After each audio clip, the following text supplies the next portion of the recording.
Welcome everybody, this is day 2 of Calling Lyon. We are back, I'm Romain Nicolas, this is Scott Mines, and I have to tell you, we barely slept last night.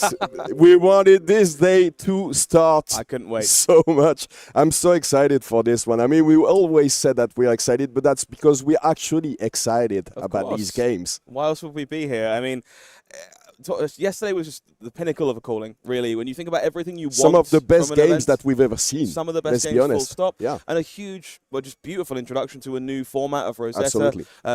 Saw nearly all those new heroes on display at some point over the course of the weekend. People that have clearly put in the hours, put in the work to get them where they need to be. And also people that have picked up a lot of our old mainstays from a previous format, refined them with some brand new cards, and put on a fantastic showing. And we're going to see a lot more of those players being rewarded today.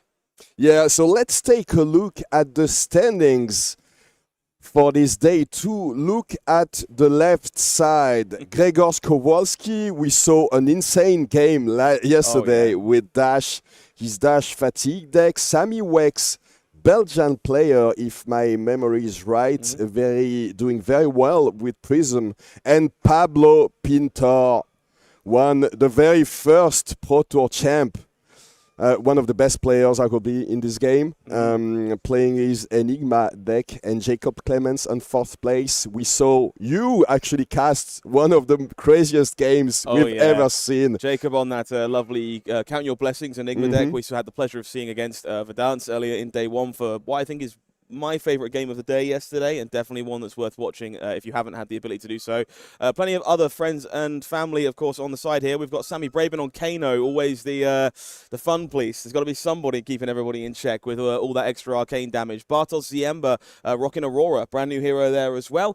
Tommaso, of course, in 9th place there. We saw on camera at some point yesterday on New as well, putting up a showing with that one. And the names just don't stop. We've got Michael Fung also on Aurora. We saw them in the feature match area yesterday. It was a very explosive deck. I wish we can see some more Aurora action today. Maybe we'll have some in stock for you. Yeah, that would be very, very exciting. And then we see some of the last meta, a lot of Enigma, of course, but some new in these top tables.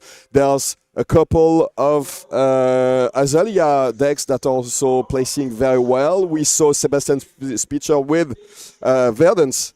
Absolutely. He was very close to beating Jacob. I mean, one turn away. Just one turn. If he could keep that last hand, he would be putting together some of the most insane things that you can do in Flesh and Blood. So, absolutely, very excited to see if we can watch some more Verdance action. And I haven't been able to cast Verdance yet, but this is by far my favorite hero out of the 4. She's up there for me as well.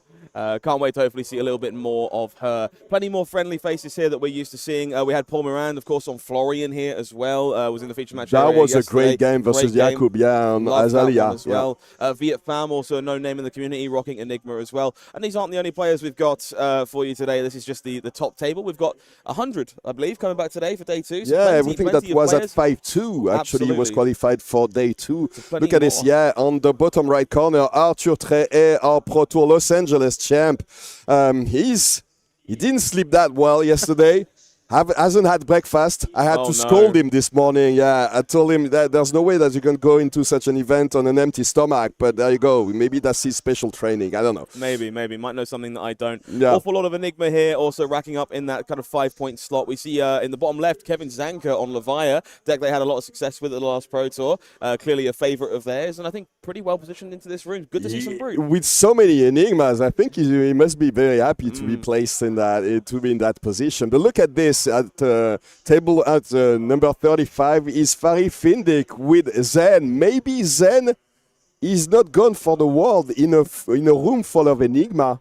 You definitely have a chance, right? Absolutely, yeah. Zen kind of infamously the deck that was keeping Enigma in check in that previous format and kind of showing who was boss. And I don't think that's necessarily changed from the loss of Art of War, from some of these other tools. You're still a very linear, very powerful, aggressive deck, and that's a deck that gives Enigma fits. And that's exactly what you want in this in this room, looking at the side of the standings here. One thing to note is that if you see any French name on these tables, we can take a look at the next one maybe.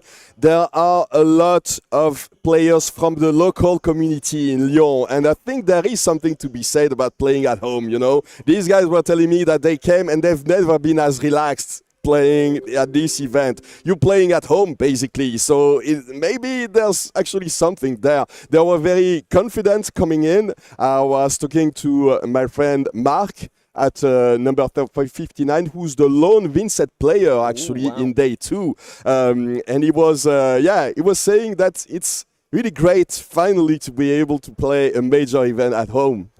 The home turf territory is kind of really underrated, I think. We joke about it in professional sports, and it's the same with something like this. Just sleeping in your own bed has a lot of power. Knowing the local area, being more rested, being more calm, as you say, and we see that by the success of so many of the French community this weekend. This side might be my favorite out of the standings. There's so many unique one-off heroes here, hero specialists kind of finding success. Number 78, Dash.io. Dash.io. Love to see, absolutely. 92, Cedric Schack on Max. Yep. Nitro. Love a bit of Max Nitro, of course. We have a few others as well, as I say, kind of alluding to the previous slide, a little bit more Verdance, a few Viserai from Brodie, Spurlock, of course. And it's just good to see such a variety of heroes. We saw a really nice spread of heroes in day 1 yesterday, 29, I believe, different heroes in the meta game. And to see so many of them finding a place in the second day of competition is just really reaffirming for how balanced this meta is going to be. Oh, I was wrong. There's actually a second Vynsett player qualified for day 2. That's Vincent Vynsett. He was actually the winner of the Calling Warsaw. He was playing Kano at the time, and he's a very skilled Kano player. So let's take a look at what all these players are fighting for. This is the pricing: $5,000 in prize money, a goalful balance of justice, of course, and a PTI on top of that. And then it goes all the way down to top 32. So you have to play all the way. If you're live, even at 5-2, there's still a chance that there's definitely a chance that you can make top 8 and win it all. But even top 32 gives you $225. Absolutely. Guts, glory, and $20,000 total US prize money here. Plenty to play for all these players. They're still all live in contention for all of this. That's the beautiful part about our Day 2 tournament structure. It doesn't matter where you are currently. First place is still in sight, still very possible. And any single one of those players we've just featured could be taking home $5,000, that gold foil balance of justice, and a PTI for maybe even the World Championship in Osaka. Yeah, we were actually talking about it yesterday. This day, everything is reset, so you need to reset your your brain. You need to reset everything, and you know that everything is on the table now. So maybe we can take a look at these guys. Look at this. So I was talking about it, but I knew that Marc was coming in. So Vynsett, Iron Maiden on the left. This is the jersey of the Rosette team. We were talking about it yesterday. The Lyon community has created their testing team, and they're called Les Rosettes, because Les Rosettes is a famous saucisson, one of the specialty dishes in Lyon. You can take a look at the beautiful artwork on that one. And Marc, I think he was one of the very first players in the French community. Wow. When he started playing the game, I think 50 players were playing Flesh and Blood at the time. Wow, okay, fair enough. So a long-term standout of the Flesh and Blood community here for France. And Marc, and of course, Robert on the other side here, packing some people's favourite, some people's least favourite hero in the game. Kano, Drakaev Aether, making an appearance this time around. Going to be slinging some arcane damage all around and having an awfully good time, all things considered. So this matchup, not one people are super familiar with. Vynsett kind of getting a lot of new toys in Rosetta, and I'm looking forward to seeing how Marc is putting those to good use. Of course, turns are a little ambiguous in this particular matchup, a little bit of instant speed action on both sides, including this Cindering Foresight here for Robert, who's going to take a cheeky peek at the top of their deck, kind of see what's coming in the near future, and maybe find a little sneaky bit of arcane damage. Nice. Yeah, try to sneak in some damage on that turn 0. Obviously, this is one of the reasons that Marc didn't try to push for anything on that one. Just banished the Deathly Delight, if I can see correctly. We're fixing the focus on the camera right now, so it will be fixed shortly. But this is one of the times where you have to be very careful with what you do. You definitely don't want to give Kano an option to push too much damage, to keep as many cards as possible on that turn 0. You know that at least 1 damage will be done by that Blood Debt on the Deathly Delight. Absolutely. This feels like a very careful matchup in nature. You're kind of obliged to banish a card from your hand as Vynsett, so you don't always necessarily have the protection to stop yourself from being toasted by Kano's arcane damage. Speaking of brand new cards, by the way, pretty good Will of Arcana, and open the floodgates on turn 1. Nice display of the new power that this hero can put together. Absolutely. So this is something we kind of saw at the Battle Hardened in Sydney last week from the Kano players who found success there.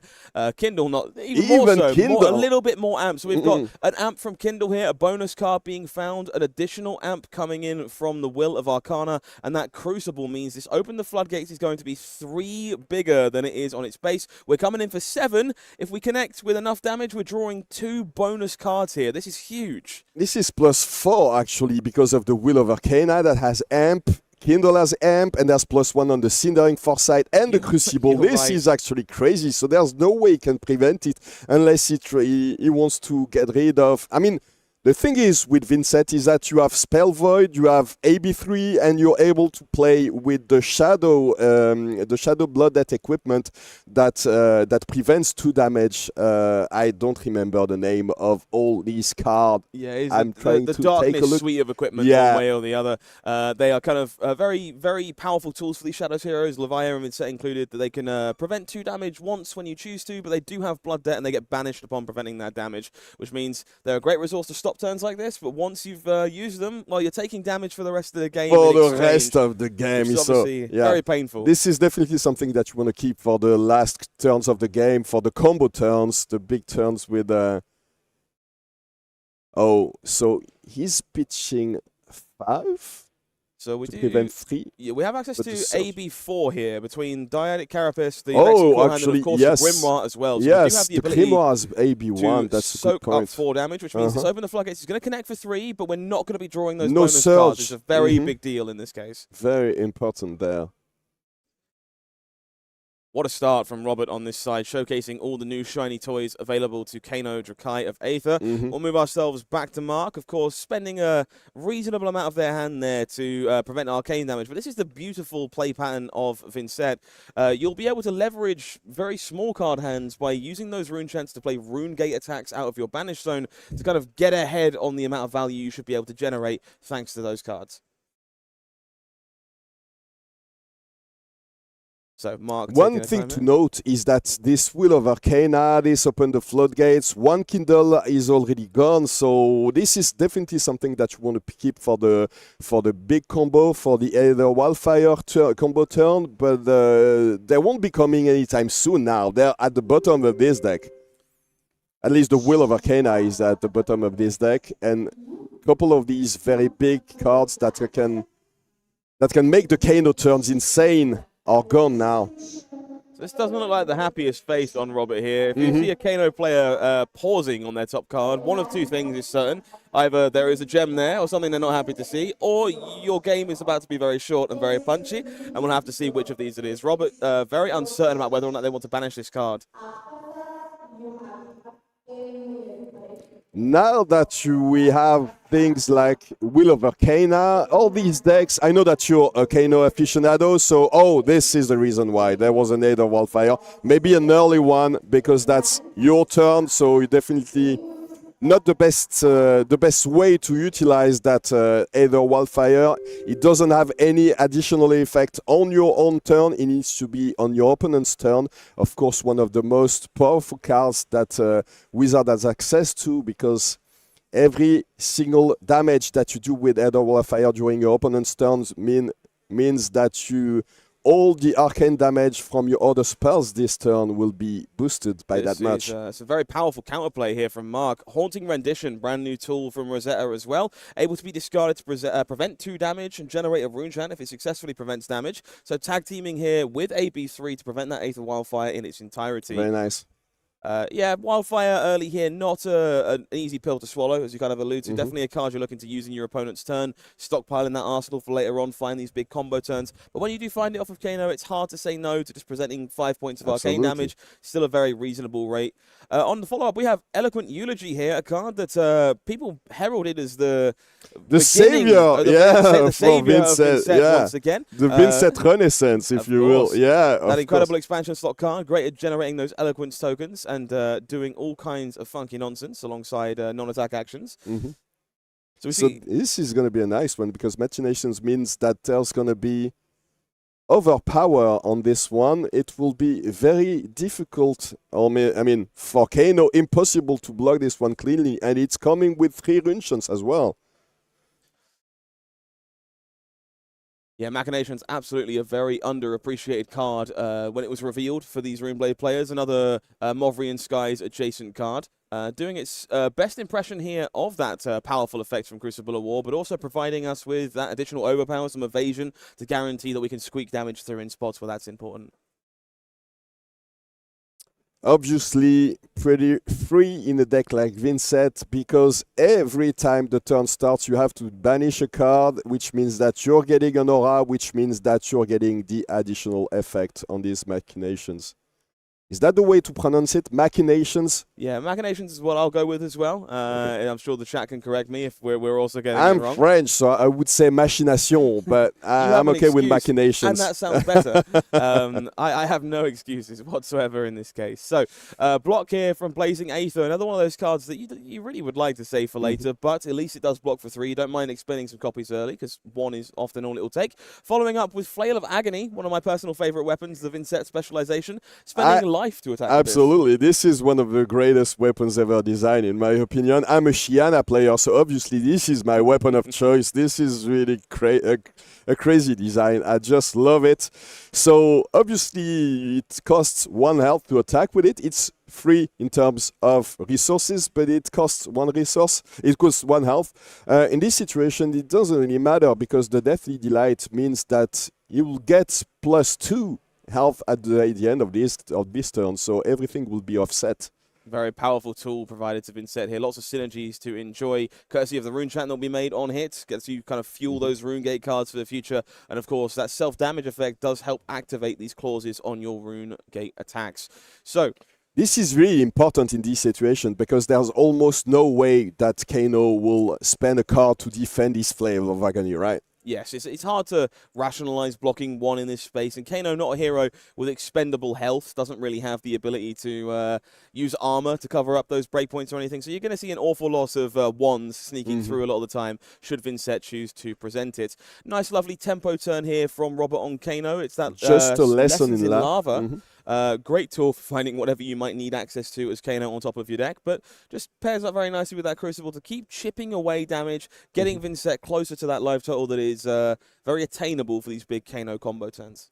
As you said, though, Marc has access to 4 AB, so if he wants to prevent his opponent from fetching any card he wants in his deck, he can actually do it. It will cost him 2 cards, but maybe there's a chance that he actually wants to do it. That's one of the most frightening cards in the Kano deck, right? You never want to give your opponent an option to choose and to pick and choose the card he will draw next at the end of this turn. Absolutely. Lessons in Lava, often threatening to grab whatever you're most scared of, be that Aether Wildfire, be that any of the other menagerie of wizard tools. Sometimes even the brand new Open the Floodgates if we need just more cards to work with as the game goes on. All of those are options, and unsurprisingly, it can be a little scary to let that resolve. In this case, we are going to take a single point of damage, so Lessons in Lava will get to take a look, but it will not be finding an Aether Wildfire. That one costs 2.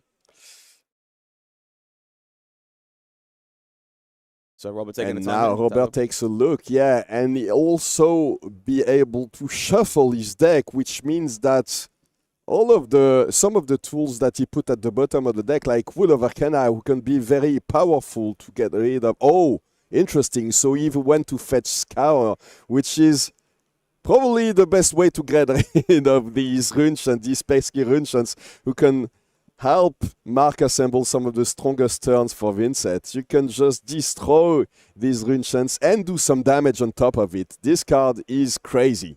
Scour, a very snazzy card from way back in Everfest, I believe. It's seen a ton of play this weekend, a massive uptick thanks to these Rune Blades returning to form, Florian, of course, but also great against those Spectral Shields out of a deck like Enigma, so not all too surprising to see some copies available to Robert here. Very potent against a hero like Vynsett.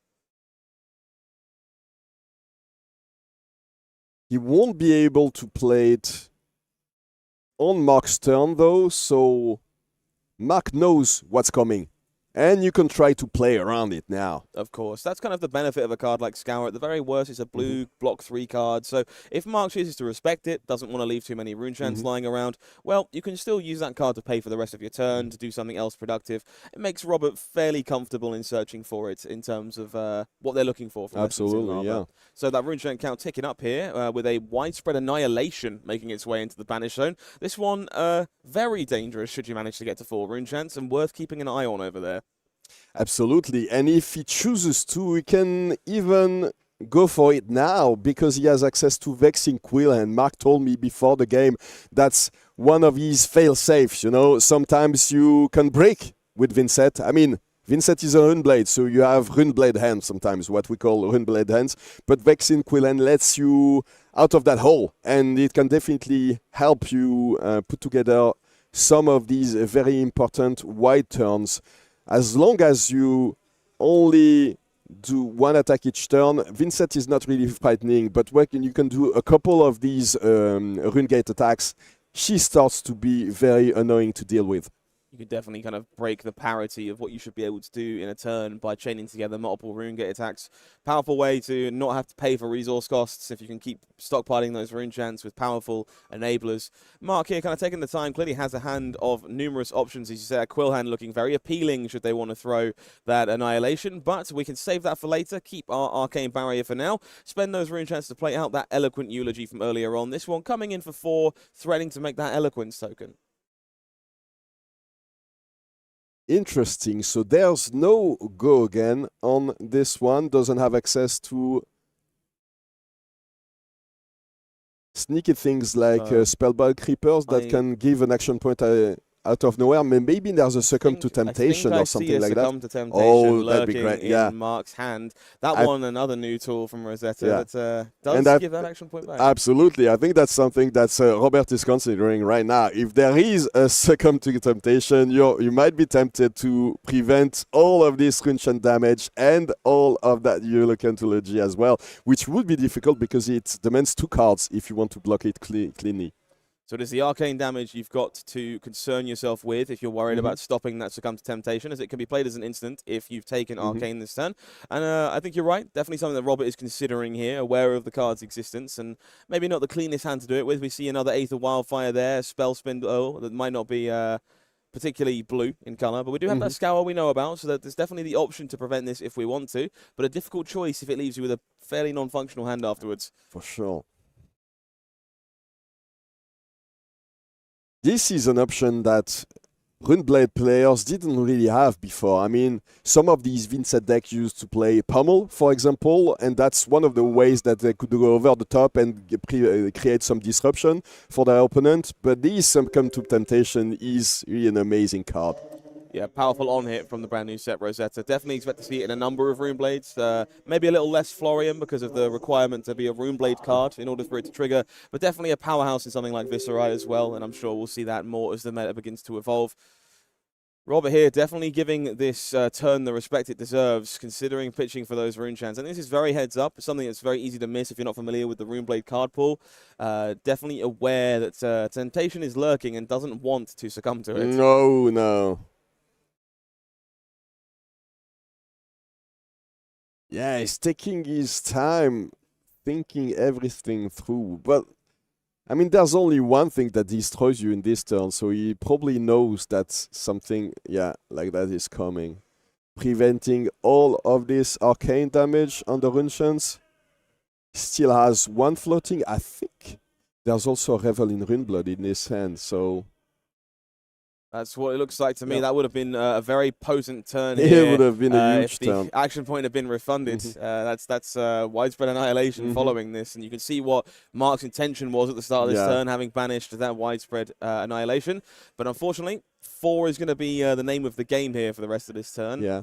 In this situation, I think maybe that's what he was maybe considering, destroying the Vexing Quillhand to try to maybe have 4 Runechants and make it that much harder for Robert to prevent all of this arcane damage. It would have been crazy. He would have been able to attack with a Flail of Agony after this one, and after creating 4 additional Runechants, this would have been a crazy turn. Fortunately for Robert, he thought about everything. Absolutely, taking the time to be very deliberate. Is Kano's bread and butter, really. There's obviously so many permutations. That 8 of Spindle is going to be used as a blocking card here to mitigate how many reds we did find ourselves with in this hand. 1 point of damage taken, which does mean that Eloquence token will be joining the board. Now, this can enable a lot of powerful synergies going forward, giving non-attack actions go again. Lets Vynsett have the ability to go wider than she might normally be able to. So definitely one that is worth keeping our eye on as the game goes forward. The follow-up here, this powerful new tool once again. We're reopening the floodgates. Great card, yeah. Opening the floodgates once again for Robert. This one is the yellow one, so it comes for 3 arcane damage thanks to that Crucible of Etherweave. But look at the search text. If this deals more than 2 damage, which it does right now, Robert will be able to draw 2 cards. Open the floodgates. This is crazy. Very powerful new tool, slotting right into the spaces inside of the Kano deck, and basically says, respect me. You know, you give me a card. You have to continue to give me a card. Even if you're not the kind of person who respects Kano, you have to respect this one. Absolutely. So a mutual nod between players there as that Succumb to Temptation is pitched away to soak up a bit of arcane damage here. It was very heads up from Robert to play around that one. But no bonus cards being found here with Open the Floodgates. Just a little bit of arcane sneaking its way through. And just continuing this tempo game that Kano is happy to play. It's often remembered as a big, flashy combo deck, but a lot of the bread and butter turns from a deck like Kano are just chipping away points to get closer, setting yourself up, and leaving yourself with the tools you need for that big combo finish. Yeah, make your life easier by not having to do the full combo, maybe just assemble a couple of them. We know that already one of the Elder Wildfires is gone, so you can't really rely on making the craziest combo ever. So this was still pretty nice turn. Force your opponent to lose 1 card. And especially in a deck like Vynsett that likes to function with full hands, this is crucial. This is one of the most important cards in this deck. Deathly Whale, which if any player takes any damage, he'll be able to create additional Runechants at the end of the game, at the turn. This is at the end of the combat chain, sorry. But we know that the Scour is lurking in these arsenals, so whatever happens... So that Eloquence token sadly kind of going to waste here on this Malefic Incantation. Already had go again. But does mean we're set up and ready to go to generate more Runechants going forward. It is time for that get out of jail free clause you kind of talked about before. Vexing Quillhand getting popped here to enable this Deadly Whale. Hoping to just start chaining together some bigger Runechant turns and keep these attacks coming. So this is 3 Runechants on top of that Deathly Well coming in for 5. As you can see, when the combat chain closes, create Runechant tokens equal to the number of heroes who have lost health this turn.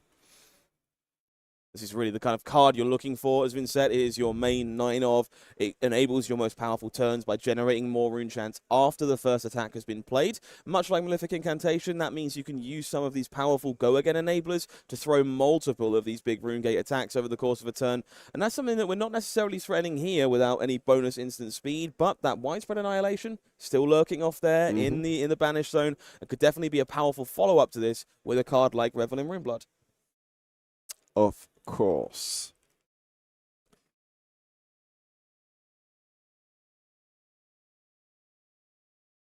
So now Robert is considering how many cards he wants to give away this turn. As you said, he needs to chip away some of that damage, and only 6 damage has been dealt so far.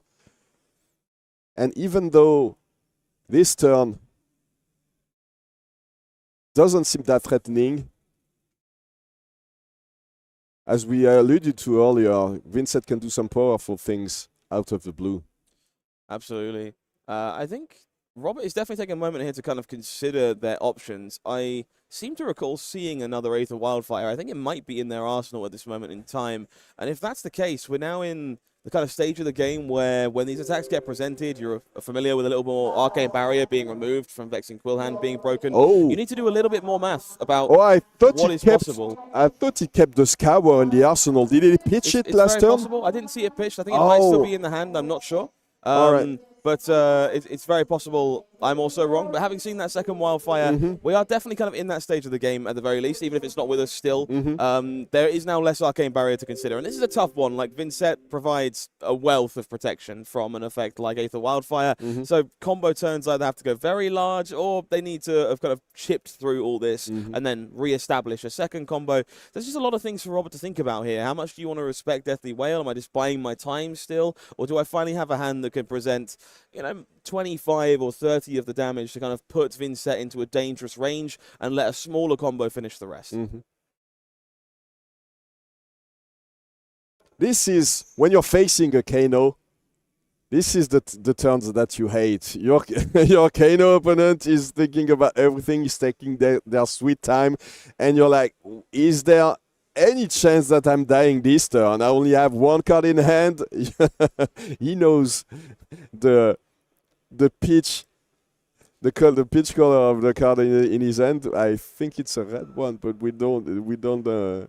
I'm not sure 100%. But in this situation, you can definitely die out of nowhere against these Kano decks. So this is probably a consideration, and this is what's going on in Marc's mind right now. Definitely part of the power of this original wizard from Arcane Rising. You're never certain.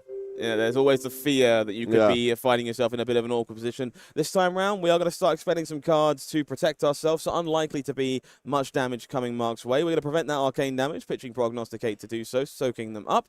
But that Deathly Whale currently offering 5 points physical damage. We've got some extra rune chance being generated as a result of it connecting. Looks like Robert, eager to keep the other 3 cards in their hand, just compose some kind of arcane push to again keep nickel and diming that life total down. Worth noting that Widespread Annihilation, it looks very appealing, it's very attractive, but it's slowly dealing blood debt damage to Marc here as well. So they are bringing themselves closer and closer down to that range by keeping that resource available.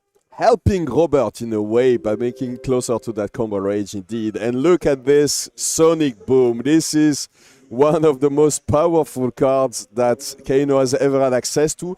We saw it leave the deck list from time to time, but now it's making a resurgence thanks to cards like Will of Arcana. It's much easier to make sure that this card goes over the Arcane Barrier of your opponent. And if any damage goes through, it can be very dangerous. Absolutely. Sonic Boom, a very high upside card. Feels a bit risky sometimes when you've got Will of Arcana in the deck, sometimes the Eye of Ophidia, maybe even these Kindles. It's not always free real estate, but if you can line this up, especially with those kind of cards that let you see the top of your deck, it presents the ability to play for free one of the most powerful cards in your deck, and that's not an upside you can choose to ignore when playing this version of Kano in this day and age. So, Marc, in a similar bind, can you afford to ignore Sonic Boom? What's the worst that could happen, right? Yeah, well, you can't really afford to avoid it, to not respect it altogether, but he doesn't have access to 4 Arcane Barrier now because he destroyed the Vexing Quillhand for the previous turn, so that's 4 damage going through, and if you can't really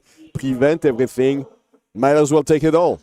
Okay, this is a Gaze the Ages. This is a phenomenal hit here. If you're not familiar with Gaze, this is a free card for Kano in a way. Going to take a cheeky peek at the top of the deck. And because we've already played a Wizard non-attack action this turn, it's going to go right back into Kano's hand. And perfectly, it's blue, which means it pays to activate Kano's ability. Play one of those things you just found. This is a free Kano activation. This is such a cool card. Released back in the day in Crucible of War. The artwork is insane. Absolutely iconic piece there on KCH's. It's just that vibrant shade of purple is so synonymous with Wizard. Feels very arcanic, very magical, and creates a card that I am begrudgingly unwilling to see from most of my opponents when I'm playing against Kano, as it is very, very beautiful. So taking the time here to look at this Opt 2, all kinds of options here for Robert, of course. Might find some things they want and can't afford to play. Might find some cheap zero-cost arcane damage effects they might want to throw. So lots to consider here. Getting full value from this case, the H's. I think, unfortunately, for Marc, it looks like he has a very red hand. So lots of opportunities to go wide. I think I see... There's definitely a shadow puppetry a shadow puppetry in that hand. We still have access to the Revel in Rudenblood, I think, so there might be a way that he can put together a very wider turn that he's been able to in the past few days, but in the past few turns, but he will take a lot of damage this turn, probably. Look at this, Opt 3, thanks to that Sinnering Foresight now, so he's seen a lot of cards already off the top of his deck. Will be able to activate Kano once more, probably. One card left in hand there for Robert does mean that is likely to be the case. This Cindering Foresight, just kind of a card that gained a bit of new equity off the back of Open the Floodgates as a card being such a pivotal part of the Kano game plan. Opting is always powerful. Having an idea of what's coming in the near future is very important to these Wizards. But now that you have the ability to draw those cards instantaneously from an arcane effect, it can be very beneficial to know what you're drawing. Maybe you know there's more blues for more Kano activations. Maybe you're finding that missing combo piece for your arsenal. And that's just not part of the puzzle we had to consider quite as much before this. So really happy to see Cindering Foresight doing some heavy lifting. And in this situation, it looks like he has a couple of Open the Floodgates potentially on top of the deck. So Robert doesn't look too happy about this for some reason, but these are definitely strong options. Maybe he's considering leaving another one maybe on top if he manages to activate the surge effect on the first one. He could draw the second one and try to... I think this might be a concern over pitch colors. It's kind of hard to tell from where we are, of course, but Open the Floodgates is not a cheap card to play, unfortunately. It does cost 2. It costs 2. So if you find yourself in a spot where that's what you're interested in, there's only one card in hand here, of course, for Robert at the moment. So pitching to Kano and playing a 2-cost card is very difficult. So there's going to need to be a little bit of jiggery-pokery to make this work. That jiggery-pokery is a Kindle. Going to let us draw into the blue to reactivate Kano, find ourselves with a Pop the Bubble. Pop the Bubble. Going to be able to threaten to break that Malefic Incantation, I believe, if that Surge trigger goes on through. And we leave that other Open the Floodgates on top to draw next turn. So this is the blue one, though, but it means that if 2 damage is dealt to Vynsett, Robert will be able to destroy an aura permanent. And the best target, as you said, is the Malefic Incantation. It's a very potent upgrade here from Rosetta for Kano, much like many cards we've talked about so far in this match. Pop the Bubble seems rather innocuous, very much a zap-adjacent card. But these extra surge triggers are super situational, but super powerful when they come into play. Removing an aura for free on a blue card, very, very powerful effect. And there you go, the incantation is gone, but Marc in a way managed to keep his whole hand while not taking too much damage. The only damage that went through was the Sonic Boom for 4, but then the Gaze DHGs and the Pop the Bubble didn't do that much. Only a couple of damage on the Pop the Bubble. Okay. This card, banishing the Eloquent Eulogy, so now he's going to have access to the Shadow Puppetry and will be able to use the Revel in Runeblood. So this might be a big turn, guys. It's time for Marc to take a stand here, take some tempo back. Malefic Incantation finds itself on the board once again. Going to take the time to consider which of these attacks we're interested in playing. Looks like we have something else coming from our hand first, though. Duly noted by both players there. The rune chant at the start of the turn not made and therefore corrected before we carry on with Shadow Puppetry. This is one of my favorite cards from Monarch. Been a long time since we've seen this one in the spotlight, but a really, really powerful effect. And a very important one, because it means that you can activate Vynsett's effect, which says that when you play a shadow card, your opponent won't be able to prevent the first Runeshot coming through. So this means that this Eloquent Eulogy will be coming in with one unpreventable arcane damage. Absolutely. So players there just discussing the first Runeshot, of course, unpreventable in this case, thanks to Vynsett's powerful hero ability. 2 of them will be remaining after all is said and done, alongside this Eulogy for 5, with all kinds of on-hit from Shadow Puppetry, a little bit of damage done for an Eloquence token. There's a lot of good hits. Lots of goodies. And, of course, that Shadow Puppetry on-hit is very valuable should you find another Rune Gate option on top of your deck. Banishing the card for free, essentially drawing a card in some ways. Yeah. If any of these cards on the top of the deck is a Rune Gate, it gives him that many more options. But of course, as we said, the Widespread Annihilation already a very good hit. We know that the Reveling Blood will let him have enough of these Runeshots to be able to play it for free from the Banish Zone. So basically, if whatever happens this turn, he'll be able to put together a pretty strong combo. Lots of potential ways this turn can continue to gain power from Marc on this side. Robert doing his role in this matchup as a wizard. Okay, I've seen what you intend on doing. Let me see if I can do 25 damage in response to this. Taking the time to consider their options before committing to either avenue of attack.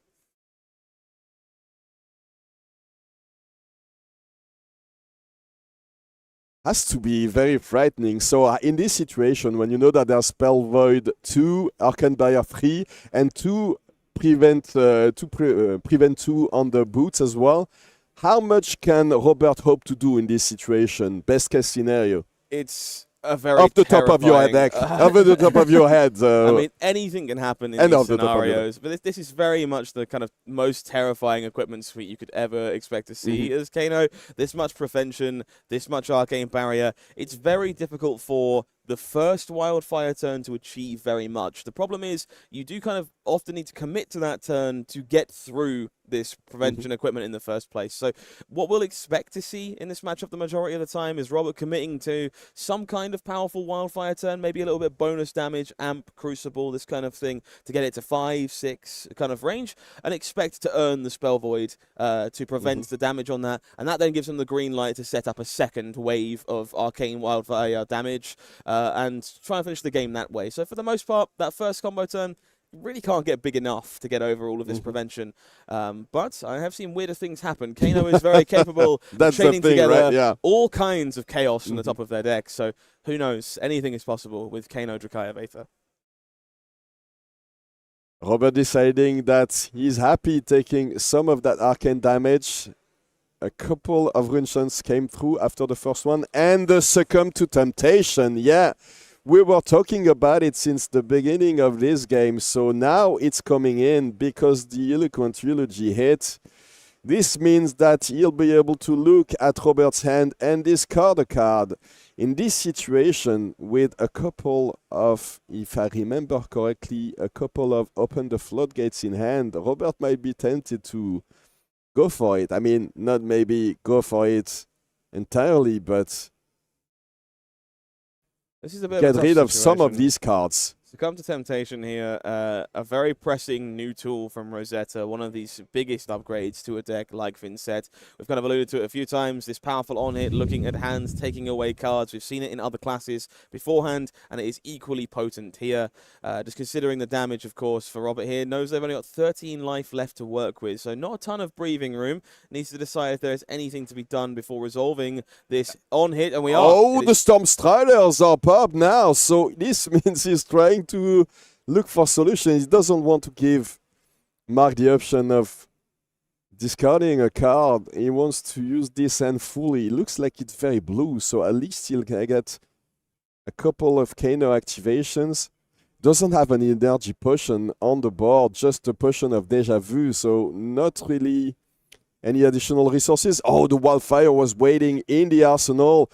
With the Metacarpus node, this will be coming in for 6. So So this feels like an admission from Robert that it's now never. This hand being interacted with was really problematic. It doesn't achieve anything if we just let a card get taken away. We find ourselves in a very poor scenario. So instead of letting that resolve, we can use this hand to make that initial play with our Wildfire, force the issue, get through this Ebb and Fold, get through this Darkness protection, and know that this hand served a purpose. It used that Wildfire, took care of all the prevention. I didn't lose too much impactful goodies to succumb to temptation, and now I can find myself with enough life to work with, hopefully, to find another Wildfire, get myself back to a spot where I can do this all over again.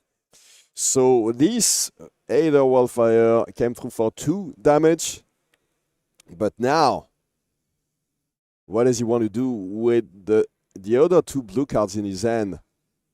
Probably wants to activate Kano once, see what he has off the top of his deck. He still has access to 1 resource thanks to the Spellfire Cloak as well. Good few options here for Robert, well worth taking their time. Of course, Open the Floodgates creates these very interesting scenarios with that Potion of Deja Vu that we see in play. You can grab yourself a Floodgates back or guarantee that you're drawing very specific cards from Open the Floodgates thanks to having pitched them previously. So, number of things to consider here before we start firing off these last 2 blue cards. But I very much expect Robert to do so before this succumbs to temptation, grabs hold of him. Might even see a Ragamuffin's Hat activation too. Yeah, Ragamuffin's normally reserved for when we need to find a blue to do all of our nonsense, but certainly not impossible we replace it to find something else. He has a very blue hand already, yeah. Okay, so that pot is going to get broken. We want these blues back on top of our deck in any order. Of course, 1 Kano activation floating, so we do have the flexibility to redraw that Gaze the Ages if we'd like. Maybe draw one of the cards we're happy to just pitch away. But Robert looking to put something together here in response to this succumb and push some damage while Marc has a very low number of cards in hand. Yeah. At this point, he's pretty confident in the fact that Marc doesn't have too many ways to prevent the next damage on that card. So this Open the Floodgates will be coming in for 3 damage thanks to that first Aether Wildfire. So that means that you might get to draw a card with this one. Is he using the Metacarpus as well? Yeah, it looks like it. So this will be coming in for 4. Very hard to prevent that one. We know that this is a Revel in Runeblood in Marc's hand, so obviously won't pitch. And these are 2 cards, very crucial cards. He needs blues, right? Well, he knows they're blues.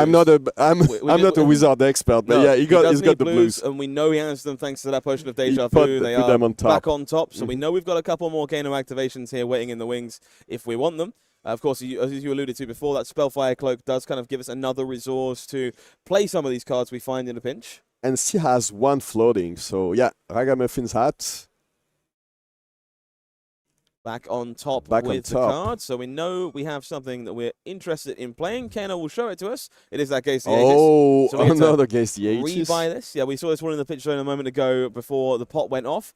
But this does kind of give you the flexibility to find another card, get it back into my hand, generate a card in a roundabout way for you to use moving forward. Does look like Aether Spindle and another Aether Wildfire being found on top here for Robert. That's potentially quite good news if we can survive to that Wildfire, find a way to use it profitably. But without Stormstriders, drawing it is actually not very good. Yeah, not too many ways. I mean, unless you can put it back on top, not too many ways to use it during your opponent's turn now. So, and as we said earlier, getting very low on resources now. Only 1 blue card in hand, so that means access to 5 resources. He needs to put together something now, but does he have enough left in the tank?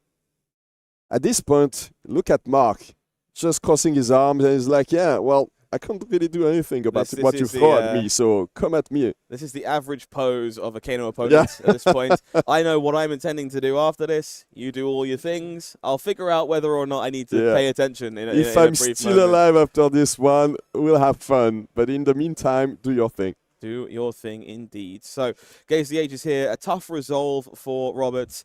Not necessarily what they were looking for, but this is Kano we're talking about. There are ways to dance around and find your options. It's going to be 1 bottom, 1 on the top in this case. That Gaze coming back to the hand.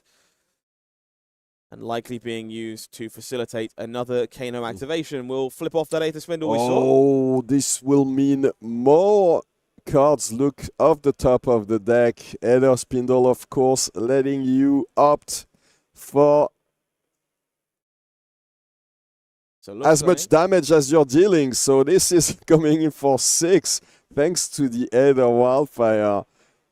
Okay, so this is very dangerous. If you're not familiar with Kano, Aether Spindle, kind of one of those bread and butter cards. Looking at the top 6 cards of your deck means you're not only able to control the next 4 cards you draw to have the perfect all-blue hand to do all kinds of things, but you also know the first 2 cards you would find if you were to theoretically going to fire off Kano activations.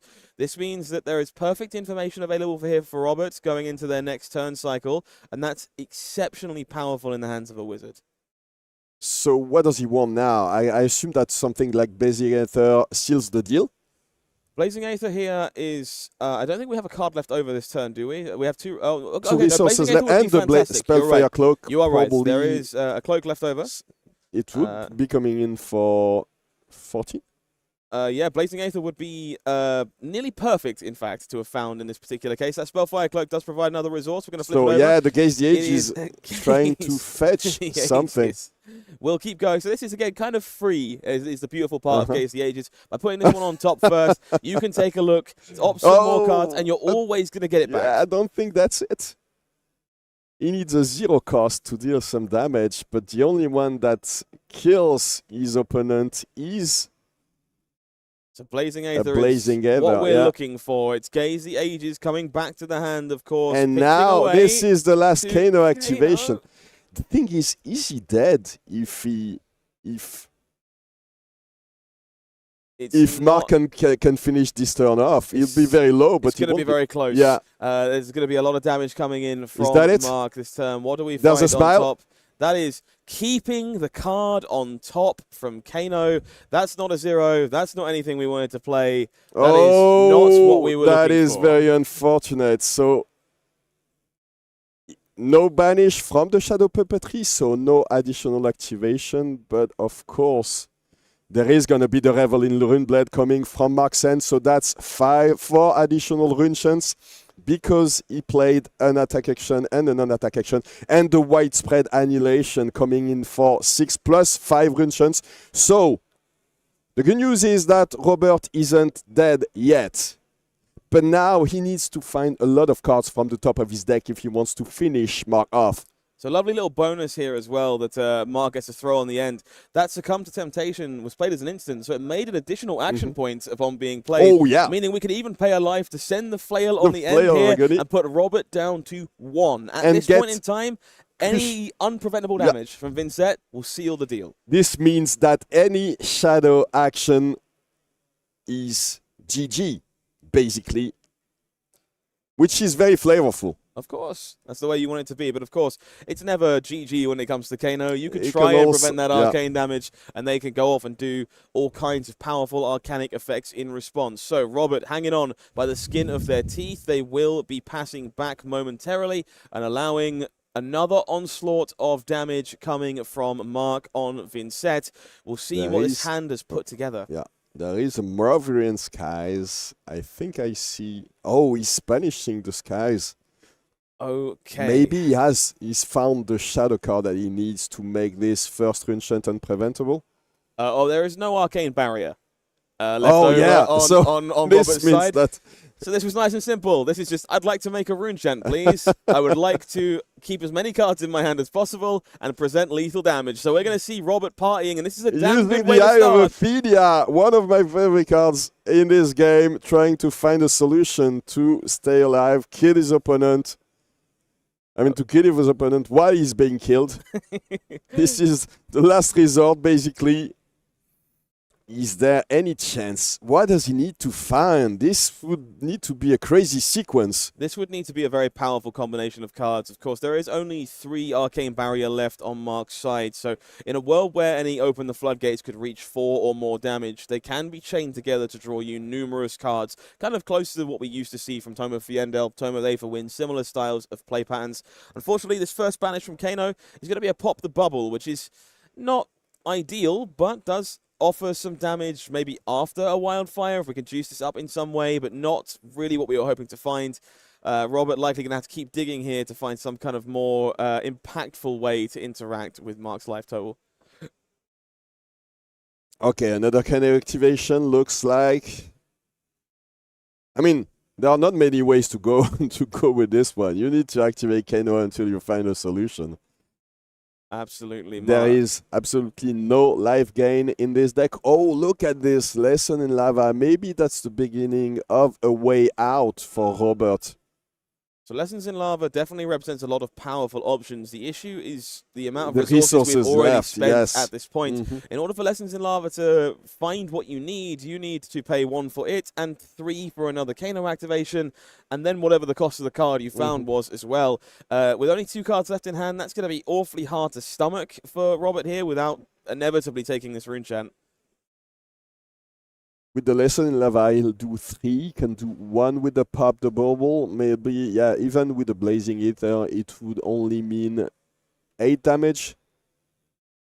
And with Arcane Barrier 3 still kind of looming, there's obviously no guarantee that Lessons in Lava will find you much of anything if it's not something Marc wants you to do. Robert here just kind of considering those final options, figuring out the combination of cards required to get out of this. It does require another Kano activation. No, Lessons in Lava, the choice here.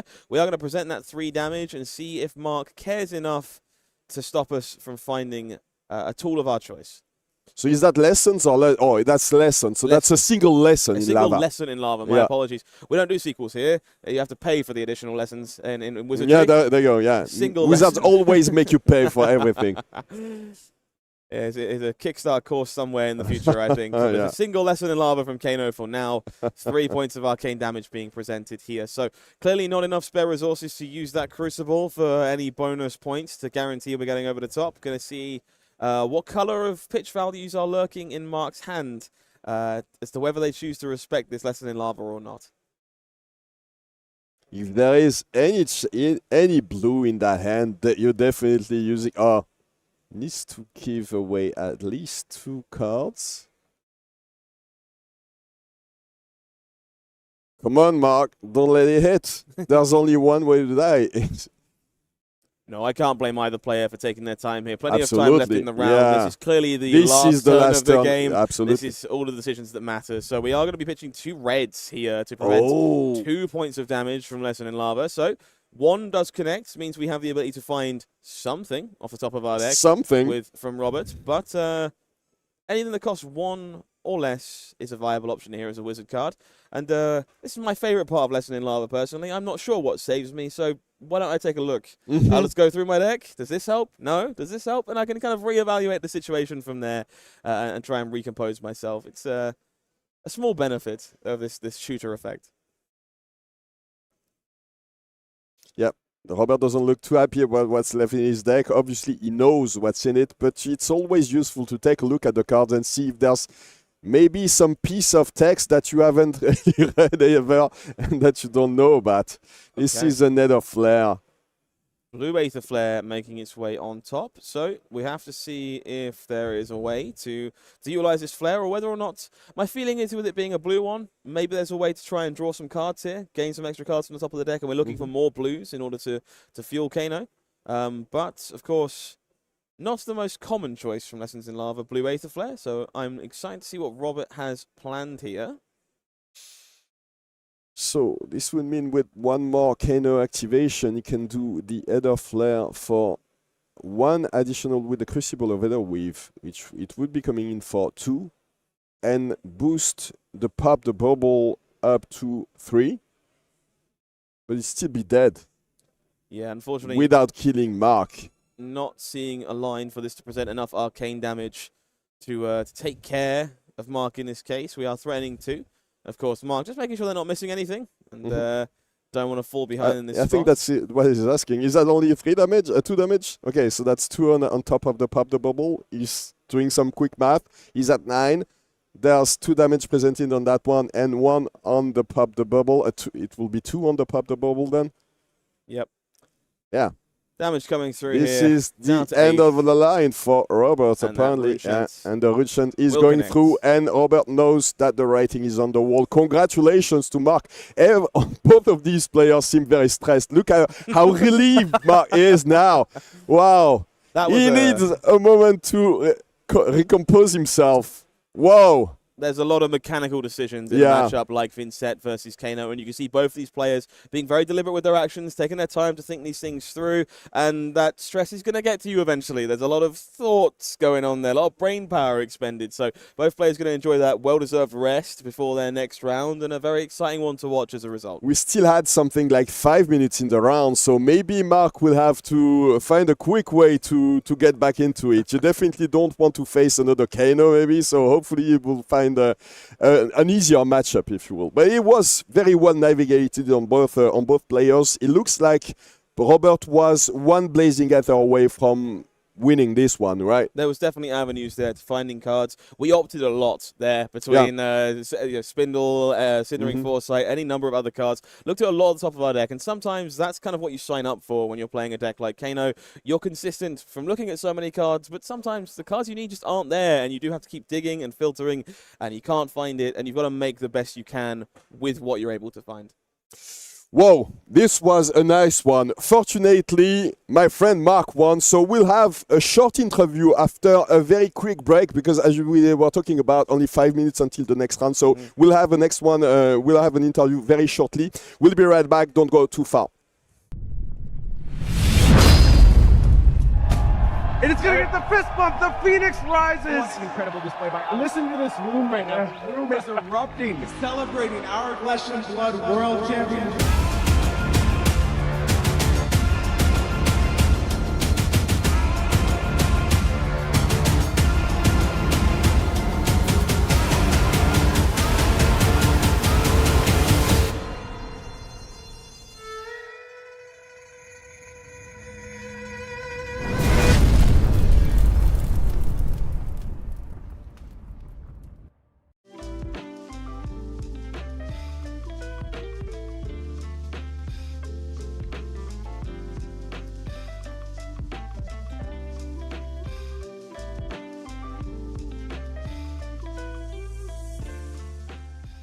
Back in the booth at Calling Lyon, I am with Marc Sion, who just won in an amazing and very stressful game, it looked like, versus Kano versus Robert. Your opponent was basically one blazing ether away from killing you, right? Yeah. You looked very worried at the end. You were like crossing your arms and waiting for it. I had only blues. I had only reds, sorry, in hands. So I cracked my spell voids to avoid either red fire. I had a lot of damage, so I know it was my big turn. So I keep the Reveling Runeblood in hand, because if I don't kill now this turn or one turn just after, it will be dead for me. Yeah, basically dead. So it was a gamble. It was a deliberate decision to keep. The thing to leave it to fate, basically. Like if he has it, he has it, but there's not much I can do about it because my hand is all red, basically. So it was a gamble. I won it. I'm a bit lucky. You're a good gambler, I guess. So it was a very, very, very hard matchup. I have tools. I have Spell Void 4, AB4 on my equipment, so I'm in a pretty equilibrated matchup. But I only have 7 blues in my list, so it's a bit tough today. For these big combatants, it can be challenging sometimes. Yeah, definitely. So the reason I wanted to interview you is also because you're one of the mainstays in the Lyon community. How long have you been playing this game? Because I remember when I studied Flesh and Blood, you were already there for a long time. So it looks like you've been there forever, basically, in the French community. Yeah, I started at the launch of Crucible of War. There was only one shop in France. It was Ludi World. Yeah, shout out to Ludi World, by the way, because he helped the community a lot. Yeah, so I began with Viserai. Since the beginning, I fall in love with the design of the hero, the illustration, and then You I switched to began to play. Vynsett when it came to it. I began to play, and the community was small. Only one shop in Paris, so we did events on Discord, Armory in Europe, on Discord, and we organized with Tagore, Marc, and Kevin to create a Kevin, community. the 2023 French national champion. Yeah. He created a big community that's actually thriving right now, and that's one of the biggest. And after the game growing. Today there is 3 events per week in Lyon. So we have a very big community and a very cool community. It's always a pleasure to play. It's always chill, competitive, but with still, a very good very atmosphere. experience. So we're telling me that we need to wrap because the round has actually been paired. So you need to go to your table, my friend. Thank you so much. We didn't have time to talk as much as I wanted about the community, but maybe we'll do an interview later for one of our community channels because that would be, we have a lot of things to talk through. Thank you so much. Congratulations on this one, and hopefully you can win some of the next ones so we can talk more maybe if you win it all with Vynsett. That would be amazing. Thank you, my friend. Thank you.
Back in the booth at Calling Lyon, I'm Romain Nicolas, this is Scott Mines. We had some amazing Vynsett, Kano action, and now we have a great one for you. Almost no break, we keep casting as long as they wanted to cast, right? Of course. We don't even need breaks, let's go. We want more flesh and blood. I want more flesh and blood. I mean, I could stay live all day. Of course. We don't need to have ad breaks. Obviously we need ad breaks, but I wouldn't mind if we had no breaks. So the next one will be a great one as well. We have one of the fan favorites, one of the best players in the world in Brodie Spurlock playing with Viserai, by the way, for the next one.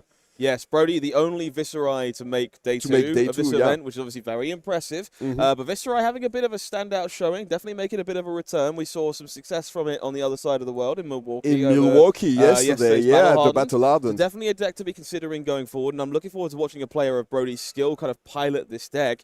They are going to be playing against Dash, Inventor Extraordinaire, the original Dash, obviously a fan favorite hero as well. Battle of the Arcane Rising here in this case. And Dash, of course, has her own little sub-story going on at the moment in her chase towards Living Legend. She's definitely on the way now, and if she wins this one, she's out basically. I think I know she's close. I'm not sure on the exact numbers, but I would need to check the numbers, but I'm pretty dearly. sure if she wins one of these big events, she's gone. Yeah, she's definitely in the mid 900s from what I understand. So not a lot left to gain for Dash, and she's kind of had a long legacy throughout the history of Flesh and Blood. She's definitely a fan favorite hero in my neck of the woods, and I will be sad to see her go personally. As much as her new iteration will get some new toys in an armory deck very soon to quickly replace our lost love, I'm sure. Yeah, I mean, the Dash players can still play Dash IO, but there's still a lot of sentimentality around playing one of the first heroes that you played with when you started the game back in Arcane Rising, as you were saying. So definitely one of the fan favorites. You can still play, especially with the new tools that you will get thanks to that armory deck, the Dash IO armory deck coming in October. But this is another beast. This is the OG Dash. Absolutely. I think the players are seeded. Yeah, there you go. So Maurice Hostettler versus Brodie Spurlock. They're both at 6-2. They're talking about this next matchup. Looks like they know each other. I mean, Brodie always cheerful, always smiling. Yeah, you can't take the cheer out of Brodie. That's just not something that happens as he travels to all these events. Always very sociable, always happy to talk and interact, even teach you a thing or two if you're looking to improve Flesh and Blood. Both these players, nice jolly starts, and I hope that is maintained over the course of the game as they go to battle with each other. We do see lovely. This is my actual favorite card in all of Flesh and Blood. That Marvel Viserai Rune Blood on the side. It is gorgeous, right? It's one of the cards I bought for myself that I have never played in the deck, but I had to own it. The shades of purple are stunning. Just because how gorgeous it is. Beautiful. Of course, available in the history pack, in the Black Label history pack version of History Pack 1, I think. Yeah. Yeah. This was one of the cards that were only available in the localized language version of the HP1 Absolutely. So, booster set. Really interesting inclusion to start here. We've got a few things to take note of. Teklo Pounder on the side of Maurice. This is not the same deck that we saw yesterday when Gregor Kowalski was playing Tree-Frog Fatigue Dash. No. This will be a faster deck, a faster pace for sure. Much faster. On the other side, there's a Crown of Dominion being worn by Brodie Spurlock here. This is a really interesting inclusion in Viserai. There are a few cards in previous lists, Cash In, which sadly we will no longer see in this version of Viserai. But there are a few other options. Money Where Your Mouth is a few of these very powerful non-attack actions that care about a gold. And the gold also very strong at fixing hands. We've kind of talked about Runeblade hands a few times this weekend. You kind of want to solve that clunk problem, and the gold is a fantastic way to do that. Interesting for sure, because not having access to cash in means that the options are way more limited. As you said, Money Where Your Mouth is one way to buff your cards, but not that many. I'm very curious actually to see what the payoff is for that gold card, because that still means that it doesn't have access to Crown of Providence, for example, as his opponent is playing. So this is the Malefic Incantation on the first turn, and one of the newest cards in Rosetta that Runeblaze have access to. Yeah, that Rune Rager Swarm coming in here. Very cool looking card as well. Well worth knowing here, this Malefic Incantation is yellow. That's not something we've seen too much of from the other Rune Blades this weekend, but this card really, really powerful in Viserai. That extra Rune Blade card to play before your turn is committed allows turns like this to happen nice and early. That Rune Rager Swarm, go again. Rune Flash, into Rune Flash, go again as well. A couple of Rune Chants, and then there will be a Reaping Blade coming after this one. There's an incredible power in making these Rune Chants after that first attack has been played, which is exactly what Malefic Incantation leads you to doing. It makes these cards like Rune Flash much more appealing than they were previously. And look how fast he played this turn. Like, he put all cards on the board, and there you go. That's already done. And the Reaping Blade coming in with the additional Rune Chant created by the Rune Flash. Exceptionally well navigated turn from Brodie, and a very impressive start to a hero people haven't seen on camera in quite some time. Very refreshing to see so many new cards immediately on the board, nice and early in this game. Viserai players were basically waiting to see the cards that were coming to help the deck for a long time. So I'm very excited to see what if Brodie manages to go all the way with this one. So Maurice playing a very defensive turn here, truthfully, blocking with 3 cards, using that mechanologist block value to their advantage, and choosing to take a turn to set up a Teklo core. And I really like this. It's easy to think these mechanologist decks have to be all gas, foot down all the time. Not true. We want to set up some of those bigger turns and utilize those resources to their full power. And a card like Teklo core is what will enable maximum velocity, which we can see in Maurice's hand now. It looked like the previous hand was pretty blue, but this one is very red. So even though he has the Teklo core, it might be a bit difficult to do everything that he wants to do with his very expensive hand. We see a throttle. This costs 2. I think I see a maximum velocity, as you said, that costs 2 as well. Maybe... there's a T-bone in there, and I think a second throttle. So you're definitely right about that one. Maybe we have to buy our time and have a better turn with that second turn of Teklo core value. A lot of reds turning up here for Maurice. On Brodie's side, we're going to be taking a moment to assess how we want to sequence this turn. Really cool to see that Rude Ranger Swarm in a variety of colors. The blue one here coming down in the pitch zone to be pitched. Definitely just a card we appear to be interested in full stop. Blocks 3, does a lot of good things for you. Just natural go again. Kind of invalidates that Movrian Skies play pattern we're used to seeing from this deck. There's so much natural go again now stapled to your attacks. You don't really need the Movrian Skies on top of everything. You create so many runes with things like Malefic Incantations that basically you don't... you just want to go as wide as possible and create naturally with, thanks to Viserai, very powerful hero power. Absolutely. Brodie here considering how they wish to navigate the rest of this turn. Revelin Runeblood, Mordred Tide, both found in that hand there. Those are 2 all-stars from a day gone by. Extremely powerful, yeah. And second to Temptation as well, that we saw put to such good use. So threatening last game with Marc. He was playing Vynsett, but this is also extremely powerful in Viserai. This is and the Mordred Tide on top of it. So this is huge. 4 enchants created. This is a great showcase of what that gold was here to do. Being able to turn an extra card into a spare resource here means that Brodie's hand that otherwise would have lacked in another attack to follow this Revel in Runeblood now can send that Reaping Blade and get full value out of everything you want to do. We're going to make all these bonus rune chants courtesy of Mordred Tide and then send on in our Reaping Blade for 11 arcane. This and is 3 insane! physical. Ripping Blade plus 11 rune chants, that's already... it doesn't look like Maurice wants to block anything. I mean, we said that his hand was very red, so not many ways to prevent the damage on those rune chants efficiently. So he takes it all to the face, going down to 23, I think. No. Even lower, all the way down to 19. Looks like Succumb to Temptation being tucked away in Brodie's arsenal there. Interesting they chose to hold on to that for a following turn. But it does mean we get to threaten some powerful on-hits in the following turns as momentum falls back to Maurice here. Trying to find the way to best use this Teklo core and all of those red cards in their hand. Okay, so this will be he's already popping the Goliath Gauntlet. He knows that this game will be very fast, so you don't even wait. Probably attacking with the throttle, there you go. So that will be an attack for 10, thanks to the Teklo Pounder activation as well. First counter gone on that Pounder. 10 with go again. So obviously, this is a boost dash, so you're only playing Mechanologist cards. Any one of these boosts will be a hit. These have been some gigantic numbers from both players in the early turns of this game. It's easy to think these aggro decks are designed to go long and wide, but sometimes it's all about 11s and 10s, and that's kind of what we're seeing here nice and early. From the power of Teklo Pounder, cards like Goliath Gauntlet, these one-time equipments, they really let you get back into a game after taking, quite frankly, a bucket of Arcane in the previous turn. A bucket of Arcane for sure, yeah. Which I'm trying to decipher which version Viserai, which language of Viserai is playing. I think this is the French version actually. Very nice. It might be the yeah. I'm not going to claim it's called Viserai sans de rune. Very nice.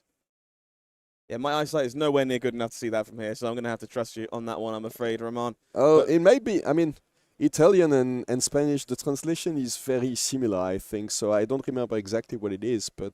Brodie happy to block throttle with their face, and this is going to be a very high-impact game very quickly, I think. T-Bone the follow-up. T-Bone the follow-up for 3. He needs to block with an equipment, but Fortunately, I think he'll be happy to block with the Iron Weave, maybe. Oh, yeah, doesn't even need to think about it because this Vexing Quill Hand has 0 block, but no Blade Break or anything, so you can block with it for free. One of those snazzy interactions that's definitely worth keeping in mind. So this Arsenal does kind of change everything here. Sprocket Rocket not hitting an item, but it is that third boost attack. That means Teklo Foundry Heart is going to be able to enable this maximum velocity turn and send another 10 points of damage at the end of this turn. Yeah, look at this. So 2 resources. Yeah, sorry, I cut you off, but yeah, no, you can definitely see why Maurice was so willing to take all that damage to enable this turn. Maximum velocity for 10.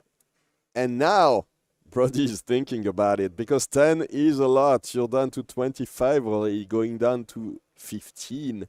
You definitely need to make sure that you don't have one of those dreaded Runeblade hands, where sometimes you come too much. I think Brodie has kind of staked a claim to wanting to keep this hand. They've taken so much damage this turn already. It feels like it's very powerful, but you can see this is stressing them out. This decision is exceptionally tough, and this offered a lot of damage this turn. We see that Ether Iron Weave shaving a point off of the impact there, but falling all the way down to 15 for Brodie Spurlock, but they do get to keep their whole hand, and we're starting the turn with Vexing Quill Hand. Oh, already popping it, so... Oh, and the runic... it's the Reckoning here. Yeah, the Reckoning there. So very important to break that Quill Hand. Makes it free. And amplify the Arknight as well. So that will be coming in for 8, I think, with 2. So I think this is a no, blue 4. amplify. So that's 4 plus so 3, we're 7? Plus 3 up to 7 on the Amplify and 2 Arcane to here, which is not bad. And it's, of course, worth noting. Spellbound Creepers, not only the only thing we've got to keep our minds on here, we know there's a Succumb to Temptation in that arsenal as well. So if any of this arcane damage connects, this is not necessarily the end of Brodie Spurlock's turn. We can refund that action point and rip a card out of Maurice's hand. So the previous hand was very red. The one before that was very blue. This one is very blue again. Yeah, it seems like a bit of an awkward mix of Mechanologist attacks for Maurice over the course of this game. A couple of Meganetic Shockwaves, not really a lot of damage output on that hand, so maybe he'll choose to avoid the Arcane damage altogether. Yeah, there you go. So preventing 2 on those Runeshands. I think this is very heads up and quite an impressive decision from Maurice here. Yeah, for sure. Respecting the Succumb to Temptation, the ability to continue this turn along the line. Going to force some Spellbound Creeper shenanigans if they want to continue the turn. That's what we're going to see. We're going to have that Succumb played out thanks to the powerful legendary feat this time around. And thankfully, get some value from that effect nonetheless.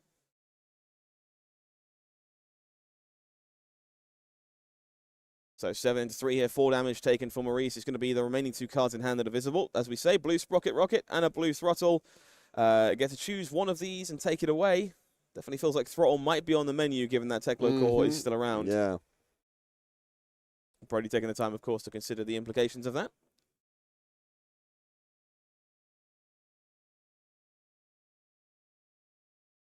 There is still 1 card in hand for Brodie here. Definitely worlds where that's a card like Reveling Rune Blood or something crazy like that let this turn go even bigger. Doesn't look like that. Instead, just attacking with a Ripping Blade and 2 Runeshands on top of it. Keeping an Arsenal, this is definitely still quite impressive. This is 5 more damage coming along here for Brodie Spurlock in total. Puts Maurice in a bit of a bind. That 1 card hand, not very exciting. Choosing to prevent the remaining Arcane, of course, and then take the hit from that blade using Crown of Providence. Oh, yeah, he wants to find a better card with this one. Hopefully trying to find something like a red Throttle. Looks like it was a T-Bone, though, so not exactly what you need in this situation. Not perfect, but a great choice to use that crown. Try and find something to do with those spare resources one way or the other. And we're going to find ourselves back to Maurice. Very much level in tempo and life in this game. Maurice, not that many cards to work with here, though. Although there are a few charges of that Teklo Pounder remaining. Might help to make some of these zero-cost attacks a little bit more impressive. In this situation, when you have a Teklo Pounder like that who hasn't been able to be used a lot, I mean, it would be devastating to finish the game with with still 1 counter on the Pounder. So it has to find ways to put together at least 1 strong turn to threaten lethal for... It doesn't look like at least doesn't look like Brodie wants to slow down at any point in this game. This is definitely a testament to the speed of the game. It's very rare you see life totals flowing about that 10 each range with 2 counters left on Teklo Pounder. Yeah. Normally, those are expended quite quickly. So we're going to see that Teklo core getting cashed in for 2 resources. Maurice, considering if it's worth holding the T-Bone, decides not the case. Going to boost here to get some value from that Pounder, coming in for 5. That is still 5 damage. I think he has the Sprocket Rocket that's only attacked for 1, so it would have been only 3 damage, which would be blocked very easily by Brodie, or maybe he would have been very happy to take it. But this is 1/3 of his health now, so this is definitely something to consider, especially that since you know that the Teklo Plasma Pistol is presumably coming after this one. Might even be a couple of hits if Maurice decides to get rid of the only Arcane Barrier he has left, which he probably won't. We have seen that go horribly wrong for a few people so far this weekend. So well, just the last round. Of course, of course. So we certainly an option, and pressing damage definitely valuable here, but Achilles Accelerator maybe a little more valuable. We'll have to see what Maurice thinks about that. Brodie taking the time here definitely wants to kind of respect this a little bit. They've been debating blocking with the machinations in their hand there, but of course the pressure is in their favor at the moment. They are the one with all the tempo, so giving up cards not necessarily something you're interested in. Of course, Aether Iron Weave jumping in, doing its best 0 block impression to keep that T-Bones condition happy. 2 -1 counters on this one, so yeah. Yeah, he needs to block with it. But there we go. It has battle 1, so it stays on the field. But now the Teklo Plasma Pistol is coming for 2. Small gunshot Not across blocking there. this one. So, how much damage can Brodie put together? Oh, the Sonata Arcanix there. This is a very potent start Used for for Brodie. 0. And if there's a hit, Vexing Malice, Blue Vexing Malice coming in. Sonata Arcanix, Brodie's hand. kind of one of the hero-defining cards for Viserai, really. Lets you do some snazzy things. You can occasionally do arcane damage in the opposing turn, thanks to Spellbound Creepers with this card, and cheese out some wins when your opponent is least expecting it. But it helps you find those powerful tools you've built your deck around, goes digging for the cards you're missing, the card type that you're missing, and dealing a little bit of arcane damage as a bonus is also exceptionally worthwhile. So Brodie still with the full hand of cards to work with here, and a Runeblade card already played means the Viserai is activated. He's active until the end of the turn now, yeah.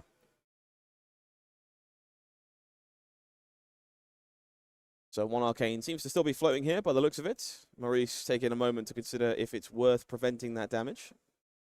This hand would have been much better last turn. I feel that way a lot. Yeah.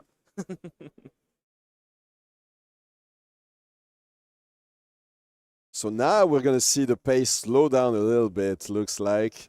Brodie took longer to decide on his blocks last turn than he took for the entirety of this game so far. I think that's just something important that's worth discussing with these more aggressive matchups in Flesh and Blood.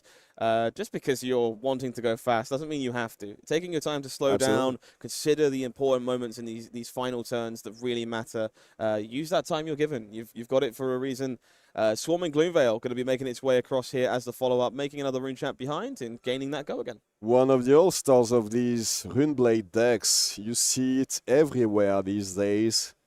Swarming Gloomveil with follow-up with the Deadwood Dirge, new card from Rosetta. Wow, so very cool card. This was played off of Spellbound Creepers here by Brodie, deliberately to make an additional action point, but also to grow that Swarming Gloomveil. And because of the amount of auras generated, if this Swarming Gloomveil connects, that arcane damage cannot be prevented this turn. Yeah. That's some exceptionally clever sequencing, not required by Deadwood Dirge, but gains an extra point of power and an exceptionally powerful on-hit by using those Spellbound Creepers.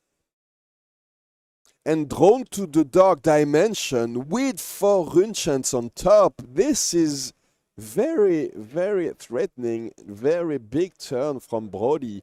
How low can Maurice afford to go in this one? He's already down to 8, so this is very threatening, especially considering that there's a Ripping Blade coming after this one, thanks to that additional action point you mentioned. This is a very scary situation. The card drawn in the Dark Dimension, of course, could be anything along the way. This turn might go even wider than just a Reaping Blade. If we can find one of those for swarms, sure. it's succumb to temptation. This is going from bad to worse for Maurice there. So he's going to lose an additional card and he won't be able to... He'll only be able to keep one card probably, because there's a couple of Runechants coming with a Reaping Blade.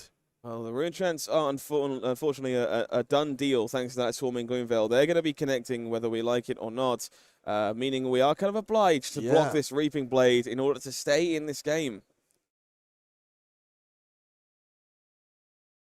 Brodie considering the options here. This hand reasonably potent for Maurice, finding a good mix of yellows and reds to present some kind of mechanologist damage. Brodie considering if Zipper Hit is the more concerning point here, just for the extra point of damage, or whether that Pulse Wave Harpoon represents a problem. It's going to be that Zipper Hit biting the dust. Yeah. And that Reaping Blade coming in. So 2 Runechants unpreventable. So Maurice is down to 1. And the Reaping Blade needs to be blocked. Look how menacing that weapon is. Reaping Blade. Imagine going into battle with this one. Yeah, it's you hurt yourself all the time. Look at the handle. I hurt myself looking at it more than anything else. It's a very impressive weapon, and certainly the bane of many a Verdance player. Oh yeah, you'll find out there in the wild. One of the more impactful Crucible of War weapons to kind of find a new home in this new format in the absence of a card like Rosetta Thorn. Lovely to see Reaping Blade up on the top tournament tables once again. Maurice debating how on earth they're supposed to sequence the rest of this turn. A card required here in order to stay alive. But not a lot of options left for Dash Inventor Extraordinaire. No. Unfortunately, he's down to 1 now. He's still debating how he wants to block the Reaping Blade attack, but nothing to do about those Runechants.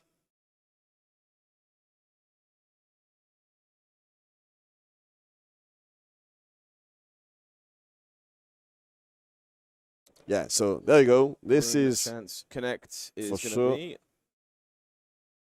the Pulse Wave Harpoon, perhaps, that is biting the dust here. So relying on these 2 yellows to get the job done. Basically hoping for a breaking hand from Brodie, maybe, because there's hasn't stopped hitting him with this onslaught of Runechants. This will be a Zipper Hit coming in for 6 thanks to the last Teklo Pounder activation, and then presumably a Tekloplasma Pistol attack. So that's not nothing. That's still 8 damage.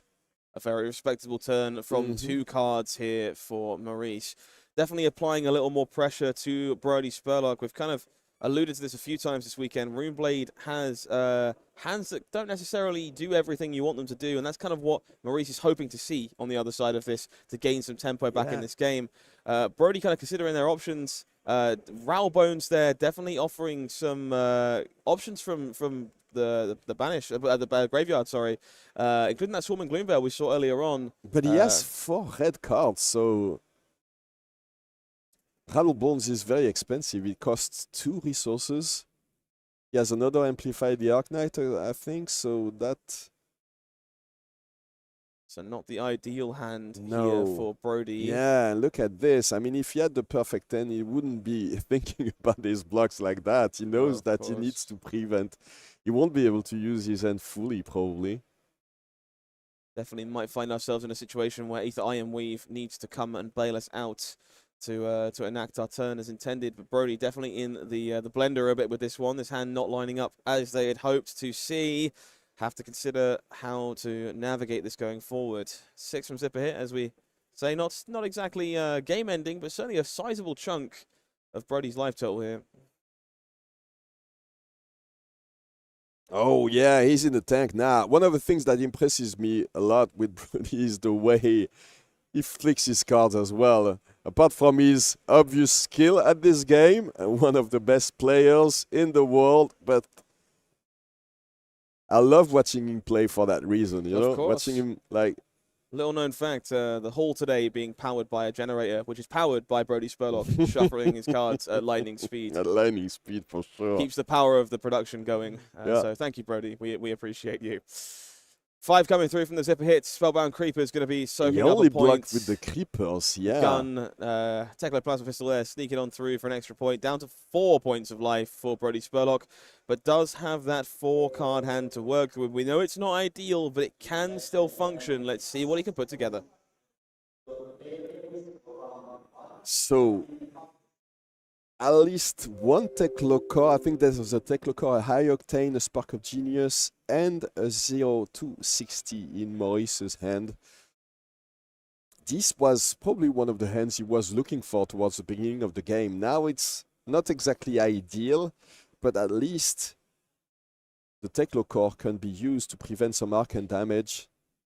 So it is going to be that Rattlebones coming in. As you said, but yeah, he needed to use 2 cards to pay for it. So indeed. So Swarming Gloomveil likely the target in this case, and thanks to an attack action and a non-attack action, you will find Aether Iron Weave online if we're looking for some extra resources this turn. That rune chant being generated from Viserai, thanks to the second rune blade card of the turn. Swarming Gloomveil, 3 go again in this case. This is tough for Maurice there. Yeah, 1 life is a very temperamental place to be when you're playing against the Rune Blade. Rune Chance, of course, pseudo-evasive damage, hard to interact with without giving up cards. And every time you generate 1 Rune Chance, it kind of eats a whole card by itself. And that's kind of the Kadachi lock situation that Maurice finds themselves in here, having to respect every single point of damage that Brodie can present. Yeah. Would you prefer to be in a Kodachi lock or in a Rune Chant lock? I guess at least they can maybe fail to make a Rune Chant. Yeah. The swords are always there. Yeah, as long as you have a blue card, that's a couple of hits from the Kodachis when you're playing against ninjas, which is... preferably neither. That's the answer I'll go with on that one. Of course, Maurice in a similar conundrum to Brodie last turn. He's in a bind, yeah, in a bind now. Looks like he wants to block with that Spark of Genius. Not really useful at that point in the game, obviously.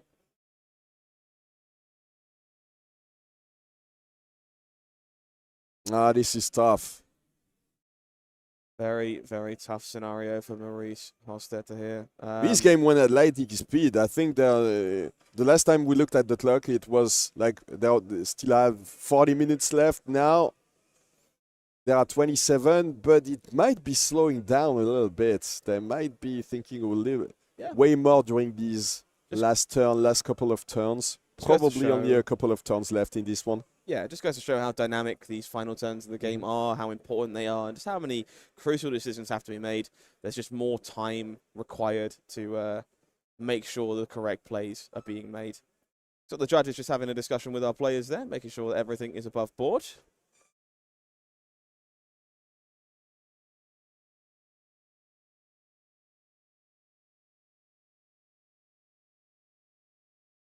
And at least we see some smiles come back on these players' faces. All it takes is a brief moment of reprieve. Yeah, you can step out of the situation for a moment. Just talk about your feelings outside of the game. No need to be so serious when the judge is clearly resolving a small issue.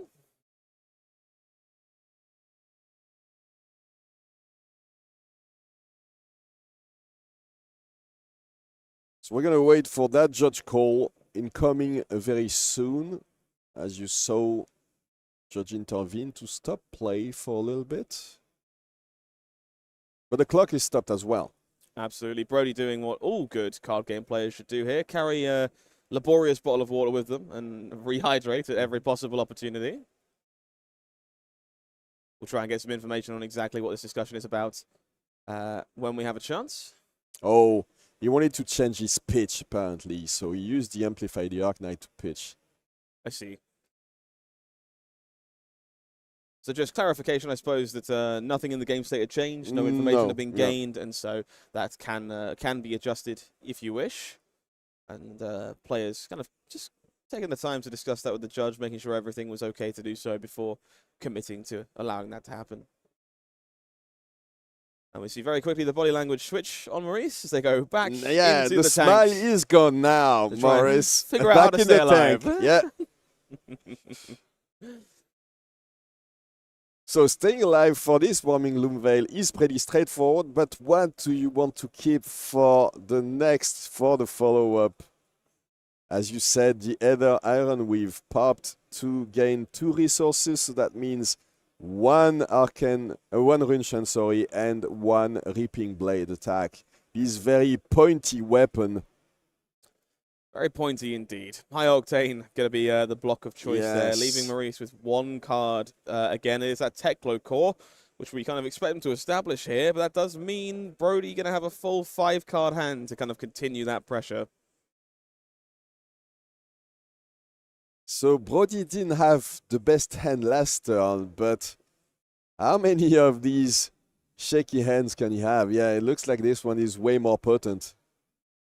There's a... Oh, I think I see another Sonata Arcanix coming in.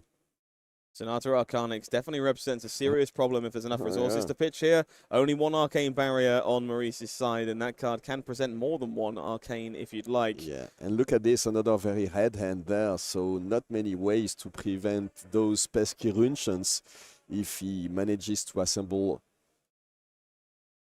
a lot of them like he did on the previous turns. Brodie taking the time. I think there's... I'm getting the feeling there might not be a Sonata. I feel like it would already be on the table if that was the case. No, there it is. Look at this on the left. I mean, he might have a better option. I haven't seen all the cards, but the Sonata There Arcanix is is there for sure. Right? Yeah, Okay, yeah. so maybe we're missing on the resources here to be able to funnel that into a bigger effect. Brodie just taking the time to consider all the permutations here, as they are known to do. Very deliberate player, Bloody Spurlock.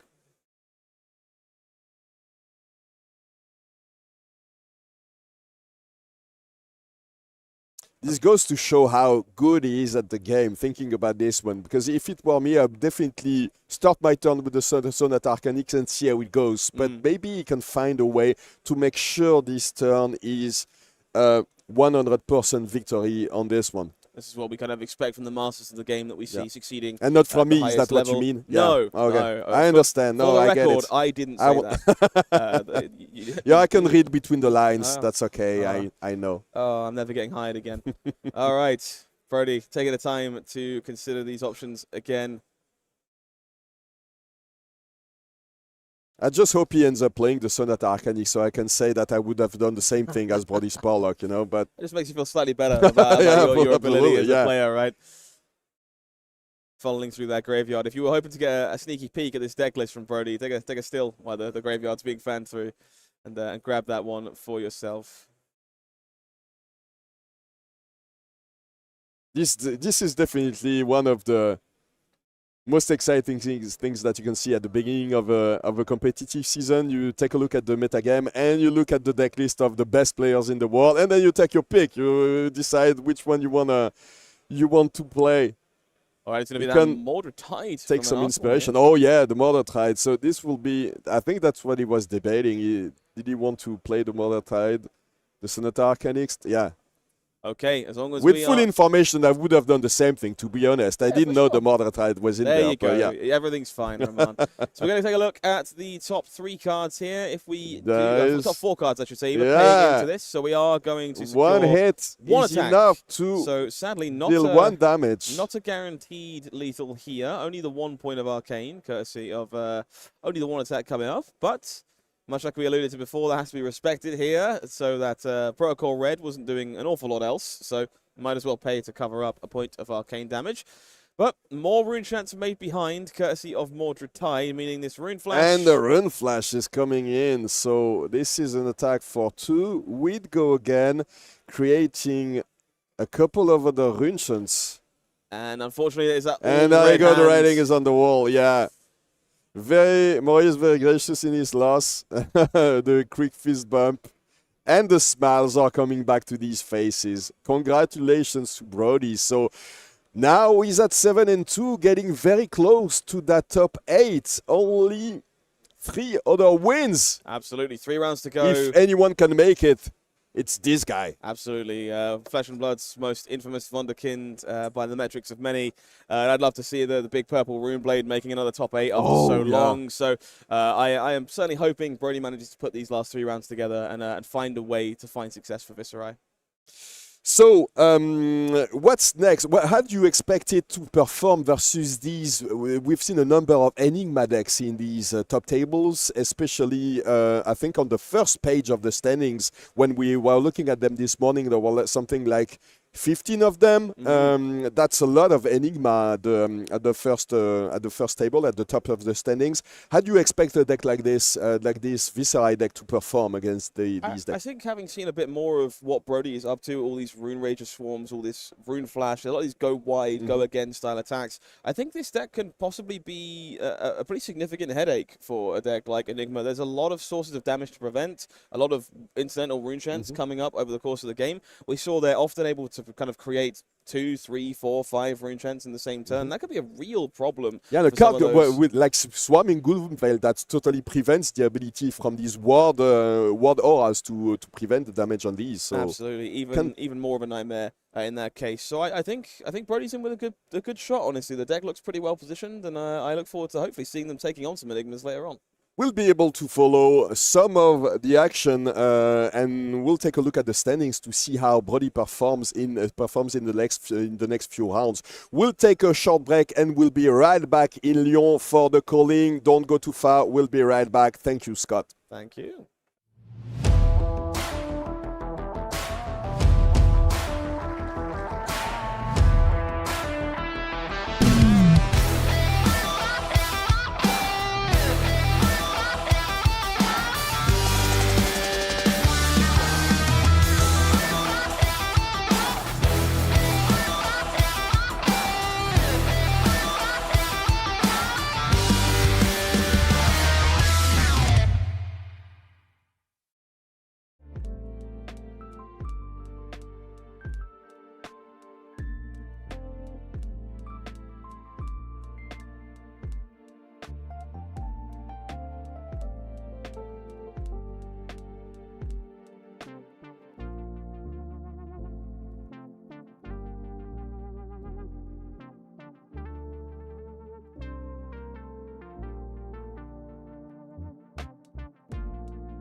Hi everybody, welcome back to the Call In and Leon. I've been joined by the winner, Brodie Spurlock. Well done. Oh my God. Like, we haven't seen Viserai in a while. We have been watching you, to see where you've been placing. And sort of like, it looked like yesterday you struggled a little bit, so it's good to get you on to show sort of like, what Viserai can do now. Obviously, Battle Hard in Milwaukee, we had the results. Viserai's won. Yeah, that was my teammate Nick Gabler on a very basically the same shell. Okay. The kind of new Viserai style. Shout out to him taking down the whole Battle Hardened. Let's go, Team Wolfpack. Also hosted by MinMax, which is cool. Yeah. How much did that spur you on? Because obviously, a couple of defeats, you can get lost in your own thoughts, thinking, what's going to be happening for today. Yeah, I mean, okay, so yesterday I ended the day 5-2, which is just barely alive. Mm-hmm. Coming into today, I'm pretty sure I have to win every game to top 8, maybe lose the last one. Sure. But I don't know. I just tried to rack up as much confidence as possible. I have a little bit more determination in my heart than normal because it's Viserai. He's my favorite hero until the end, and I would really love to put him in a calling top 8. So I am going to do everything in my power to try to make that happen. 2-0 so far. We have 3 games left to go, so a long way away. Yeah, absolutely. It's a long day. Viserai was pretty quick before, but you were lightning fast. Like Rune Ranger Swarm. Flipping heck, that was a card that came out. You played the Malefic Incantation so you could play him with Go Again. I was like, wow, that's really good. I was expecting Morvian Skies, like Mordred Tide kind of plays like we saw traditionally from him, but that's kind of like not what Viserai's about now. Yeah, you have so much extra Go Again from the new set. Rune Ranger Swarm, like you said, is one of the biggest parts of that. Just one more attack that has Go Again is so significant for being able to cut mob from the deck. And then the Malefics help a lot with, first of all, playing into Warmongers. Like when you have those in play, then all your Gloom Veils and Rune Ragers are turned on. You can choose War and actually play more than one card. Mm-hmm. And that card in general is just really strong. It pairs well with Mordred Tide when you leave it in play. It turns on your Rune Flashes and stuff. In my old Viserai styles back in the day, I would play often Rune Flash and Amplify the Arcanite, some number of copies, maybe even all 6 of the reds, but I felt like I could never quite get drawn to the Dark Dimension to be the card I want it to be. Yeah. But now you have the Malefics, which make more rune chance, Deadwood Dirge, which rate-wise isn't the strongest card in the world, but synergy-wise is really good with all these rune chant cost reduction things. Yeah. Drawn, in my opinion, is actually pretty sick now. Because you just have so many ways to pile up rune chants consistently. I think we got to see all of the cards from the new set in that game that are in the shell now. Yeah, so. You played it I'm sitting there, I'm trying to get the cards, on the display as fast as possible. Creepers was always it's always lethal. Whenever I see it down there, I'm just activate it, and then hopefully I can try and block the arcane out and just get rid of it. I don't want to see that in play. You played Deadwood Dirge, and can you kind of explain this play? So you played Deadwood Dirge with Creepers, and what did you do? Destroy a rune chant to then generate another 3? I got lost on that a little bit. So yeah, ultimately it's when you play Dirge, assuming Viserai is on. Mm-hmm. I was shortcutting a bit, but Viserai makes the 1 rune chant. Absolutely. And then you just sacrifice that one, turn it into 3. So as long as you played another non-attack, Dirge, in essence, just says, read the runes but go again. I guess that's not entirely accurate because you're losing the 1. But essentially it's 0 for 3 rune chants, go again. Yeah. And then Dirge can be a clunky card, though, if Viserai is not on. When you start your turn with 0 rune chants, especially if it's in a matchup where you're not playing Grasp, mm-hmm. and you have no Malefics or anything, that card can be weird because if you have no Viserai trigger and you just play it out, it literally has nothing to sacrifice. Yeah, absolutely. So the card is strong, but potentially clunky. Yeah, thing is, we're seeing the cussing with the Deadwood Dirge in limited, in draft, but normally the Creepers is just you're going to play Revel. That's what Creepers is there, so you can get that Revel play in. And you played that, and you came in with 11 rune chants, and I was just looking at it, just going, oh my God, that is really sick. I was like, yeah. And Maurice, he took that entire turn on the chin, and Scott was saying, he's got a velocity in his hand, how much damage has he got to take this velocity play. But to be fair, Maurice came back with nearly 30 damage on his return swing, and sort of like he got you to health in parity. But I mean, what was your thinking on that turn? I mean, you just took pretty much 30 damage and just carried on as if it was nothing. Yeah, I had another strong hand at that point while I was being attacked, and I kind of had a feeling it would be Max V at the end, or at least in order for us to end up with like a tight game, it's probably going to be necessary for him to play Max V on that turn because of how strong my start was. But even once I saw the Max V, I was still feeling pretty confident because my hand was so good, and it was interesting. On the turn before, I decided not to go for a succumb play. When he was holding the Max V hand, I thought about going like Mordred, vexing Quill Hand to deal arcane damage, and then threaten to flash in the succumb. I decided to hold off, not do that, be a little bit more disciplined. So a part of me was like sad, like, man, if I had gone for succumb, I can stop this 5-card Max V. Yeah. But all in all, I think succumb was, you could argue, maybe like the all-star of that game, or one of them. That card is really strong, and just like it gives an effect to the Runeblade class that we haven't had anything like before. It's like Pulse Wave. Yeah. It's like Pulse Wave Harpoon. I was just like, that card is really good. 'Cause I'm a mech player now. He's just like, as soon as I saw you play, I was just like, that is really horrible. Because, you know, you can come in with an innocuous 1 rune chant. You know, am I going to pitch a blue to try and just get rid of that 1 rune chant? You're like, Yeah. have this one. I mean, there's so many interactions with him now. He's really, really good. I wish you all the very best. Hopefully you'll make it into the top 8. Like you said, you have got to win every game, you know, bar maybe the last one. So all the best, fella. Thank you. Nice. Take a quick break, get back to the action, and we'll see you soon.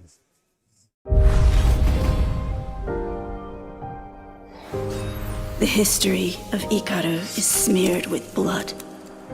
Its blossoms torn and scattered to the winds. A house wiped from the memory of Mysteria. But we are the Crimson Haze.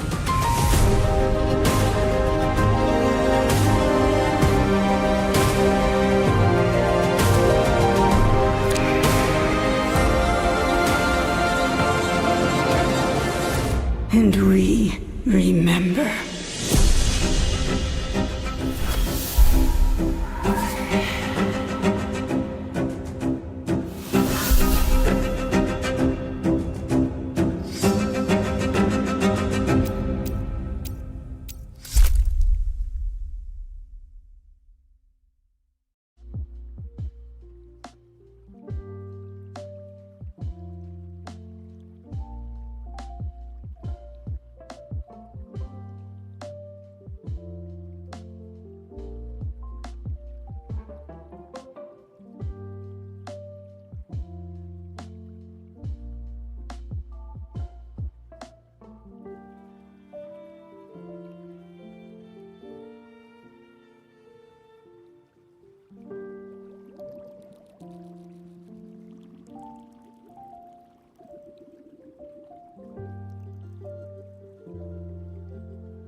Hi everybody, welcome back to the corner in Leon. I've been joined by Yorgos Samaras. Nice All right, meeting fella. you. Thank you for taking time.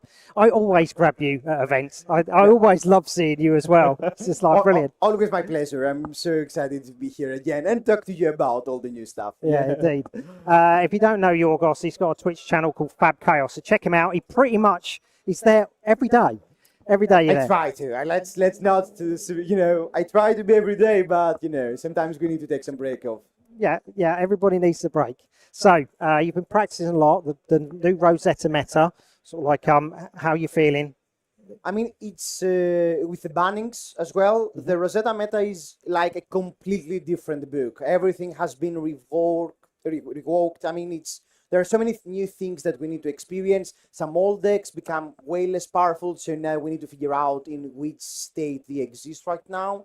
So even if a lot of classes didn't get any new cards because of the nerf of the most powerful strategies, it feels like it's a completely new meta game now. It's like a breath of fresh air has come in. We're seeing players that have left because of the card draw ability of some, some that have gone are actually coming back into the game. That was their catalyst to jump back in and see.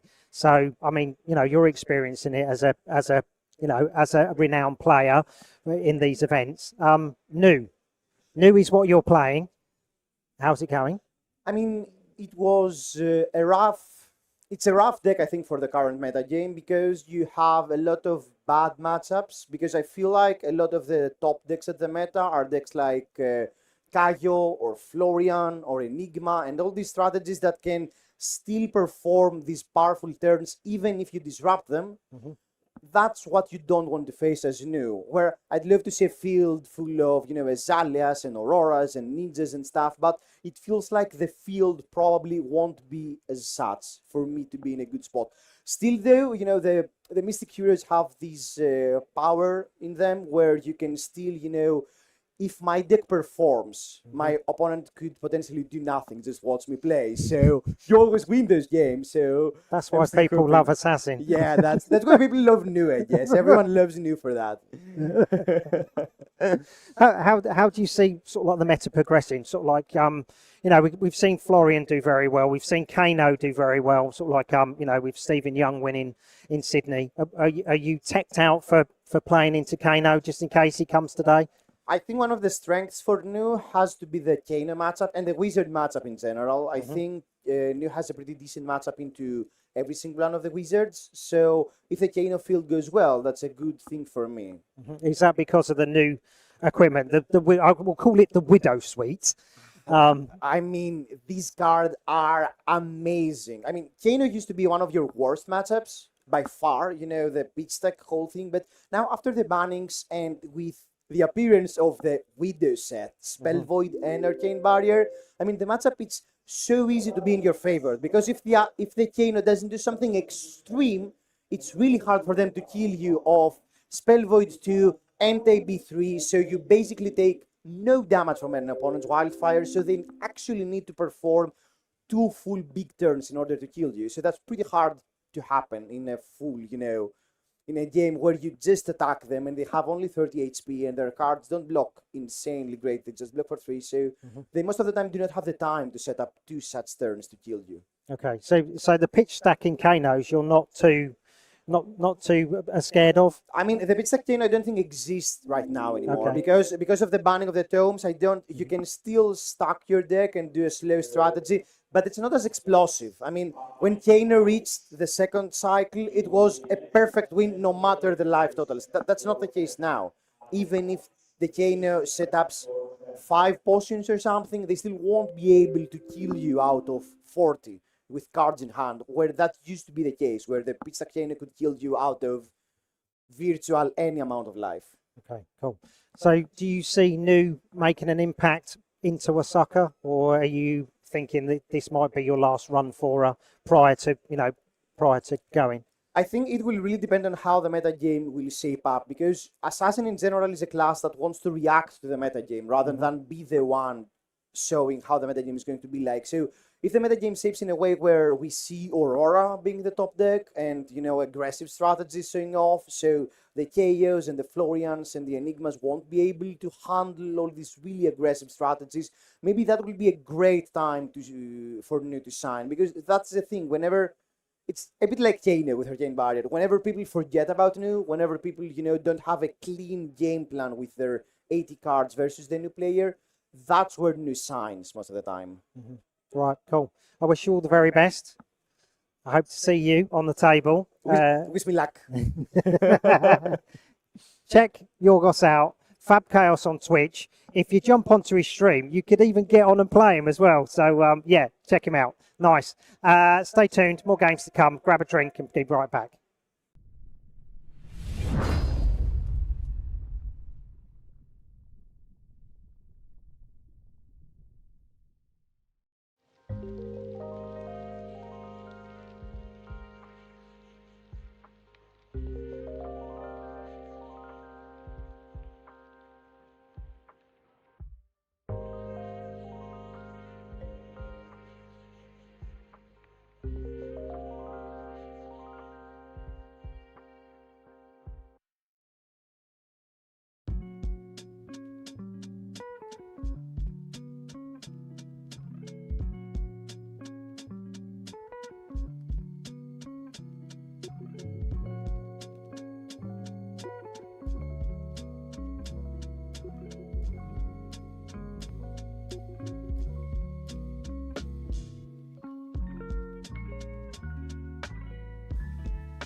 Back at Calling Lyon, ladies and gentlemen, thank you for joining us again for this one. We are reaching the end of the Swiss rounds. Only 3 rounds left today, and then it's on to top 8. Scott, how are you feeling about these next few games?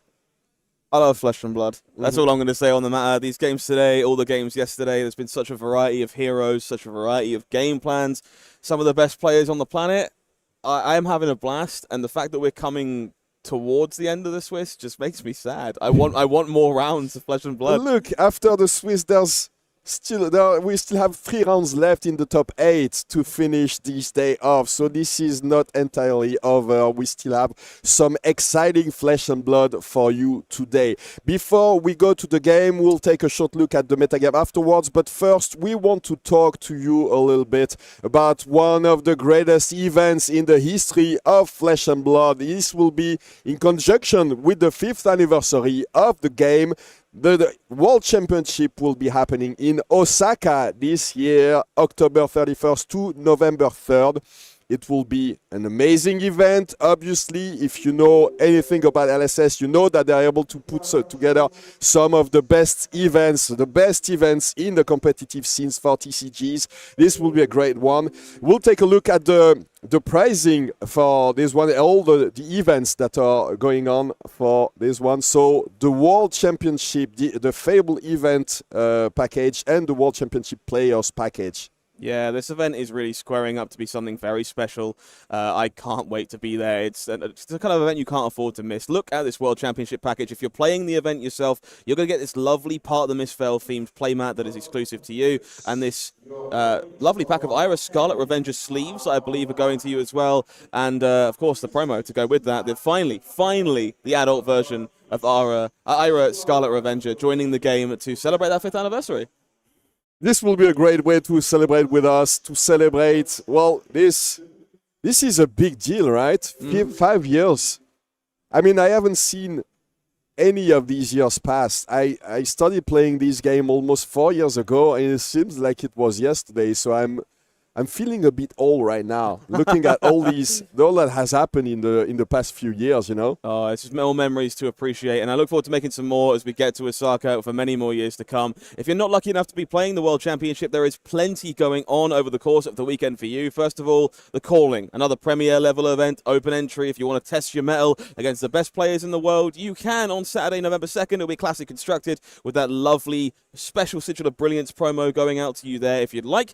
The Battle Hardened, well, we're going to celebrate everything that Flesh and Blood is about. It's time for a bit of Living Legend in that format on the Sunday with a promo pack available for you there. And if what you're interested in, of course, is playing Ira in Classic Constructed at some point in the near future, you can go and win one of those Iras just for playing in these Ira Scarlet Revenger tournaments on Friday. There's 3 of them. Regardless of how you like to play Flesh and Blood, you've got the chance to grab one. Bit of Classic Constructed, bit of Rosetta, and a little bit of Blitz on at the end. You just need to play in these to get the Ira Scarlet Revenger promo card, and look how gorgeous she is. Yeah, it's going to be a great one. One thing to note, though, is that the Osaka Sunday 5th birthday celebration event packages are sold out. They're sold out overnight. So we don't have any of these. But these anime hero tournaments, we still have some packages left. So if you want to get your hands on these, now's the time. Don't wait too long because they're selling out very fast, obviously. Look at these cards. You were talking yesterday about this Viserai hero card, but the other ones are amazing as well. These are stunning. These are some of the most prominent and just beautiful pieces of artwork we see in Flesh and Blood. Of course, Viserai clearly making a resurgence to join the other two right now. If you're looking for new, you can, of course, play the format she's known for. Part of the Mistveil sealed on that Friday. The heavy hitter that is Dorinthea will be representing that format. A little bit of Warrior, should you like, and Rosetta sealed if you'd like to pick up that copy of Viserai. These events are exceptionally special, and they're very close to selling out, just like that 5th anniversary event we just spoke about. It's amazing to think there is only a month to go, but somehow before that, all that time left to go, we're already looking at events at the World Championship being sold out to players. That's how excited we all are. Yeah, I mean, everybody in the room seems like they want to get their hands on these and they're getting ready to go to the World Championship. A lot of people are actually deciding right now. They're getting so hyped towards the 5th anniversary celebration as the day comes closer that they actually deciding right now, well, I need to go to Japan anyway, so let's go and let's do it right now. But if you can't go to that event in Japan, don't worry. You're not forced to go to Japan to celebrate with us, because you can actually have the celebration events inside your LGS with your friends, with your local community. Just go to any of the celebration events on the weekend of November 1st to November 3rd, and you can get your hands on the Ira Scarlet Revenger Rainbow Fall card, which is another way to celebrate and to enjoy that event with us. To me, this is beautiful. This is just everything that Flesh and Blood is about. I want this to be a celebration of everything the game has achieved so far, to celebrate 5 years, and what better way to do that than at every game store across the world. Yeah, while the World Championship will be going on, you can play at your LGS with the TV on and watching the stream as well, and play one of these very cool 5th anniversary events. So that is it. Let's come join us in Japan if you ever get the chance. But now we're going to take a look at the metagame for the Calling in Lyon. This is the present. This is right now. Actually, this was the past. Day one, this was day one yesterday. There were lots of enigmas. Yes. A lot of chaos as well. But we're a whole lot of illusionists, whole lot of rune blade coming out of the woodwork, but I'm excited to see how this converted into day 2. So let's take a look at who managed to make it across the line. Yeah, the conversion rates for KO were not great, right? A lot of enigmas still, a lot of auroras, but KOs 49 down to 5 for day 2. This is a real startling set of affairs with some really cool numbers. Enigma obviously performing well like we expected, Aurora performing well, but the standouts to me, seeing a new hero like Florian joining Aurora up there in contention at the top of metagame.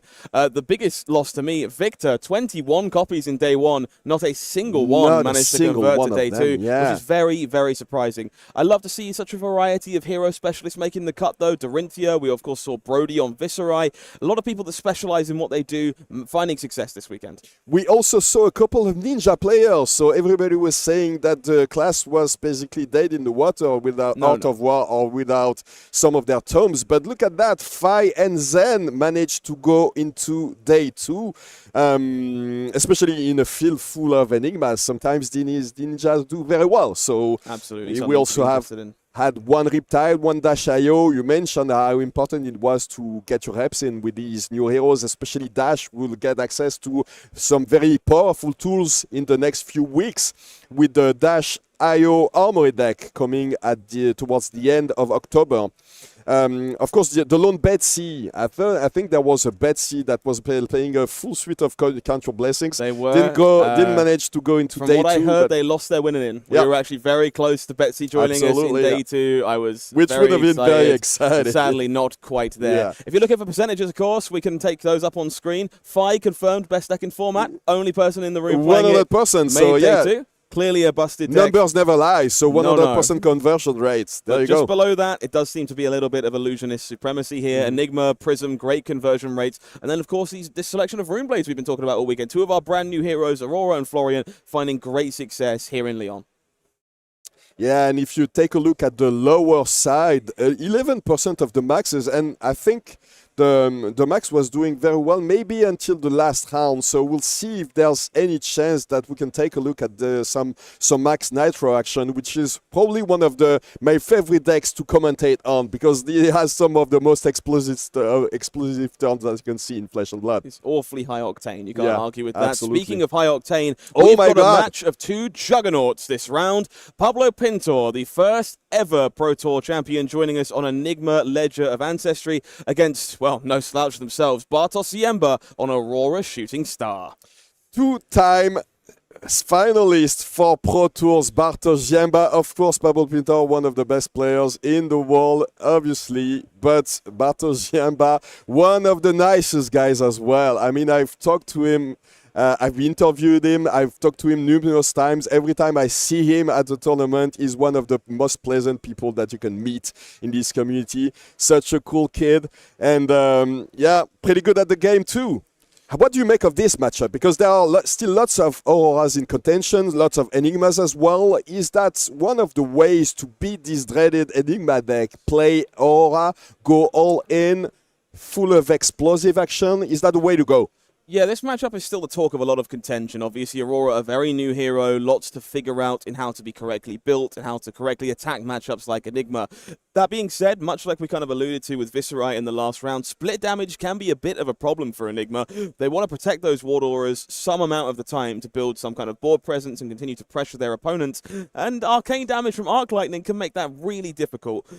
Combinations like that, especially alongside Flicker Wisp, these power turns that Aurora can generate, they're the kind of thing that causes Enigma to have real problems. I'm super excited to see how this match plays out. These are two of our top players in the room right now. There are no undefeated players left in this event currently. So these two firmly in contention for top 8 right now, and they're both going to understand this matchup perfectly.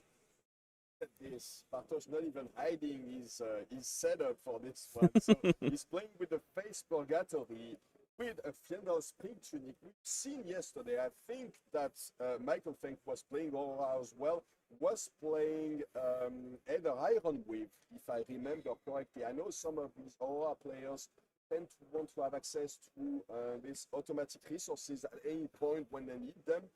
Sometimes the Fiendal Spring Tunic doesn't come at the perfect moment, especially yesterday we saw that one of the Aurora players, Faustin, forgot his tunic counter a couple of times. Not ideal. In this one, when you know that the game is going to go very long, you'll probably be able to make full use of this very powerful tunic. Tunic looking very spectacular in a matchup like this. You expect to go the length of the game. Worth noting that Bartosz here is on a bit of a tear at the moment. They are the player responsible for ending the undefeated run of the final player in this room and have been winning most of this morning. So let's see if Pablo Pintor is the hurdle that manages to get in the way. It's time for Aurora v Enigma with two juggernauts of the game. So I haven't had a chance to talk to Bartosz about his choice for this tournament, his choice of Aurora. But looks like he loves the hero because it's already blinked out. Look at this. The Aurora is Callfall, the Starfall as well. The Face Purgatory is the extended art, and he also has the sleeves. So everything.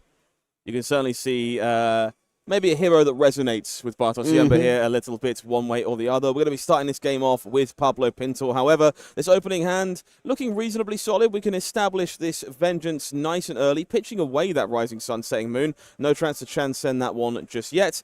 And passing priority, letting Bartosz get to work. This is always a bit frightening on this turn 0. If your opponent has something like Channel Thunder Valley, they can put it on the board to have access to it on the very first turn and then replenishing their hand. But in that situation, Bartosz didn't have it. Looks like he's starting off with an Enlightened Strike with Go Again. So that's 5 Go Again already. Lots of access to Go Again, obviously, in these decks. You were mentioning it towards when we were discussing this matchup. Of course, try to go as wide as possible to present difficult blocking positions for Enigma. Yeah. Deck that likes to block, but you want to make it as hard as possible. Enlightened Strike, a real all-star in these Aurora shells, because you're so capable of creating embodiment of lightnings and other way to grant it. Go Again really lets you be flexible with the other modes you choose to use on a card like Enlightened Strike, getting full power from that iconic generic. Sync Below here, going to be partnering up with Phantasmal Footsteps to soak up the damage. We are on to a little bit of a Flittering Charge to follow up. 4 more damage coming in. We know that Pablo Pintor is adept at blocking. I still remember the tear he was on when Oldhim was still playable and how good he was at navigating these turns and making sure that none of these breakpoints ever went through. So this will be a very tall order for a tall order. Wow, double Waning Vengeance on this one. So all 3 of the red copies of Waning Vengeance making their way into Pablo's hand nice and early here, using that 1 spare resource to pay for Phantasmal Footsteps, using the other 2 to develop this quite daunting board. This is already 7 prevention on this one. 3 ward on each of the Waning Vengeances and 1 on the Spectral Shield. This is very big. Pablo doing a great job at utilizing those cards there before continuing to let Bartosz think about how to sequence these rather complicated lightning turns. You'll find with Aurora, there's a lot of tricksy nonsense between cards like Electromagnetic Somersault, things like Gone in a Flash. Sequencing your cards and understanding the layers in which you correctly want to use them is very important. But taking the time to kind of just think through it all in your opponent's turn before they pass priority to you, especially with access to a card like Shock that might remove an aura at instant speed, is something definitely worth thinking about before you let your opponent draw some cards. This is definitely, I mean, for an aggro deck, this is definitely one of the most difficult to pilot, I think, especially on these, when you're trying to sequence it correctly. It is a very deep deck, and I think we've only seen the beginning of like deck building. This one there might be some room to improve the deck. This is only the first week that we see these some of the very best players in the world build with this one. Yeah, it certainly feels like there's a lot of room to leverage your play skill with a hero like Aurora. If you want to put in the repetitions and understand the intricacies of any given matchup, Aurora is the type of hero that will reward you for doing so, but also boasts a very powerful, aggressive game plan, which of course is the best thing you can ask for in a lot of games of Flesh and Blood. These Sync Belows doing a great job early here for Pablo, covering up these pesky breakpoints these lightning heroes are so infamous for. We see our first copy of Gone in a Flash. Yeah, this is a very important card, Gone in a Flash. New card from, I was about to say, pardon me, a new card from Rosetta. Lightning Surge was released back in the Tales of Aria days, but this one is one of the strongest cards in Rosetta. When this attacks, the next time you play an instant card, this Chain Link, you can return it to your hand, which means that you can attack with it once again. Okay, it's time to break off those lightning greaves here for Bartosz. We're going to be using a he's Sigil of using Solace. the Sigil to get an instant on the Chain Link, returning the Gone in a Flash. So this is going to get really tricky. These instants are going to have Go Again for the rest of the turn, meaning we can reimburse our action point if we need to. Gone in a Flash, more than happy to be picked up, replayed, and rebought over and over again to maximize the power of those lightning greaves. So first, a second attack with this single card. I want to know more about the character depicted in Gone in a Flash. She looks very cool. The artwork is probably a friend of Aurora's. Very electromagnetic. Okay, this is very snazzy. And the Shock. Yeah, Shock here, a card that is kind of gives an extra layer of complexity to a deck like Aurora. You don't often expect instant speed interaction in your own turn when playing against a Rune Blade, but that's kind of what Shock can offer. In this case, we're threatening to bust through one of these problematic auras and rebuy this guy in a flash yet again.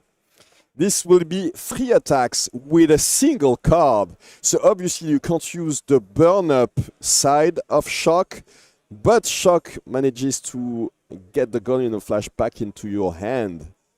So Pablo here considering preventing this point of Arcane, saving one of their auras from imminent destruction, or whether or not they are better served using that shield to buffer their other aura, the Waning Vengeance. Does the shield bites the dust in the end? Gonna flash back into Bartosz's hand, and now they're gonna flash attacks again. Do stop me if you've seen this one before. 4 more damage coming across the line here for Bartosz Ziemba, and that Waning Vengeance is going to finally bite the dust, soaking up 3 of that damage and making another special shield for the treble. But 1 damage is coming through, so not a lot of damage done this turn, but crucially, none of those Waning Vengeances are left on the board. And look at what Pablo is following up with. A Waxing Spectre now. This is the other big one. This comes in with a counter, which means it gets go again and it attacks for 4 for a single blue card. Definitely the more infamous of these 2 auras, the one that we're known for seeing in Enigma list prior to the most recent adjustments and set releases. This card is one of the reasons to play Enigma. It's very threatening, continues to provide large amounts of damage over and over, and it just has to be answered in order to not fall very, very behind from Bartosz Ziemba. The shield, of course, here able to chip in for that bonus point of damage afterwards because it's free to attack with, courtesy of Enigma. Yeah, and now Bartosz needs to do it all over again. Clear those auras, try to push some damage through. No Channel Thunder Valley, no Arc Lightning yet. No, but this card arguably equally impressive. Burn Up Shock, definitely one of those all-stars you should be looking for in Rosetta Limited if you're looking to play Aurora there, but a mainstay in Constructed as well, threatening a 4 chunk of Arcane if you manage to connect with any of your following attacks for the rest of the turn. That includes this Starfall. Yeah, Starfall is very annoying to deal with, only costing 1, coming in for 2 with Go Again. Pablo uses Hold the Line to block this one. And the Lightning Surge is coming next. So once again, another pesky breakpoint here to kind of stop this burn-up Shock from connecting, demanding a bit more respect if Pablo wants to avoid that bonus Arcane. Those 2 resources floating, representing an embodiment of lightning for Aurora to make that next turn go significantly wider. With that very powerful hero power, yes, indeed. And Pablo finding all his very important defense reaction early in this one, so he manages to block these breakpoints very, very easily, very efficiently. We even managed to transcend here with Preserved Tradition, thanks to Hold the Line, of course. That snazzy blue defense reaction does meet the criteria if you're looking to transcend. Turns this over into some Inner Chi. The other card one of the reasons why you play Hold the Line in this deck, and some other blue defense reactions, of course. Yeah, we've seen some blue Sink Belows and stuff like that in the past making the cut. The other card in Pablo's hand here is a Phantasmaclasm, a bit of a throwback all-star that is pretty spectacular if you can make some blue resources and cards.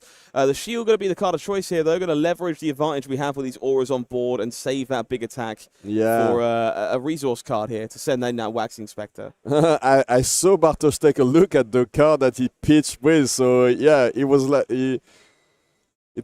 he was looking at his opponent saying, oh, you chose not to attack with the Phantasmaclasm. Okay, good to know. I still remember, I think that's the first Majestic I opened when I started buying some. I started between Crucible of War and Monarch, and that's And the first set release that I actually enjoyed was Monarch, and the first card, the first Majestic I ever opened was Phantasmaclasm. Beautiful card. I'm glad it's finally finding a home. Speaking of beautiful cards, we've got Sizzle on the table, providing a huge bonus to this Starfall, activating the criteria and granting an additional +3. Sizzle, one of those very powerful cards from the Aurora First Strike deck that you can pick up if you're looking to get your way into the hero. Does an awful lot of things this deck is looking to do, all in one concise little package.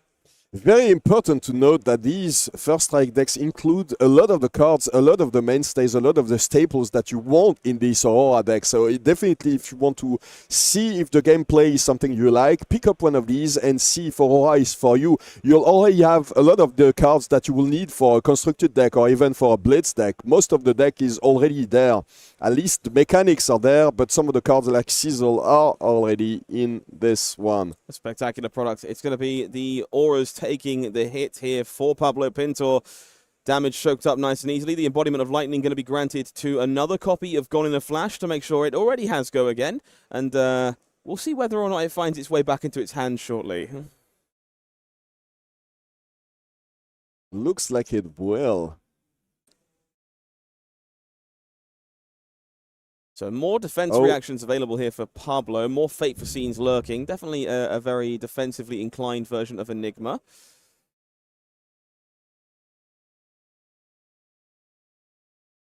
There are lots of things to consider for Pablo there. If the Gone in a Flash goes back to the hand, might mean that it will be coming in with maybe another buff.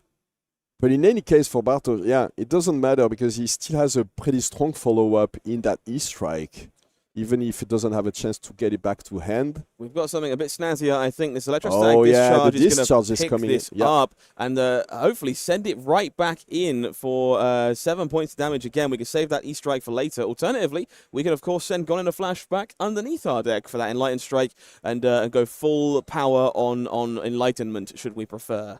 Lovely card here, Electrostatic Discharge. Again, just which means this means that it could be he chooses to draw, so it's only an 8, but it could have been 10 power on this E-Strike.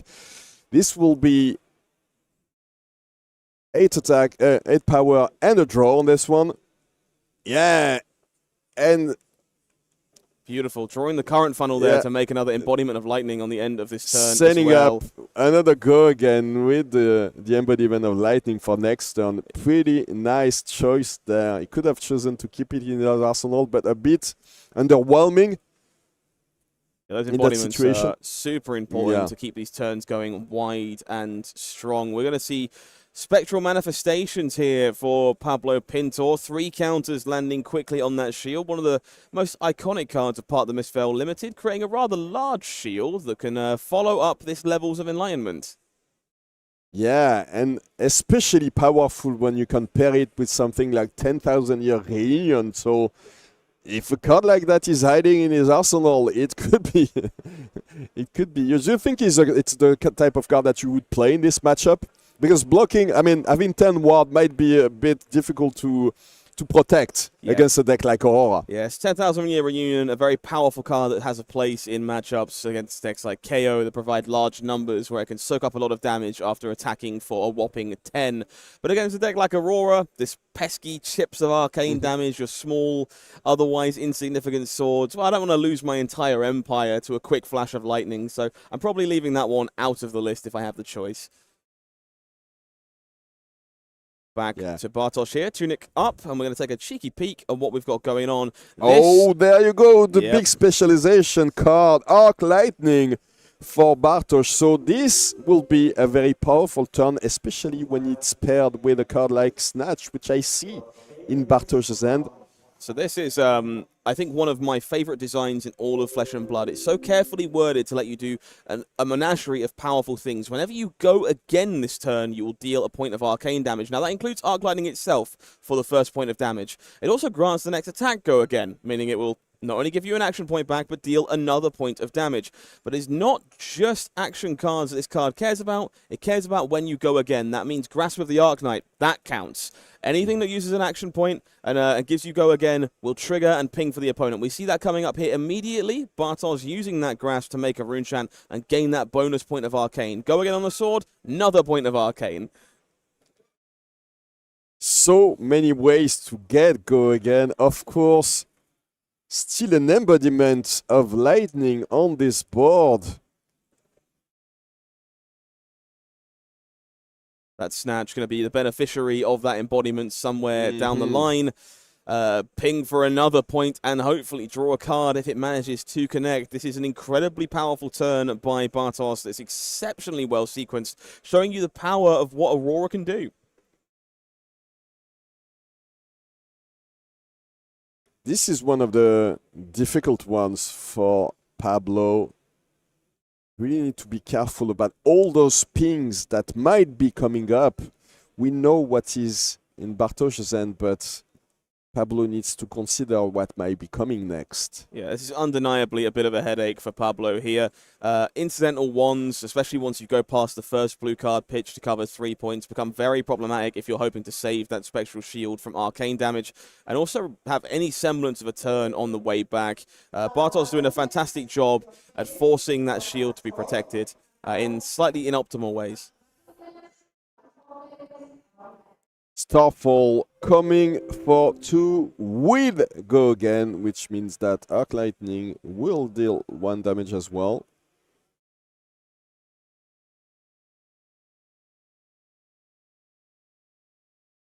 Look at this. Already looking at the graveyard. Yeah, maybe he wants to see how many defense reaction might be left in Pablo's deck, because that's one of the efficient ways to block that Snatch, obviously. This is actually a very tough turn for Pablo here. The hand contains Rage Spectre, one of those cards that really is an all-star on a board with no other auras on it, swinging for 6 out of nowhere, but also has access to cards like Levels of Enlightenment and Miraging Metamorph, other fantastic aggressive options that really could promote a lot of damage from Pablo if we weren't forced to respect this go-again copy of Snatch.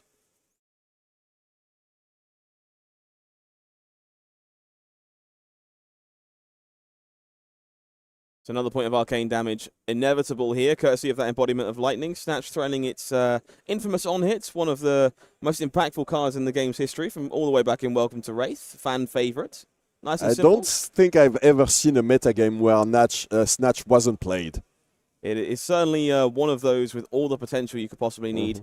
Phantasmal Footsteps doing what it's doing its main job here, covering up that pesky breakpoint alongside this Rage Spectre to keep that Snatch at bay. After that arcane had been prevented by Levels of Enlightenment. Very strong turn for Bartosz, but definitely not the best thing that you can do and that we could see with Arc Lightning. So we might be seeing another one of those coming next, especially strong when you pair it in conjunction with a card like Flicker Wisp. Absolutely. Lets you do double arcane damage for each of iconic these combo pings. for these Aurora decks. Speaking of iconic, this is a play pattern we are very familiar with out of these Illusionists. Take your Tunic resource, spend it, send 7 damage with a copy of Miraging Metamorph. Of course, Aurora likes to keep a full hand to be able to put together some of these strong turns in this situation, but that's still 7 damage. You need to respect the damage output of a deck like Enigma, because it can get out of hand very quickly. Now, we have to mention there is a very noticeable, very real downside to a card like Miraging Metamorph. Should you choose to trigger the Phantasm effect by breaking it with an attack of a reasonable size, it will create a bonus copy of an aura you might have in play. That's a downside, right? Yeah, definitely a downside. So looks like Bartosz stopped. Yeah, they've decided to block with the shockwave. It might be a pretty. Yeah, I think we're not gonna see too many explosions. This one. A very snazzy little turn. Yeah. Static Shock here, another one of those cards making itself known from the Aurora First Strike deck. Lightning Flow, a very sweet keyword designed to reward you for playing a lightning card before it hits to deal an extra point of arcane damage. I mean, this is coming in for 7 thanks to that Electrostatic Discharge with an extra bonus point. Yeah, an looming on the additional end. arcane damage on it. Lovely represented by that D6 for us now. And Pablo's hand doesn't block particularly well. Look at this. 2 non-blocks in these Transcend cards. Warmonger's Diplomacy blocks for 3, but hold the line when your opponent hasn't drawn any card. It only blocks for 2. Definitely a bit tricky here. Hold the line, of course, representing the potential to transcend the homage in a pinch if we're looking to make a shield with Enigma or find a way to utilize that cheat in the following turn. But this damage is going to connect in some capacity, and that's exactly what Bartosz is hoping for.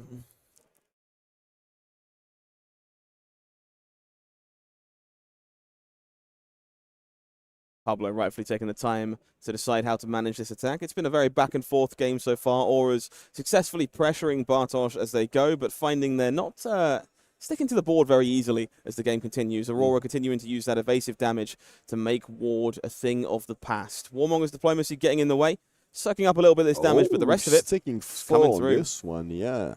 Interesting. Chose not to block with the hold the line.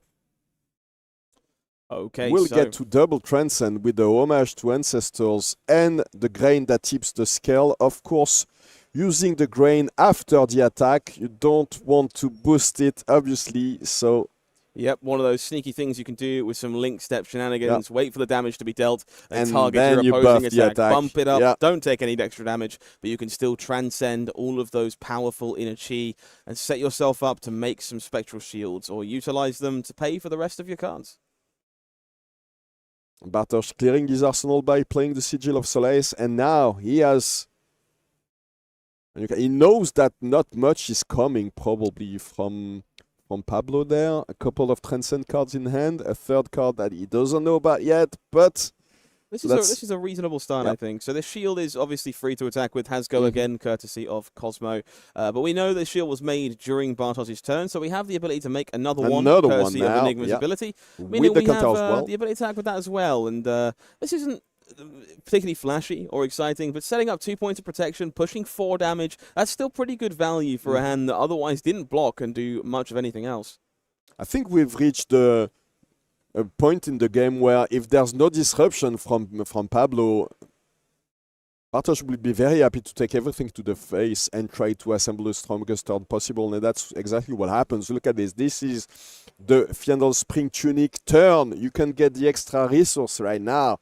So now he needs to find a way to navigate this turn to clear these pesky shields, make sure they don't come back to attack him, but also push some damage. This is going to be quite the start. Burn up shock. Yeah, once again. Another copy of this one hitting the table. One of my favorite things about these meld cards from Rosetta, you can tell when your opponent intends on playing them as they hang them sideways over the board as they're thinking about putting them down. You read them again. You read them again and make sure you understand exactly what they do. 4 additional damage going to be threatened by every single attack Bartosz chooses to send this turn. But first of all, we've got a cheeky point of arcane damage to worry about from shock that threatens to remove one of those shields.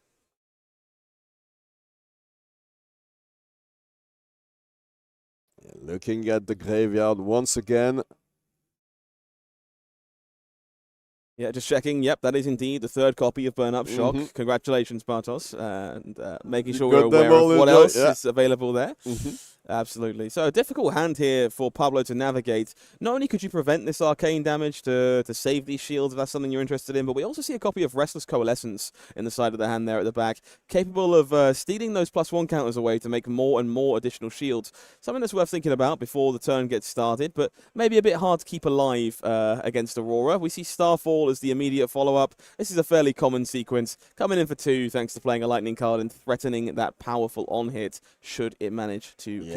And you need to make sure that you wait as long as possible to show your opponent what's in your hand. So just start attacking with Starfall. This Lightning Surge doesn't have go again yet. Not right now, No. but there is a menagerie of ways to change that, and that's exactly what's running through Pablo's mind right now. One card in Arsenal, one card remaining in hand for Bartosz, and they definitely were interested in keeping that entire hand in the previous turn. Plenty of ways to get tricksy here and regain an action point, and that's something that Pablo has to respect. Something like Blink, for example. Blink would be the perfect solution to Bartosz's problem of lack of actions. An iconic Majestic from Tales of Aria. Not one we saw too much of at the time, but now a Lightning card, which certainly has some relevance for these current Lightning heroes, capable of making an action point all by itself at instant speed. I think... Oh yeah, the somersault was used to pitch. Might also be a lightning press. Okay. Oh, okay. So there's going to be a somersault here. A somersault, the second somersault used to get The surge lightning back. surge back. And we will remove our And, arsenal. the third Solace. sigil. Yeah, so we'll be able to clear the arsenal and put the lightning surge in the arsenal. So next turn it will have go again. There's some beautiful sequencing there from Bartosz. You can tell the pedigree of the player in full effect there. Successfully bluffing all kinds of tricks, trying to convince Pablo to block in an inefficient way before finding a way to clear their arsenal out and get that lightning surge right where it belongs. Yeah, but the good side for Pablo Pintor is that he still had the Spectral Shield, will be able to use the Restless Coalescence. So Restless Coalescence lets you put as many counters as you want on it, and then you can clear those counters, remove them to create one Spectral Shield as a once per turn instant.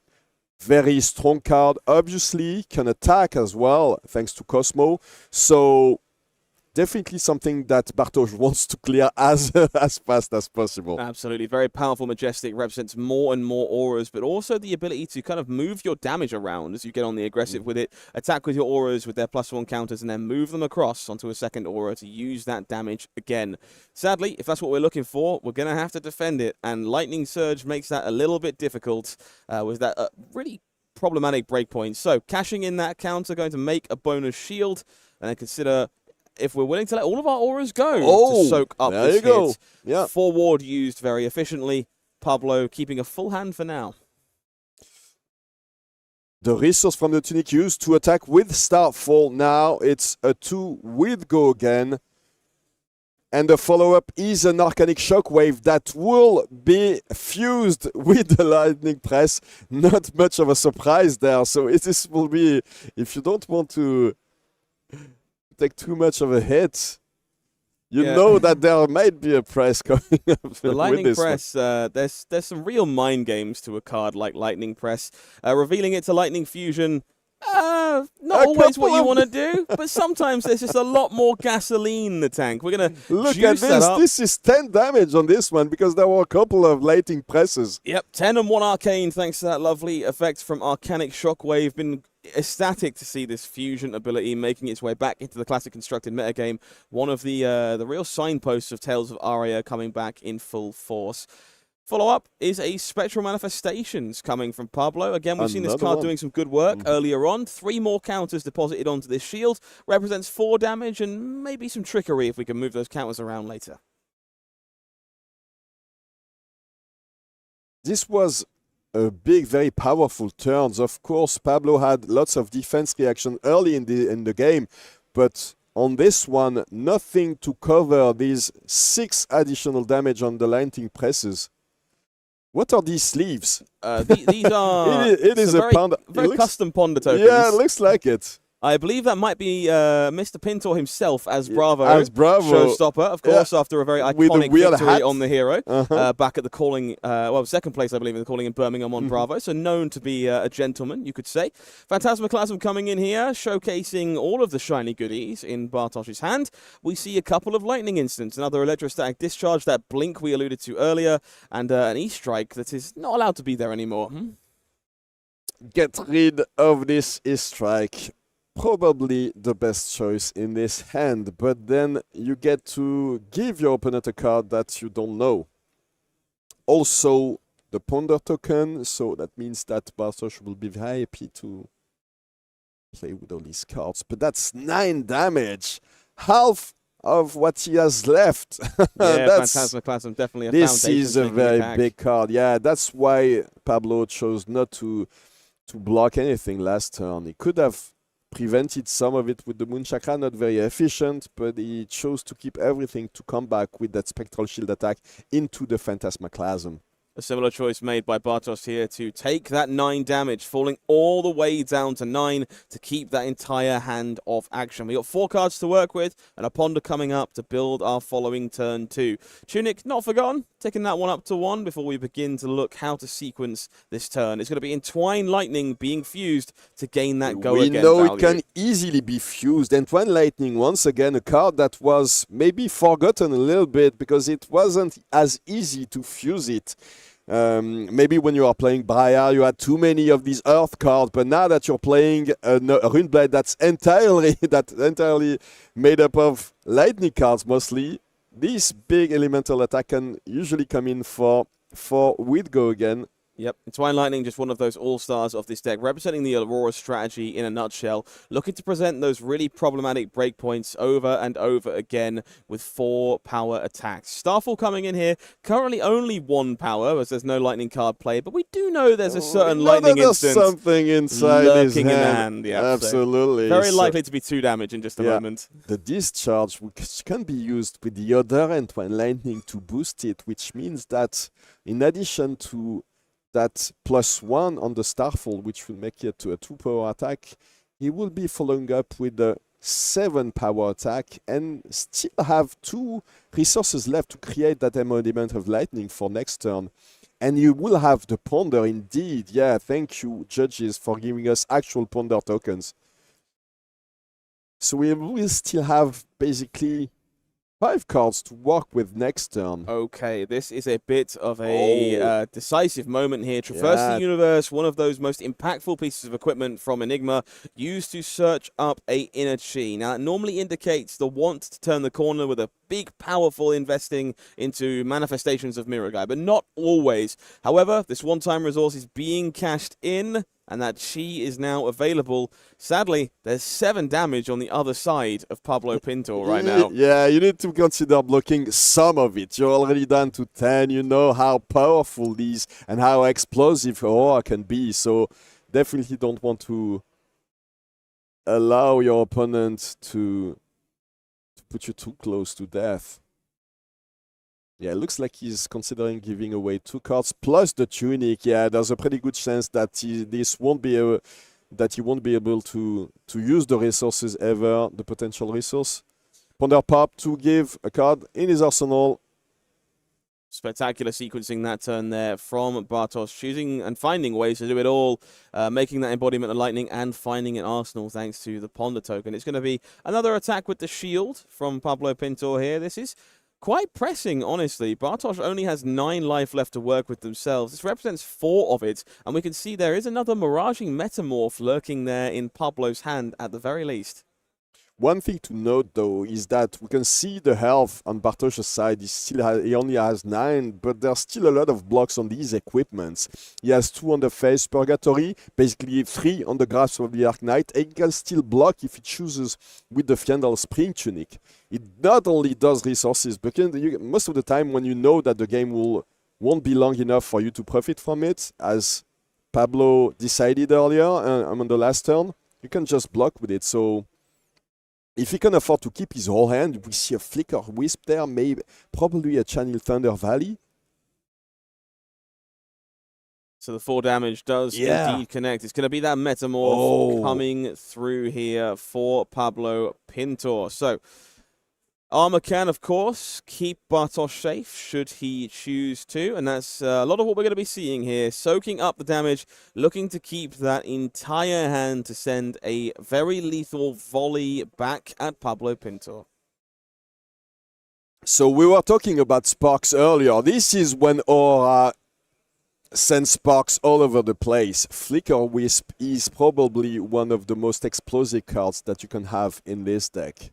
Absolutely. Flicker Wisp paired alongside Arc Lightning does some truly despicable things, but a card that just has a lot of potential with Aurora's typical play patterns, managing to duplicate a lot of the arcane damage you can present, which can be very threatening for an opponent that only presented Arcane Barrier 1. The Spectral Shield is still there, very threatening, of course. But now, Bartosz Ziemba is working with 5 cards. Flicker Wisp will be fused with the Channel Thunder Valley. Now he knows that it's coming. It is on the board.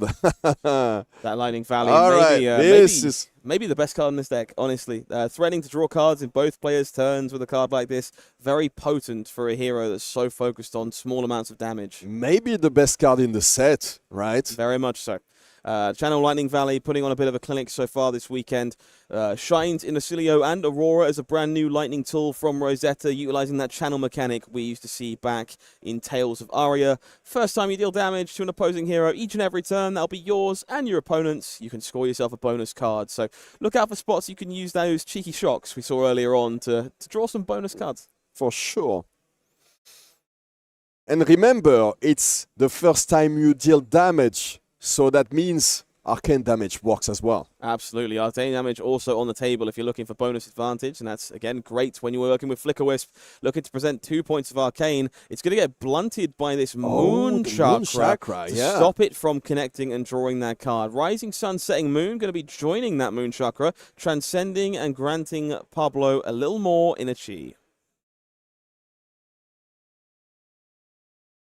So Bartosz reading Moon Chakra again. Of course, he knows the card, but you always want to make sure that you reread the text every time a card like that happens. Absolutely. To hit the board. Been a hot second since part of the Misspell Limited. Maybe Moon Chakra has slipped out of your consciousness, and taking a moment just to make sure it prevents the amount that you think it does. Worthwhile to just take the time to do so. Pablo debating pitching that inner chi here to make another Spectral Shield. Certainly an option if we're looking to prevent a little bit more arcane damage over the course of this turn. But overall, blunting all this damage to shut down Channel Lightning Valley is going to prove to be a rather daunting task. Yeah, it's all good if you want to block that arcane damage, but you know that there's a very strong chance that there's a lot of physical damage coming next, and you will be left with only a couple of cards to block these. Okay, so now the Spectral Shield that had 3 counters is gone. So, choosing to use the Spectral Shield and Arcane Barrier 1 here to blunt the first instance of Arcane, meaning this Moon Chakra's prevention is still up and active to take care of the next instance of damage. That could be physical, that could be arcanic, meaning Pablo's done a great job at setting up a shield for whatever it is that Bartosz might represent. We're going to see a current funnel being the funnel up. Yeah. This is a very sweet card from Rosetta as well. A great blue block 3 tool for these lightning heroes in order to grant go again to itself and also the next action that you play as well. Very versatile card. Showing that in full force here. 2 damage coming across and threatening to eat all of that prevention from Moon Chakra, which is, again, a very concise use of resources here from Bartosz, looking to get every inch of value out of every point they are capable of presenting. And they're going to need it here with only 2 life to work with. There's definitely some breathing room for Pablo if they're able to keep some momentum under control. One of the cards left in Pablo's hand is a Sink Below. We know a lot of Bartosz's card hit for 4 to present a breakpoint, but not much more than that, right? Oh! So this gets awfully means, dynamic from yeah, here. Now he needs to use it if he doesn't want Bartosz to draw. Thanks to that Channel Thunder Valley, the +3 on the Lightning Press. This is rough. There's a very real consideration here for Pablo to break those sleeves to create another Spectral Shield here in order to not use up the Moon Chakra protection to keep themselves safe. If they don't, that Moon Chakra will be taken care of, and the next threat that Bartosz presents might manage to draw them a card with that Channel Lightning Valley. It's a very tough decision. You can see Pablo kind of sweating it over. A lot of permutations for how the rest of this turn could go, depending on that last card in Bartosz Ziemba's hand. Need to understand whether or not this Moon Chakra's protection is the most important thing right now. Yeah, this is a crucial moment in this one. So now we know that the next card... Oh, that's another Flicker Wisp. So this will do the job. Flicker Wisp, of course, will deal arcane damage itself. It's amplified by another copy of itself to do 2 points of arcane. And if that manages to connect, which at the moment, there's only one arcane barrier in the way, we will be able to draw an additional card with Channel Lightning Valley. If we can do that, we might find ourselves with yet another attack to follow along. He takes one, and the attack has go again, by the way.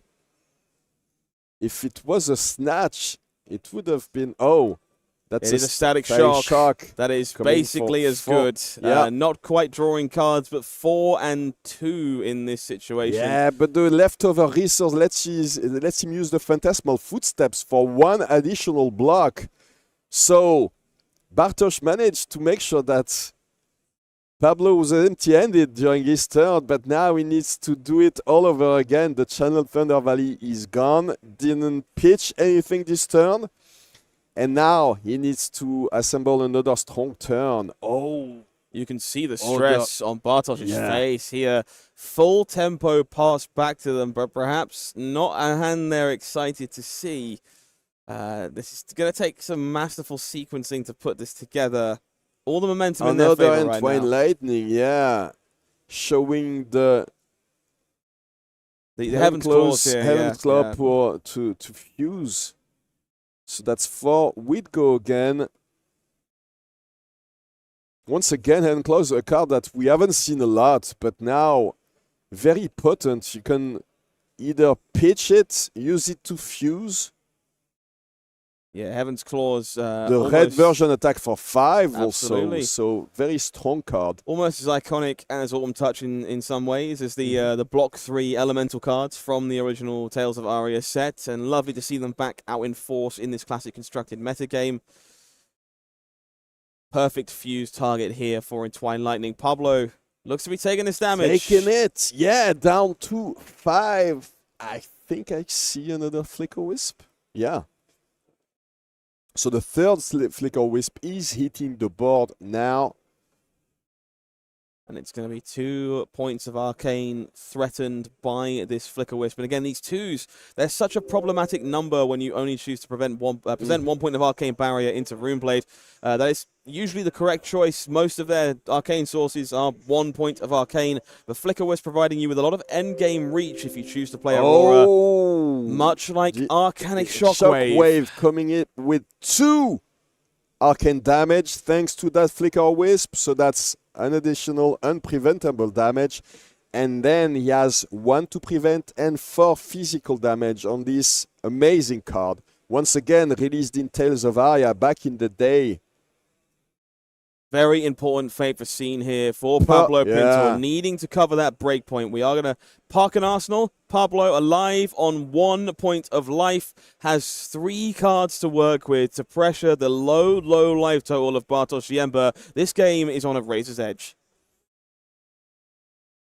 This one is so tough to navigate now. How much damage can he put together? We know that Aurora sometimes doesn't have hands that block very well. Oh, the Red Spectre coming from the Arsenal will be attacking for 6 when it's Pablo Pintor's turn. He manages to transcend also on the same turn, which means that the shield is coming first. This is a gigantic turn of events for Pablo Pintor here. Rage Spectre representing a gargantuan amount of damage that in a Chi going to provide maybe an extra shield to send along, and 1 unknown card in Pablo's hand that could change all of the equations. It's written all over Bartosz's face. This is trouble.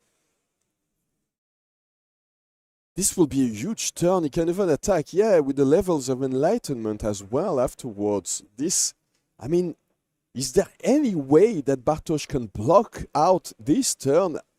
It doesn't look like it. So that's 2 damage. He still has 2 blocks left on his equipment with the Tunic and the Grasp of the Arcanite. If he has any non-blocking card in hand, it might be the end of the line.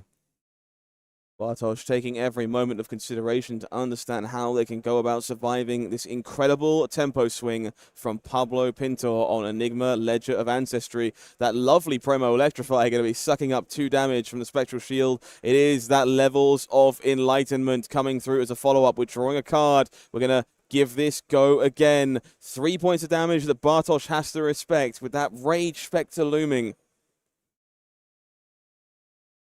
Yeah, so 3 block on the Static Shock. What's the follow-up? An attack with the Red Spectre only, so he'll be left with no card in hand. Needs to use the final block on the Grasp as well. Only 5 block presented in the face of this Rage Spectre. Bartosz Ziemba down to 1. Both these players on a knife's edge. But Pablo Pintor with a Rage Spectre in play and all the momentum on their side.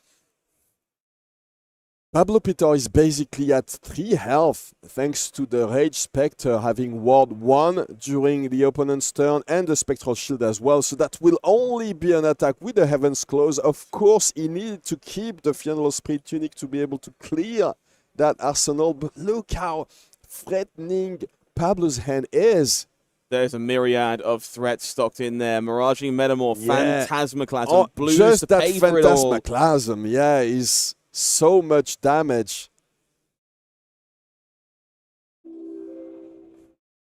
We're going to be moving back to Pablo. The shield, of course, the perfect place to start. Has go again. 2 blocks. Sizzle soaks the damage. It's Phantasmaclasm. 2, 3. I'll remove the 3. I think that might be the one that blocks the most damage. Does Bartosz draw a big enough attack to pop Phantasmaclasm? It's no! There you go. The game is over. What an incredible display of flesh and blood from both these players. Yeah, congratulations, Pablo Pintor. That was masterfully navigated. What an incredible display of the power of this Enigma deck, even in the face of one of its foes, maybe. A lot of players were saying that this was one of the best ways to face these Enigma decks. But in this situation, like so many wards, so much potential, I mean, so much offensive output as well with all those Phantasmaclasm on top of these ward attacks. That was amazing. That was a masterful display of flesh and blood. Congratulations to Pablo Pintor for taking that one down now. 9-1 going into round 11, which is an incredible record. Very much in contention for that top 8. Commiserations to Bartosz, still very much live for all that incredible prizing and just a spectacular game played by both parties. I mean, at 9-1, there's a pretty strong chance that that Pablo is locked for top 8. Very possible. And of course, I'm never going to turn down a top 8 where I get to see more play from Pro Tour champion Pablo Pintor. It's one of my favorite hobbies, you know. Just watch Pablo. Yeah. I mean, anytime there's one of these big tournaments in Europe, you're 100% sure that he'll be there. And most of the time when there's a big event, abroad as well, he's there as well. Yeah, always a very cool presence to see. So we'll have, by the way, an interview with Pablo afterwards. So let's take a short break with an ad for Hostettler, and then Pablo will come back for an interview for this one. Don't go too far. We'll be right back at Calling Lyon.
Hi, welcome back to the call in Lyon. And here is Pablo Pintor, the winner of our last round. That was amazing. Thank you so much. That was it amazing. was an amazing game. I was at the edge of my seat during the whole game, because you can never trust these Auroras with their instant speed things and whatever. It was sweating like a madman during the whole game. But the thing is, the nerve that you show. You were blocking at the right time. The Channel Valley sort of like play that came through.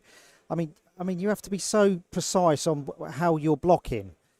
To stop him from drawing that card, and the flicker wisps as well that was coming in. It was attacks from everywhere. Yeah, it was kind of insane. I was hoping when I put down one of his cards with the first Phantasmaclasm, which by the way is probably the best card in the deck outside of the auras. I quite like Mirage and Metamorph, but that's a bit. Yeah, but I like better screwing with my opponent's hands. I suppose it's quite and nice. 9 is a big number. I'm a Guardian player at heart. I like playing big numbers.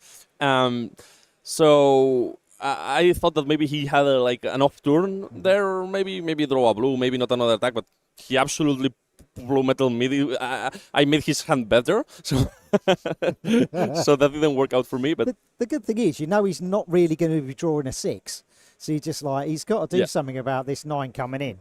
But I mean, Bartosz managed to sort of keep that Heaven's Claw, and every attack that turn, it was fused, and it was oh my goodness, it's just really powerful turns that you navigated. Were you waiting for that Rage Spectre at some point? I was waiting for a Transcend card, right, to play him with either a Transcend card or any kind of thing, because only attacking him for 6 means that he is able to block with 2 cards, and Aurora 2 cards hands are not that bad, especially if he has an arsenal. So yeah, he got to block with 2 cards because he already had some block left on equipment. So taking damage while not actually sealing the game with that last Rage Spectre, which was, my path to victory. And I was waiting to, having a Chi or a Transcend card, so I could attack 2 and 6, right? And that way he could only have 1 card left in his hand. I knew that his arsenal was not really good. So, trying to kind of create a situation where you could take off the game through there, right? But I didn't have too much life left to play with. Yeah, but the thing is, you use your life as a resource. You know what I mean? You played that correctly. You're playing Illusionist. Yeah. It's not an unusual game of Flesh and Blood. Yeah. So, okay. So next round is coming up. I wish you all the very best. Not long now until the top 8. Hopefully we'll see you. I still need to win more games, I believe. So let's hope I don't screw up after seeing this on here. Nice. See you. And it's gonna get the fist bump. The Phoenix rises. What an incredible display by. Listen to this room right now. This room is erupting, celebrating our Flesh and Blood World Championship.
Back in the booth at Calling Lyon, I'm Romain Nicolas, this is Scott Mines. We just watched one of the most amazing games of these last 2 days, so just amazing games all the time. I don't know what to say, this game might be very good. I'm awesmacked. Turns out we've got a pretty good card game on our hands. Some of the best Looks players like it, in yeah, the world, probably. just constantly putting on a show in all kinds of variety of matchups. And I've got good news. We've got another one for everybody at home. Oh my god, More great we players. are so lucky. More great matchups. You are so lucky. We've got a new hero versus one of the most iconic heroes of all time. We're going to be seeing a little bit of Florian Rotwood Harbinger, brand new Runeblade that everyone loves, against Dorinthea Ironsong. Oh my god.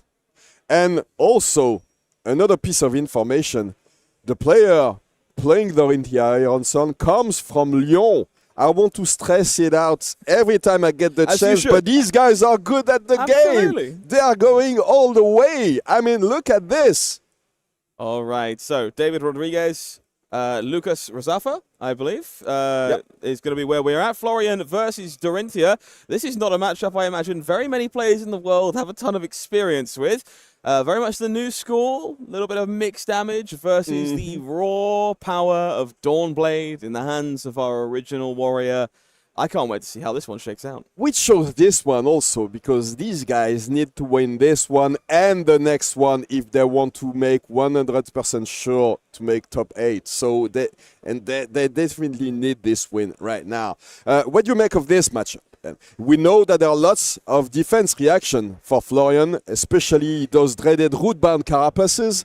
So is there any way to prevent the onslaught of damage that this Downblade can put together? This feels like it should be a fairly promising matchup for a hero like Florian, as you kind of alluded to a moment ago. A lot of defensive tools. We have equipment like Well Grounded even that does a fantastic job at providing some protection against attack reactions, regardless of what they might be.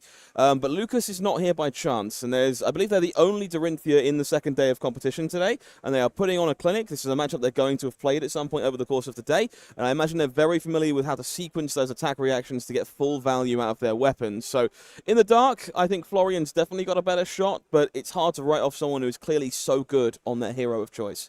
In this metagame, you don't come with a hero like Dorinthea Ironsong if you don't know what to expect. So he probably has a plan, you know, and he probably knows the matchup. And you can tell the love. Look at that Marvel Dorinthea on the table there already. Clearly, this is definitely someone that knows their stuff. So Dorinthea Ironsong in French, we can talk a little bit about it because they're still getting ready. Dorinthea Ironsong is Dorinthea Chantefer. We can practice at home as well. Dorinthea Chantefer. Dorinthea Chantefer. This is decent. I am very It can British. be improved I am on. very give me time to practice. I'm sorry. Chantefer. Open your mouth. Chantefer. Okay, this is going to be an awkward round, I feel. Our players just shuffling up to get ready, but I encourage you to practice your French at home and maybe embarrass me on social media if you get very, very good at it. I'm sure Roman would love to hear from you as well, should you manage to nail the pronunciation. Yeah, if you're not French and you manage to pronounce Dorinthea Chantefer perfectly, send me an audio on social media, on Twitter, for example, or on X, and I'll send you a special prize. Try to find me on social media. You don't have to follow me. I'm not doing that for the follows. But if you practice and if you have perfect pronunciation of Dorinthea Chantefer, I expect it to be very difficult for a lot of people that are not French. So, yeah, let's do this. Quite the alluring proposition. The first person who does that perfectly, I'll send you a special something. All right, so round 11 of action about to kick off. Both these players just in the preparatory stages. Unsurprisingly, if you've maybe prepared a little bit of sideboarding advice for your deck, maybe you weren't expecting to see Dorinthea on the other side of a match this weekend. So David is taking a brief moment to reconsider how they want to. Does this do what I think it does? Okay, great. And that's kind of the consideration I expect from a player of this caliber heading into round 11 here at the Calling in Lyon. Lucas, a very different story. Cool as a cucumber, very prepared, cards ready, leaning back, ready to swing some swords. So, from what I understand, I mean, because I don't know him personally, but from what the people in the Lyon community told me, he's already very happy to be there on day 2 and to competing with the very best in the world. So, he's already achieved most of what he wanted to do, but now he can do much more than that. So, let's go with Dorinthea Chantefer. Okay, it will be Dorinthea Iron Song starting this game for us. You're one not way even or the trying. other. No, I'm disappointed. No, I'll try. I'll try in private, Roman. I'll get told off otherwise. All right. All right, so a selection of reactions available. This is very much what we expect to see over the course of the game from Lucas, but a very sweet one in the form of Iron Song Determination, granting potential dominate, which could be quite potent on the first turn of the game. This is one way maybe to deal some damage, but it looks like he wants to go to end turn. Yeah, there you go. Just Okay, I like this a lot, putting a card actually. in arsenal. I think giving Florian some free soil to decompose over the course of the game, letting them block with that hand, probably not advised, even if you're gaining some damage via Dominate. So Lucas choosing to conserve those resources and not give a free pile of fodder to David as the game goes on. Now, this is a very sweet one. I We love don't this see card. very much. Earth's Embrace, a card not super popular in these Florian lists this weekend, but doing great work for David, creating an embodiment of Earth when it comes into play, and then making more if you can keep it around. This is, I mean, look at the artwork on this one by McGrath. This is amazing. This is very reminiscent of pre-Raphaelite art. I love these cards. I love the design of these cards, all of these art cards, but this one's has a particular, like, I think it's particularly It's a impressive. very beautiful piece, absolutely. And Earth's Embrace, I imagine, looks ecstatic in Rainbow Foil. Just a truly beautiful card, I imagine. Rune Chant being generated by Grasp of the Arknight here. David also willing to take a very slow approach, going to make the most of that embodiment in the end phase, let that Earth's Embrace fall by the wayside, and pack their arsenal for a future turn.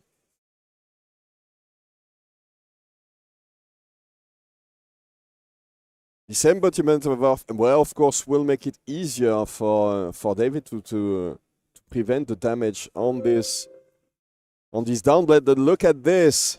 Sharpened Steel into Iron Song Determination. This will be a big, big blade. And this is what we kind of get the benefit from reserving that Iron Song Determination on turn 0. We get to pair it with additional attack reactions and force through damage, which seems like an exceptionally important part of this matchup, especially early before cards like Barkskin of the Millennium Tree can threaten to undo a lot of the good work you're doing. The first of many Dawnblade swings hits the table, coming in for a chunk. It's been a long time since we've seen these Dawnblade specialists, you know. There were a lot of Hatchet Dorintheas back in the Heavy Hitters meta, but I love these specialists that always play with the Dawnblade. Oh, he needs to use it right now, so the boots are popped instantly to give go again to the Dawnblade. He didn't have any other way to give it go again. Yeah, those Refraction Bolt is very much a one-time get-out-of-jail-free card when you have a Runeblade hand in some ways. Failing to find go again for that Dawnblade allows you to continue your turn regardless and present a second swing. Now, this is often going to be the more important one. If this does connect, you'll find yourself with a bonus counter on Dawnblade, and that's exactly what looks to be happening. No, not happening, thanks to Embodiment of Earth. Yeah, no buff on this one, so this was only an attack for 4, and David had the perfect card in hand. Yes. A non-attack action that blocked for 3, so that means 4 thanks to that Embodiment of Earth. That Arcane Seed's Life doing some heavy lifting for David there. We'll find ourselves pitching a blue to make a second Rune Chant for that Grasp of the Arknight. Obviously, that cost ever so slightly increased thanks to a Rune Chant being in play. And it's time for a little more shiny, bright enlightenment thanks to our favorite Enlighten Strike. Oh. Just an attack for 7. It looks like Lucas is very happy to block with his equipment. He has already popped Refraction Bolters without blocking with it. So doesn't value the block on this one. And using the Courage of Bladehold pretty early, which means that we might see it get popped very soon as well to make sure that all of these Dawnblade attacks can be free, basically. Can certainly be an indicator that courage might be on the way out and a necessary evil, but enjoying that armor value while it's there, certainly something is I'm not remiss to do. A little bit Warrior's of Valor. Valor, Hitting the table buffing here. the Dawnblade and giving go again if it connects. Yeah, no immediate concerns with Go Again this time, thanks to Warrior's Valor, threatening that with an on-hit. We see some juicy attack reactions in the hand for Lucas here, including one of my personal favorites, Blade Flurry. Blade Flurry is so good, buffing the first, but also the second attack, +2 on any attack this turn. And this kind of demonstrates the bind that Dorinthea Ironsong will put you in. I love to see this glint the Quicksilver here in Lucas's hand. In the event that this doesn't go the way they planned, there is always a backup plan to be able to continue the turn if they wish. Alternatively, they can save those resources for later on. Seeing no blocks so far on this first Dawnblade swing. And the Blade Flurry is used as well, so that's 8 damage there. It doesn't look like David is too worried about this one, but that's still 8 damage with the Go Again, thanks to that Warrior's Valor.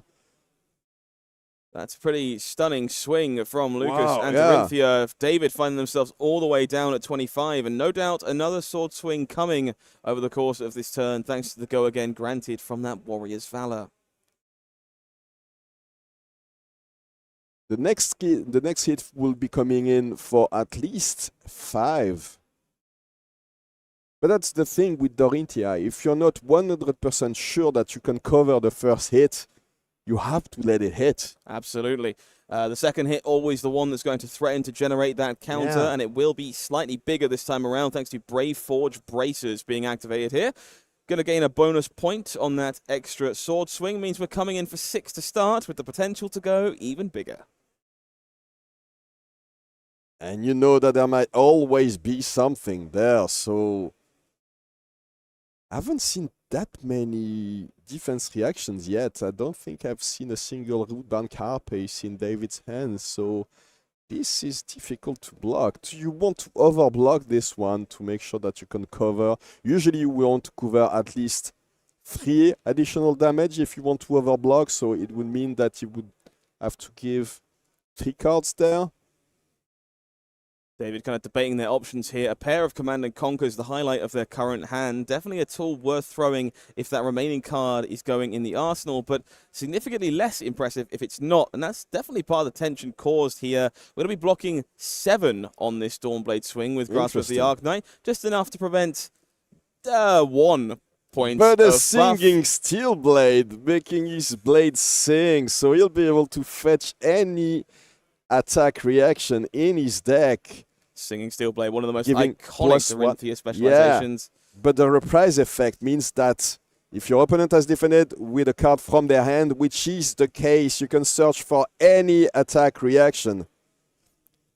So let us see what we find here. And I love this from Lucas, taking the time to just evaluate what's been played so far, understand if something might ruin their fun here before digging up a reaction. There is a resource floating, so we find, wow, this is a fantastic Interesting, yeah. I love to see some Vigor tokens being made here as a direct result of this swing. So this is now an attack for 10. Indeed, +3 on the red here. Going to juice this up to 10. That Vigor token, very impactful in a class like Warrior, threatening to pay for that Dawnblade swing on the following turn all by itself. Yeah, which means that basically you have a full hand packed with reactions and your opponent doesn't know what's coming, so the vigorous engagement creating that Vigor token. Of course, that all-important counter finding itself on the Dawnblade, making it even more difficult to block as this game progresses. We're back to David, re-evaluating the situation they find themselves in. 2 cards in hand, including that Command and Conquer, with very little to take away in the arsenal of Lucas. Yeah, and he hasn't been able to decompose even once this game, because one of the reasons why that Luca didn't need attack on that first turn, so not a lot of fodder, as you said. We haven't seen a Plow Wonder, we haven't seen a Felling of the Crown, one of these very important cards in these Earth decks that want to decompose like Verdance and Florian. So this is just an attack for 6, and Luca is very happy to take it. Yeah, I've never seen someone so eager to take a Command and Conquer with no thought whatsoever. That Vigor token will pop, provide that resource, and I imagine we'll very quickly see it spent on maybe Warrior's Valor here even to enable this turn. This is a perfect target for sure. It's what we see. Go Again threatened on the on-hit, and we'll send in our sword. Not immediately. We've got some other things to do. Perfect. This is an attack for 5. The Downblade had 1 counter already, but this is the Blue Warrior's Valor, so it's only a +1.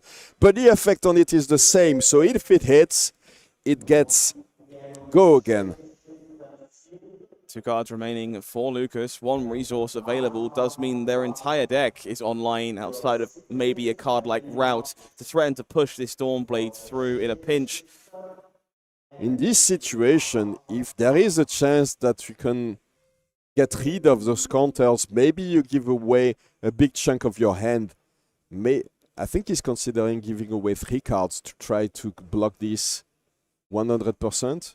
Oh, No. so he's blocking with an attack action, with a non-attack action, and with the face purgatory, which means that Luca will have to discard a card, and David gets to draw 1. So perfect use of that face purgatory, one of the strongest equipments in this Rosetta set. And there you go, the turn is over for Luca. Perfect timing. That's a huge tempo swing, cashing in that face purgatory successfully to blunt a second sword swing from Lucas. Going to find ourselves back to David now, using 3 resources to once again fuel that Grasp of the Arknight, try and send in that incidental arcane damage. I like this quite a lot as an approach from David here, given there is no arcane barrier available for Lucas. We're going to see a lot of these rune chants just connecting uncontested as the game goes on. And this Malefic Incantation will help a lot. Every single one of these attack actions until the end of the game will create a rune chant. Interesting use. I mean, it's interesting choice of playing the Rune Rager Swarm in Florian.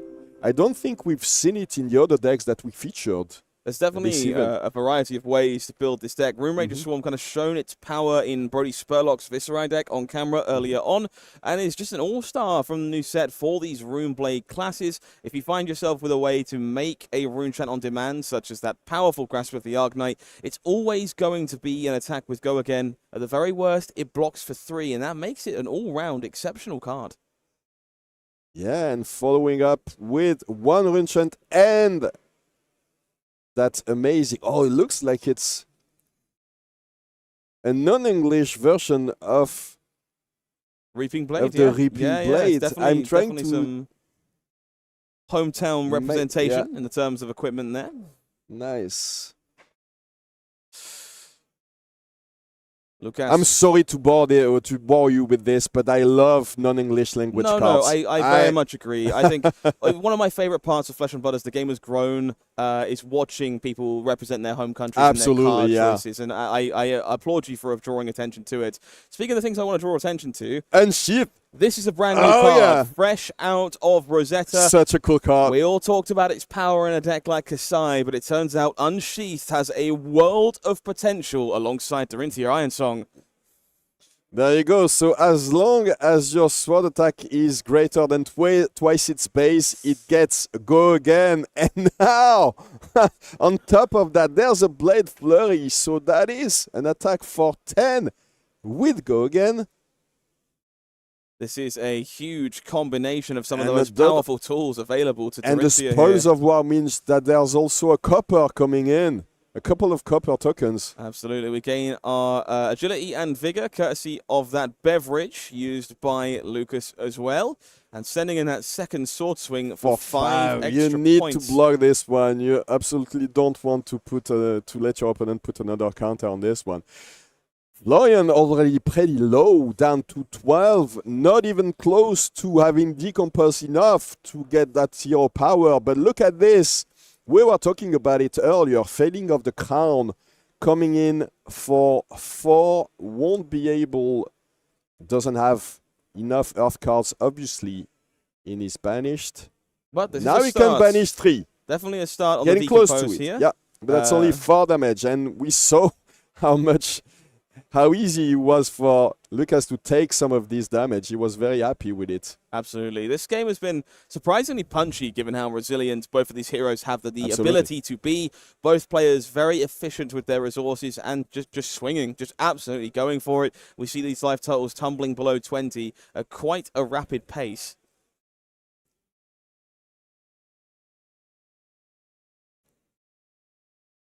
Of course, one Runestone created thanks to the Malefic Incantation. But now, this is Lucas's turn. Agility popped, Vigor popped, so some resources available. He has a very red hand, though. Oh, unless the Iron Sun response is blue. Yeah, can't There's a quite see the chance. colour on the response, Yes, which would definitely he's help. hiding it. This agility token going to go a long way. Hopefully the vigor to fuel this turn as well. Also want to draw a little bit of attention to a very spicy number in David's hand right now. Not a card we've seen so far this weekend. Channel Mount Heroic. Oh. An old school staple of Briar. Not one we've seen from the Florian lists on camera, but clearly been doing some heavy lifting for David this weekend. Yeah, at the very least in these lists, it's a nerf card that it's a non-attack that blocks for 3. So that means when you're creating some of those embodiments of Earth, it can block for 4, 5. That's always very useful in this deck. Absolutely. We are unsheathing the blade once more in this case.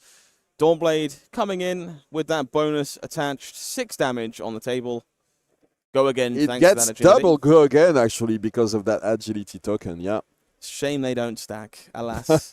Alas, I'm yeah. sure one A lot instance of people go are again devastated will about have the to fact do. that they don't stack, yeah, for sure. 6 is quite a fearsome number here from Lucas towards David. It's representing half their health total. It's going to be covered up by, well, a little bit of an overblock. 9 points of value given to the Dawnblade here. And Lucas willing to not waste their resources trying to get over the top of this, accepting the situation, passing back to David. I think this is exactly why the point where Dorinthea players are very happy about when they have reached that point, when their opponents overblock all their attacks because they can't really afford to see a counter get hit, or they don't want the second Dawnblade attack. But now we see a plow on there, which will make sure that this arsenal is gone.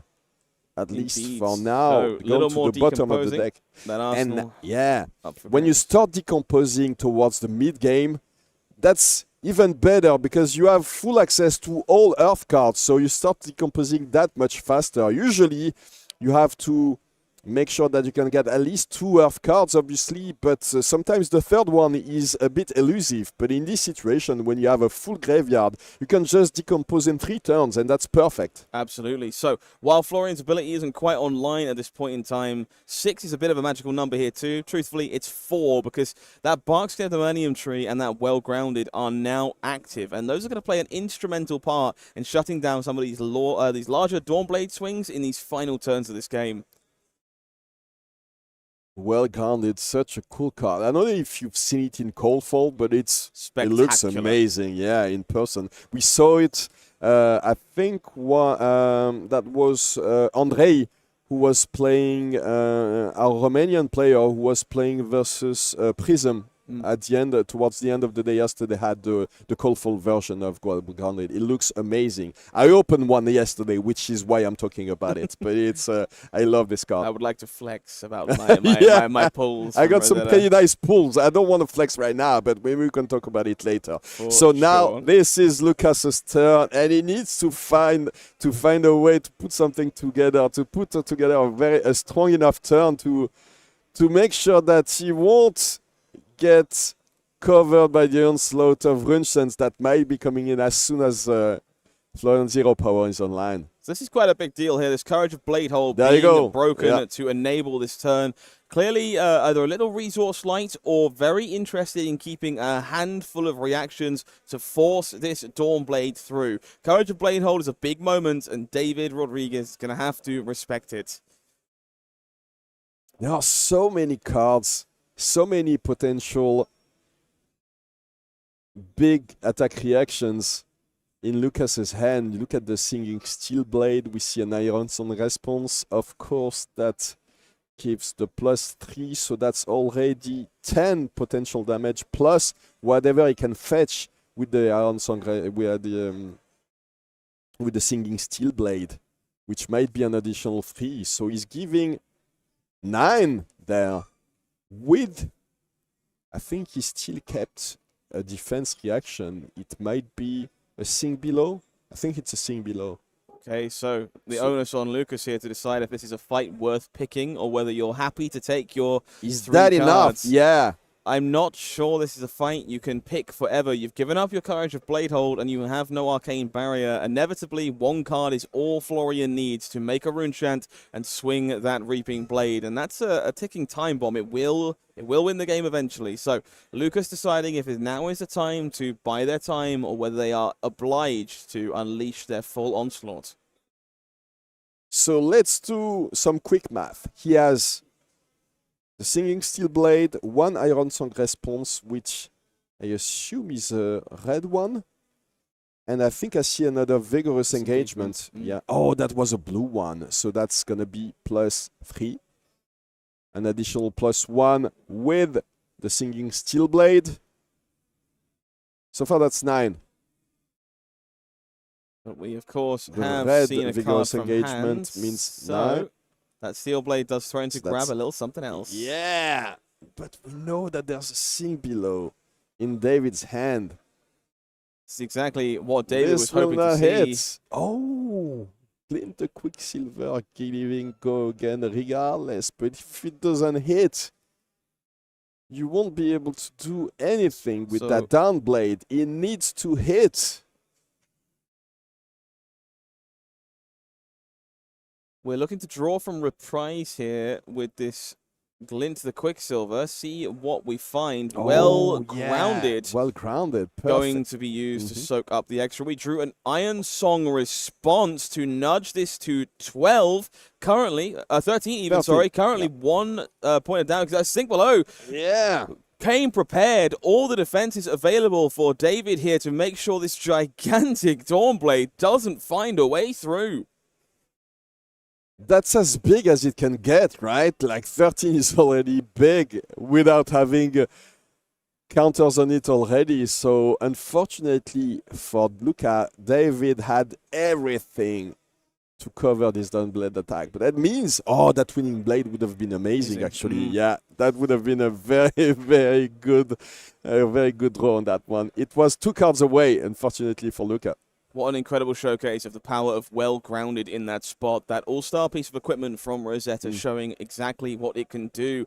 Commanding Performance, a card that has definitely been left without a home until this point, but a devastating action that can provide a buff to Dawnblade and threaten the arsenal in the process should they find one there. Won't be useful this turn, but it's a very potent card in some situation and very, very strong in this Dorinthea deck.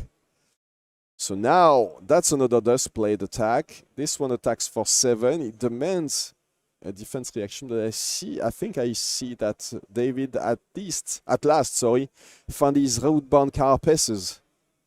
They have been missing in action until this point. The powerful Earth defense reaction finally showing up. Going to be one of the more impactful cards in this kind of matchup on average to give you the insulation you need to circumvent Dawnblade connecting. Germinate's going to be joining that bark skin of the Mernium tree here alongside a little more armor, making some embodiments. Sadly, just the one, courtesy of not being active as Florian at this moment in time. But he's going to bolster up that Germinate to make sure it's blocking this Dawnblade exactly. So this is an 8 block. Oh, that's 7 block because the Grasp already had 1 counter. So perfect block there. But that means that David still has lots of cards to play with.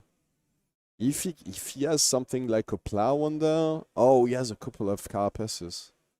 Indeed, played safe, made sure there was going to be no issues, but that does mean Incantation. our turn's a little anemic here. Yeah, but look at the health on Lucas's side, only 10, so any one of these rune shunts might be very annoying to deal with, and there's also a Reaping Blade coming now, so that's 1+3 from the blade.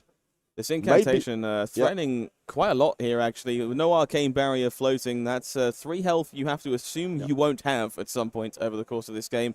Finally earning the armor block here from the Crown Lucas. of Providence. Trying to sculpt that hand, maybe looking for a way to gain go again, maybe looking for ways to go a little bigger.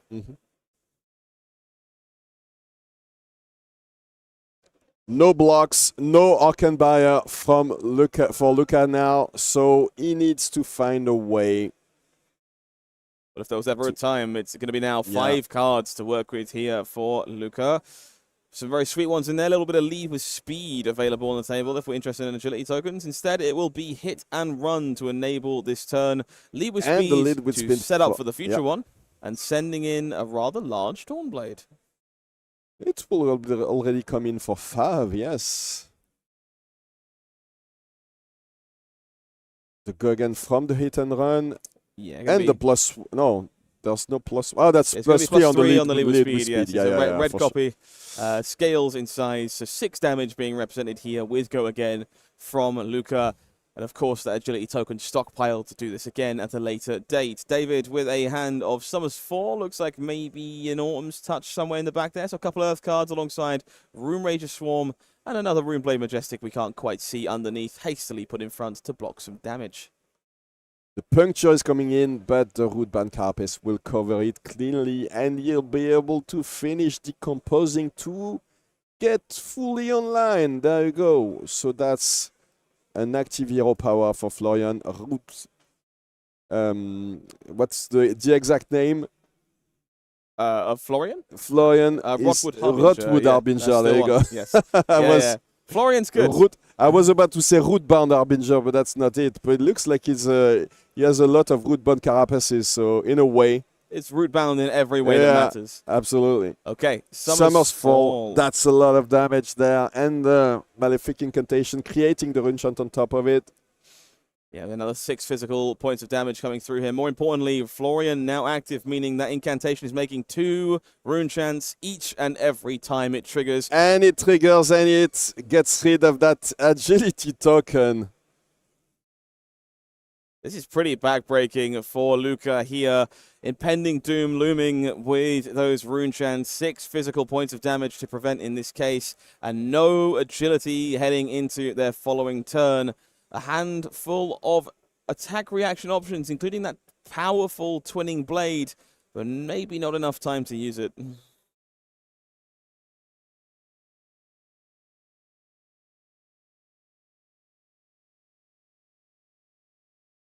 Yeah, this is tough because you know that with only a 2-card hand, it will be very hard to push any damage through. But in this situation, if you don't do anything, you're not long for this world. With a single blue, Florian can create 2 Rune Chants with the Grasp of the Arnak and then attack with the Reaping Blade. That's 5 damage with only 1 card. And if he can find any go again, we know that he's playing the Swarms, which can easily get go again in this deck. It can be very difficult to block it out. This is very much a testament to the power of Florian Rotwood Harbinger. We're seeing making a name for themselves this weekend here at the Calling Leon and redefining their metagame as we move forward towards Osaka. This inevitable endgame of Rune Chant generation proving to be a real headache for Luca with no arcane barrier available.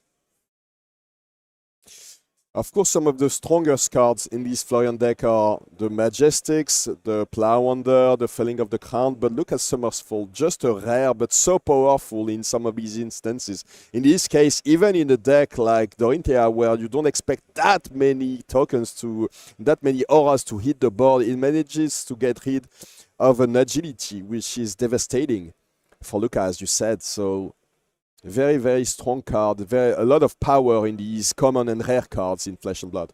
Absolutely. Turn goes back to Luca. We're going to be finding ourselves a Dauntless? It is a Dauntless. Yeah, Dauntless. I don't remember the last time I saw. Second one we saw. He pitched one early in the game. Dauntless, not a card that I have been faced with very often. An old fan favorite for sure. Lining up very well with Dawnblade here to present a swing for 6. I mean, it has Dorinthea in the art, so it's a good card. That is your bar for measurement, and I absolutely respect it. I'm not sure I'll agree on the good card statement, though. Looking pretty promising here, though. Doesn't manage to push that damage all the way down to 6 for David, but that might not be good news. If your opponent is unwilling to give you cards to block, that's going to be a lot of pressure coming back your way. When you look at David's hand, it's not good news at all, because look at this. So the Swarm will be coming in and getting go again because of the Malefic Incantation activation. It creates 2 Rune Chants and coming with 2 arcane damage, 3 plus go again, physical, and we know that another card is coming in. It will have going on as well. It's called Swarming Gloomveil. We've seen it a lot over the past 2 days. And it's one of the favorite cards of all Runeblade players around the world. One of the most iconic Majestics from Everfest. Swarming Gloomveil presents a lot of reach for these Runeblade players, and that's exactly what David is looking for now to close the door against Luca, who is doing their best to rally a comeback with Dorinthea Ironsong. 6 points of health left to get through, but an onslaught of damage in the way. Commanding performance, buying the block, that Gloomveil coming down. Creating 2 additional rune chants and coming in with 2 for this one. Of course, the additional effect on Swarming Gloomveil is irrelevant because there's no way for Luca to prevent this arcane damage anyway. But that's still 4 with go again. 2 more cards remaining in hand here for David Rodrigues as well. Who It has knows to be what's very lurking? frightening, yes. Felling of the Crown is a particularly devastating one in this spot to knock any remaining cards out of the hand. Even a single swing of Reaping Blade at this point causing all kinds of trouble for Luca to fight back against. You can see, taking their time, these are the dying turns of this game, the most important ones when it comes down to those final decisions, rightfully considering every line and avenue of attack available to them. This is where it tends to be very difficult because, as we said, David can definitely afford to block with his whole hand if he wants to make sure he doesn't die, and then over a couple of turns make sure that Luca will be dead 100% because there won't be any way to prevent the arcane damage from the rune chants. So just keep a blue, attack twice with the Reaping Blade, and you should be good to go. The incredible inevitability of Florian on full display here. That grasp, that incantation showing you exactly what they can do when that hero ability is online. Point of damage making its way over the sharpened steel. Lucas falling to 4. The follow-up is going to be Grasp of the Arknight for 2 more rune chants. And the Reaping Blade on top of it, probably, unless he has something else with go again. No. Thankfully for Luca, this is the only attack left this turn. So that's 2 damage. Yeah, and the next couple of rune chants which will be created will be lethal. So Luca has their back against the wall here, forced to respect this Reaping Blade, knowing it does, in fact, deal lethal damage. Forced to give up another card to do so. So which card do you keep if you're attempting to mount any semblance of a comeback here? This is the turn, you have to do it before any additional rune chants come alive. 2 cards to work with. okay, the Dawn Blade is coming in, and if David forgets to block, maybe he has a chance. But there you go, blocking with the channel. Blades, you're out, yeah. ladies and gents. Gotta make your opponent block, because sometimes, well, maybe they just won't. In this case, David, of course, Still goes has into a their turn, blue. activates Yeah. that grasp, makes those all-important rune chants. 2 damage coming through. No way to prevent them. So that is probably the end of the line for Luca. Yeah. He points at the rune chants and says, there's nothing I can do against these. So congratulations to David. Ascending to 8-3 with Florian Rotwood Harbinger. Very close to getting a top 8. Still in contention if everything breaks their way. Congratulations to David. Nice showing of a brand new hero on full display. Commiserations, of course, to Luca. Dorinthea on the biggest stage is lovely to see. Clearly having some exceptional results playing a hero they are very familiar with and clearly love very dearly this weekend. And that's a treat in and of itself. So That's the thing, you know, always play your favorite heroes. That's my recommendation to all new players that ask me if I have any advice for them. Of course, I'm probably not the best, the most competitive player, but when new players ask me what they should play, I say play your favorite hero. That's always the best way to approach this game. At least you will have a good time. And if there are new players out there that are looking for a way to come and get involved in Flesh and Blood, you want to join us on the stage eventually that you've seen today, there is a brand new, fantastic way to do so in the form of the First Strike decks. We're going to let you take a closer look at those right now, and we'll be back very soon for some more action in the Flesh and Blood. We'll be right back.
Hi everybody, welcome back to the calling. We'll start again. There we go.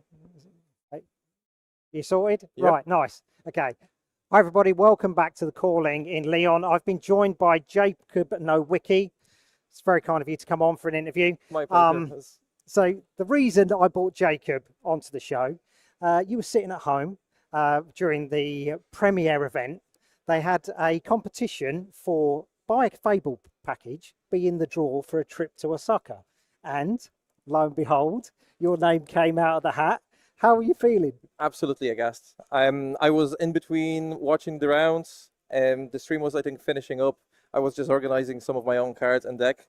And then I just heard in the background the guys saying that they're doing the draw. Yeah.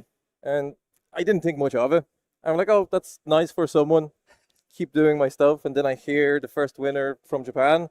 And then Jacob Nowicki from Ireland. And I'm like, oh my God, I won. So started shouting in the house, jumping around, absolutely excited. Run to my son straight away, let him know. Yeah. I'm like, we won the giveaway.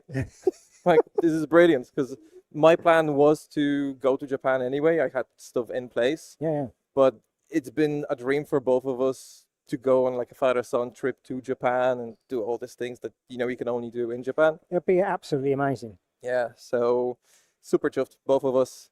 God, you know, I was like, I'm going to give it a few days, make sure it's real, just take deep breaths. And then I think Tuesday or Wednesday, I spoke with Tom from LSS and started getting everything organized. And yeah, amazing. Absolutely brilliant. Thing is, it's just like, it's a father-son trip of a lifetime. Yeah. You know what I mean? It's going to be memories that he and you are going to remember for the rest of your life. 100%. Like, I have an itinerary already for us for everything that we want to do, both in, we're going to Tokyo first. Okay, yeah. We're gonna hit Tokyo for 6 days. Mm-hmm.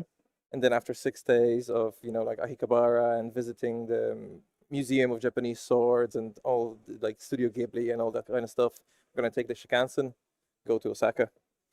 Nice. Go for the player reception, and then after that, you know, spend the 3 days playing. I'm trying to get him properly into the game. Yeah. So this will be actually the first event he gets to go to with me. Yeah. And I hope he sees how awesome this everything is. So well, he's seen you keep going to event after event. What are you going to be playing, you know, at Worlds? Now we've got the new set out for Rosetta. Is that changing the way you're going to be playing? Not much, no. Like, I'm a diehard Azalea player. Yeah. I've been playing Azalea since day one when I started playing when Outsiders came out. Yep. And that's not going to change. I do have a competitive spirit in me, but I like playing for the fun of it. Like, I love the game. I've played numerous other games. I've played Magic. I've played One Piece. Yeah. I've tried Star Wars and Lorcana. None of them get close to Fab. And it's like, the game is amazing. Yep. The community is great. The company LSS that runs everything, they put, like, you can see the effort and the feedback they listen from players is great. Mm-hmm. So all that together, that's the only game that I want to spend my time for. You know, like, I'm nearly 40. You know, I've got a full-time job. Yeah. I get my son. The time is limited that I have off. Absolutely. So any of that time, I'm happy to use that time to play Flesh and Blood. Now, I know how much you love Flesh and Blood. You've been collecting Azalea for quite a while, like you were saying. Have you completed your gold foil set now? So it's going to be complete tomorrow, aside from a tunic. So I have my Dev Dealer, I have my Bullseye Braces, I have my Snapdragons in gold foil. Yeah. Tomorrow I'm getting the Cross Wrap in gold foil. And then there's the tunic left, which I don't think there's any way for me to acquire. If anybody wants to sell a gold foil tunic, hit me Jacob up, because he wants to complete his set and be fully blinged up for Osaka. Mate, it's going to be brilliant. What do you think of the expansion slot from this set? I know it's not really Azalea, but sort of like Riptide's got a new piece of equipment. Well, not equipment. He's got a new bit of tech, a new card. The What do you new think? card. I think that running those in Riptide makes sense. For Azalea, it doesn't, because it's like half of the text is gone. Mm-hmm. I'm more looking at the Sharpshooter that we got from the Azalea deck itself, the armory deck. armory deck. Yeah. That seems interesting, especially into what's happening nowadays in the meta. I think it might be viable with the Stone Rain that came in the deck as well, and you know, the ability to dominate that, and make sure those cards go away. More disruption is good, right? Yeah, oh yeah, absolutely. Every player who's against Ranger loves the disruption. Yeah, but the Rosetta is awesome. Like both Aurora and Florian, I think, are gonna make a big impression on the meta and how Worlds is gonna shape. Well, Florian certainly made an impression already. Sort of like Aurora at Sydney was King of Swiss going into it. So both of them made an impression. Is that changed the way you're playing with Ranger? I think it will be. So Ian Holland. Yeah. We were testing some games the other day, and he's both Aurora and Florian because he loves Runeblade. No surprise. Yeah. Yeah, and I'd rather play against Florian than Aurora. I think the amount of pure aggro it can bring to the table, especially with Channel Lightning Valley. So we don't have books anymore. Fine, but now you've got to work for it. You've got to work more for the payoffs. That's the thing. We're having combo turns now instead of sort of like massive combo turns, again and again and again. I think what they've done is fantastic. They've addressed it. So yeah, everyone's got their little combo pieces that everybody else hates to play against. But yeah, all the very best for today. May your practice go well. And all the very best for a sucker, mate. It's just like a trip of a lifetime. I'm so jealous. Absolutely can't wait. And sure, I'll tell you all about it. Nice, brilliant. Okay, let's get back to the game. Stay tuned.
The history of Ikaro is smeared with blood.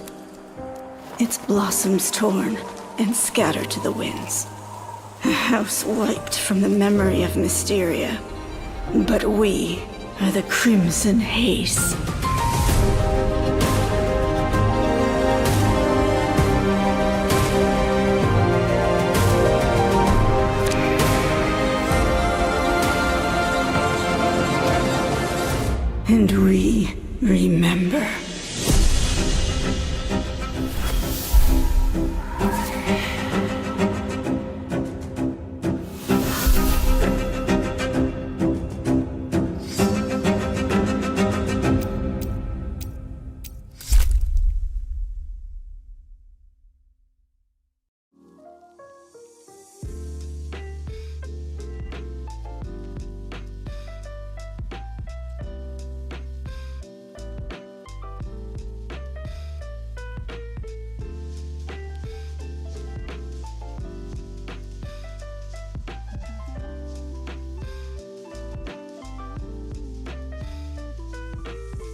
And it's gonna get the fist bump. The Phoenix rises. What an incredible display by. Listen to this room right now. The room is erupting, celebrating our flesh and blood world champion.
Back in Lyon for the calling. I'm Roman Nicolas. This is Scott Mines, and we have a game for you shortly. But before we start going into the game with our two next players, it's going to be an exciting one, by the way, obviously. But I'm letting you know right now, you don't want to miss this one. This would be a win and in, by the way. It would be. But before that, we'll take a look at the future events. Because if you're watching us at home today, or if you were here with us yesterday, it probably means that you didn't get the chance to play at one of these big events. So there was a calling last week in Sydney, but this weekend we had 3 events. The Battle Hardened in Tokyo in Classic Constructed. The calling, of course, we're in Lyon today for a Classic Constructed calling, and there was a Classic Constructed Battle Hardened in Milwaukee. But next week we have another one, a Battle Hardened in Washington, D.C. in Rosetta Sealed. And then the highlight of the year. The event of the year. If you haven't made up your mind yet, I would highly encourage you to consider joining us in Osaka in Japan for the World Championship and that 5th anniversary celebration of everything Flesh and Blood. It is an event unlike any other we've ever seen before, and it will prove to be something special. If you've not got the chance, consider playing at your local game store. If you want one of those IRAs to yourself. We were talking about it earlier today. Yeah, over the whole weekend, you can have lots of events or Maurice to celebrate the anniversary with us and get one of those cool Ira Scarlet Revenger cards. Absolutely. Throw the stream on the TV while you're there. But of course, if you are in Japan with us, you don't have to leave in a hurry. There's going to be another Battle Hardened for you shortly afterwards. Let's stay another week in Hiroshima if you enjoy yourself a little bit of Classic Constructed. And of course, we're over to Florence for a taste of Rosetta Sealed on November 15th. It's going to be a great one, yeah. I'll definitely be going to Florence as well. Rosetta Sealed deck plus draft seems very appealing indeed. I've seen lots of players play Sealed over the weekend, and they all talked to me about how great the format was, so I want to try it as well. But then in November 15th to 17th, the Battle Hardened in Columbus in Living Legend 2, which might be a very exciting one because there's a couple of decks, a couple of heroes that are very close to hitting Living Legend as well. So lots of very excited men with this one. Then November 22nd to 24th, the Battle Hardened in Classic Constructed in Stockholm. Stockholm in the winter. Why wouldn't you go there? Who could possibly know? I'm sure it'll be an incredible event over in Stockholm. Lovely time, beautiful place, and well worth taking the time to visit. If you're looking for more Classic Constructed, calling in Portland, going to be rising up on the 22nd of November as well. And then a Battle Hardened shortly afterwards, right in Roman's backyard in Geneva. I promised yesterday that anyone that wanted to come, I'd give them some of the local cheeses if they wanted to try them. So definitely Geneva, some of the best food in the world, the most generous and welcoming community. I know all of the guys organizing these events, and they're making everything possible to make sure that you have a great time in Geneva. So definitely consider coming if you're close, or even if you're not close, but if you want to have perfect holidays right before Christmas and the end of year holidays. All the most incredible cheese in Europe, of course, courtesy of the man himself. The fun doesn't stop there, though. We'll be wrapping out the year with a selection of events to look forward to in December. Kuala Lumpur, another taste of Classic Constructed. Wellington, Classic Constructed. A Battle Hardened in Houston in December for Classic Constructed. And then we'll be rounding things out with a very special event, the first ever Living Legend calling in Chicago. A friend of mine tried to convince me to go with him yesterday, and I have to tell you, he's very close to to succeeding. So there's a very strong chance that I'll try to go to Chicago in December. It's going to be an exciting one. So now we're getting ready to going to the game itself, but let's take a look at the standings first. Look at this. Sammy, Weckx and Pablo Pintor atop the standing, but there's also a couple of Azalea players at 9 points as well. Very close to that top 8 berth. Okay, a lot of stories to take in here. We can see, as you say, a mixture of Illusionists and Azaleas almost certainly joining us in the top 8 at the end of this event, but there are a number of players playing for their berth, playing for those final places on some incredibly exciting heroes. We saw Bartosz Ziemba on Aurora in contention for this one this time around. Jacob Clements on that incredible Count Your Blessings Enigma deck that we saw yesterday, up and fighting for a place. Sebastian Spicher, the Verdance we saw on stream against Jacob in that match. also still in contention and playing for top 8 this round. Worlds 2022 competitor Rob Catton in 11th, also playing for glory. So Rob Catton is one of the coolest guys I've met in this community. I didn't really know him, but I love this guy. So yeah, excited for all of these guys. Look at this. There still might be a chance that Angelus Maxillaris gets into the top 8, maybe if he wins the next one with his Kano. Obviously, a lot of players not excited to face Kano in these high pressure, high stakes. Yeah, not always the deck you want to see on the opposite side of the table from you. There's definitely a few folks here who are a little lower down who are going to need to win and cross their fingers. It's not impossible. Tiebreakers work in weird and mysterious ways, but they're going to need a little help. The one that stands out to me, Sebastian Kleiner there in 22nd. Uzuri, Switchblade, a hero we saw rise to prominence back in Amsterdam out of nowhere and showcase a win with Shoma Yamamura. In the hands of Sebastian here, very live for an incredible finish. Yeah, there were not that many Uzuri players for that event, so very impressive that Sebastian managed to go all the way there. Notably, the only assassin hero on this first page of the standings. So let's see what he manages to put together. What do you make of this particular matchup? So Aurora versus Uzuri, that's a new one. We haven't seen that matchup yet this weekend. Lots of disruption, obviously, on Uzuri's sides. Not many ways to block efficiently for Aurora, so it will probably come down to this. Can Sebastian make sure that Aurora can't function at full power every turn? Definitely seems like the primary theme of this matchup. A lot of disruption from Uzuri that could hopefully interact and get in the way of the powerful, aggressive turns Aurora is capable of presenting. Rob here championing a list designed and built by several of the UK's finest, including Liam Holden, multiple battle-hardened results there, and hoping to find similar success with it today. Sebastian, Uzuri, looking at a shiny new headpiece on that side to provide some arcane barrier. Yeah, interesting. So that's Widow.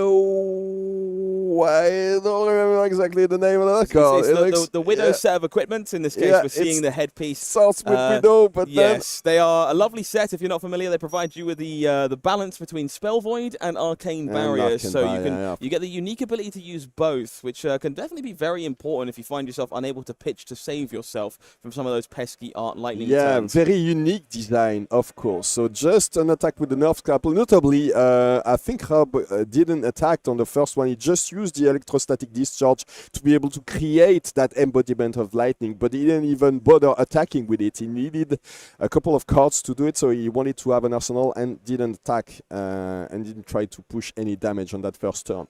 Now, this is just a blue infect for Sebastian Kleiner, but when you're playing against Uzuri, you know that these stealth cards, they're never just what's written on them. They can instantly turn into something else thanks to that Switchblade ability.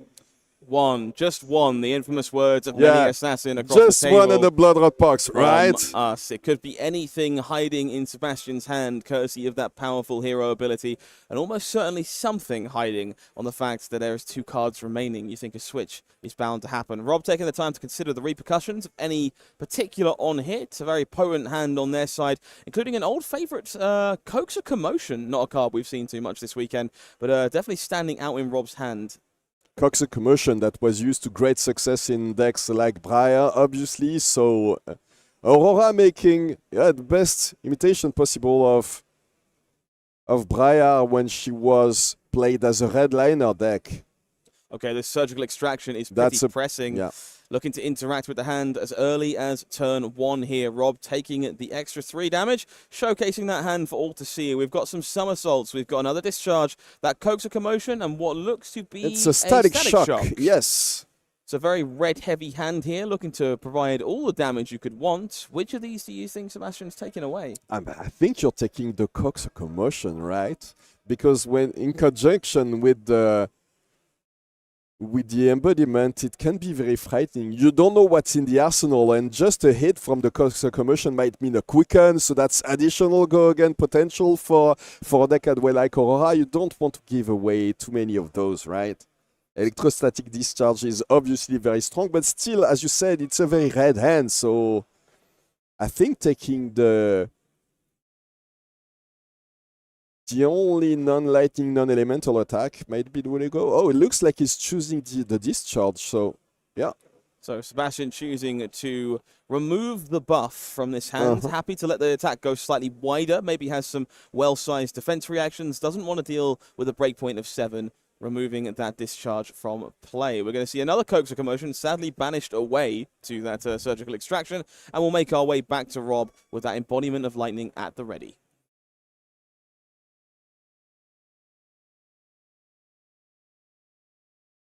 Yeah, so the Coax obviously used in conjunction with the embodiment of lightning. Once again, very reminiscent of what we saw in these Briar Redliner decks a long time ago. It feels like so long ago. Yeah, 3 years ago, Tales of Aria. It's so lovely to be back in everything elemental, and we're seeing it on full display this weekend in Lyon. You know, the very first national championship in France was won, because Briar was very strong at the time, by a Briar Redliner deck, and the player that piloted the deck at the time was Christian Franco, who's a player from Lyon, one of the very best players in the history of this game. Poetic in numerous ways. That Arsenal proving to be quite impactful here as well. Lightning Surge, one of the cards also from that old Briar deck in an age so long ago. 4 go again if it's played from the Arsenal. A fantastic rate on this 0-cost attack. Not much in the way of on-hit effects there, but that still presents some damage there. So that's 4 with go again. It's very much the primary game plan of this Aurora deck at its core. If you block with a card, it's worth 3, so what if we just made every card worth 4? It'll do its best to keep presenting those powerful and painful breakpoints over and over. We see another one here in the form of that Static Shock, now active thanks to Lightning Surge having threatened its lovely Lightning Flow ability. 2 points of damage coming through as a result. And now, with that perfect somersault, he's able to put the Lightning Surge back in the arsenal for additional go again next turn. So perfect sequencing by Rob Catton there. But now, Sebastian, oh, that's a big one. Bonds of Agony. Okay, so Bonds of Agony, one of the scariest cards out of Uzuri, arguably more scary than a deck like New, because this is a stealth attack. So, in theory, I could look to just burn a ton of attack reactions, use those Justinics to make something very problematic and score a very painful on-hit. But if I'm not happy with how the combat is going, I can just use the Uzuri Switchblade to tag it out into something else and save that incredible on-hit for another time. This is a very nice one. We know lots. Uzuri usually plays cards like, I mean, obviously you have access to cards like Justinic, but you also play Shred sometimes, which can be devastating in some instances. So whatever happens then,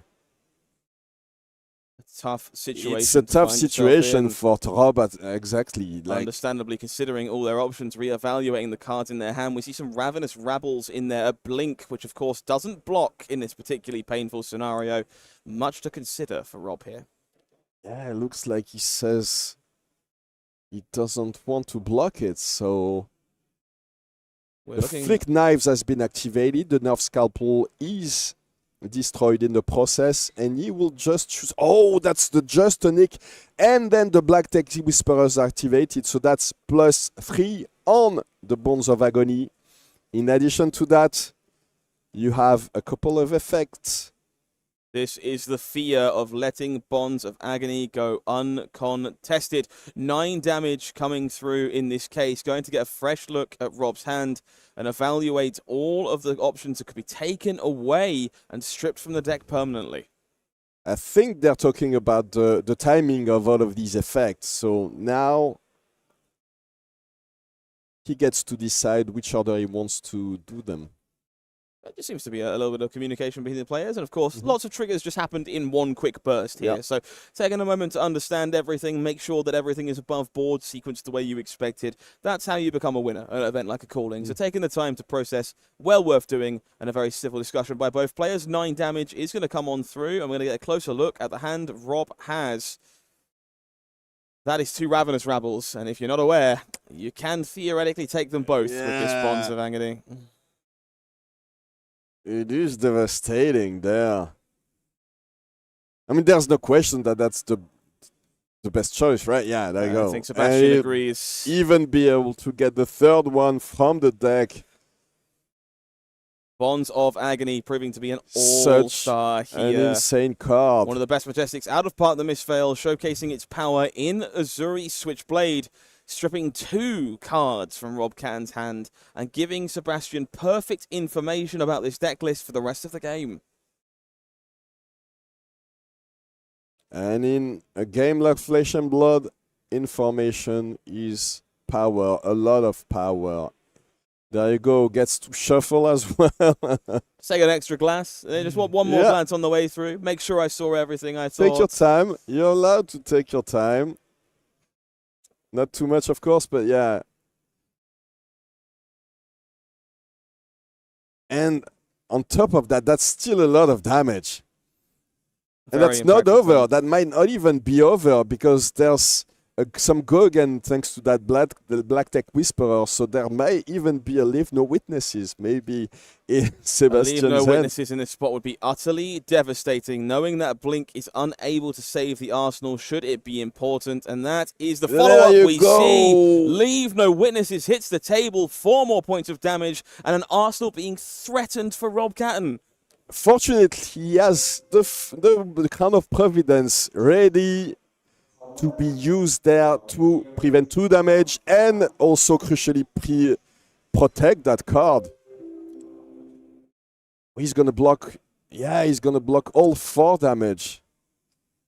Rob considering preventing this on-hit from connecting, using that all-important armor block value at the most opportune moment. But this is a tough choice. This is very early. We're only on turn 2 of this game. Burning your most impactful equipment this early is definitely a commitment to playing this hand. Crown going to filter away that card to try and fix this hand into something better. Blink, saved for another time. Yeah, and make sure that your opponent doesn't know what's coming too, because as we said earlier, Sebastian knew what was left in Rob's hand. Now there's one card that he doesn't know. Tunic does tick up to 3 here. Additional resource going to be available for Rob this turn. That Lightning Surge we saw before, starting the turn once again with a crisp 4 go again. Doesn't look like there's a lot of disruption in Sebastian's hand there. Any case, needs to prevent some of that damage. We know that the output of damage that can be put together by these Aurora decks. Followed up that by Static Shock with Go Again as well. That second strike here, looking very, very promising. Another one of those cards that gains the additional bonuses of being able to go again if you've already dealt damage this turn. Successfully doing so thanks to that Lightning Surge. The Tunic taken, we're going to follow up with a quick swing of our sword on the end, just to put a little bit of bonus damage on this turn. 2 points taken by Sebastian. Starfall coming in for 2 and keeping the Arsenal for next turn. Did you happen to catch that, Arsenal? Looks like an Arc Lightning to me. A Nice. really big, impactful specialization tucked away in Rob's Arsenal. Looking for a big turn as a follow-up. Now this is nice. So I was talking about the fact that there was no disruption, but there's a smash up.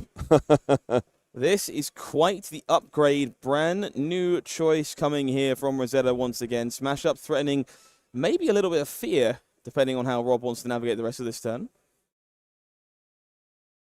This is a tough one.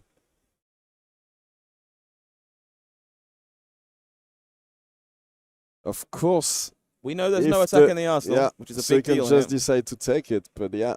And it will be that Arc Lightning revealed, so no damage done by this smash up, except for the 5 physical damage, of course. Rob dropping down to 21. We see an Arc Lightning face up. There's 4 unknown cards. There's an awful lot of potential here. Yeah, some breathing room at last for Rob. So let's see what he can put together during this turn. This is very crucial specialization for Aurora, making sure that you can put on the board so much damage that your opponent won't be able to prevent that much of it. Of course, there's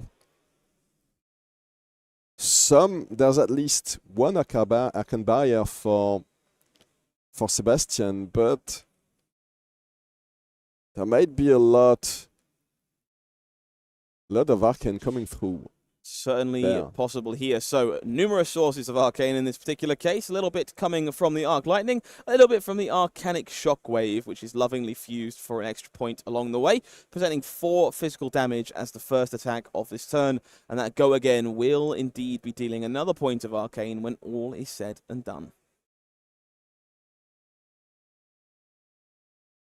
Yeah, I think he says that he's taking the arcane damage at least. Oh, and the physical damage also. So that's a full hit for this shockwave. We know that one of the other cards is a sigil, but that sigil is going away to Grasp of the Arknight. Another very common play on these big, impactful Arc Lightning turns. Pitching a blue, using Grasp of the Arknight, getting that extra point of damage courtesy of that source of Go Again. And we see it followed by a swing from Starfall with that spare resource for yet another point of arcane damage. That's one launch, and then the Starfall attack, then the Go Again. That creates one ping with the Arc Lightning. This is such a cool card. Look at the output of damage. It's not even the best, the most powerful turn that you can do with Arcane Lightning, but this is insane. And it will Arcanite Shockwave with Another one, and you know that Lightning Press might be coming in as well. There's so many cards with Arsenal Disruption in Sebastian's hand that you might be tempted to use the Lightning Press right now. Absolutely, very suspicious fuse card here for Rob Can. Lightning Press turned, and there you go, turned the right way up to demonstrate that it is being applied to this Arcanic Shockwave, forcing through additional damage. Sebastian Kleiner falling all the way down to 13 here, but they have kept a reasonable number of cards in hand, looking to disrupt Rob's following turn. Including card that we saw earlier in this game, Surgical Extraction. So, opening with the Codex of Bloodrot, making sure that your opponent will have less cards to defend with, forcing him to put one in the arsenal, so presumably threatening the arsenal in some way. It's a very snazzy inclusion in the Uzuri deck. Codex of Bloodrot finding a new home in these decks off the back of wanting to improve the Enigma matchup. Bloodrot's exemplary in that matchup of taking out Ward Auras on your opponent's turn by dealing them a little bit of damage on the way. It'll be a Spider's Bite as a follow-up to that Codex. Just one Go Again. Nothing problematic here. Just one. Why worry about just a small dagger attack? That's only 1 damage. You have so much health, Rob. Don't worry about it. The on-hit is scored here, making those attacks box slightly worse. And we'll see a little more smash-up coming across the line here. 5 being threatened. That Arsenal potentially being threatened too, depending on what was tucked away for later.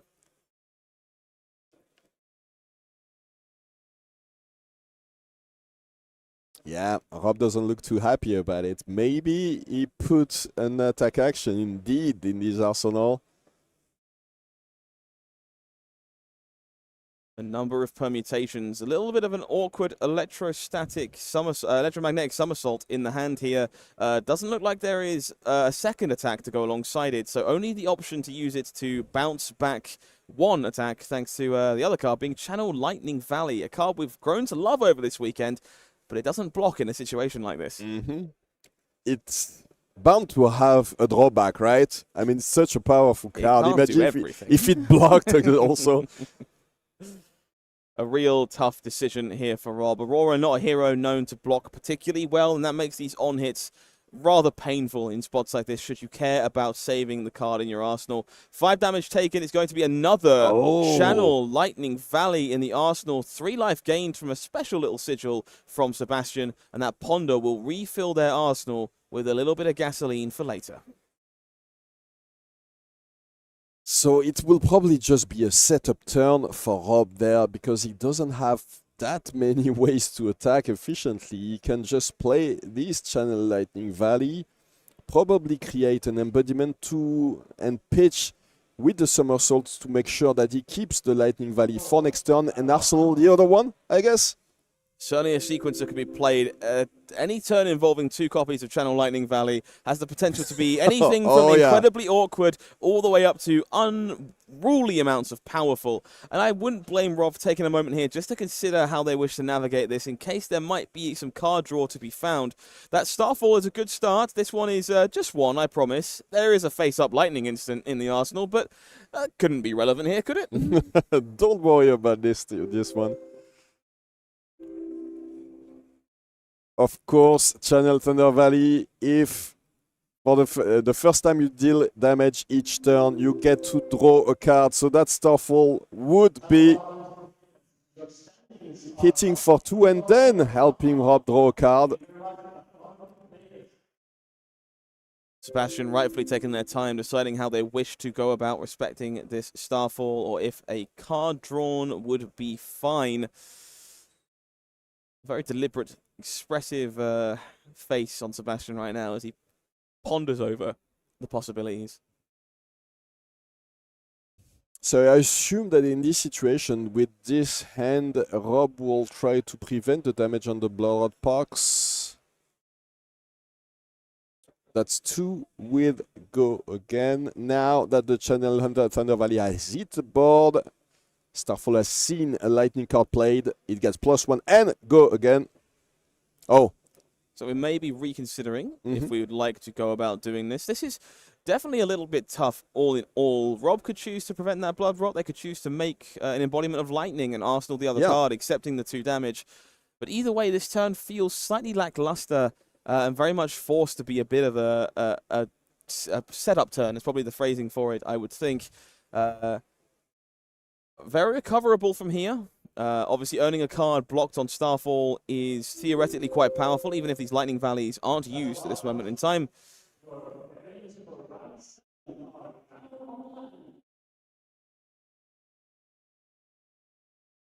Okay, Rob committing to the Lightning Greaves. Before playing this Channel Lightning Valley, it's going to give them a bonus action point in the process. Now, that opens up a number of possibilities. We do see that second strike in their hand, and we know about that electromagnetic somersault, which threatens to rebuy this and attack again, regardless of go again being available, to threaten that card draw numerous times. Yeah, he wants to make sure that his opponent, at the very least, won't have too much disruption to make sure that they can use that Channel Thunder Valley as efficiently as possible next turn. But let's see what Sebastian has. Yeah. Sebastian taking the time here to evaluate the situation, confirms there is an action point left over. Pick to Pieces going to be the card that bites the dust. Going to rebuy ourselves a second strike courtesy of that somersault. Pick it up and try again. Yeah. And we'll see if we can draw a card this time. Of course, that floating action point, a little bit pressing. If we let Rob draw a card here, it's very possible there is more damage coming down the chain. Well worth keeping in mind. 3 more damage from this second strike. Unfortunately, it doesn't get the +1 and the breakpoint on this one, but still threat and makes sure that Sebastian will have to give away 1 card if he wants to prevent that card draw, as you said. This is a tough one. We don't really see Sebastian's hand, but Rob has navigated this one perfectly to make sure that his opponent will have as few resources as possible next turn. And there's still 1 action point. Yeah, indeed. Yep. Both players just again taking the time to confirm how Lightning Greaves works here. That extra action point being generated from that electromagnetic somersault, meaning this is threatening a whole lot more should it connect. It does get a little bit sticky here for Sebastian. Hard to do much on the 1-card hand, but that arsenal might very well save them here. Sink below. Card being kept, so it can't be that bad. And more importantly, no draw from that Channel Lightning Valley this turn.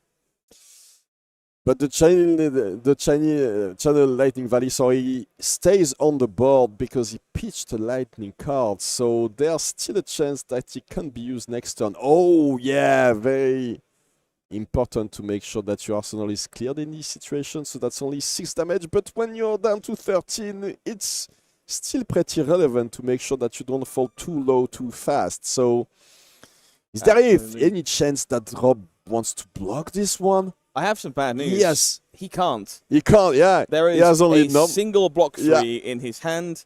alongside a number of sigils and other Yeah. cards that do not have a block value. We see Command and Conquer connecting for the full amount of damage. 7 life remaining for Rob.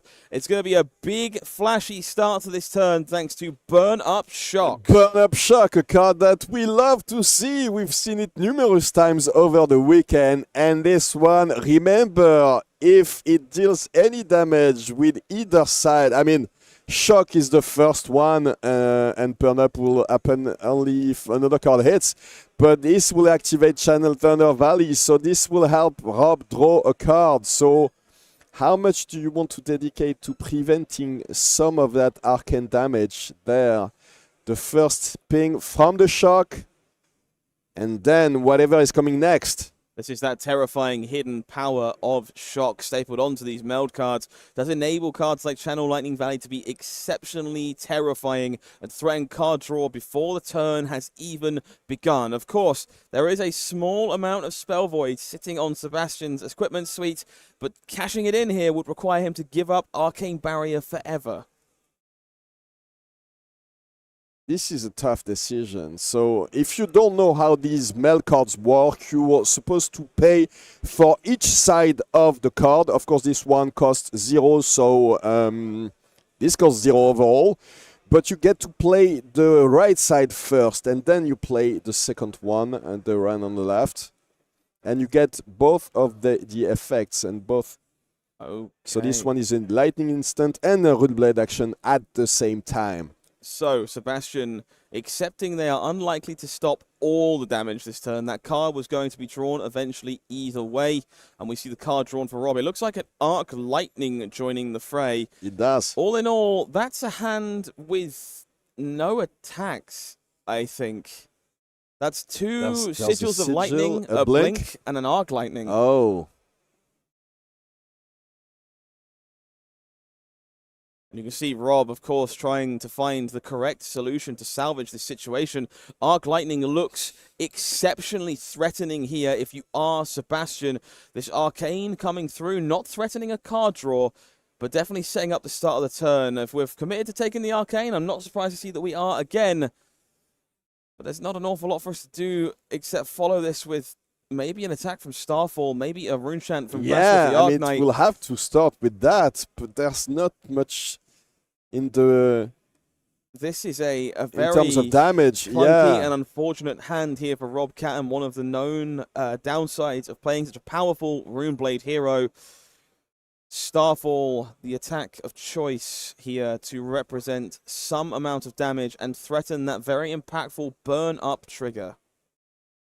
Once again, this is not exactly how you want your turns to go when you have Arc Lightning and Channel Thunder Valley on the board, but that still represents a lot of damage, especially when Sebastian has cards like looking for a scrap that only block for 2, so he might be able to force maybe another card, maybe another card to fall from Sebastian's hand. So this looks to be just an embodiment of lightning being made here from Rob to use up the those hero resources. power. Parking a card in Arsenal, that blink being saved for later. But all in all, a Channel Lightning Valley saved. And that is definitely something of note here. 2 lightning cards being pitched will mean that that powerful instant is around for a third turn, threatening to draw even more cards. If Sebastian doesn't threaten too much damage and doesn't kill him there, he might be able to find the perfect hand to come back in this one. He still looks like he's behind, though.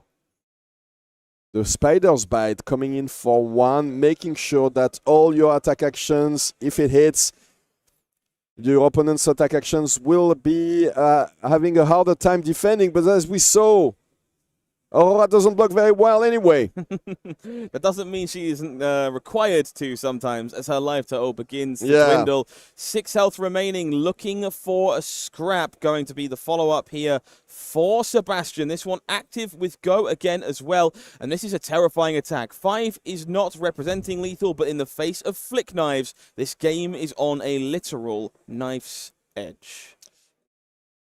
Remember, any of these attacks can get the reaction from flick knives, which means basically you're dead if any attack hits. It will be that Grasp of the Arknight committed to soaking up a little more damage here from Rob. Just debating Good for down to whether or 4. not something will join it in the process. Oh, it looks like he has a perfect hand, though. Look at that E-strike. Incredibly powerful selection of cards from Aurora Shooting Star here. The question remains, how many will still be in her hand when the turn begins? He hasn't been able to use that electromagnetic somersault that's so powerful in these sets, by letting you block with 2 cards and then getting them back into your hand by just using the very big instant. Oh, and the follow-up is looking for is a leave no witnesses. Sorry, so that means that he needs to give at least 1 3 block and maybe the tunic if he doesn't want to lose 2 cards. Of course, that Spider's Bite still in effect here, making these blocks even more painful on Rob's side. And that ever-present point of damage from that Flick Knives he has looming. to give away 2 cards there. The E-strike and the second Arc Lightning. That's devastating.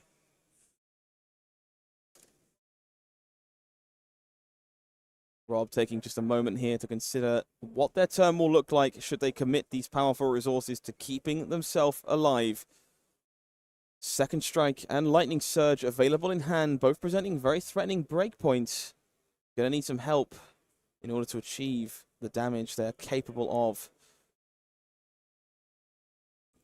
6 blocks, that's 5 block because of the Spider's Bite, but still more that than blocks enough it. to cover the leave no witnesses in this case. And we make our way back to Rob Can. Holy, okay, Rob. Now's the time. Okay, so Lightning Surge doesn't have go again coming from the arsenal, but it does have the embodiment of lightning. So it comes in for 4 with go again, threatening a draw on hit with the Channel Lightning Valley. And there are still a couple of cards, 1 in the arsenal, 1 in hand. That might mean a lot of breakpoints. I mean, a lot. A couple of breakpoints is a lot of breakpoints, right?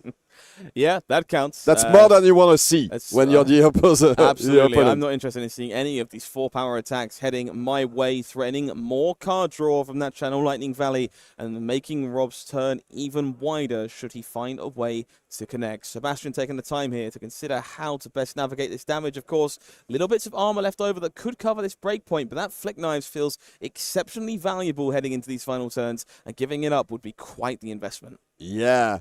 And what do you do in this situation? Do you give away the tunic, especially with the resource available? No way. So this might be very difficult to block out efficiently, especially considering that he has a sigil in hand, which is very helpful when you want to stay alive, but when you want to block your opponent, that's a little less useful. There you go. He doesn't agree with us. He's very happy blocking with it. Yeah, Flick Knives has Blade Break, so it will be destroyed there. Covering the breakpoint, making sure no cards are being drawn from Lightning Surge. But Starfall the immediate now. Follow-up, threatening exactly the same thing once again, thanks to that powerful instant in play. If the next card has go again, and if he has a couple, if these 2 cards have breakpoints, there's a chance that Sebastian will have to give away his whole hand. He would still have the sigil in hand to play it, but he would have to give away his whole hand and the tunic to cover everything. So we can see a weakest link lurking in Sebastian's hand, but that's the only card we have information on at this time. And the sigil. Of course, the sigil as well, yes. So 2 reds, not exactly the most ergonomic unless there is a stealth attack alongside them. That Starfall's going to connect. That card is going to be drawn. Sebastian willing to let Rob go a little wider here.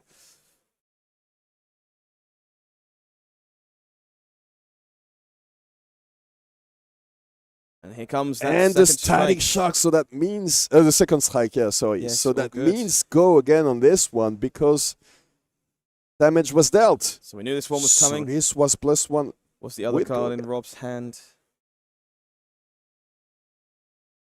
These breakpoints proving to be exceptionally difficult to handle for Sebastian. Down to 5 we go.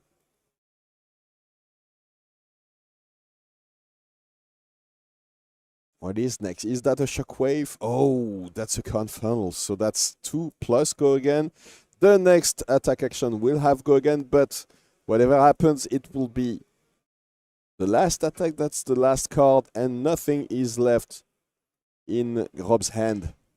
Of course, Sebastian not sure that the Arsenal was not an attack to follow that current funnel, but fairly certain of that fact now, I imagine, given Rob has chosen to keep it there for another turn. That painful Lightning Valley finally leaving play in this case, and will threaten half of Rob's life total with a swing of Spider's Bite.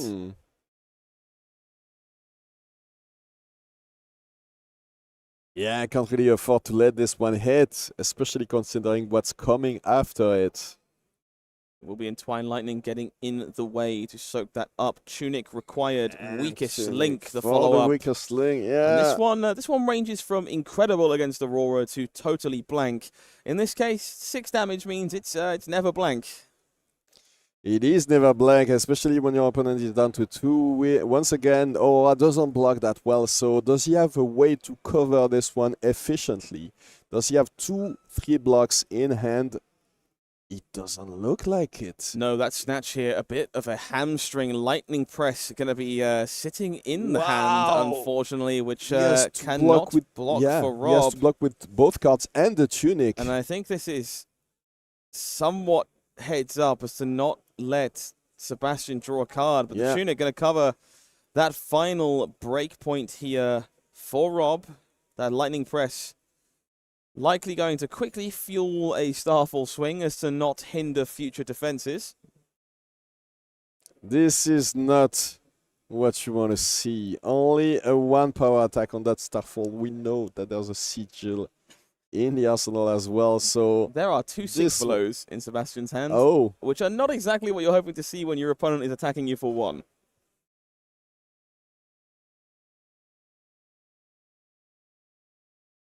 Well,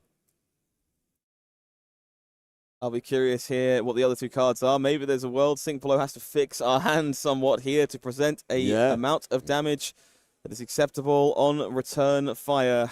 Maybe you just play the first one to get rid of the second one and try to find something more potent in offense. Like another Looking for Scrap, for example, would be devastating for Rob.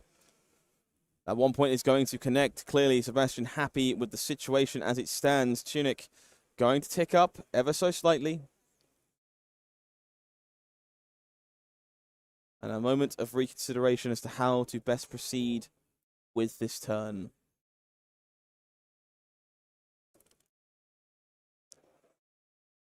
Oh, using both Sync Belows to pay for the Spider's Bite attack. But as we said, this one very threatening.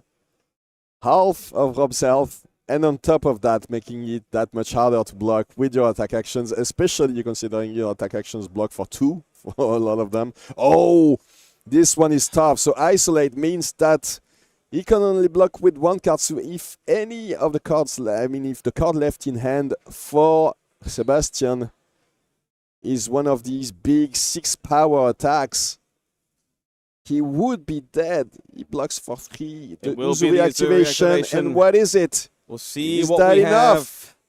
It's a death touch. Coming in for 6, and that's the end of the line for Rob Catton, unfortunately for him. That was a little bit too much damage too fast. I mean, that Uzuri deck was very aggressive early, I thought, and lots of disruption on top of that, so that was insane. Some very potent lines there from both players and a bit of a clinic in how to play both Uzuri and Aurora if those are heroes you're interested in sleeving up going forward. All in all, congratulations to both players here. Sebastian, of course, crossing their fingers that maybe something luckily goes their way. They might sneak into the top 8 with a bit of luck. It wasn't an automatic win and in, so they need some help from the breaks. Absolutely. Rob, a phenomenal performance with a brand new hero. Great to see it putting on such a show so early, and I'm sure they'll be very content with that. And Uzuri, still a strong pick in this metagame. Look at what it can do to a deck like Aurora. That's one of the most powerful heroes in this new metagame. So very interesting to watch this one. This will be it for the Swiss rounds of Calling Lyon. We will have a top 8 very soon. But first, a short break. Then we come back with an interview. And then Scott and I will be back with the top 8 announcement. And then, of course, the actual top 8. A whole lot more games to play. I can't wait. I can't wait to see what we have to say about Uzuri in this interview too. Don't go anywhere, folks. We'll be right back. And it's going to get the fist bump. The Phoenix rises. What an incredible display by. Listen to this room right now. The room is erupting, celebrating our Flesh and Blood World Championship.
Hi, welcome back to the Calling in Lyon. I've been joined by last round's winner, Sebastian Kleiner. Congratulations, well done. Thank you very much.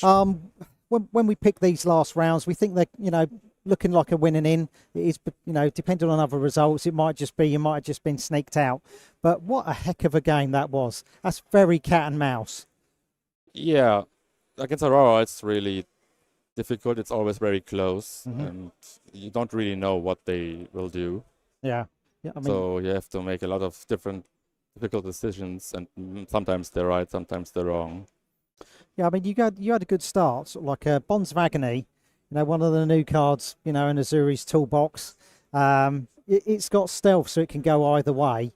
You can either come in with a big attack, or in this case, you played. I played it from the arsenal, yeah. Yeah, and then you played just a three- Nick. And my equipment, which is 3 attack reactions. Yeah, it doesn't really happen that often in Uzuri, Mhm. but sometimes it does. And It's a nice start, though. sometimes it's good. Early in the tournament, I also hit an Agony against an Aurora and took all 3 Arc Lightning. Oh my goodness. Was your opponent smiling when he did that? I think so. Yeah, I've had someone do that with backup protocols, and I Yeah. was not a happy bunny. But the Channel Valleys, when Rob played the Channel Valleys, you blocked extremely well. There was a lot of arcane coming in with the Arc Lightning and the Channel Valley. I think you managed that for 3 turns. Like Yeah. you were on the bit of the back foot. I usually just try to block as many early as possible to give them less options. Mhm. For example, even in the one of the last turns where he had the tunic for his weapon, which I didn't block. Yep. I still blocked the first attack.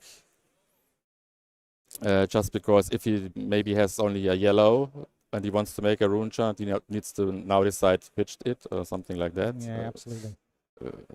Yeah. So how have you found this event?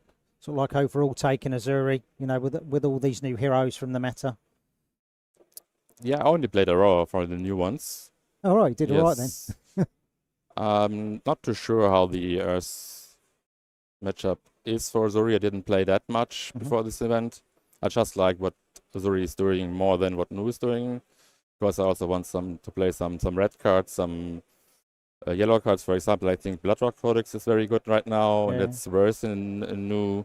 And also the new Smash Up you saw. Yeah, that was really nice. It's a 2-block, so I don't play 3 at the moment. But it's just an extra copy you can draw. But because sometimes you just have a Codex and never draw Believe in Witness or CNC or something. Yeah. And in spots where you don't have Tunic up, it's even sometimes like it's the aggro decks which don't have much defense reactions better than CNC because you can just take a Smash Up and they can't block it. Yeah, at least it gives you more information as well, doesn't it? So like you've got that, maybe you'll hit it and it reveals an attack reaction, action. It never happened in this game, but sort of like there's a bit more arsenal, sort of like a disruption that can come in for most heroes now. Yeah, that's also the case with like the Weakest Link. It's not that good anymore. Yeah. But you don't really have many options, and even if it doesn't hit, you get to see the hand. And that's pretty valuable in a deck where you kind of want to block with some cards. Yeah, absolutely. So- I mean, Aurora with Weakest Link, you're pretty much praying Yeah, it's against got a lightning Aurora. press, and that might be about it. Right, Koki, thank you so much Thank you for as that well for game having me. and giving us some entertainment.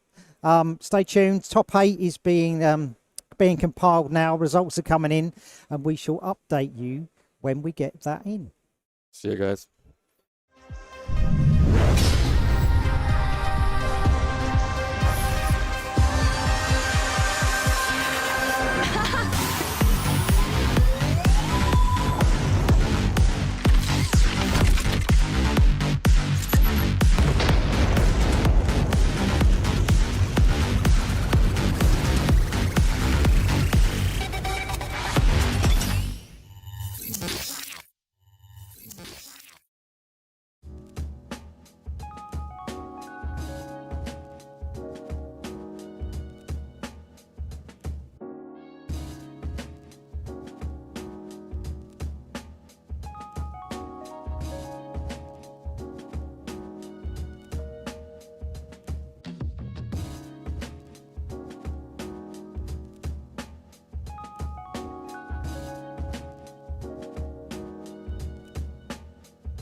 The history of Ikaro is smeared with blood. Its blossoms torn and scattered to the winds. A house wiped from the memory of Mysteria. But we are the Crimson Haze.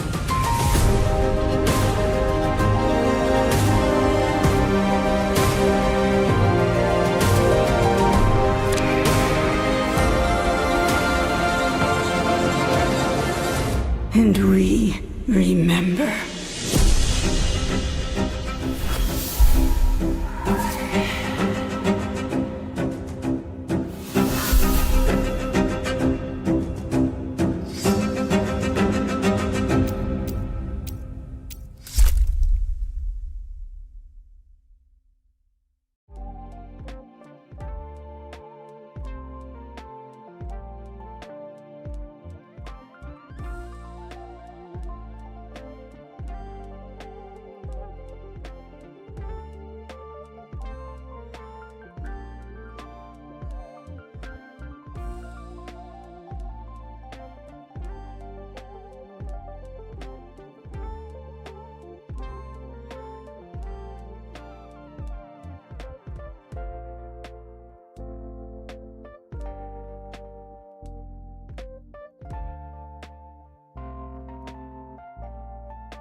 Back in the booth at Calling Lyon, I'm Roman Nicolas, this is Scott Mines, and there you go, we have a top 8. We have reached the end of Swiss, and all our top 8 players are ready to go. Exciting one. I was watching the brackets, and it's a very cool one. There's a lot of exciting heroes to see here, a lot of what was expected heading into the weekend, but a lot of brand new shiny tools that are bound to affect how the metagame continues to evolve as we head into the World Championship in Osaka. To get a closer look, let's take a look at the tail of the tape and start off at day number 1 of competition. If you've just joined us, where have you been? But of course, lovely selection of heroes that joined us on day 1. 29 heroes represented for that Calling in Lyon. Of course, a lot of Enigmas. The story was how well was Enigma going to perform without her foil Zen in the metagame, and apparently very well. But let's take a look at the other heroes that were represented there. Absolutely. So, Kano and Aurora turning up in force alongside Enigma. Azalea not far behind. These were all heroes that had some amount of discussion about them prior to the event. Aurora especially the biggest winner, if you like, from the new set Rosetta. Brand new hero, finding some very early success. Just underneath that, 2 more of those new heroes, Florian and Verdance, finding success in their second row, alongside a group of favorites from across the years. Yeah, we had like Victor and Levaya were definitely very strong heroes recently, but it looks like we'll take a look at the day 2 conversions right after this one. But there wasn't a lot of success, let's say, for these decks this weekend, unfortunately for them. Certainly a bit of a stark drop off as things continue. There you go. You'll see them in full force here. 0 Victor, anything but the Victor, some would argue, failing to make the day 2 cut. Of course, KO also falling to just 5 copies. Yeah, of course, as you can see in this one, a lot of Enigmas at these top 2 tables, some Auroras, and we've seen over the course of the weekend the power that these decks can put on the table. So very impressive. Of course, Azalea, one of the strongest decks versus Enigma, can force their ward to be basically useless. So it will be very interesting to see how these perform if we have any in the top 8. Maybe we do. We'll see shortly. We certainly will. So good selection of heroes here. I'm very excited to see this. I am excited to see whether or not we have a top. Oh, would you look at that? There's there you top go. 8 bracket. So no surprise anymore. Pablo Pintor and Sam Cornelis will be the first match at the top of the bracket there. Enigma Mirror kind of expected. We knew that Enigma was very strong in this metagame. We have 4 Enigma decks in this top 8. Sam Cornelis as well as Jacob Clements. We were one of the most impressive games that you commentated on Saturday was Jacob Clements versus Sebastian Spicher. That's actually in this top 8 as well, playing against Kano Mcgrath. Verdance versus Azalea, another very interesting deck to watch and a very interesting matchup in my opinion.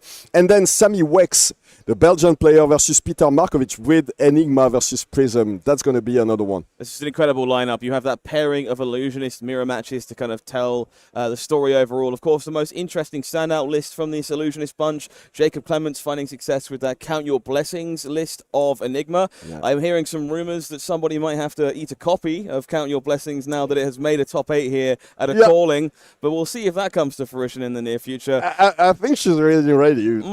Okay, we'll keep that in mind. Beyond that... Yeah, I've seen a post on social media that mentioned that she was getting ready. Oh, no. So, Sebastian here, definitely winning my heart. Verdance, my favorite new hero from the brand new set. And a commanding performance. Only 2 copies of this hero made it into day 2. And Sebastian showing their mastery of this hero early and taking it all the way to the top 8. Yeah, Sebastian's friends were telling me that he destroyed everybody in his at his local community, and he's picked up, as I said yesterday, recently that deck Verdance. Obviously, it was only available since last week, but the only couple of losses that we had were this weekend. He was 10-2 this weekend, and he never lost with Verdance before this weekend. So a very impressive display, and we'll see if he can go all the way. But first he'll have to face Kano Mcgrath with his Azalea deck, the only Azalea in this top 8. And let me tell you a bit about Kano. Kano's been taking names all weekend. If you've heard of them at an event before, they hit the lineup. He took them down. That includes Pablo Pintor, of course, in this top 8 this weekend. Players like Catton, who we saw on camera last round. These are some of the juggernauts of Flesh and Blood blood, and they have all fallen at the hand of Conor Mcgrath to get here with Azalea. Azalea, definitely a very strong pick for me to win, to go all the way in this one, because she has a pretty strong, pretty good matchup in this one, provided that Sammy doesn't win versus Peter Markovic, of course. Prism can be a nightmare to deal with for Azalea, of course. I look forward to seeing how this breaks up. That Prism Enigma matchup, obviously, should be an interesting one to see the result of as things go on. It's definitely a contentious one between the Illusionists. Many players writing off Prism heading into this event. Great to see Sammy putting up an incredible showing and putting that deck firmly back on the map. Apparently, you don't need Tome of Divinity to play Prism at a high level. So there you go. And last but not least, we almost forgot to talk about him. But Bartosz Ziemba, one of the very best European players coming from Poland. He's a two-time Pro Tour finalist. He's playing Aurora this weekend, and he's the only Aurora that managed to go all the way to that top 8. So definitely one to watch. He will be facing the dreaded Jacob Clemens Count Your Blessings and Imar deck. A lot of people talk to me about it, and they're already having nightmares about having to face this one at their local game store. It is a very potent strategy. It's not necessarily the kind of thing everybody enjoys, but it does provide an incredible safety valve to Flesh and Blood, an alternative way to play. It's important to remember that card games are something special for different people for different reasons, and that kind of attrition game plan is very appealing to some part of the Flesh and Blood community. I'm very glad they have a deck available to them they can thoroughly enjoy as the format grows.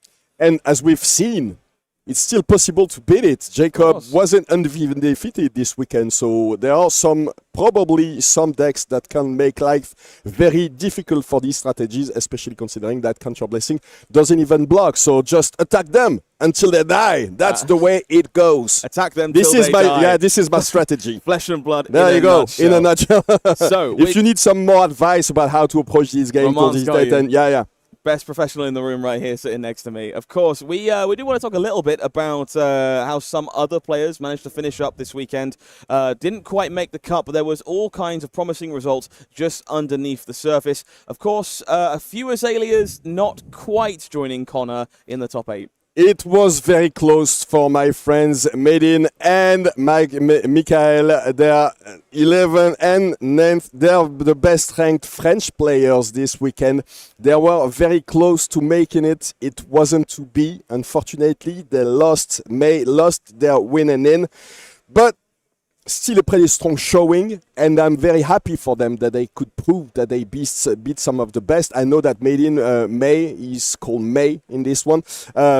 He beat Michael Feng, actually, so that's already something that you can, you're leaving this event with something. Absolutely, no. Well worth knowing in this scenario, as we say. And Azalea, one of these decks that is primed to have a reasonable matchup into Enigma moving forward, should we see more of the dominance of that hero. Absolutely. And you can see that there were just a few that didn't quite make the cut, but were preying on these Enigmas on the way up the ladder. Other impressive results here, a few Auroras finding themselves just short of the mark. Angelos, 15th. Kano, Drakaya, Aether, not quite enough in this case, but incredible to see, of course. Brodie Spurlock, Viserai, only one in the day. Yeah. 23rd. Not today, but maybe pretty soon. Let's see. Let's go to the match in any case. These players are getting ready. They're very close to getting started there. Sebastian on the right with Verdance, Thorn of the Rose. And on the left, Conor Mcgrath with Azalea, Ace in the hole.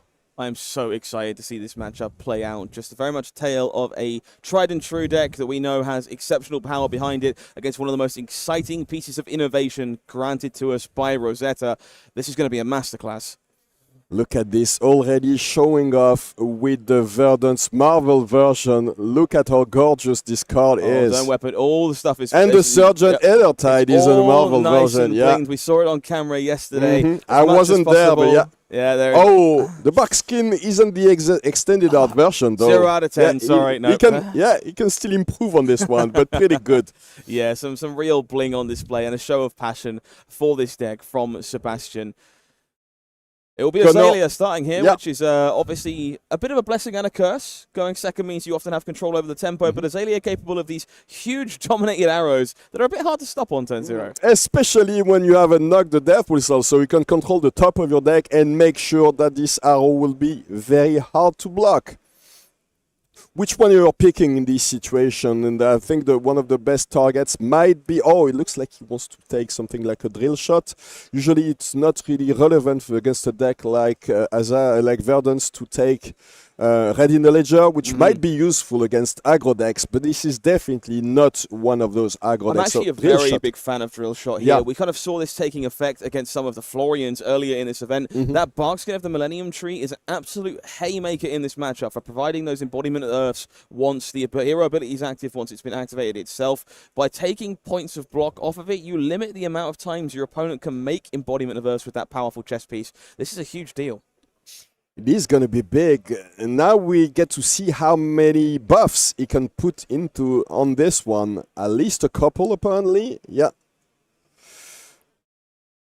Azalea activation coming through. That drill shot coming on down, filtering a little bit in the process. And the Lace with Blood Rot plus the Premeditate, which will give Kano a Ponder token on hit, which there's a pretty strong chance that he hits. I don't know what could prevent the hit on that one. So that will be a Blood Rot and the Ponder on top of it. This is almost best possible case scenario for Conor Mcgrath here. 10 dominate going first, threatening a Blood Rot and that Ponder to rebuy an Arsenal. Impressive stuff. Sebastian considering what he wants to use. The only card that he can use to block this one.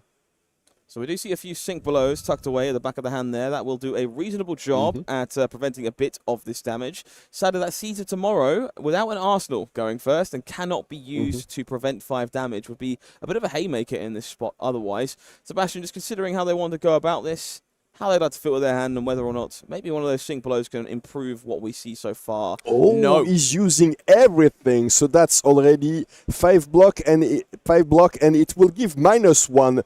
Because the effect of the Stonewall Gauntlet is active, which means that with the additional block value on...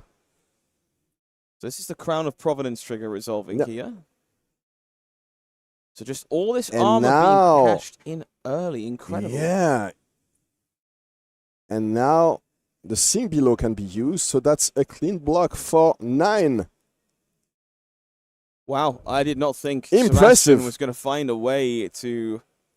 And sinking to filter his hand again, yes. Wow.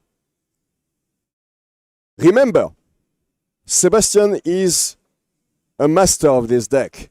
Of course. He's been playing it constantly since he was released, so maybe this is the way to go. It seems very weird that he would choose to use all this equipment early in the game, but that's definitely a lot of damage blocked there. A lot of damage. Last time you saw all that equipment used on turn 0 of the game, but preventing that Blood Rot, preventing that Ponder, really big deal. Let's us have a small tempo turn here with a little bit of life.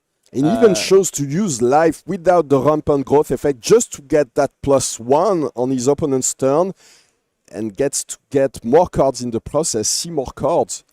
Just a Sergeant Eldertide activation there. So the way this works is that you deal 1 arcane damage to the opposing hero, you get go again, and the first card effect you play each turn that deals arcane damage gets +1, and +1 is gets +X, and X is the damage that you've done with Sergeant Eldertide. You can of course buff it. Yes, of course. As much as you can. The beneficiary of AMP is the reason that weapon is seeing so much play. Plays exceptionally well with those Channel the Millennium Trees and, of course, those big rampant growth finishes to double up your damage and make it go an extra mile. We're going to see that sink below finding its way into the arsenal here for Sebastian. That's exactly what you want against Azalea. Absolutely. And remember, he prevented the Ponder token, so Connor has no arsenal now.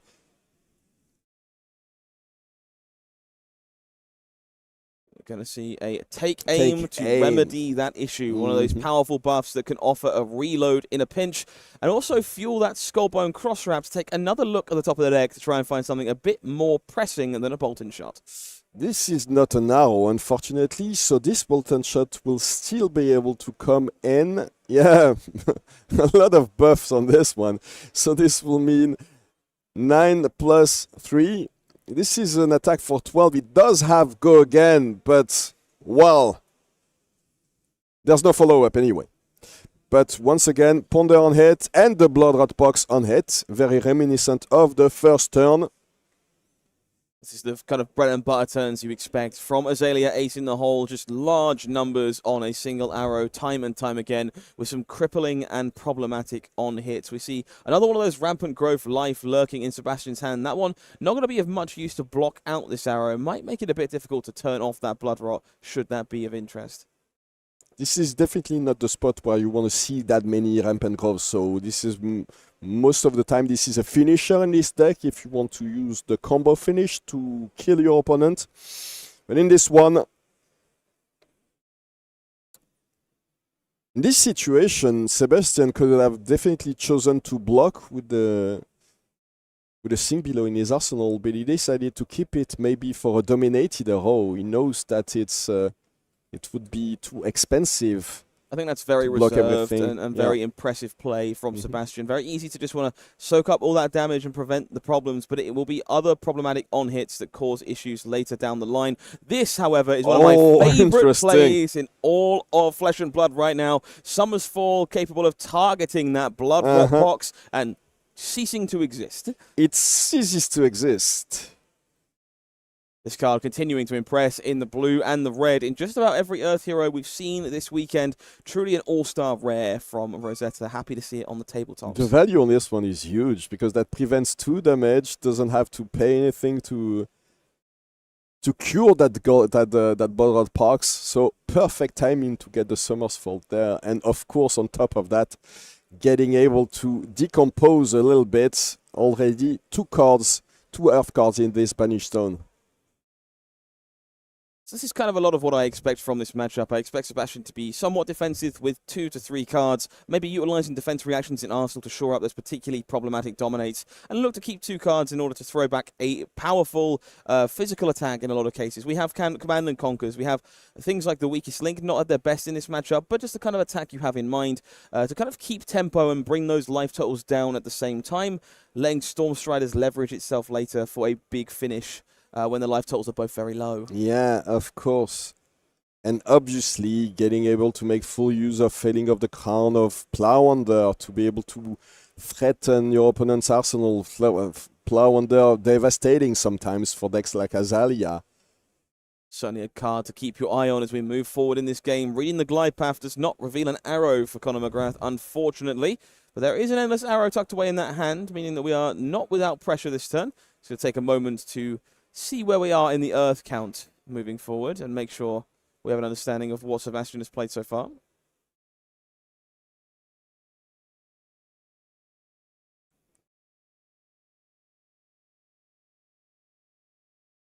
Right, that little activation to put that Endless Arrow in the arsenal. It gets to draw a card out of it. Perfect use of the Fiendal Spring Tunic, and it gets release the tension, a couple of them actually, so that's a very big Endless Arrow. Pretty hard to block this one perfectly, so no dominate on that one once again, but as you said, most of the time Sebastian will have to keep a couple of cards to do something during his turn. In this situation, he might be tempted to block with everything because it doesn't look like he has too many ways to decompose. So tension firmly released here, as you say. That's a big deal. We know there's a sink below tucked away and that Arsenal can't be used, this chain link, to soak up any of this damage. And 13 is a heck of a number. Dominate or otherwise, this is likely to demand the majority of Sebastian's cards if they're hoping to not take too much of a hit or maybe even deny that Endless Arrow returning. Considering if he wants to block everything, he can definitely do this. There's no dominate on that arrow. This is when Azalea starts to get very threatening. But in this situation, you give your opponent the opportunity, the choice, whether or not they want to use all the cards to block. It doesn't look like Sebastian was in any rush to block this one, so this hits. That is a lot of damage being taken. Yeah, and for being sure. Very reserved from Sebastian. But the Snapdragon Scalers are cashed in. And we rebuy that Endless Arrow, looking to follow up with a Codex of Frailty. Yeah, I think he expected to see that one. That's what I was about to say. That's why he didn't want to use the Sing Below that's hidden in his arsenal. Didn't want to to have to make one of these decisions. And now he gets to block the next one cleanly. It's very nice, that drill shot coming in again. Yeah. Threatening to pick off that last piece of armor, but no dice this time, except for the 4 placed firmly on top of that drill shot. There you go. Perfect sink below to cover that up. He'll be able to buy back some of that health. We see a sigil in his hand and a couple of spells that will be... So I think that's a pulsing Aether Life we see at the front alongside that sigil. That's likely to be the play of this turn. Lines up very well in the face of a frailty, not hindered at all, presenting 4 points of arcane damage and gaining a life in the process by casting both halves of this meld card.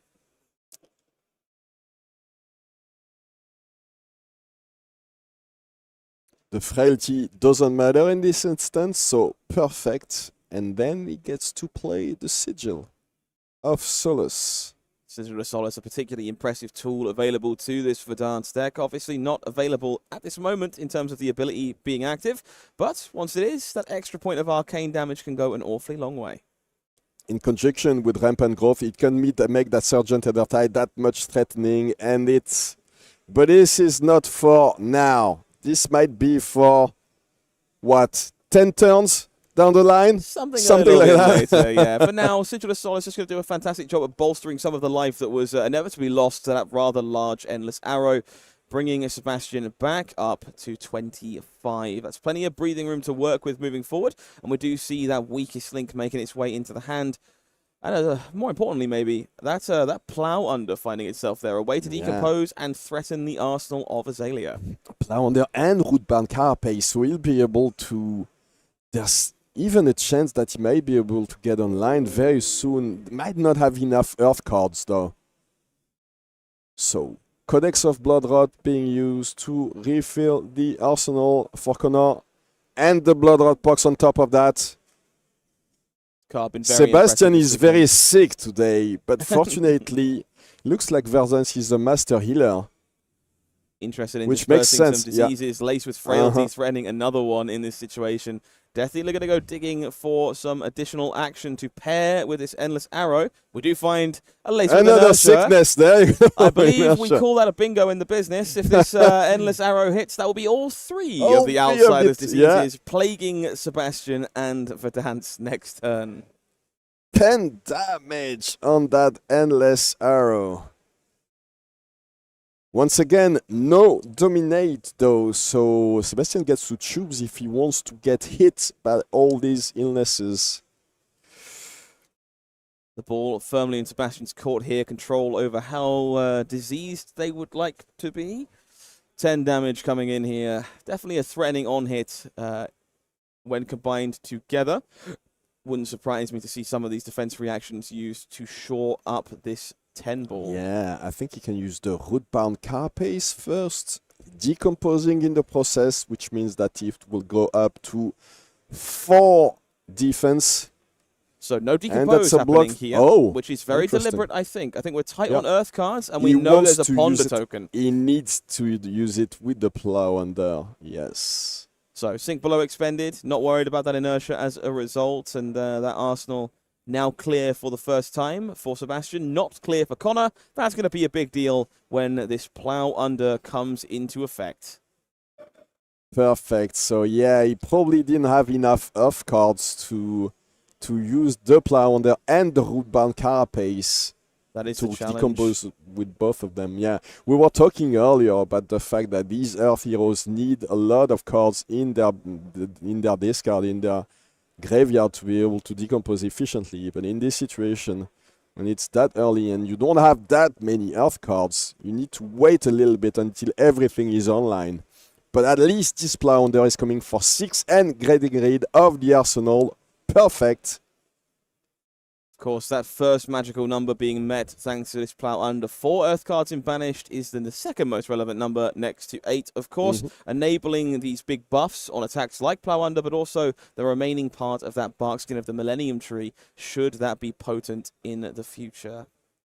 Remember, in this matchup, there's kind of the pressure is on Conor Mcgrath, because at some point there will be a time where everything is online for Verdance, and every single time Verdance gains health, she'll ping Azalea, and every single one of these failing of the crowns, the player wonders, will be even more devastating, attacking for 6, for 8 with just 2 cards.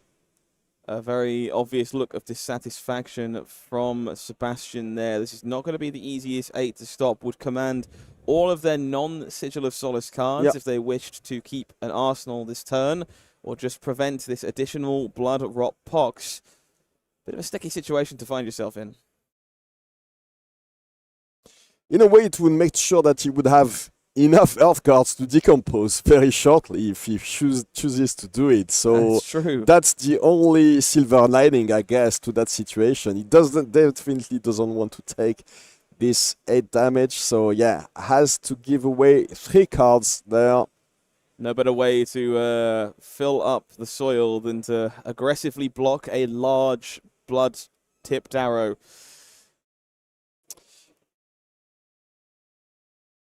Very strong channel, the Million and Tree going to the graveyard, and the Summer's Fall as well, and the Plow Under. A shame to see Channel Millennium Tree popping up pretty quickly, another copy in Sebastian's hand here, and one of those more impactful cards in those mid-game turns, and even some of those late-game combo turns for enabling that Surgent Aethertide to pressure for 4 points of Arcane. It'll be a Death Dealer activation here. Remorseless finding its way in. This one not super pressing in the matchup, but can be a little problematic if you're looking to go a few actions wide. Yeah.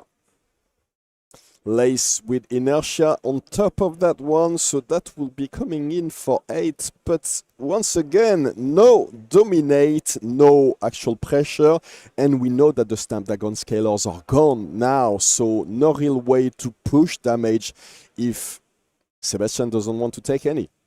Of course, there's always the risk of getting the Rain Razors on top of those, but... Of course, it does look like Connor is a little arrow flooded here. That's a lot of Remorseless going on, but we have a Drill Shot next to it, I believe, so no additional buffs coming this time, and that gives Sebastian full control here over how they wish to respect this Remorseless and play their next turn.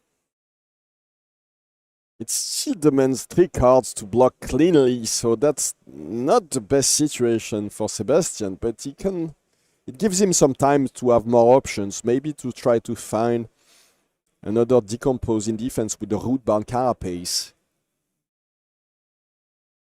Remember, in the arsenal is a Sigil of Solace. I think he takes it. I think it may be time to make a stand here for Sebastian Wow. and Verdance. 8 damage coming through from Remorseless. We're interested in setting up this Millennium Tree, keeping our entire hand to push the pressure. We're going to see this Inertia token coming over. And a Channel the Millennium Tree joining the battlefield in short order. This one exceptionally potent in this spot when paired with Pulsing Aether Life and that weapon Surgent Aethertide. This is a very big one, so yeah, this will be coming in for 4. Of course, 2 Arcane Barrier for Conor Mcgrath. Both players making a quick note of Remorseless, of course. It is an action. Do need to lose a little health in order to establish that big old tree. Fort Arcane is coming on through in this case for now. Up to Connor to decide how much they wish to respect this damage. Okay, preventing 2. 2 damage dealt means this Pulsing Aether Life will be joining the party for a wild 6 Arcane to finish off the turn. That's not a bad sequence, especially given that this Millennium Tree will be sticking around for some more ampage in the near future. I think he's saying that he's only using one side. Yep, just the important one, the Pulsing Aether side. Life, of course, would be nice here. 13 is not a ton to play with, but a little less relevant with Verdance not yet active and ready to go. Just prioritizing that 6 Arcane for 1 resource, which is quite the rate, really. And now he gets to clear his arsenal by playing the Sigil of Solace. before the inertia token activates. Perfect. So it goes up to 16. And crucially, still gets to keep the channel, the Millennium Tree on the board there. Absolutely, that's a very big deal for Sebastian heading into their next turn. Connor going to have plenty to work with here. 3-card hand and a loaded arsenal, ready to take a peek at the top of the deck with that cross wrap if they wish, and try and find that big, problematic, dominated arrow. Look at this. It looks like Sebastian is playing Emeritus Scolding, which is not a card that I've seen a lot in these Verdance deck lists so far. Word is definitely getting around about Emeritus Scolding, one of the old standouts from Icelanders' days, and of course making the odd appearance in Kano as well. This one is giving you that required reach to make Stormstriders into a respectable threat in the end game. Not always easy to get massive damage in your opponent's turn because these amp effects aren't online. Surgeon Aethertide not online. So having a punchy block 3 blue that could threaten quite a large amount of damage alongside rampant growth amps is a particularly powerful tool to have access to for Sebastian here. Now some dominate action. There you go. The Bolton shot with the potential reload effect on top of it if Sebastian is unable to block it cleanly, which will probably be very hard without an arsenal. So that means that he will get to reload, get another card in his arsenal, another arrow, preferably, and then attack with it. So that's 7 damage going through there. And Sebastian is going very low now. Clearly not afraid to take the heat from these dominated arrows and reassess the situation on their follow-up. No reload coming from that bolted shot, but we'd like to draw our card with Death Dealer. Much better to draw with the Death Dealer than activate the reload, of course, and an attack with the drill shot now means that that backspin of the Millennium Tree is threatened.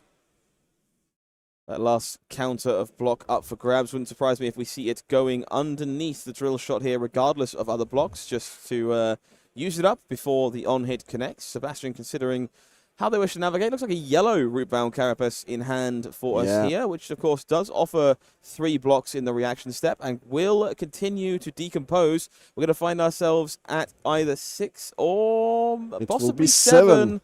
No, just 6. Sebastian being very careful with the amount of Earth cards available to them in their yard, up to 6. Knows they'll have to decompose an additional time to meet the quota anyway.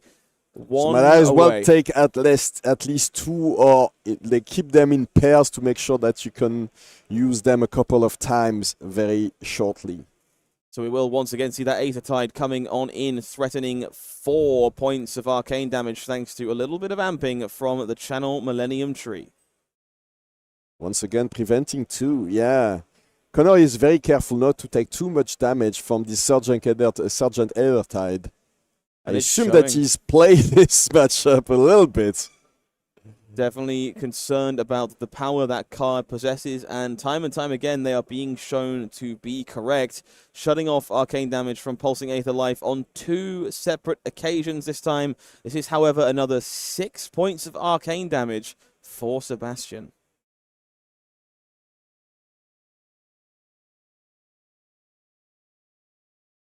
Seems to connect directly with Connor's skull. We're down to 19 life in this situation. It is time for the Millennium Tree to finally say goodbye. And Enlightened Strike finding its way into the arsenal for a following turn. Connor pretty happy with where they are. 1 card spent to prevent some of that damage, but an arsenal and 3 cards to work with. That's very happy Azalea. Look at this, cards. It looks like there's a way, finally, for Sebastian to get online with that hero power, the last Rootbound Carapace that will make sure that he gets to have 8 Earth cards in his banished zones. But is that enough? This amplifying arrow will probably be huge. How many buffs is that in Connor's hand? There's a lot. At least 2 of buffs looming. Looks like we are bottoming a Rain Razors from the Skullbone cross wrap here. Not something we're interested in, but definitely a slew of buffs, including some Seek and Destroy available here. Gonna juice up this amplifying arrow. Well, that's 15. That is of 14, I think, is my 4 from each butt, the base of 2. Oh, that's 14. 14 points of damage coming in from this amplifying arrow. The perfect beneficiary of all of these bonuses, doubling up, well, not doubling up, but granting an additional point of power for each and every time it would gain additional points of power. This is a tough one for Sebastian to stomach. 9 health is not a lot when you're staring down a 14 power arrow. I think he would be very happy to block it cleanly if we didn't have the seek and destroy effects on top of this one, because it means that he will probably have to lose that E-strike that was sitting in the arsenal there. He'll be able to block 13, if I'm not mistaken, so that's 9 with the cards in hand, and 4 in addition to that with the Rootbound Carapace. Absolutely, but sadly not enough. Not enough to cover save everything. strength, Yeah, that's a bit unfortunate there. So reassessing, it's going to be the full block we somewhat expected in this case. The Carapace will enable Verdance's hero ability moving forward. 1 point of damage squeaking through. Sadly, Enlightened Strike going to be one of the casualties of this particular transaction. But Sebastian, with 8 life remaining, does have plenty of leeway to work with moving forward. Now, up until now, Conor Mcgrath hasn't been particularly lucky with the top of his deck. But if he can start chaining these dominated attacks, especially with that knock the death whistle that he just threw, it might be extremely threatening for Sebastian Spicher. So, this will be tough. Knock the Death Whistle, a very potent card in finding exactly the arrow you need to continue your onslaught. It does come at a cost, though, requires a whole extra card to make everything work and forces you to reload from your hand. A little finicky at times, but definitely not a card I think Connor is unlikely to be happy to see here. Gets to start the turn with Take Aim. You definitely need to aim right if you want to finish off this Verdance. Not an easy target to hit. She must be hiding in the foliage or something, you know. She's hidden amongst the trees. This is some very careful sequencing here. Connor just reconsidering which card they want to place into their arsenal. Good chance they're going to be revealing it immediately to Skullbone Crosswrap to take a free peek at the top of the deck before Azalea gets to work, deciding which piece of information they would like Sebastian to have. Activation of the Skullbone Crosswrap with the knock the death whistle. So many cards seen there. It will be that knock played out at this point. No arrow found with the Skullbone Crosswrap. Going to go find a potential dominate target of choice. With 2 cards remaining in hand for Connor, going to be plenty of space to reload and switch into whatever arrow they choose. That Tunic, of course, looming ever present to help pay for some of those more expensive options.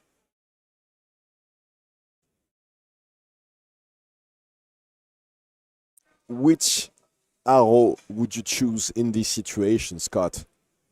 For me, this is a bit more daunting. There's obviously no armor left to pick off with the drill shots. Endless Arrow, very appealing in this case. I think I might have lent towards something like the Bloodrot Arrow myself, trying to push a little bit of extra damage over the line should any of that damage leak. But Endless Arrow makes a lot of sense. There's a lot of worlds that result in no arsenal towards the end of this turn, depending on the contents of Connor's hand. And Endless Arrow, of course, very capable of providing that for you in the future. So it will be that Rain Razors reloaded and knocked back into the deck in exchange. Another Rain Razors to the bottom of the deck there, but that's still a 7 power, 10 power dominated Endless Arrow. This is why we see that Endless Arrow being the arrow of choice for Conor Mcgrath, looking to provide themselves with an arsenal as they finish up a massive assault courtesy of this one. Millennium Tree looking a bit sheepish in the face of such a large attack, but it will provide a little bit of coverage. Emeritus Scolding, similar story. 3 being blocked, 7 being taken. Sebastian falls down to 1. We see his hand, so we know. And obviously, Verdance, we talked about it earlier, she's a master at healing herself. And we see a Fruit of the Forest. Yum yum in that hand. Yum yum indeed. Wouldn't surprise me to see a little bit of life gained from that fruit. And now that Verdance's power is online, This is all you need to ping your opponent every single time you get some health. So we'll filter on through these cards that are doing not a whole lot in the hand right now for a point of arcane damage, courtesy of the Surgent Aethertide. And of course, no arsenal available thanks to Seek and Destroy, so well worth doing this and sequencing correctly. Get a bit of sportsmanship from the players there. Sebastian pointing out that Seek and Destroy to make sure it wasn't forgotten. Just asking some questions. Might be about whether or not Surgeon Aethertide will apply to Verdance's hero ability. The answer, of course, in that case, no. Surgeon Aethertide does care about the cards you play, not the abilities you activate. But both players just clarifying exactly how this lovely Dynasty weapon works. Better safe than sorry, after all. So the cost on Foot of the Forest is 2, but when you want to discard it as an instant just to gain health, it is entirely free. There you go. Yum, so, yum in full effect. Yum, yum. A little bit of a ping from Verdance. Yum, yum, and ping, yeah.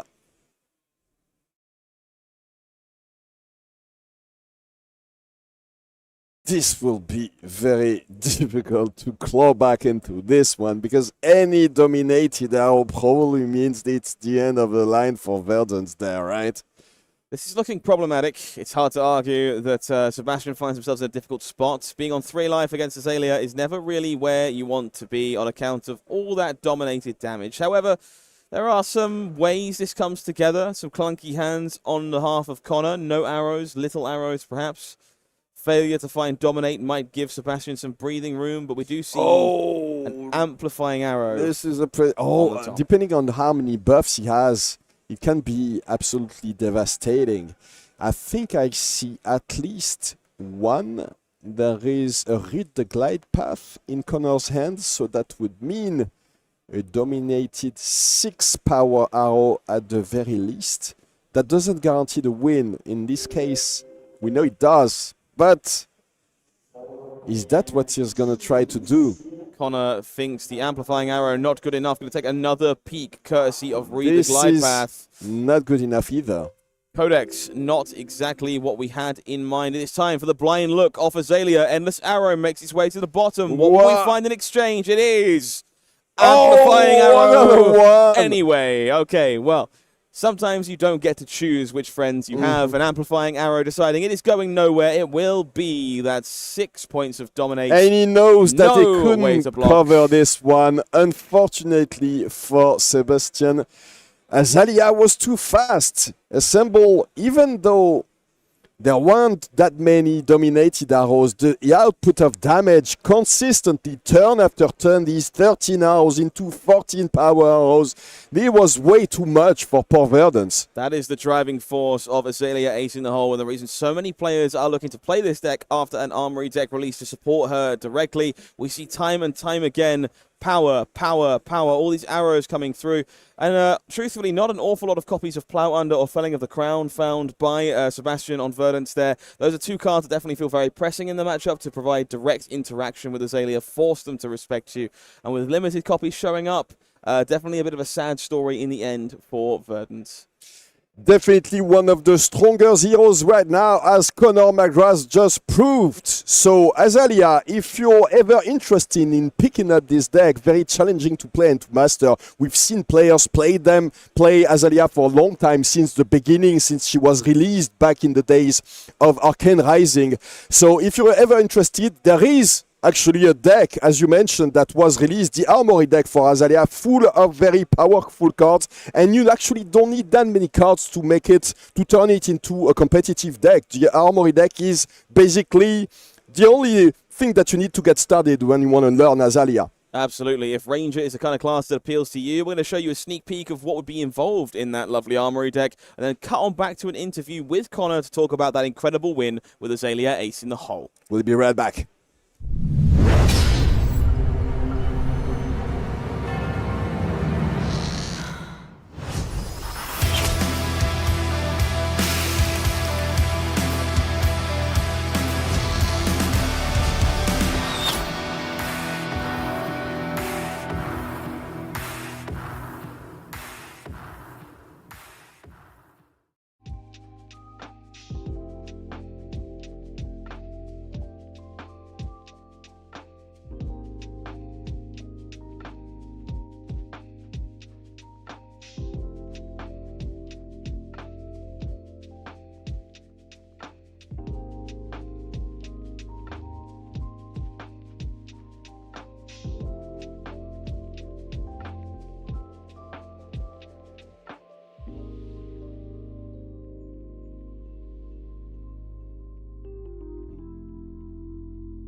Hiya, welcome back to the Calling in Leon, and I've been joined by our top 4 contestant, Conor Mcgrath. Oh my God, I'm so happy. For everyone at home, I cover the Irish meta, so yeah, I'm so chuffed for you, mate. I'm really chuffed. So that game, out the blocks straight away. We saw Jacob do the same line earlier, drill shot, dominate. Yeah. Try and get that bark, the bark skin exactly. millennium tree. Flipping heck, didn't quite pay off that one, did it? No, I mean, listen, so it's a case of both are wins, right? You know, like I'm getting the ponder from specifically premeditate, which is obviously fantastic because it means that there's no downside if it does hit. I haven't sacrificed an arsenal card to threaten his armor on turn 1. But ultimately, the reason Drill Shot is a good card is because it forces your opponent to block with armor. And as soon as they've blocked with the armor, the word dominate gets a whole new meaning. Yeah, you know, like absolutely. it's just so much better once you know for a fact that like you can calculate how much a defense reaction might defend from the arsenal, how much from hand, and then there's no armor to worry about. You're like, most of the time you're looking at a max of about 7. And like you've seen the deck in action countless times. It's an old deck. 7 is not a difficult number to reach. In fact, 1 buff on a 1-cost arrow makes 8. So like getting rid of armor is huge. Getting rid of all of it on turn 1, I was delighted. I just kept my poker face. Yeah. Thing is, it's kind of it's drummed into you early when you first start playing Fab. It's just like, keep your armor as long as possible. Yeah. Keep it. Yeah. Like you said, get somebody to block with armor straight away. You're just like, this is going in my favours. But sort of like I mean, most people have seen Azalea stuff, sort of like, you know, buff after buff. You hit him with a suite of every infecting shot going, laced with frailty, laced with inertia, laced with bloodshot. It was just like, oh my God, you're pulling out all the stops here. Yeah. Did you get a bit worried? There seems to be a couple of times, especially sort of like blind Azalea is never something that you want to do. Yeah. So that is, if anything, it's a little bit of an outdated line of thinking, I think, because I have blind Azalea'd a lot on my way here. Now, like, sometimes it hurts you. It does. It's not all gravy all the time, but most of the time you can set yourself up in a position where you can make sure you're going to be able to mitigate any downside of any card being revealed. Now, there are some cards where you functionally IP penalty yourself by putting them in. Like if you put a Knock the Death Whistle in by activating Azalea, that is horrendous. Especially if you're on, because a common occurrence is you'll have an arrow in your arsenal, and that's what will make you want to blind Azalea, so that you can activate Death Dealer, draw the card, and filter your hand. So say you've got multiple arrows in hand, you obviously don't want or need multiple arrows, so you're going to flip the arrow in your arsenal, say you see another arrow on top, you bottom it, you Azalea. If it comes in and it's Knock, not only are you stuck with all these arrows in hand, you then have a Knock that can only put one back on top or fail to find. So like that one's awful, obviously. But other than that, like generally speaking, you can mitigate it by having Death Dealer up or having Bullseye Bracers up. Now, a very relevant card in today's meta is Warmonger's Diplomacy. So you don't always get the luxury of Bullseyes. But even at that, like, Blind Azalea is more common than you would think. Funnily enough, that one at the end there, I don't know if the camera caught it. The first opt I had that turn was an amplifying arrow. Okay. And I actually bottomed it because an amplifying arrow flipped in when I had the 2 arrows in hand. If he had any 0 for 4 D-react, he lives. Yep. So I wanted a bigger arrow. And the next opt was Codex. And I'm like, well, that doesn't get dominate. So I bottomed it. And then I blind in the amplifying. And I'm like, okay, well, we're back to square one. I hope he doesn't have a 0 for 4. And luckily he didn't. So you'd never played against Verdance before. You got to see the list. So I suppose you were quite happy when you didn't see the Warmongers. And you kind of like just ecstatic. the sigh of relief. Like, I could put bullseyes in instead of taking long draw half glove. But like that's huge because not only is its own text relevant, like it's obviously an incredibly powerful activated ability. You don't play it on average for the AB, but like it made me be able to have AB2 without having any concerns for Warmongers at all. And you saw multiple times during that game, that weapon is pretty scary because like when he amps it, it enables all of his surge effects, and some of those are pretty messed up, and I don't really want to deal with those. So having the AB2 made it so that I could math it out so that still having AB2 by AB2ing the Aethertide, I wouldn't be susceptible to the surge effects. Well, you still had to navigate 2 rounds, 2 turns of Millennium Tree. I mean, that was pretty scary. You're saying Aethertide's coming in for 2. Well, for 4 then. Exactly. And yeah. you were like, I don't know what else I'm seeing. He played the Meld card, Pulsing Aether. Yeah. You were like, wow, this is about to hit me for 6. And he did that twice in a row. Yeah. Later on in the game, you were saying, what's that card where, you know, what was the Mind Warp. Yeah, I asked for the text on Mind Warp because I couldn't remember how much arcane it dealt.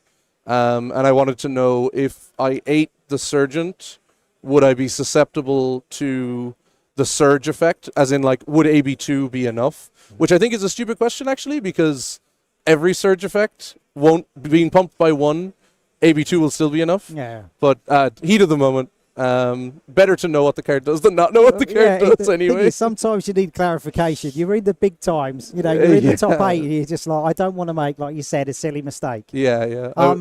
The journey you've had, sort of like over this weekend, it's been pretty good, isn't it? So I'll let you tell the scalps you've taken today.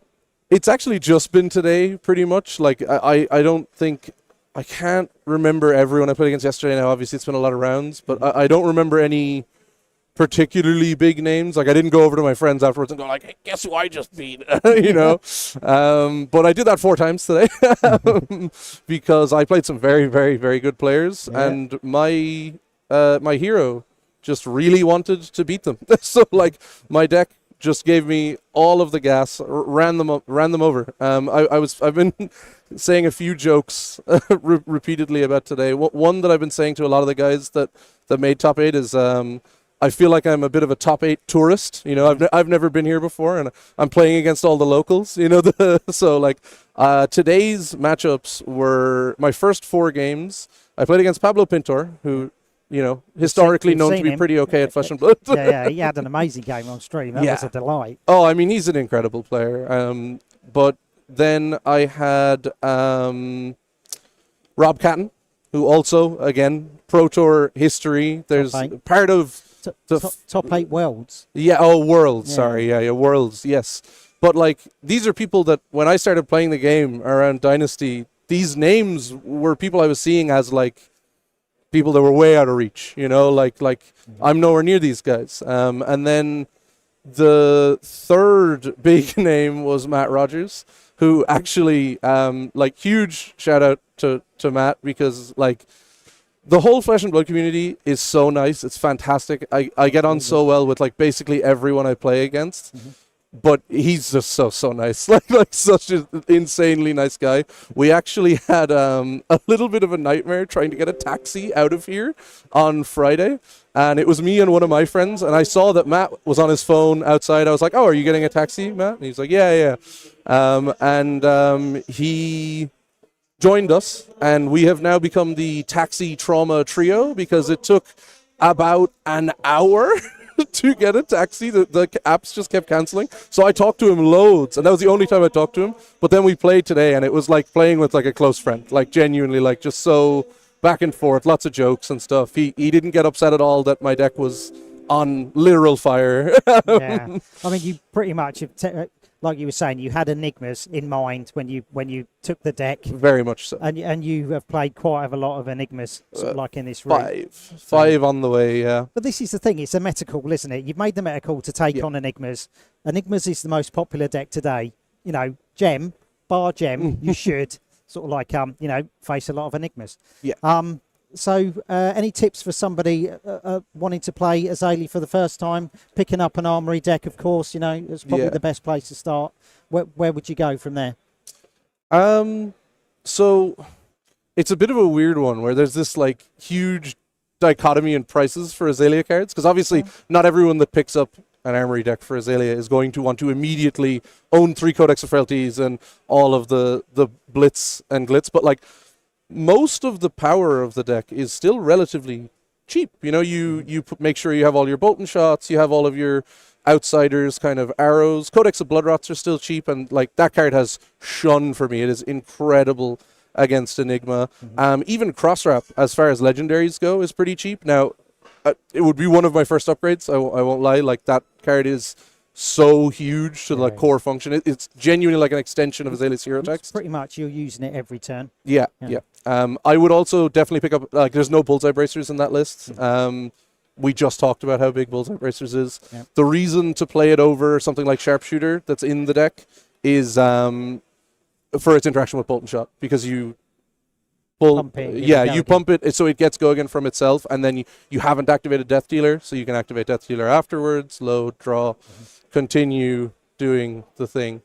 Generally speaking, if I had to sum it up in one thing, the more game actions you take on your turn as Azalea, the better. So minimal blocking, and just like play around with all your cards. You get all sorts of top deck manipulation. It's incredible. So much fun. It's like Sebastian said in your game. It's like, that's a pretty incredible 2-card 8 you did. And you were like, you know, but it is a 2-card 10. And there's a blood rot there as well. 2-card 10, yeah. 2-card 10 with an inertia stapled on, like Michael Hamilton, Icelander maths deck. Eat your heart out, you know?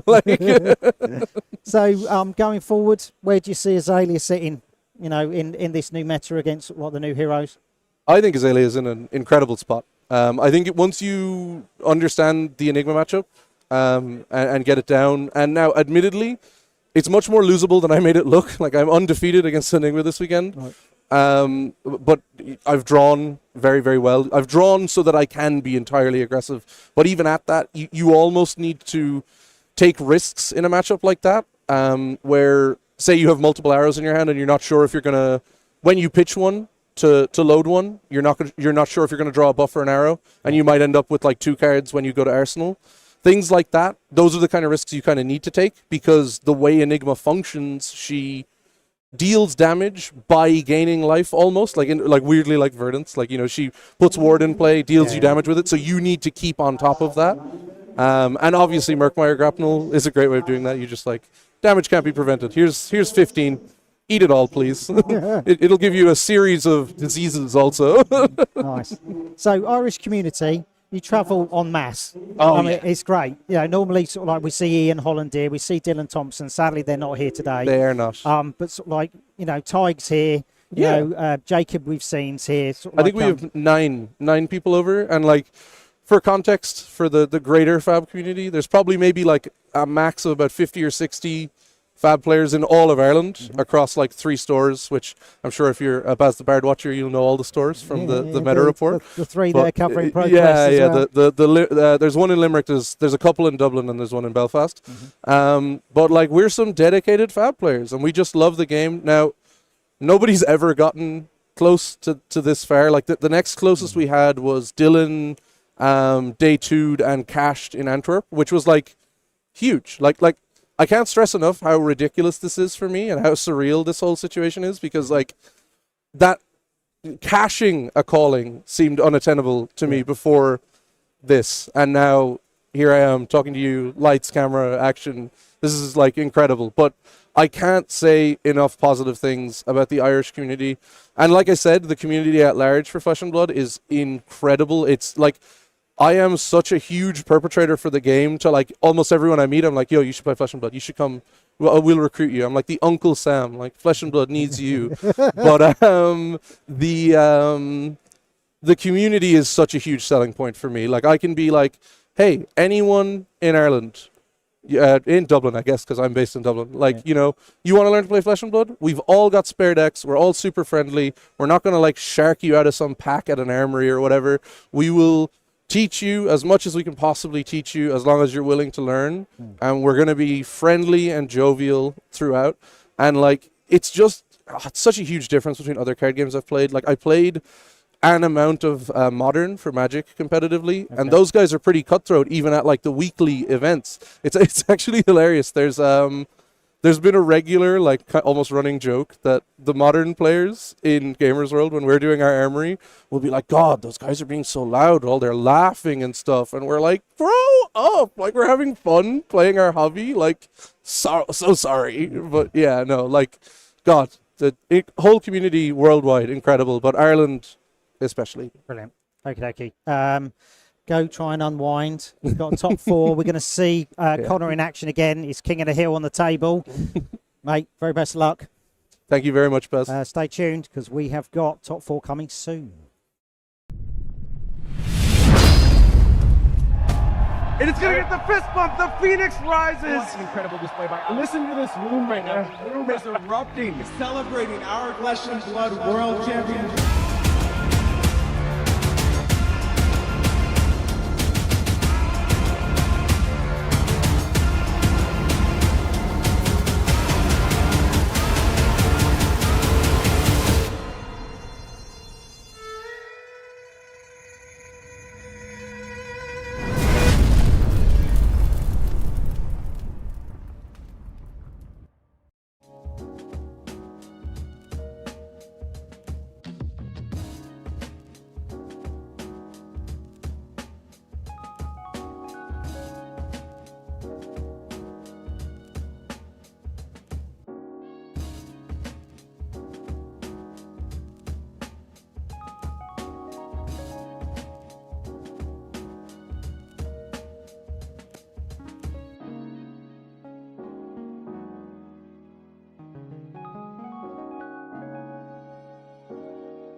Back in Lyon at the calling, guys. I'm Romain Nicolas, this is Scott Mines, and we just watched an amazing game, a great interview with Barry and Kano. That was very cool, and now we're getting closer to that top four.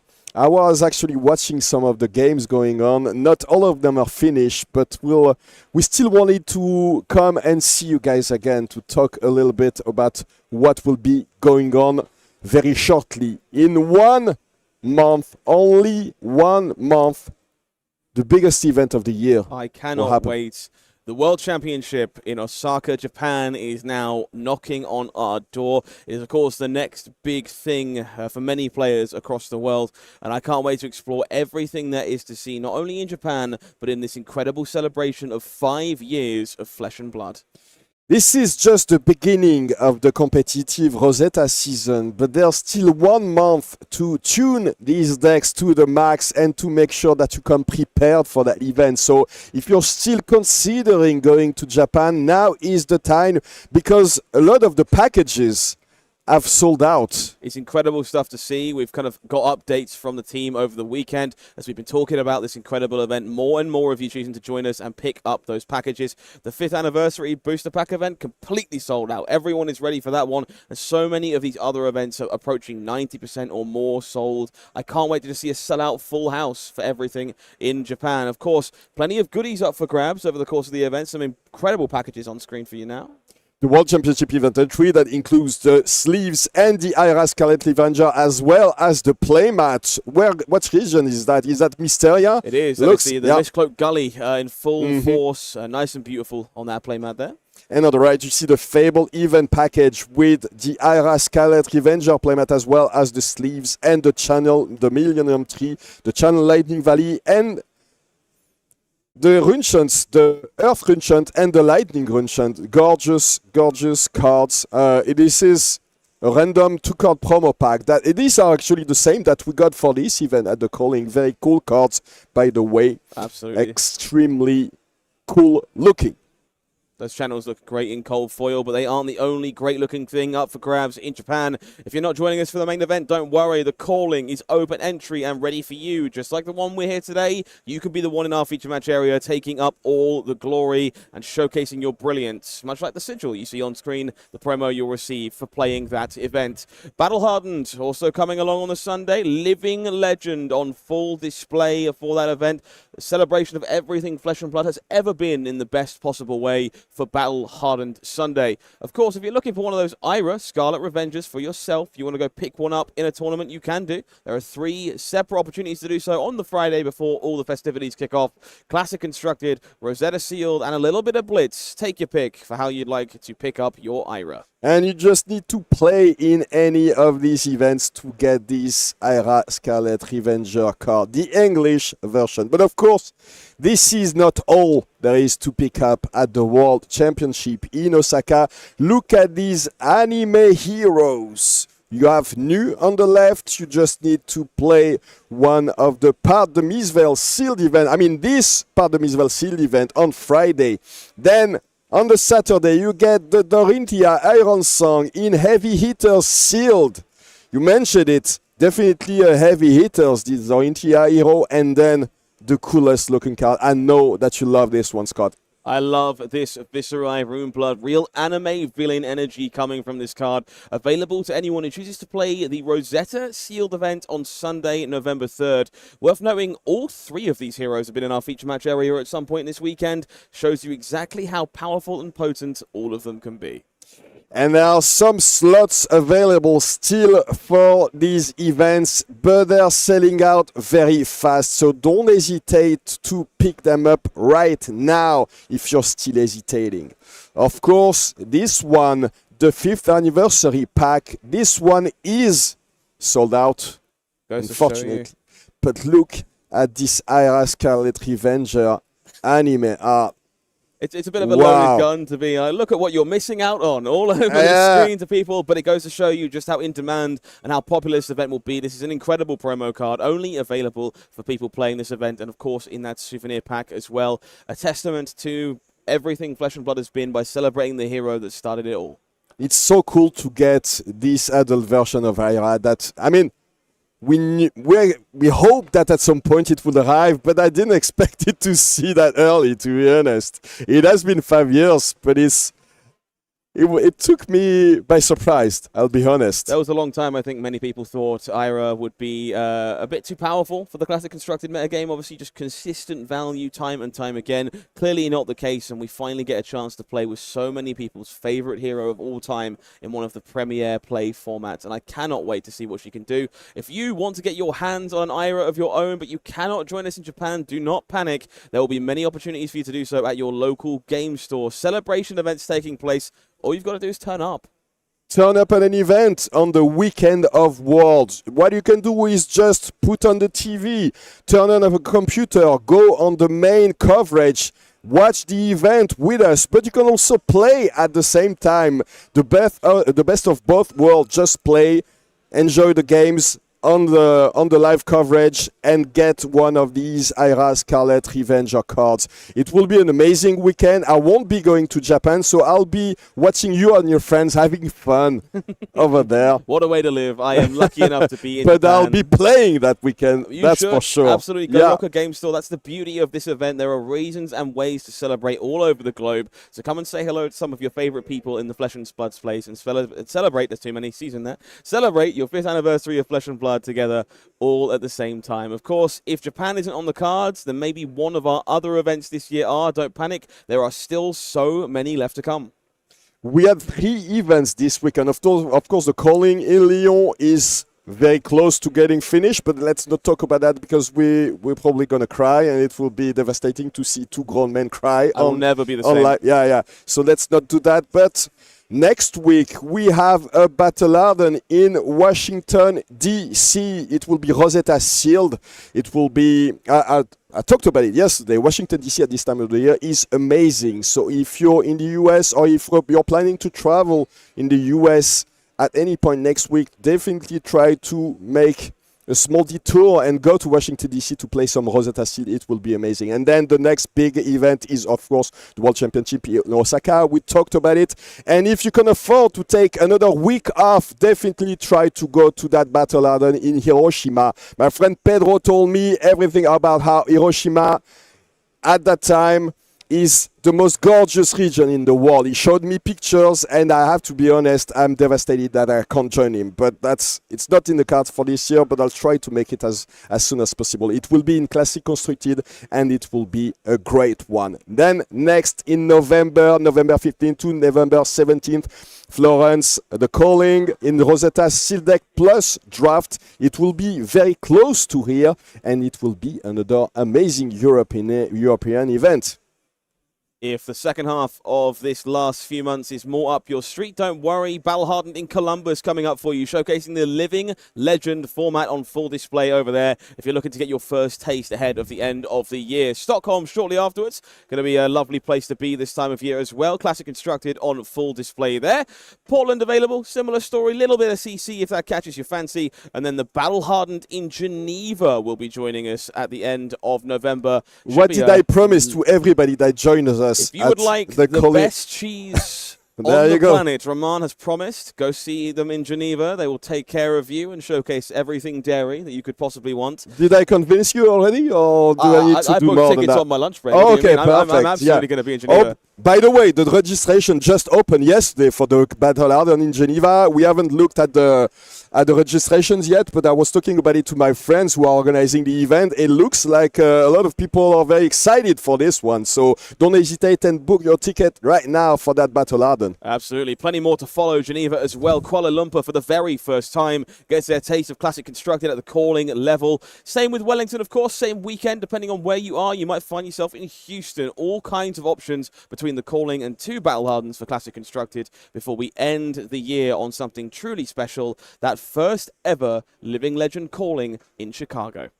What a cool one it's gonna be. So that will be it to finish off the year. Of course, afterwards, we can all take a break and come back strongly for 2025. If you know anything about LSS, you know that there's a whole lot of events going on that will be happening next year as well. So we'll be able to take a short break after that calling in Chicago and then come back for 2025. We'll take a look now at the top 8 brackets. So One of these games is still going on. Obviously, you know which one it is. This is the Enigma Count Your Blessings deck. It's not over yet. Obviously, Bartosz Ziemba is doing everything in his power to try to finish Jacob off.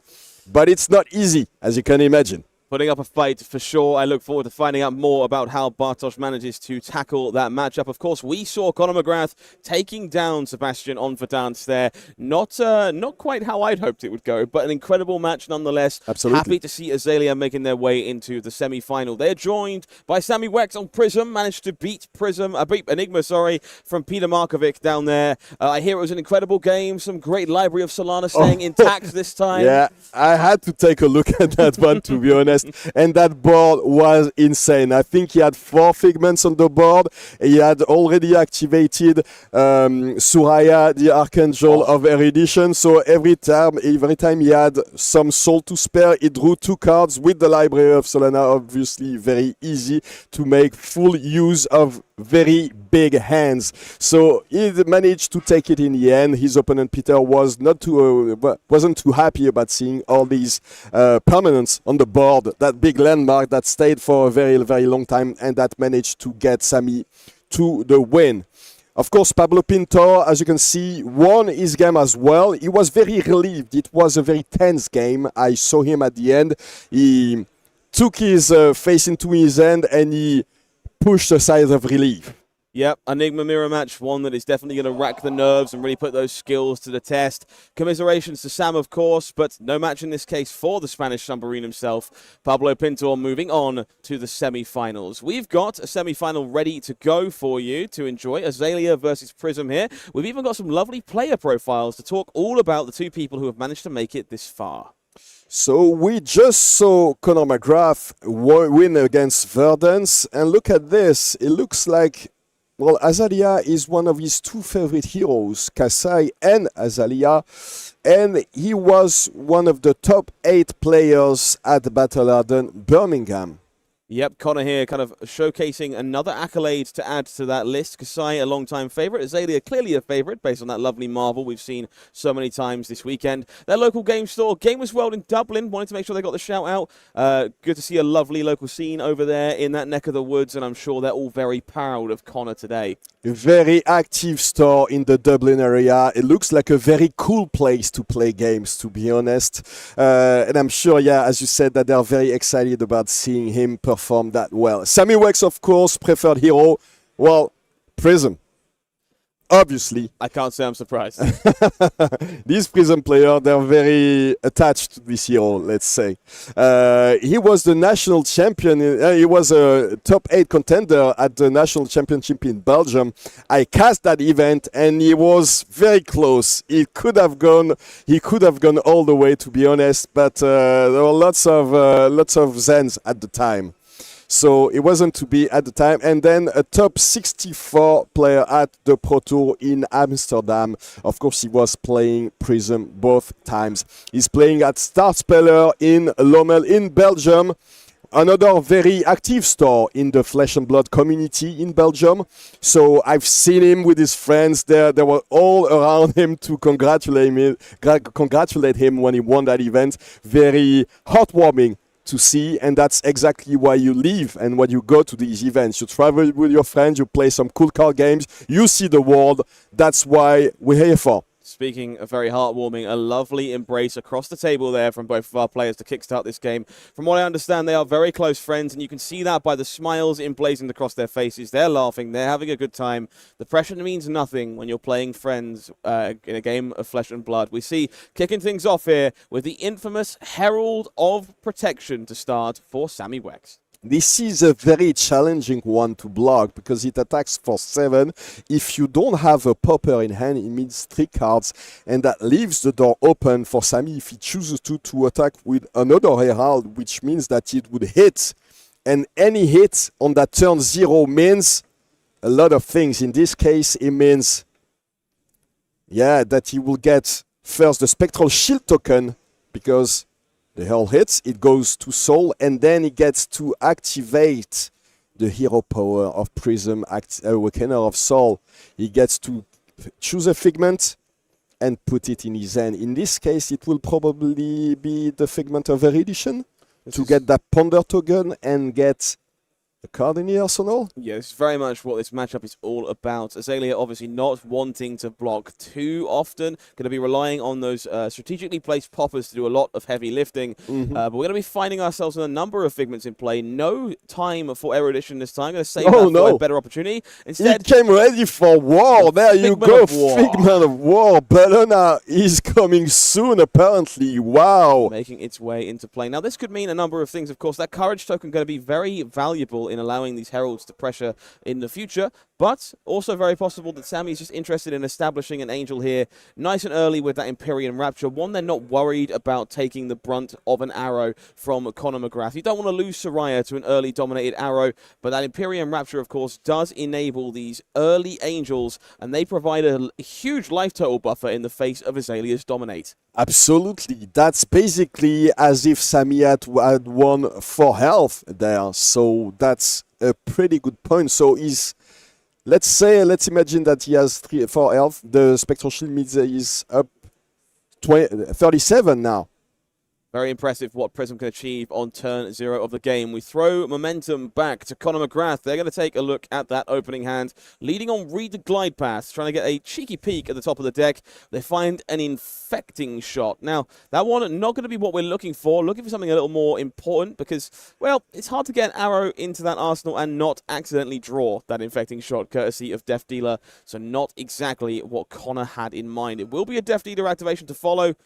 Loading up that first arrow and drawing a bonus card.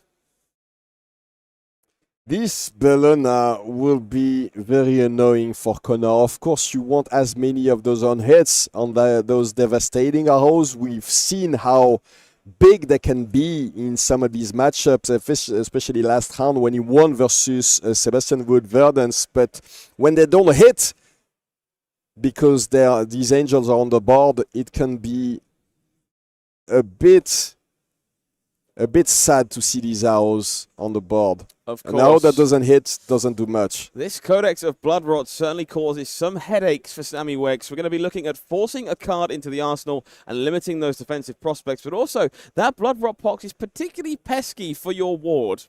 Absolutely. Look, he only has 1 Spectral Shield, which might mean in this situation that he would let Bellona die just to avoid having it die to the Bloodrot Pox, I guess. This angel can protect you from the sickness, but might as well do it by protecting you from the arrow itself. Absolutely. So Sammy committing one of those cards to the arsenal in this case. Ponder made, a little bit of blood rot as a treat. And we'll be seeing an Infecting Shot red firing its way over to the cross, making a name for itself in this case directly at Sammy Weckx. This will be an attack for 8 there. He already has 4 ward on Bellona, Archangel of War, and 1 prevent on the Spectral Shield. I love the sheepish tilt of the Bloodrot Pox that's already in play to signal, yep, no, you'll be getting a second one of these should you let this arrow connect. So we're going to be blocking 3 here. This makes a whole lot of sense. 5 remaining damage soaked up by that ward. Not going to let it fall victim to the Bloodrot Pox.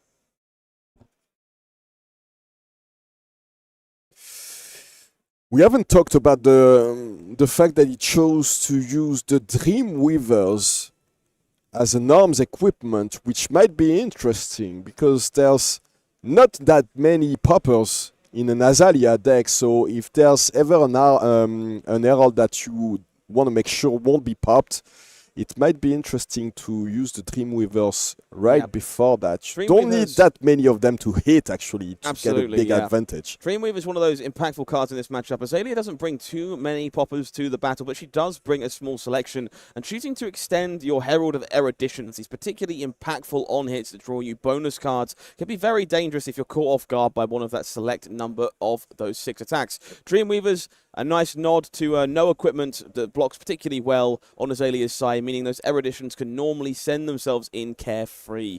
In this case, some arrows are going to be jumping on the defense for Conor Mcgrath, trying to soak up the damage presented by this Herald of Protection. This Murkmire Grapnel is actually a very strong card in the matchup. It doesn't look like he values it that much. So clean block on that Herald of Protection. No Spectral Shield for you this time, Sammy. But there's always next turn. Of course, definitely worth paying attention to that Murkmire Grapnel. It might be gone for now, but it does mean that it is parked in that graveyard for Codex of Frailty, one of the most impactful cards in Azalea's kit, and that zero-cost arrow will be the prime target for it a little later on. So which deck would you say is favor in this matchup? It looks like so far the Prism players have had most success against Azaleas. Is that something that's still the case now that Rosetta has appeared and now that we are in the Rosetta metagame? Not too many cards have changed the matchup. Not too much. There's a couple of new tools that can be potentially explored by both decks in question. Truthfully, this matchup is very complicated, and I tend to find that the player with the most repetitions, the most understanding of the intrinsics of the matchup, tends to be the one that comes out on top. In the dark, though, Prism is definitely happy to be playing a matchup where its heralds remain mostly uncontested.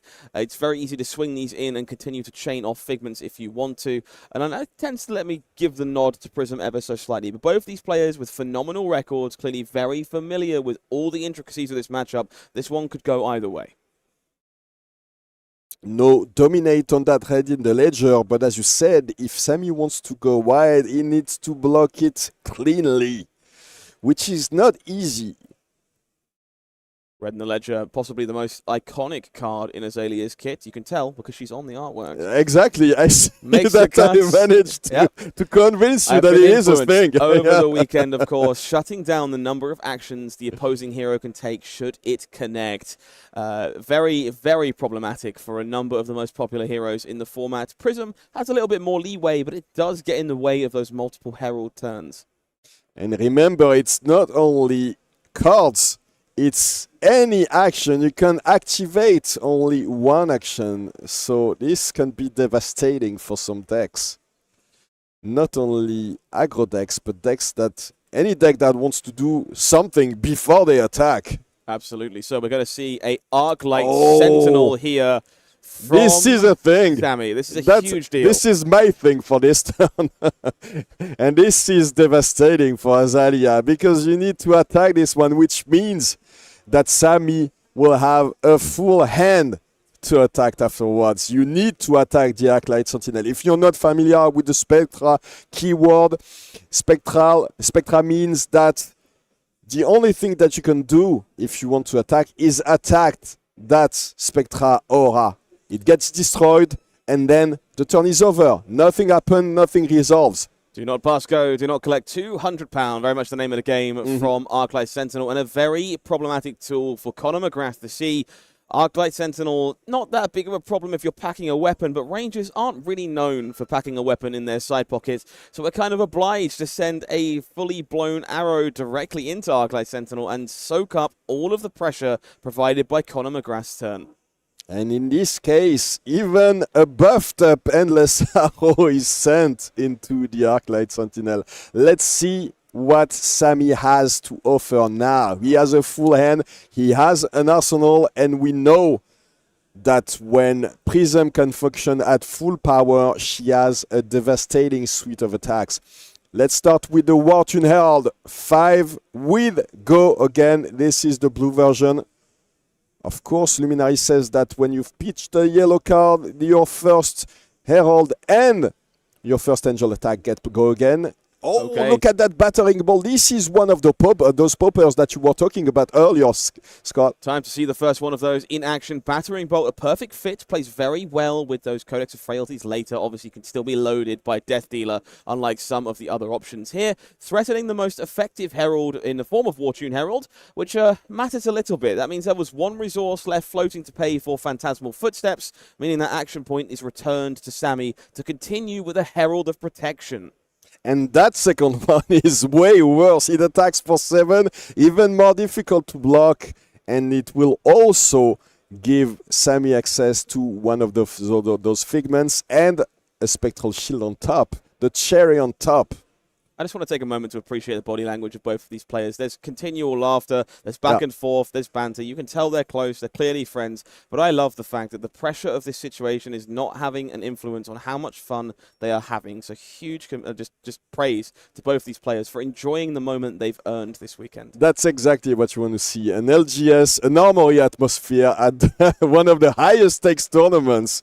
A calling. It's everything Flesh and Blood should be. Almost 500 players at that calling. Of course, a lot of players at the venue today and yesterday weren't there for the main event, so there were way more than 500 players over here in Lyon this weekend. It was amazing to watch. The whole of the French community was there.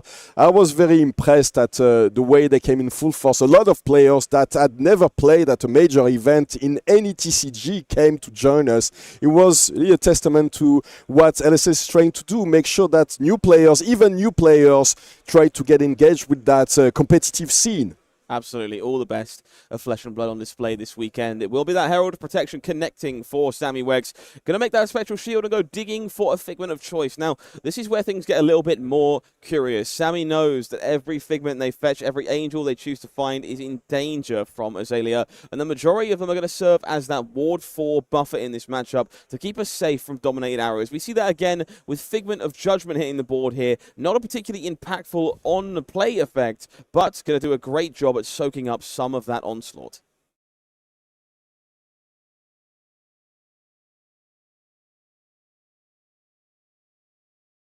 Not a lot to do with the Banish Zone, indeed.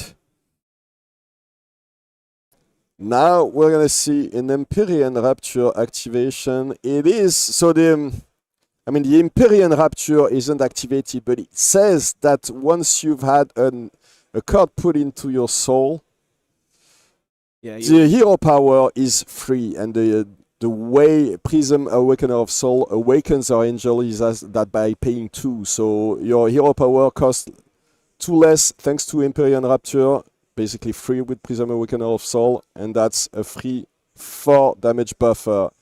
Absolutely. One of the most pivotal pieces of equipment in this matchup. Definitely sets the tempo for what Prism is able to do. Speaking of tempo, it's all in the hands of Conor Mcgrath right now. Laced with Bloodrock, going to be the start. We're going to Death Dealer one of these potent arrows into our arsenal. It's going to be Fatigue Shot. This one, very impressive against Prism. Makes those Heralds look tiny by comparison. Look at this. It looks like he has an Arclight Sentinel in the hand. He can definitely fire it off right now, which would be devastating for... Oh, he chooses not to do it. And this is very heads up. This is a play pattern you'll see from a lot of very experienced Azalea players. They understand the threat of Arclight Sentinel, and they understand that their Prism opponents are smart enough to try and get all the buffs they can before extending that Arclight into play. Here, Connor taking the time to be patient, keeping a card for the arsenal, and not expending all those resources to convince Sammy not to play that Arclight Sentinel and successfully attack for 11. If Sammy had chosen to use that Arclight Sentinel at any point after that first or second buff, it would have been huge in this situation. He would have kept the Angel, kept the Spectral Shield, and waited for another turn. Connor would have wasted both of these buffs. That was definitely a quick look at the face of a player wishing they had Arclight Sentinel just a little bit earlier. A smidgen of regret be too for Sammy greedy Weckx. with these Arclight Sentinels. Now absolutely. Now having to reconsider the situation. Of course, 5 virtual block in play, courtesy of the Archangel and the Spectral Shield. But we do want to consider all our options. Bloodrock Pox, particularly problematic for Prism, as previously alluded to. And that Fatigue Shot threatens to really stifle much of the pressure Sammy could return in favor next turn. I think the longer I look at Sammy, the more frustrated he appears to get. This has definitely been a bit of a difficult turn to navigate for them. Yeah, because regardless of what happens now, we'll be stuck with that Arclight Sentinel. It doesn't block, so if he wants to block this one cleanly, he needs to give away at least 2 cards on top of the 5 prevent on Themis and on the Spectral Shield, which will only leave him with 1 Herald attack on his turn, I think. Yeah, so that's 5. Not blocking with anything else, apparently. Nope. So we'll presumably will be using the Arclight Sentinel during his own turn, the same way he did it previously, which means that Kano will have complete information about how to deal with it. Thankfully, not allowing themselves to be punished by that Blood Rod Pox. Just a few on-hit triggers floating, of course. Seek and Destroy, a very relevant one here, going to prevent Sammy from stockpiling any resources for a future turn, courtesy of that that on-hit effect. Connor drawing back up. See a Rain Razors lurking in the background there. We're going to start things off with a Herald of Protection for 3. Have you ever seen a Herald of Protection for 3? It's not quite as daunting as one. It's not Much impressive, let's say, but it still has a relevant on-hit effect, so it might at least prevent one of these Blood Rod Pox damage. Look at this. It demands an answer anyway. You need to block it. Oh, and the Angelic Wrath, it's the blue one as well, so it's not a big one, but it's still a hit. This is somehow the worst of both worlds. The small Herald of Protection kind of and the small Angelic Wrath. Connor to bring themselves to block, maybe give up one card they wouldn't normally have done so, and that lovely sheepish blue Angelic Wrath making itself known from the arsenal and punking them out, pushing through that Herald of Protection anyway, forcing through that shield and resulting in a quick read of Seek and Destroy to see what the next plan of action might be.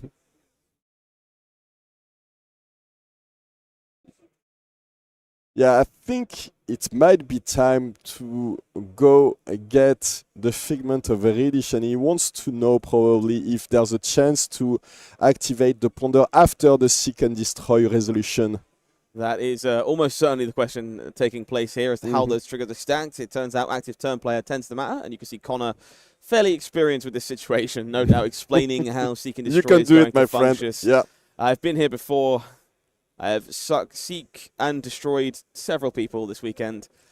And of course, that means Sammy looking at that Figment this of is a Protection Figment of in Protection, this case. yes. Looking to maybe make a little extra just protection for the following turn. Going to be considering maybe paying for that Blood Rod Pox, maybe extending that Arclight Sentinel we saw before and letting the shields take care of that disease.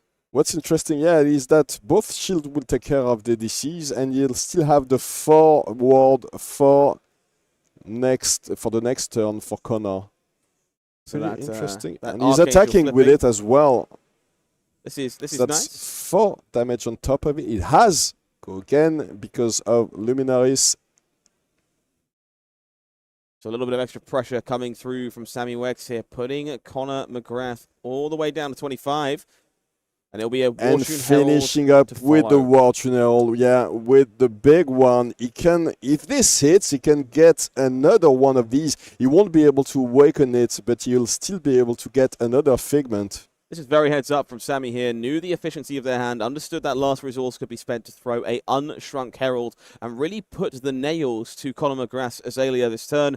And that extra shield made from that Figment is going to be what keeps that Aegis Archangel of Protection safe from harm.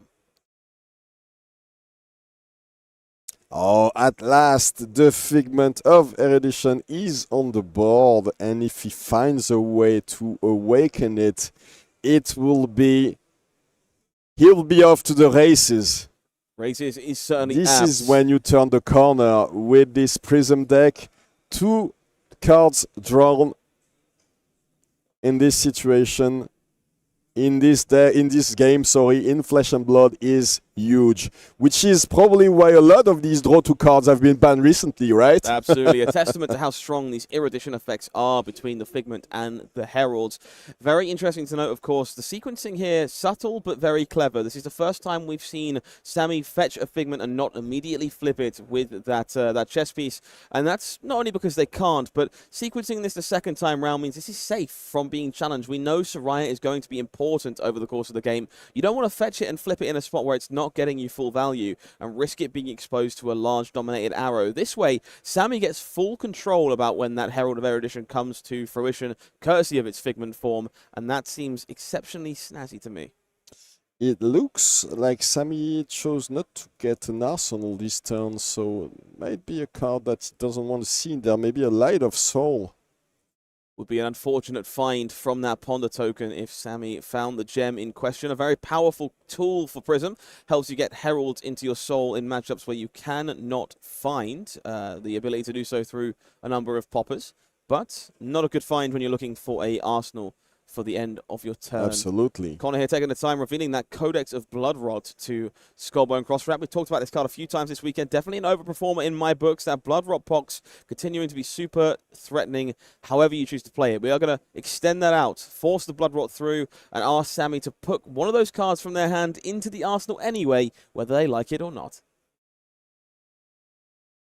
Question to the judge. Apparently, and now Sammy has to put one of his cards in the arsenal, as we mentioned. We haven't seen a lot of Soul Shields. Maybe he's not playing them in this matchup, which would seem weird, but not a lot of options to play them efficiently. And it looks like he's playing very aggressively into this this matchup. He's playing these Angelic Wrath. Yeah, Soul Shield does seem to be the kind of card you would expect to do an awful lot of heavy lifting against a hero like Azalea, looking to bolster how easy it is for you to defend those big dominate attacks, but not coming to fruition so far for Sammy. They are, however, having a darn good time in this feature match area. It's hard not to smile along with them. It just makes me happy. So, loading up that Codex of Bloodrot, arsenals filled for both these players, Disease and Ponder in tow. And we'll see whether or not this card that was kept on top for Azalea is going to come into effect. Looks like we are relying on Premeditate in this case out of the arsenal as our first buff. Tunic counter coming in. Likely fueling that Death Dealer to draw the card we know so much about. Oh, the Mcgrath at the perfect time. The knock, the Death Whistle, in addition to that, will be... So this is very pressing. Knock the Death Whistle here threatens to find a Mcgrath, would you believe? If we want it, probably. Granting it Dominate with Azalea, we knew that knock was on top of the deck, so we do have the ability to ignore the power of this Ward Angel. Mcgrath will threaten to prevention entirely over the course of this combat. Prevention, there you go. And we'll have a nice chunky version of that arrow courtesy of Premeditate. I've never seen someone so happy to get Mcgrath. This is truly a lovely experience for both these players. I don't know if he's happy about it, but at least he can laugh about it in his misery. He's hiding the pain exceptionally well, one way or the other. That's just everything Flesh and Blood is about right there. It's this meme, you know, where with the mask and the person behind the mask is crying. Absolutely. But, I'm sure there's some of that going on for Sammy Weckx right now. It will be that Grapnel finding its way into the arsenal. A little dash of Dominate to carry it over the line. 7 coming across here. And that Angel looking a little bit worse for wear. You called it, Ramon. That Light of Soul is stuck in Sammy's hand. Almost certainly the card they found from that Ponder token. That's not the nicest gem I've ever seen. Yeah, that's a bad sequence of events, but because if it had a card in the arsenal, this little Codex of Bloodrot would have been way less devastating there. But unfortunately, when you're playing with the card of Soul, you expose yourself to these situations. So what can he do? Yeah, and the Rain Razors on top of it. So that's 9 damage now. Aegis doesn't do anything, so down to 7 is Sammy Weckx. The most casually aggressive Rain Razors in Europe on display there, falling all the way down to 7. 2 Ponder tokens coming up for Conor Mcgrath. We're going to take a cheeky peek at multiple cards, decide which one we prefer to keep. Of course, that Bloodrot Pox is looming in this case as well, threatening to take even more of Sammy's life away as we move into their turn. Hopefully there's a way to leverage this Light of Soul and flip this impactful Figment of Erudition. So the way Light of Soul works is when you pitch with it, you can reveal the top card of your deck, and if it's a light card, you can put it in your soul. Obviously, if it's a Herald, it activates the Prism hero ability. Is that... Oh, there's a glare on the card, so you can't see it. Me. Yeah, I think looks that's like a Figment of Triumph on top. So a yellow you can choose to put into the soul if you wish. Now, that might be important. You do need fuel to fuel the Soraya in the long run if you want to banish cards and draw more cards. Speaking of drawing cards, this, of course, the most important Herald in Prism's toolkit. The infamous Herald of Erudition here. 5 with Dominate, also threatening to draw an extra bucket of cards for Sammy. Of course, if this doesn't go into the soul, he does know he'll be drawing it. A bit of an unfortunate sequence of events from last turn up to this one.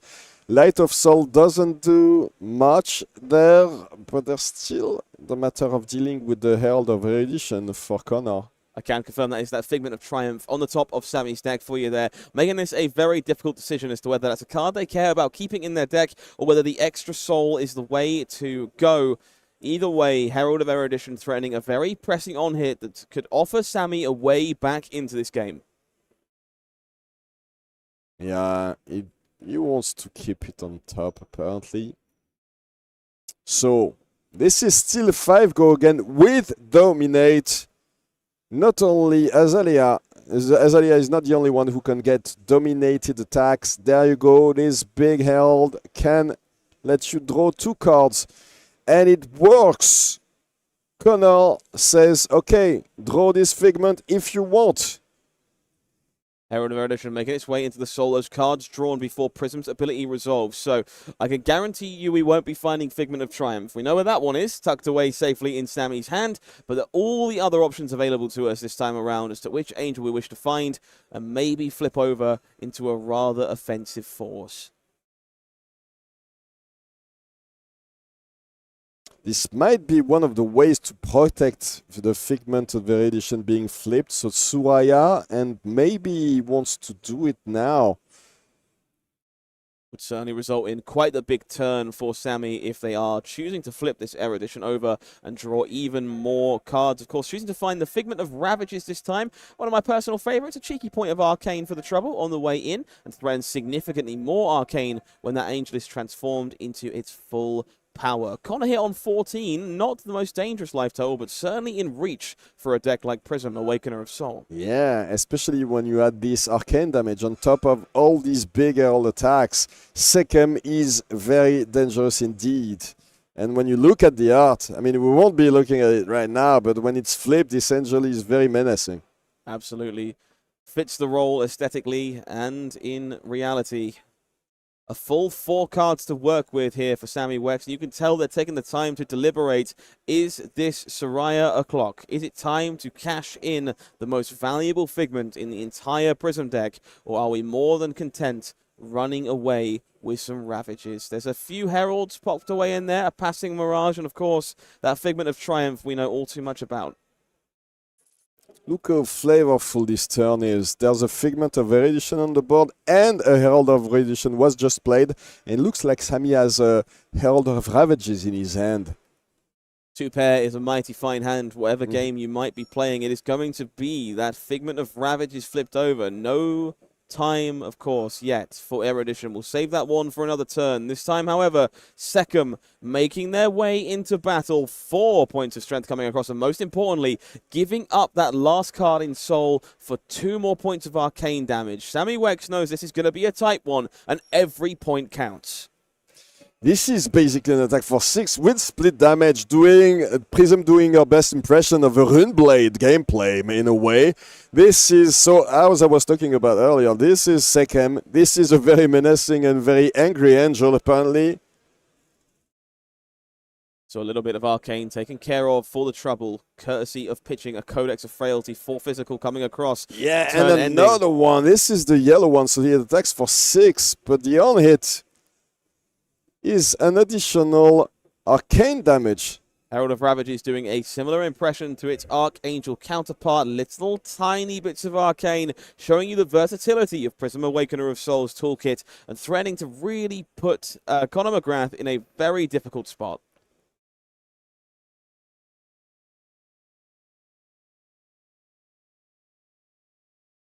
He hasn't even tried to block this turn. The only thing he's done is prevented sun damage, so now... Okay, is he gonna start doing it? No! He's taking 5 plus the arcane damage on hit, and that means that Sammy can get another one of these Figments. It is all starting to snowball here for Sammy Weckx. This is a testament to Connor's play skill. That tunic no longer going to get any value over the course of this game. Best to cash it in while we have a chance to do so. Life totals are 7-3. Both of these players well within reach of claiming themselves a final spot here at the Calling in Lyon. It all comes down to these final turns. I just saw a couple of soul shields stuck together in the middle of Sammy's deck. Unfortunately, hasn't seen them all game.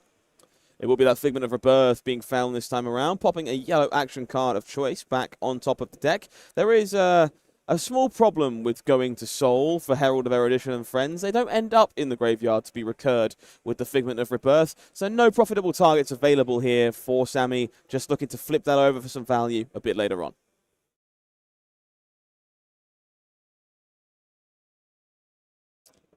This poor Secum is... Oh, he can actually pay thanks to that last Herald. It was a blue Herald of Freedom, so he can pay for the Bloodrot Pox and keep Secum on the board.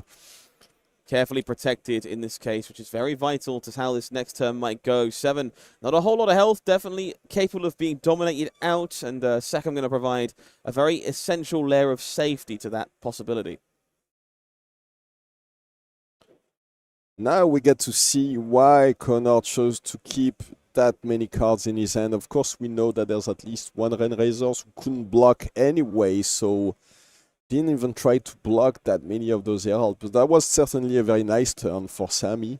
I'm going to spin the wheel. Maybe the deciding one. Oh. Flipping a buff into a arguably slightly more impactful buff, laced with Blood Rot here, offering that +3 that we expected from any of Azalea's bonus effects. But that bonus Blood Rot, should we find an on-hit, very threatening in this spot with life totals so close. This is an abundance of damage coming. The follow-up, Codex of Frailty coming down here for Conor Mcgrath. Of course, Codex of Frailty is here. Now this is a problem. This is a huge Merkmile Grapnel. We know it's tucked away there. We found it being discarded earlier on, blocked with aggressively by Conor Mcgrath. This time it is going to threaten a gargantuan amount of damage, none of which Secum will be able to save you from. 8 + 4 is 12. If he only has blocking cards in hand, most of the time Prism blocks pretty well, so there might be a chance that he blocks this one out. The dilemma here, of course, no arsenal for Sammy, meaning some attack is going to have to be returned, and one of those cards, essential for blocking out the damage here, going to be lost in the process.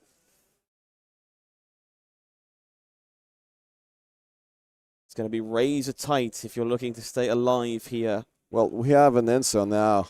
One of these cards doesn't block at all. That's an Angelic Craft again. Sammy taking the time to consider exactly what the situation might be. There is one block on the Phantasmal Footsteps, but that would be destroyed in the process, which would be much use for him. If he can just barely stay alive, though, is there any chance that he takes some of that damage and tries to... So, what is he looking at? Oh, yeah, he's like grabbing the Herald from... From the Codex effect, yes. Yep. Plenty still going on here, of course. This is, I often joke that the biggest illusion of all for Prism is often her life total, so don't be fooled. This game's still very much up in the air. Sammy considering which of these cards needs to go and how best to navigate this impending Merkmire Grapnel.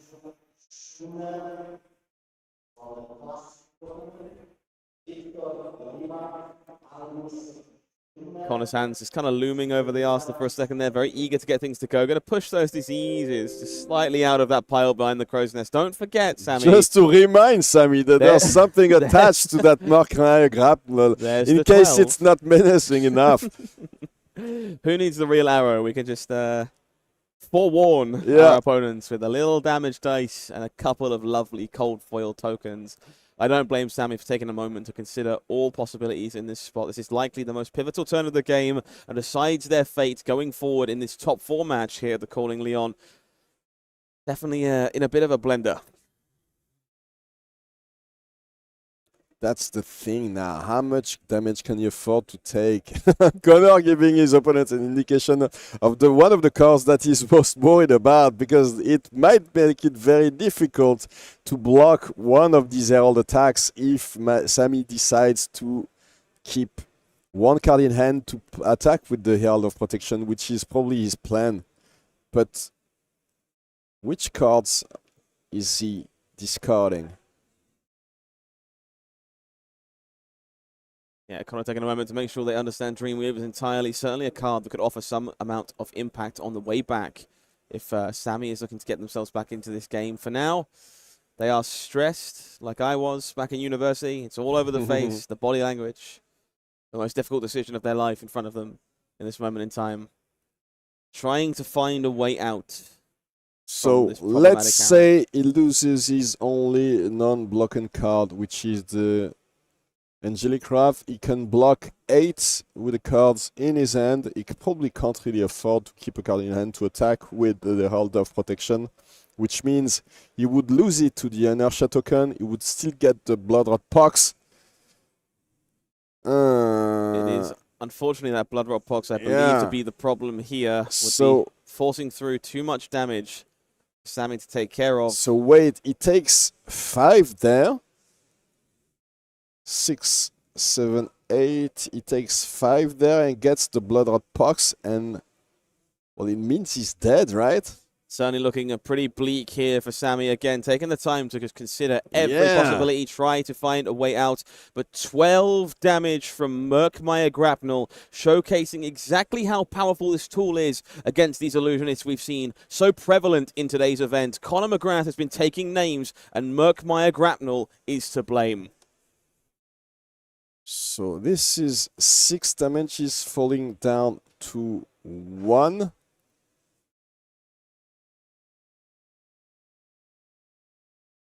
There is a Bloodrot Pox, so he's just keeping his Pierce Reality to pay for the Bloodrot Pox and waits for a better day. Sometimes your only out is the opponent's deck fails to provide any kind of aggression. Sammy taking the time here to consider if that is going to be the way this game is going to be played, or whether or not somehow they're hoping that Connor's hand doesn't block and they can throw that Herald of Protection. Alas, it will be going away to the bottom of the deck. Tempo back to Conor McGrath with his opponent on just 1 point of life. He just needs 1 dominated arrow, which he's gonna try to fetch with that Skullbone Crosswrap. What does he see off the top of his deck? This is not an arrow, but there is another chance. I think he has a Knock the Death Whistle, Scott. There is an Arclight Sentinel looming in the hand of Sammy Weckx. I'm not entirely sure how efficient it will be. So much of that hand doesn't appear to block, but it does give them a potential avenue to escape from this dominated arrow. At least for 1 turn.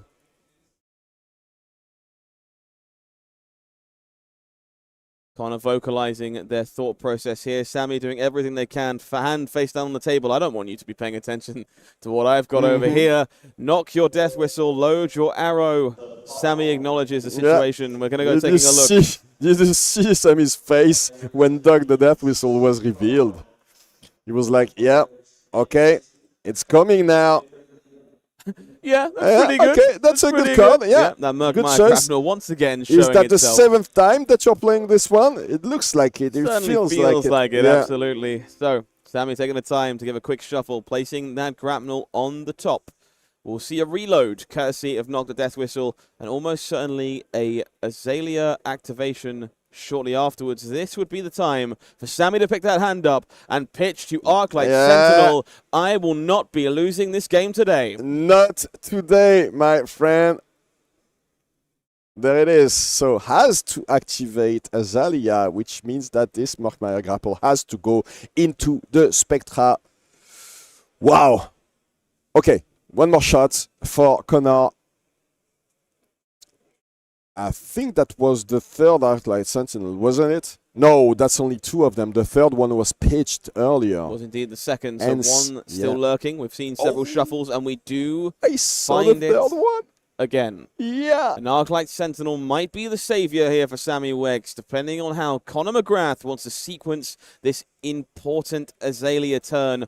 All the gasoline available. What window will Sammy choose to respond? Wow. This is huge. Look at them. They are having the single best game of Flesh and Blood they have ever played. And this is like a silent comedy. They are like it brings me so much joy. It's so easy to find yourself frustrated in situations like this. Come so close after the back of an incredible result. Both of these players, so it's just a testament to everything about Premier card games you should look to emulate. Having the single best time and bringing us joy as a direct result. I think Sammy is still counting the number of Marc grapples available left. Remember, Marc grapple is not the only card that is a Marc grapple, because Codex of Bloodrot is also a Marc grapple, obviously, as we've seen earlier. Now, Azalea activation. Sammy asks him to pause for a moment, considering if we're looking at that Arclight Sentinel once more. The jig is up. The jig is very much up. Judge, my opponent asked me to stop at a time that only means one thing.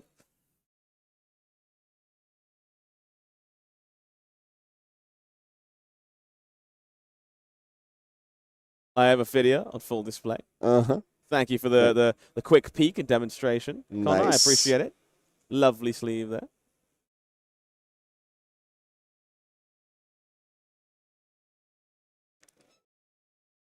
These guys are very happy to be here, obviously. So we are going to let the flip resolve. No arrow coming. Premeditate going to be the option instead. Going to result in the need to load an arrow here, which will give Sammy another window to extend that Arclight Sentinel if that is their intention. Of course, no dominates on the horizon this turn, so perhaps there is a way to save that all-important tool for a later turn. Can you really afford to do it? Are you waiting until there's the number of buffs is so big that the only way to not die is to play the Arclight Sentinel, or are you playing it preemptively? It's definitely a slippery slope to navigate, but we do know Sammy has that important tool. It is almost certainly the only card that offers to save them in this spot. Hanging on by just one life. Conor Mcgrath not doing too much better, just 3 remaining. Definitely in range of some sneaky arcane if they're not careful. We are loading up all the goodies. Codex of Frailty is going to be the arrow of choice following this. And now we will find out, does Sammy have the resources He for does that have third it. Arclight Sentinel? And now Conor Mcgrath is done laughing. A sigh of disbelief from Conor Mcgrath. All of those buff effects expended to no use. Sammy, fair play. You kept the poker face going, kept it hidden, arrow up, and we're going to be seeing that Arclight Sentinel going down once again. But we're out of these now. This is the last one indeed, Scott. So Sentinels. he will need to find another way to stay alive, which is not easy in this situation. Each and every time, these Arclight Sentinels have been costing the full hand for Sammy Weckx, which means that it's been really hard to have any kind of retort and take any kind of tempo back. Instead, just buying time, hoping that Conor finds one of those non-functional Ranger hands and gets a little bit of tempo back instead. Conor taking a peek, it is a lace with blood rot. We'll see if it's an arrow on top. It is indeed, and it's a pretty nice one. So this will mean that this next arrow will be dominated. The infecting shot 5 would dominate, and a pretty good number of buffs. Reading the glide path, then taking aim. He's ready for the kill shot now. This is going to be an 11 power infecting shot coming in with Dominate. Not even Soul Shield alone big enough to save you. Of course, 2 copies, 1 in the arsenal. Maybe there's a chance to stay alive here. Sammy taking a moment just to breathe it all in and consider if there is any way out of this.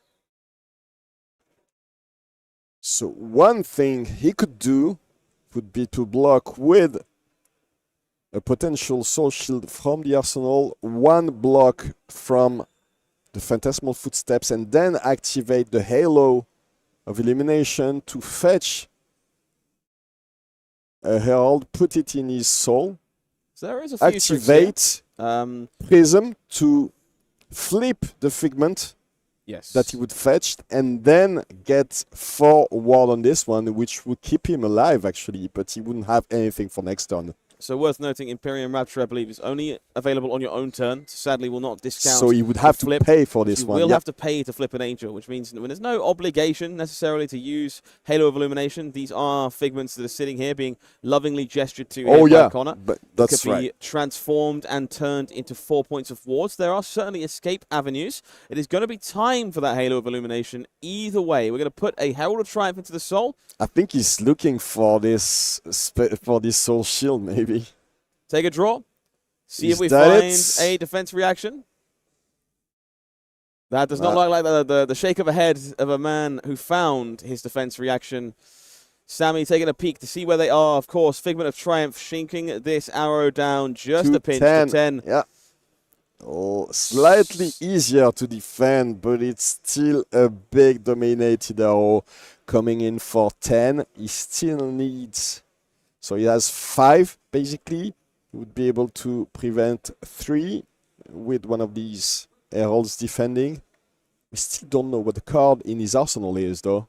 Sammy Weckx showing you that they are, in fact, very experienced on this Prism deck. Knowing their outs, knowing that Soul Shield was what they had to find, correctly using Halo of Illumination in an attempt to do so, setting up a very neat block with one of these 4 ward angels in the process. Alas, no dice. It does not appear that we have found a Soul Shield in this case. Sammy double-checking all of the options just to make sure they have no way to survive this impending infecting shot.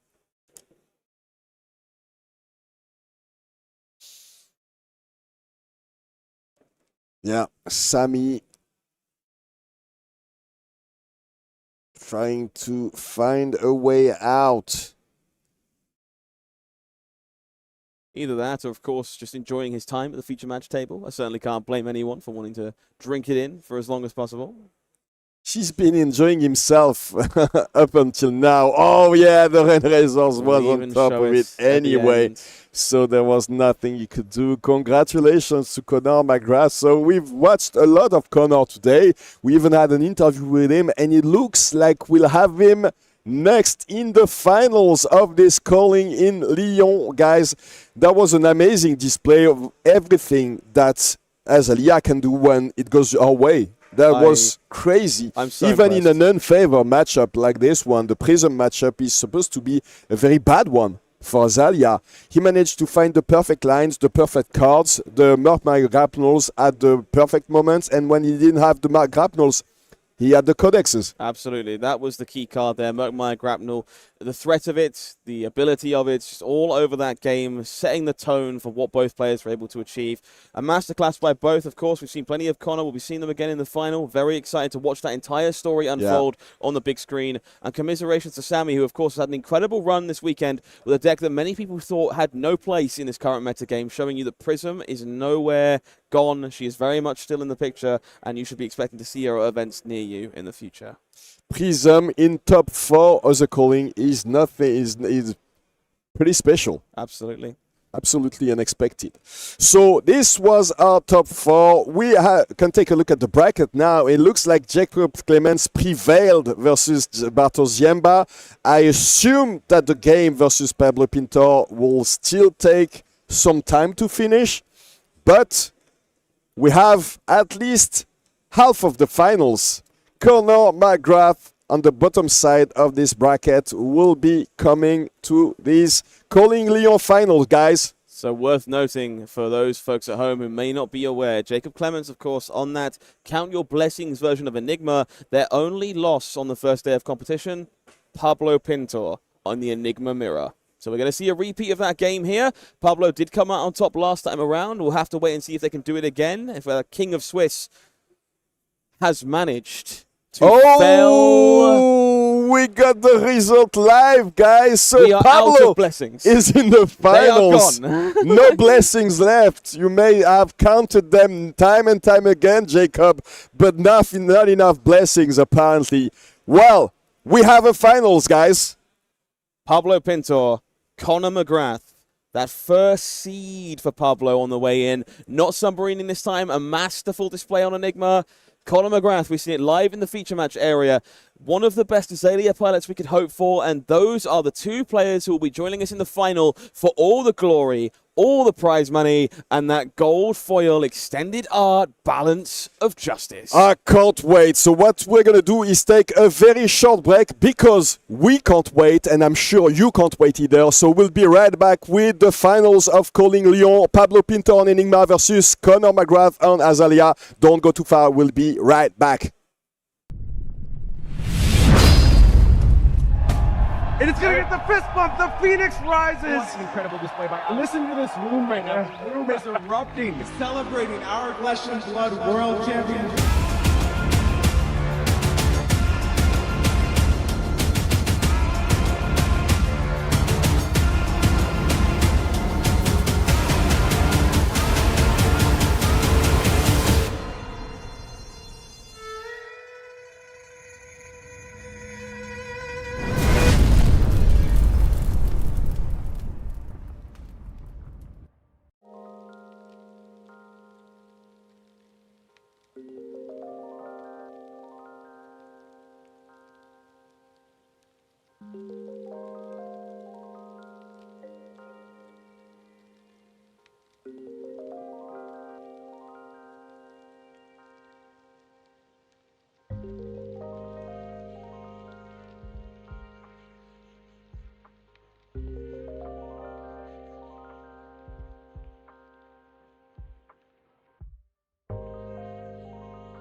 This is it. This is the finals of Calling Lyon. I'm Romain, this is Scott Mines, and we are both very excited. I think we're going to have to commentate this one standing up because I'm going to be screaming all over the place. It's going to be such a crazy game. I am absolutely buzzing for this final. We've seen some of the best flesh and blood the world has ever seen this weekend on the tabletops here in Lyon, and it all comes down to a true David versus Goliath finals for all of the glory. The best deck going into the format, the people we kind of expected to see, Pablo Pintor, the first ever Pro Tour champion, playing that deck. Enigma, Ledger of Ancestry, the most powerful illusionist in the room, because of course Prism didn't make it to the finals. Instead, joining him, the Kingslayer himself took down Pablo Pintor in round 8 today. The only person to do it today. Has already managed to take a notch off the King's belt. It is Conor Mcgrath. We've been following their journey all the way through this top 8 as they have slain foe after foe after foe with their masterful Azalea gameplay. But now they have to do something that not a lot of people have ever done. Beat Pablo Pintor or in the finals of a major event. Beat the Juggernaut. How do you do that? How do you approach this type of show, this type of match, this type of event? This is definitely something that has to be intimidating when you're a player like Conor Mcgrath. I mean, he's not no one. We know that he went to top 8 at the Battle Harden in Birmingham recently, but this is Pablo Pintor. This is very much going to be a king-staying opportunity for a name like Conor Mcgrath, a chance to make a name for themselves in this situation. All the glory on the line. We see their player profiles popping up. We've seen Conor's a few times now. Lover of Kasai, lover of We Azalea. know he smiled perfectly by now. Look how happy he is to be in these finals. Conor not only enjoying every moment of the success they're finding, but clearly just in love with the game of Flesh and Blood. Gamers World Dublin, their local game store. I understand it's an incredible scene over there, and you can tell by the quality of player they clearly create. These guys are very passionate about the game in Dublin for sure. Let's take a look at Pablo Pintor's profile. Look at this. Well, we might have to find a way to maybe to have some more smaller letters because there won't be any more room pretty soon. Look at this. So his preferred hero is Bravo. We know about it. Of course. Some of his sleeves, you know, he used them recently on one of the games that we cast earlier today with him as Bravo. But he was the Pro Tour New Jersey champion, Pro Tour Lille top 8, calling Madrid winner, calling Antwerp winner, calling Birmingham finalist, calling Liverpool top 4, and calling San Jose top 8. What a pedigree, what a player, what a man. It is a list as long as a Count Your Blessings mirror match. Pablo Pintor, just one of the undisputed masters of Flesh and Blood. One of the people that we all aspire to be like. This list of results, if there was any doubt whatsoever, a true titan of Flesh and Blood. It needs to be said as well, one of the nicest members of this community. If anyone, if even the a player that's just started the game wants to take any advice from him, he will always take time to explain, to take some to give some advice to some of the new players in his community, but also anyone that comes and meets him at one of these events. It's really spectacular how much he's how generous he is with his time and with his knowledge. Pablo Pintor, definitely one of the community leaders of the game in every sense of the word. But next to that name right now is a record. It's 13-1. The 1 is the number I want you to know. It is Conor Mcgrath who caused that 1 earlier today. This game means everything to both these players, and all the glory is on the line. That trophy you see in the middle of the game board up for grabs here alongside thousands of dollars in prize money and that incredible balance of justice. $5,000 in prize money, a gold foil balance of justice, and of course a PTI on the line there. So this will be Enigma on the right versus Azalea in Ace in the Hole. On paper, in this matchup, Conor Mcgrath is supposed to be favored, right? This is meant to be the reason to play Azalea in this format. Your illusionist matchups are very, very positive for you. Conor has also navigated this matchup several times today. They have defeated 5 Enigmas on their way to this finals position. Let's see if lucky number 6 is on the cards. Including this guy, the only person to beat Pablo Pintor for this event. We always joke about the fact that Pablo, when he goes all the way during these events, he loses the first games. This didn't happen this time. He went all the way to 13-1, an impressive record, and now he's in the finals. If anyone can beat an Azalea deck, it's Pablo Pintor with the Enigma. Pablo has demonstrated a few times today that they understand the intrinsic nature of this deck to perfection. They know all the intricacies. They know all the tips, the tricks, the small corner cases, all the things you can leverage to gain an advantage, and he's going to need them all in order to strike a win against Azalea, ace in the hole. If any of these decks, these recent decks that were released in the past few months, is reminiscent of the Guardian gameplay, it must be Enigma, right? Absolutely. A lot of big attacks, lots of defense reactions, lots of ways to prevent damage and to make sure that these breakpoints don't come back to haunt you. So this is definitely the type of gameplay that he enjoys. Yes, certainly some very reminiscent play patterns of Guardians of yesteryear found in Enigma, Ledger of Ancestry, and they certainly will appeal to the sensibilities of one Pablo Pintor. It will be Pablo who is choosing to go first in this game. They have a hand with a small selection of auras available to establish before the pressure gets too much. But very important to note that he might be able, if he chooses to transcend. Well, he won't do it apparently right now. He prefers to pitch for the waning vengeance.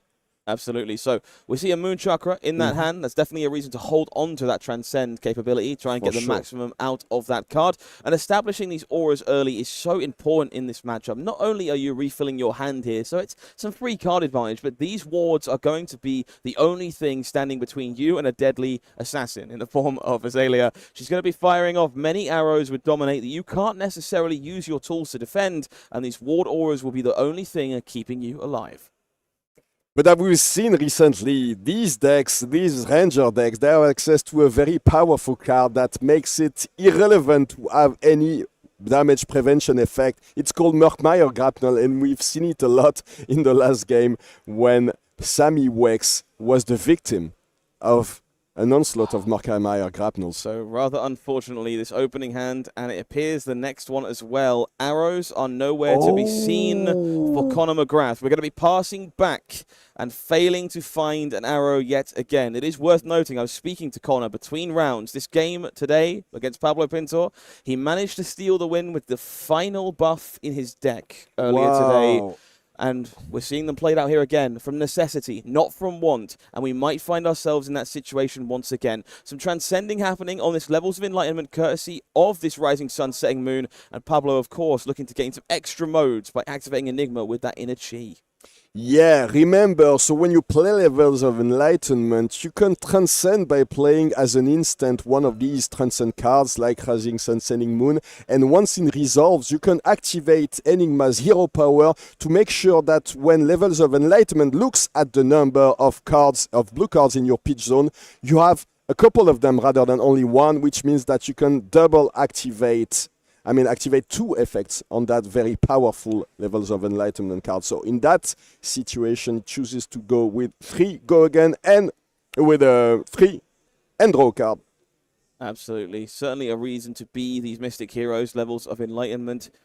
Long Draw Half Glove coming out early to suck up some damage. Now, this card is particularly potent in this matchup, of course, because Enigma, one of the best possible homes for the anti-Azalea tool, Warmonger's Diplomacy. Long Draw Half Glove doing a fantastic job of mitigating that card. We'll see whether or not that comes to fruition a little bit later on. He needs arrows, though. It might be difficult to... This is not the way you want to lose, right? If you have to lose to Pablo Pintor, you want to do it, but in a more flamboyant way than not choosing than getting and drawing the cards that you need to actually play the game. It looks like Pablo is a bit stuck with Transcend cards as well. Yeah, it's a You little. see the preserved tradition there. I think he has a stirred pot in his hand as well. Arguably a little bit too much chi here Yeah. for Pablo. Not a problem you find yourself with frequently as Enigma, but we can still find things to do with it. So we're just going to pitch it away to activate those meridian pathways on our feet before sending in our attack. Filter through our hand, get that chi back into the deck where it belongs.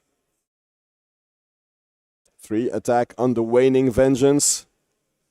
Yeah, has to keep the 3rd Transcend card in hand. No way to use the card in his arsenal. I don't know what it was. But another one of these Transcend cards. This time homage to Ancestors. Oh, wow. Codex of Frailty, the card found on top here for Azalea. No arrow, no dice from the Skull Wrap. Can take a look. It's Rain Razors. Another mess. From Read the Glide Path. Arrows have abandoned Conor Mcgrath when it matters the most. We're going to go looking blind in the dark for a flip. It is an amplifying arrow. We have something. We have some ammunition. The game is on here for Conor Mcgrath. And that's probably the best one that you can find when you have a handful of buffs, right? That's a lot of power on this amplifying arrow now. A full hand of buffs plus just an amplifying arrow means a lot of damage At there. this moment, Pablo Pintor realizing there was no arrow in sight. There had to be one found at random. And that amplifying arrow bailing out Conor Mcgrath here. This arrow is gigantic. It is an alpha 18. Worth 4 points each. 18 points of damage coming across here directly at Pablo Pintor. And 2 Bloodrot Pox tokens on top of this one, which is even more damage. Even if he finds a way to prevent some of it, there will be a couple of Bloodrot Pox tokens, each dealing 2 damage at the end of his turn on top of it. Huge damage being threatened here. Pablo taking the time to consider their options. We see a Fate Foreseen lurking in the hand. We know that Arsenal been a bit gunked up since the beginning of the game, and a pile of Transcend cards that aren't the best on defense leaves this arrow looking particularly threatening. In any case, he can't really defend with more cards. Oh, so he gets to Transcend with the Moon Chakra. We forgot about this one, but he kept it since turn 1. So now he gets to gain 1 life from that homage to Ancestors, activates the Moon Chakra, gets 3 wards from the Waning Vengeance, 1 from the Spectral Shield, and will presumably block with the Fate Foreseen. Moon Chakra carefully parked in the arsenal from the beginning of the game, coming to fruition here for Pablo. Of course, just taking a moment to double check how, I assume, a particular interaction works, maybe make sure they understand exactly what's about to happen should this huge amplifying arrow connect. It took a long time to see these amplifying arrows make their way into some of their decks. Some of the Lexi decks starting using it towards the end of a reign of terror on the meta game last year. But it wasn't until very recently that I think it was actually Brodie Spurlock who used it to very good use at the Calling in Warsaw, where I saw it gain more prevalence. Well, I believe it was Brodie that popularized the use of this card, and it's coming in clutch for Connor here. Just a judge question taking place. Both players kind of pointing at the equipment there, just showing how many looks it took to find that arrow in the end. My heart was in my mouth. I thought we were going to have a game that was maybe a little less fortunate for Connor in this situation, and I'm so glad that the arrow was found, the game is still on, and I can't wait to see how this resolves. Yeah, hopefully we can have a game. Let us have a game, please. So in this situation, when you know that you have one of these big arrows coming through, is that one of the ways, like, how do you deal with this when you're Pablo Pintor? It's tough. Like, this is kind of what you're scared of as Enigma. It's a part of the reason why the matchup is so promising for a deck like Azalea. Dominate just kind of circumvents all the effort you put in building up wards to defend yourself, and kind of requires it to be used to save your life total. You also find yourself in spots like the one that Pablo is in currently with all these Transcend cards can sometimes make it a little difficult to block these arrows in the first place. Thankfully, this Amplifying Arrow is just a large amount of damage. Sure, there's some on-hits, there's a little bit of blood rot from those laced with blood rots, but that's still damage in the end as well. It's not a terrifying on-hit from another arrow that might cause us to have issues with our following turns, and that means there's some hope for Pablo here. That's the way you kind of have to cope with this. It's navigate the damage the best you can, make sure you prevent the problematic on-hits, and then find your turns, find your spots when you can establish ward, use them effectively, expect them to die again, and then kind of find these phantasmaclasms, these miraging metamorphs, these massively above rate attacks to pressure Azalea, because she doesn't want to waste time blocking them. And we are now back in this one. Okay, we found the judge question. Ripple Away was the card in question here. How does this work with Lace with Blood Rot? Do I still get my Blood Rot pox? I'm going to assume, based on the fact it's being discarded by Pablo Pintor here, we have it probably clarity means that they don't. Mm-hmm. At least one less being made, one way or the other. But I'm not sure if that's worded per instance or per arrow. No, so I think it's per buff. So it would mean that none of these Lace with Blood Rots would create. Okay, that's a very, very impressive use of Ripple Away. Yeah, absolutely. And it is probably why you're using it in this matchup. Definitely showing some of the flexibility of that impactful blue card. And Pablo taking the time to check, make sure they understood how the interaction works. And as a result, they're taking 4 less points of damage. We're going to be doing a little bit of transcending in the meantime. Flipping up some more chi. Maybe using that to bolster and make another shield. And maybe put a blue card in that pitch zone for our lovely Waning Vengeance.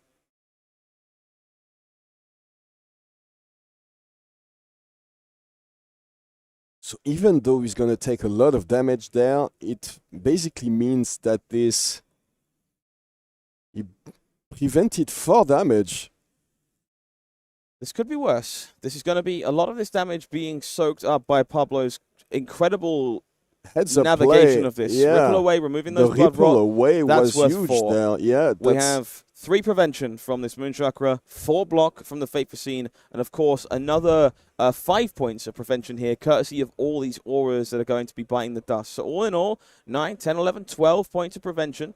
Means there's going to be 6 damage coming through here currently, and no blood rot pox. And no blood rot pox, notably, yeah. And with that homage gaining us a life earlier, we're going to only be going to 35 here, and that's an incredible result for a turn where you were attacked for 18 dominate. This is why Pablo Pintor is a master at this. If there's any way to block it efficiently, he will find the best one. Pablo showing that prowess he is all too known for, navigating that turn like an expert. 1 spectral shield remains. He still gets a spectral shield from this turn, which is actually insane. So he's basically at 36. This is very, very impressive to watch. Well, the thing is now, Mcgrath can actually go back on offense, maybe. He has some kind of initiative, so there will be a spectral shield coming through there for 2. But now he can actually start playing. Some of the nickel and diming required here from Enigma to win this matchup, chipping away with those spectral shields whenever the opportunity arises. Of course, that shuffle does mean some of that inner chi is making its way back into Pablo's hand already. We do find it alongside some defense reactions and a command and conquer. It will be a death dealer here for Mcgrath, loading the Endless Arrow. We see some Rain Razors stockpiled in hand there. Yeah. So the Seek and Destroy on top of that Endless Arrow means it's coming for 7. And this would be the perfect time probably to crack those Snapdragon Scalers. With so many defense reactions lurking in Pablo Pintor's hand, this could be a tough sell to get this Endless Arrow through the dirt. But there are multiple Rain Razors for Mcgrath here, threatening to increase this by 4. This could be a very horrific blowout if we find ourselves with the double D-react to block this out in its entirety. Fate Foreseen first, going to take a peek. Slow roll. We don't need Connor to know. Give him hope that this 11 power Endless Arrow might connect. Block it for 7 all the way to 11. And the sigh of disbelief and from Connor there. Have it. Do not connect. No additional damage from those 2 copies of Rain Razors. And now Pablo gets to attack with the Spectral Shield again. He does that dance all over. Very happy to spend his whole turn just doing this. an attack for 2. Of course, it's free. Gets to create another shield with a +1 counter, and if he ever gets to have another hand with 1 blue card, it will be another thing entirely, which which is definitely something that you don't want to let these Enigma board states get out of hand, right? You certainly do not, especially with so many counters on these shields, which might be a little relevant. I've just seen a 10,000-year reunion making its way into Pablo's hand. That card very threatening against Azalea, threatening to blunt your entire turn if you can ever find a way to get it into play. Not the death whistle here for that infamous Mcgrath grapnel we've seen so much of this weekend, hoping to clear away those shields with no trouble. It will be coming in with the dominate on top of it, so might be a bit challenging to block without any defense reaction in the arsenal there. And Pablo Pintor has used them very efficiently over the past turns, but now he's left with only attack actions in hand.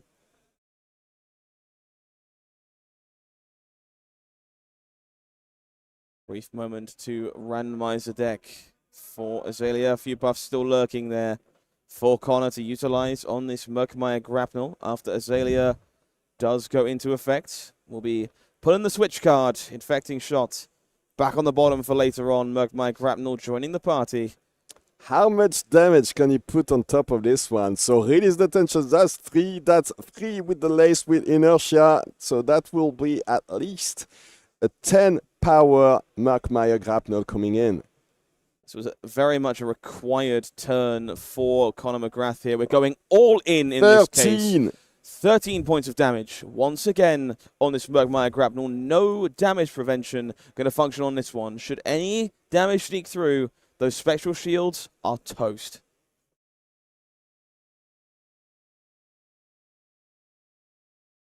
And he will have to find 10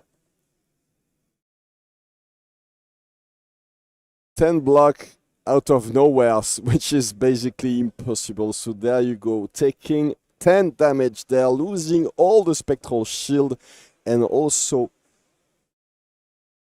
getting an inertia token in the process.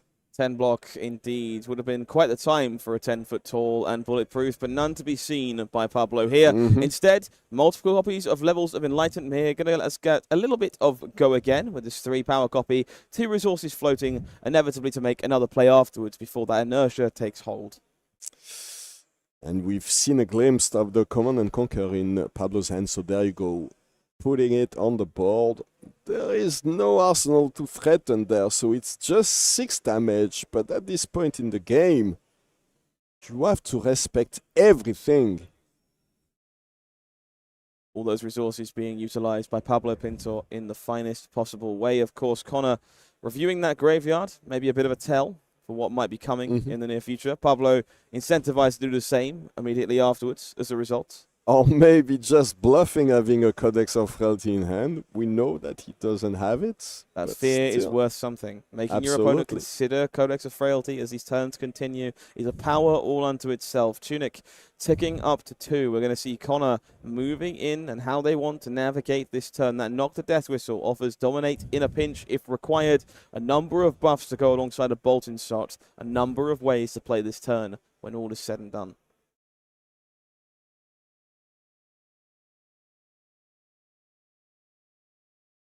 I think I saw a grin on Pablo's face and another one of these. Wow, impressive. Okay, another deck that Knock the Death Whistle. Not exactly what I want to see there, but I'm gonna deal with this. I'm Pablo Pintor, as you know. Certainly as good a reason as any. We can see Connor fanning the options to the front of their deck here, looking at a few things. Another Mcgrath grapnel, an amplifying arrow in the options, maybe even looking at an endless arrow if they think they can make it connect and come back again. Not entirely sure what their preferred choice will be here, but flicking through them at the front of the deck while they consider their options. Oh, they are asking Connor was asking his opponent if he was allowed to look at his graveyard while still deciding what he wants to do with the Knock the Death Whistle. It will be an Endless Arrow chosen, so this will be coming in with Dominate. We still have access to the Snapdragon Scalers for Connor Mcgrath, so this won't be the only attack this turn. This is a very heads-up selection from Connor here as well, taking a moment to consider what is already in their graveyard for Codex access in the near future. We know that Murkmire Grapnel is there. We know that huge amplifying arrow from earlier on is there. Endless Arrow is not. That's a tool they might want access to later in this game if it is required, and making sure one is available is a huge deal.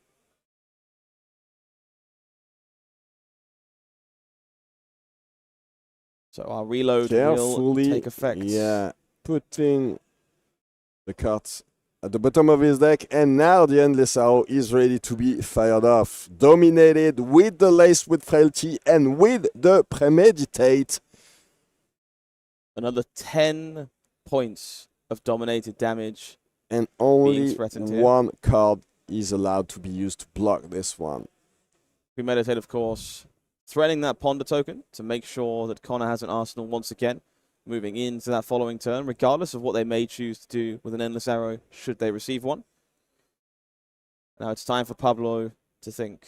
And of course, this Frailty token, very relevant in this one, because even if Pablo chooses to get some Spectral Shields on the board, they won't be as potent. Frailty definitely capable of some adverse effects in this matchup. It's going to be needed to be respected as Pablo considers their decisions going forward. I can see an Astral Etchings lurking on the edge of the hand, a Restless Coalescence. Sadly, that one very powerful, but not able to block directly. Would need to be played as an instant if they wanted to protect themselves with that ability. One card front and center. Only one card to block, Pablo. That's kind of the benefits of a card like Restless Coalescence in a spot like this. It is not blocking, but it will help to prevent some of that damage in a pinch. It's going to be Traverse. Yeah, popping the Traverse the Universe there. So now he'll be able to get at least one additional Spectral Shield, maybe with that with the Chi that he went to fetch, so using Enigma's ability. The biggest part of this is definitely that Meridian Pathway. It's tucked away in the bottom corner here. Threatens to gain 3 points of ward itself in a pinch, if that's something Pablo is interested in. Of course, we know that Restless Coalescence is lurking in hand, which means together with those shoes, we could prevent this Endless Arrow from hitting at all. Which would in turn prevent Connor from getting this Ponder token, which is of course very important. It lets him use the cross wrap at the beginning of this turn and find an arrow from the top of his deck, maybe, to try to dominate it, which would make his life a little bit harder. So why not do it if you can? And there you go. This Getting also... this is perfect, because he gets a Spectral Shield. The most masterful play here from Pablo Pintor, knowing how to sequence all of these one-time tools to get the maximum amount of value from them. We find a way to leave that Restless Coalescence on the board, preventing all that damage, no Endless Arrow connecting. This is insane. And a weapon available to attack with for Pablo. Coming in with that This Restless is an Coalescence. attack for 2. And he's still up 25. This was a crazy sequence once again. And we've seen time and time again, this is exactly what Pablo does turn after turn. Creating a Spectral Shield with the Calming Gesture and using this is so etching. Clever. Astral Etchings playable as an instant if you're willing to have a Spectral Shield in play. Breaking those arms gives us the shield. 3 bonus counters moved onto Restless Coalescence. That's more power. That's go again. That means that shield is attacking as well, and there are 3 more shields to come for Pablo Pintor. 1 this turn, 1 next turn if he finds a way to keep the Restless Coalescence until the next turn during his opponent's turn, and then 1 for his next turn, which would be incredible value, as you said. Connor back on offense here. A hand of 3 cards to work with. Some ward auras that must be removed if they want to continue providing pressure on Pablo's life total here. Now would be the perfect time to find one of those Murkmire grapnels. Right? Oh, starting the turn with something that we haven't seen a lot the past few days. Ravenous Rabble coming in for... What did it reveal? I think it was Revealed for a Codex of Frailty. Yeah. It's coming in for 3 in this for case. 3, because it was from a the yellow. Yep.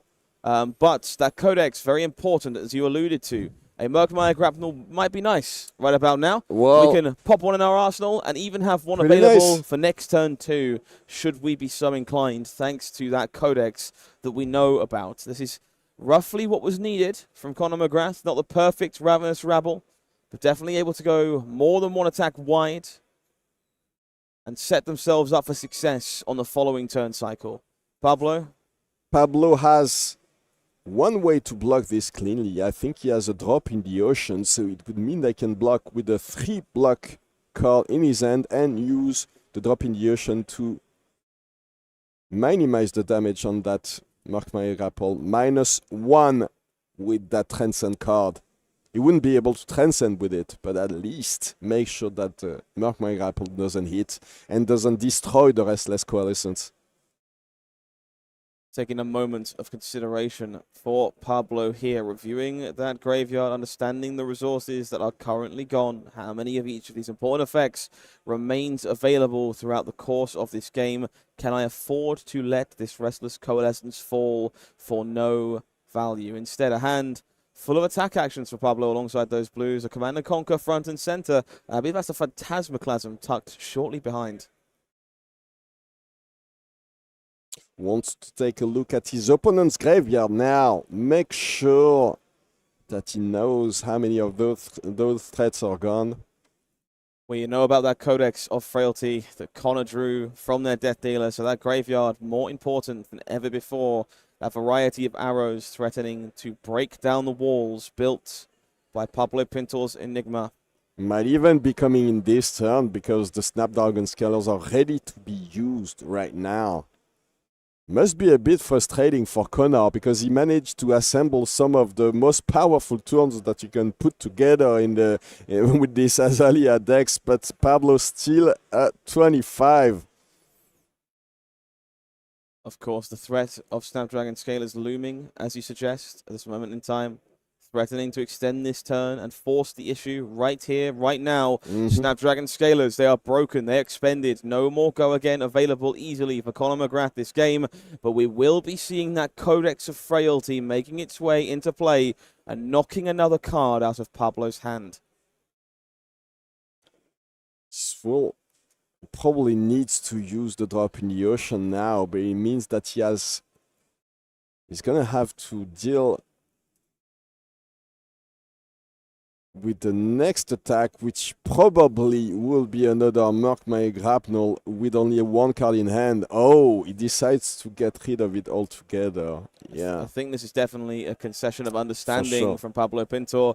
We cannot save this Restless Coalescence. If you can't save it, don't even spend any resource doing it. So if you know that the Codex is coming, you can at least discard the drop in the ocean, I guess, and keep the CNC that he has in hand to come back afterwards.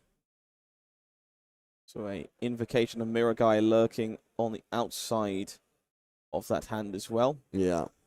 Beautiful Japanese copy, I believe. Lovely foil acquired by Pablo. Maybe at the World Premiere, maybe since. Debating which of these attacks is going back into the arsenal for now. Perhaps interested in reacquiring that Phantasmaclasm for a future turn. I think he has a CNC as well, but Phantasmaclasm is way more damage. Obviously, we know, and we talked about this earlier when Sammy was playing, but not a lot of poppers in this Azalea deck, so if you can rid of one of the copies in Azalea's hand when he looks at his hand with. Taking a free look at the top card of the deck here with Skullbone Crosswrap before sending in that Murkmire Grapnel. 4 points of damage, quickly connecting with Pablo Pintor, bringing their life totals more in line with each other. The tempo firmly in Pablo's court here. A variety of attacks to choose from as they begin to challenge Connor once again.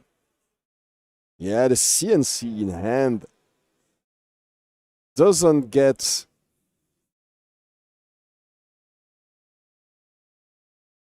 doesn't get affected by the frailty token. Sorry, I was actually looking at Pablo's face.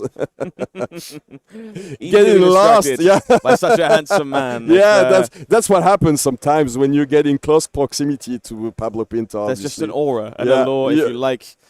Too many He's like arrows. a hero, you know. Absolutely. Too many arrows find themselves plaguing the hand of Conor Mcgrath here, and so they will be used to defend from this command and conquer, leaving maybe a bolt-in shot and another one of those incredibly powerful Codex of Frailties available. I do wonder if that arsenal provides any sort of buff. That might be what Conor's looking for here with this Skullbone cross ramp. This was a lace with Bloodrot indeed. A bolt-in shot found at the top of his deck, but not happy with this one. So this will be a lace with Bloodrot using the Tunic resource for the Vida activation. The other bolt-in shot in his hand being buffed by the lace with Bloodrot. And now we have Pablo Pintor in the situation he loves, with a full grip, with a big defense reaction in his hand and an arsenal ready to be used if his opponent doesn't manage to pressure him enough. There's definitely a few signs here of tools dedicated to this matchup. That Unmovable, an absolute haymaker against a text like Azalea. Also want to draw attention to that copy of Truce that was blocked with by Pablo just now. A very interesting blue block 3 option that threatens to gain some life or advantage depending on the choice that your opponent wants to make. A very cool new inclusion to this deck coming fresh out of Rosetta. Have you seen the full version of this card? Yeah, I saw the artwork on the playmat when it came out. Looks a beautiful piece. Love it as well. It is gorgeous. That Endless Arrow will be the choice here. The and this card in discarded. the red bolt-in shot there. And 4 following up in this case to continue to provide pressure on the behalf of Conor Mcgrath. Yeah, I think Pablo is saying, okay, I'm getting hit. There's a Ponder token anyway, so you can't really profit from this one. You can just choose what you're going to put in your arsenal, but no additional card advantage there. Just card selection. A Premeditate found to join the Endless Arrow, kept in hand for Conor as we move back to Pablo. It will be that Phantasmaclasm, lovingly brought back by Codex of Frailty, giving Pablo Pintor perfect information heading into that next hand. Unfortunately, there are technically 2 arrows to be found in this hand, so no easy way to stymie the assault. If we consider the knock the death whistle is an arrow, which it is, because look at the art. Not only Azalea is on it, but she's holding an arrow. So it definitely is an arrow. Legally, an arrow in every way that matters, of course. Knock, a very threatening card that might very well be the selection here, regardless of its truth as an arrow or not. It is, of course, the only blue card in the hand here for Conor Mcgrath. And just denying those resources, definitely an appealing proposition in a spot like this. It's going to be laced with inertia that's being made to leave the hand here. Pablo clearly interested in keeping hold of the arsenal that they're about to create.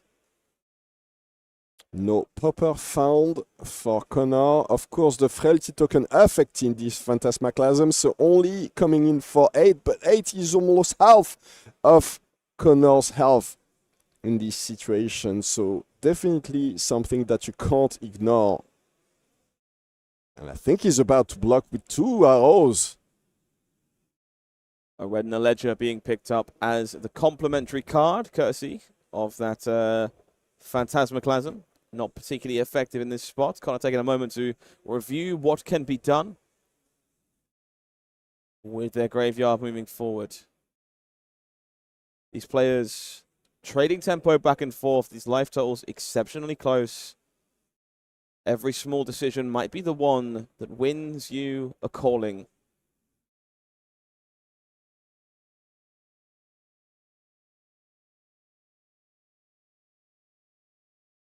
Ball firmly in Conor Mcgrath's court here, deciding how worthwhile this block might be. Red in the ledger going in front to prevent some of this damage, taking 5 down to 12.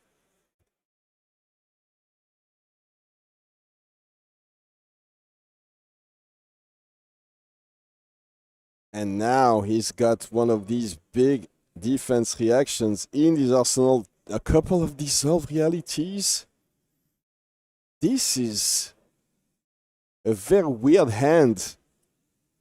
Slightly temperamental. Dissolve reality A powerful tool in the Azalea matchup, but For not necessarily in multiples, of course. Unravel aggression, providing apt resources, should that unmovable in the arsenal be what we're interested in, or perhaps we'll hold that one near and dear to throw yet another Phantasmaclasm. Another Phantasmaclasm, yeah. Following turn. It will be Take Aim coming in here from Connor, lining up the shot, trying to find the perfect avenue of attack to land an arrow. Remorseless comes into the arsenal, a Premeditate on top of the Take Aim, and that's an 11 attack arrow there in that Remorseless. Ponder token on hit, of course, thanks to Premeditate. This is pretty good, but, well, our friend Pablo Pintor has the perfect answer in his arsenal, I think. It's not quite as clean as Pablo might like. Of course, very good at soaking up some damage here, but if you're interested in denying that Ponder token, you would need to dedicate another card, which would leave yourself without much of a meaningful turn going forward. Unmovable costing 3 would need that whole blue out of Pablo Pintor's hand in order to play. Does mean there's some sequencing to think about here. It's exactly how much damage is worth taking, and what is most important. Is it maintaining pressure, or is it using that unmovable for maximum value?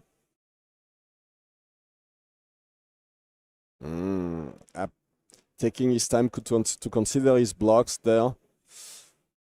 This is an hasn't been, moment. yeah, this Kano hasn't had the most impressive turn so far, but still he's managed to navigate it to make it very close. He had a couple of non-functioning hands. Of course, he managed to find. Oh, it looks like Pablo is unhappy about what's going on. Perhaps, as you say. Oh, he forgot that Remorseless says that defense reaction can't be played from Arsenal. And you will be left with no way to play the unmovable from the Arsenal. Yeah, he doesn't like it. Okay, so unsurprisingly, Connor, taking a moment away from the table, has asked to take a quick break from the match to take care of themselves, make sure we come to a natural conclusion, and the reprieve required to use your brain to think, which is a very important part of the finals of a calling. Absolutely. But notable, absolutely, spotted by yourself, and of course the players at the table, Pablo, realizing that is some extra text there on that copy of Remorseless, often forgotten by players it doesn't necessarily matter to, might make that unmovable a little bit sticky in this turn here. This has to be devastating for Pablo because he knows everything about these defense reactions. These are probably some of his favorite cards, but getting stuck with this one and forgetting about it means that it must take him a little bit of a toll on his mental state. On his mental state, sure. yeah. I think that's fair to say, but also, of course, it's been a long 2 days for these players. They've played a lot of Flesh Even and Blood for at this Juggernaut point. like Pablo Pintor, Even yeah, someone of course. like Pablo Pintor will feel the effects of that eventually. We've seen time and time again for the turns they've played in this match that there is just masterful sequencing all the way through. But it goes to show, of course, that there is always room to improve. People finding ways to remember new things. Players always learning, and that's one of the best parts about Flesh and Blood to me. So what is the situation? Did you see any point when Pablo decided to forego the block phase and go to reaction phase? I don't think so. I don't think so either. But it looks like he was devastated in a way that made it seem like he wouldn't be able to block anything from that big owl, you know? Yeah, no, I think the Pablo seemed to gesture those 2 copies of Dissolve Reality in front of the Remorse, so I think they're still deciding on how things are going to be blocked by the looks of things. But of course, there's just that moment of realization, and in the heat of the moment, this match is worth so much to both these players. Make no mistake, just because Pablo Pintor has so many accolades does not mean this one isn't important. Another calling title is what separates you from the best to the greatest. Those are the kind of steps that someone like Pablo is trying to make, and losing a game to a small slip, a small judgment of error, that's not something Pablo ever wants to stomach. So we don't want to see that, and that's why you see that kind of immediate emotional reaction, but he, of course, very capable of recomposing himself, dialing back in, and finishing what he tried to start. If anyone can do this, it's this guy called Pablo Pintor, this juggernaut of a man that's been, as you could see during his player profile at the beginning of the game, won basically everything that you can win in this game of Flesh and Blood. Absolutely. All the biggest events ever.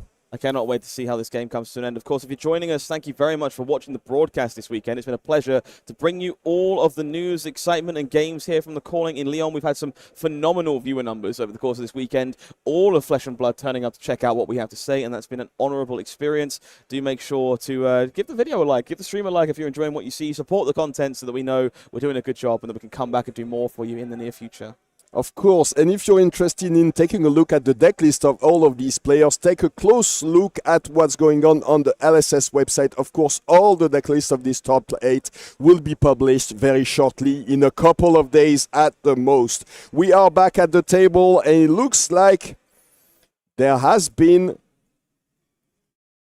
a resolution to that. A resolution to that call, yeah. Dissolve reality is there, being used to block, that's fine. So 6 damage going to be soaked up, but the rest of it will pour through. That does mean this Remorseless trigger is going to be active for the rest of this turn, meaning an extra point of damage likely to come the way of Pablo Pintor if they're interested in playing that Phantasmaclasm. Which there probably are, because if Pablo Pintor doesn't play this one, yeah, there's not much of a turn. So going down to 15, but still attacking for a huge chunk of whatever Kano Mcgrath has left.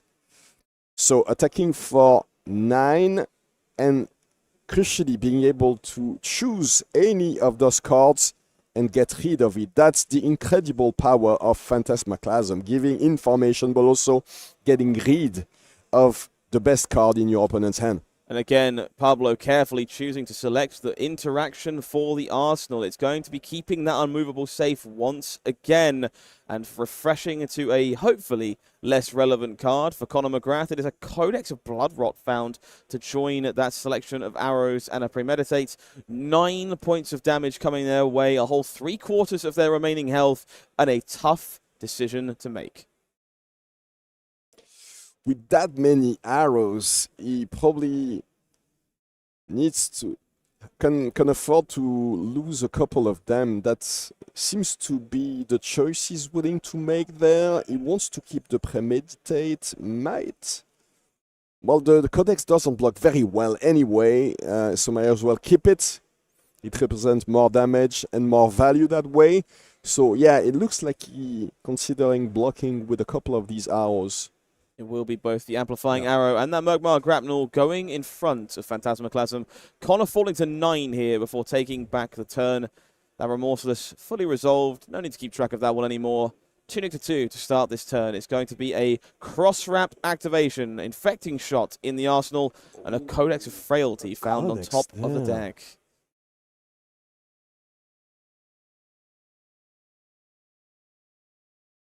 Little bit of time. No real way to use it in that situation, unfortunately, but he knows that it's coming for next turn, so that's already pretty good information. You can try to prepare what you're going to do next turn.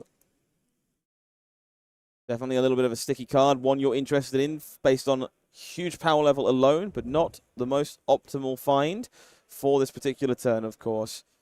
That Infecting Shot, very threatening. Those Bloodrot Pox, infamously good in this matchup if there is any ward in play. Currently not the case, of course, but damage nonetheless. And with Pablo on 10 life, every point is going to count here moving forward. It will be a switch. We're going to be turning that Infecting Shot into that Codex of Frailty. We're interested in using these cards. Codex of Bloodrot. Little bit of extra juice going to be given out to Pablo here. Bloodrot Pox incoming. Ponder token, but of course the Arsenal already full. Premeditate required to enable this powerful Codex of Frailty. Using it in conjunction, yeah, he needs to choose a 0-cost attack. Maybe the best target for this one will be in Murkmire Grapnel, which means that if there's any of these ward auras in Pablo's hand, he won't be able to prevent anything with them. And we've seen a Waning Vengeance, I think. So pretty heads-up play by Conor Mcgrath.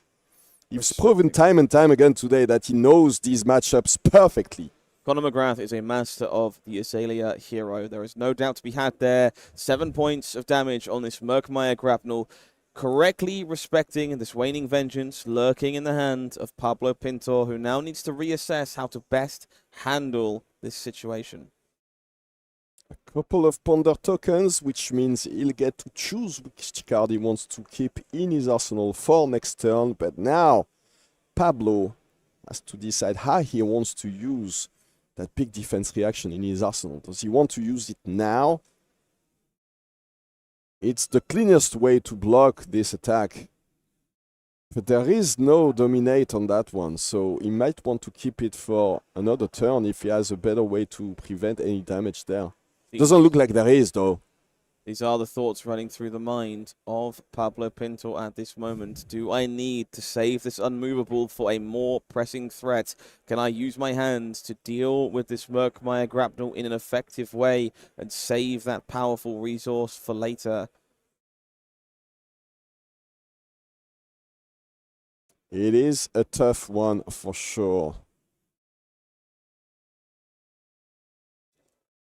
Again, needs to take a look. Yeah, he needs to take a look at his graveyard constantly. I mean, he wants to make sure that he doesn't forget about anything this time. This is just a sign of those phenomenal players who are on a level of their own. Just the ability to process information in real time, understand and adapt to liquid situations as they happen in a game of flesh and blood. A skill like no other. And Pablo demonstrating that in full effect here, scanning that graveyard, understanding each and every card, what it achieved, where it came from, and what is remaining as this game reaches its incredible conclusion. 9-10. And Pablo Pintor is still pondering. Looks like a ponder token, actually. Kind of taking a brief moment here to fan to their graveyard themselves. I feel like they're actually counting the number of cards in their graveyard. I feel like they're mindful of how many arrows they have left. They're just checking how many buffs have been expended, how many arrows are remaining in my deck, what am I likely to draw in my upcoming hands so I can plan accordingly, and most importantly, how many threats do I have left in order to end this game if I want to be a calling champion? It makes sense, because for these Azalea deck, there's a limited amount of damage that you can do over the course of a game. So, and we've seen Pablo block so efficiently so far. So maybe the threats are not really relevant there. The threats left in Connor's deck. We'll see what happens. And this is a he taking huge it? Statement about the intentions of Pablo Pintor throughout the rest of this game. 7 damage, connects to face. 3 life remaining. Hope in the eyes of Conor Mcgrath as Dominate Lethal is in sight. Unknown to him, there is that unmovable lurking in the arsenal of Pablo Pintor, the ultimate final line of defense. This is absolutely huge. It will be a arsenal and a pass from Conor Mcgrath, a full hand available to Pablo Pintor. We'll see that spectral manifestations creating that shield. 3 counters coming. This is going to be 4 points of damage presented by this shield alone, regardless of anything else available this turn. So first he'll be able to attack with this one. Then we see the follow-up is probably the Waning Vengeance. But he needs keep a blue to make sure that he can prevent the damage on the Bloodrot Pox.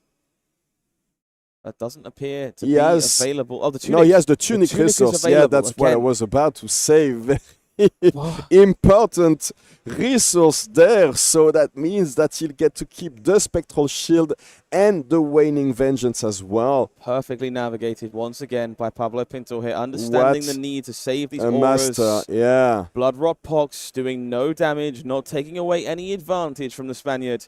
And it will be back to Conor Mcgrath. 4 life to 3 life here in the finals of Calling Leon. We start this turn with a flip from Skullbone Crosswrap. We find a Rain Razors on top. That Ravenous Rabble looking somewhat promising in the arsenal threatening to make it a little bit wider than usual for Azalea. Usually you see these very tall arrows, but this will mean that he gets to attack once first.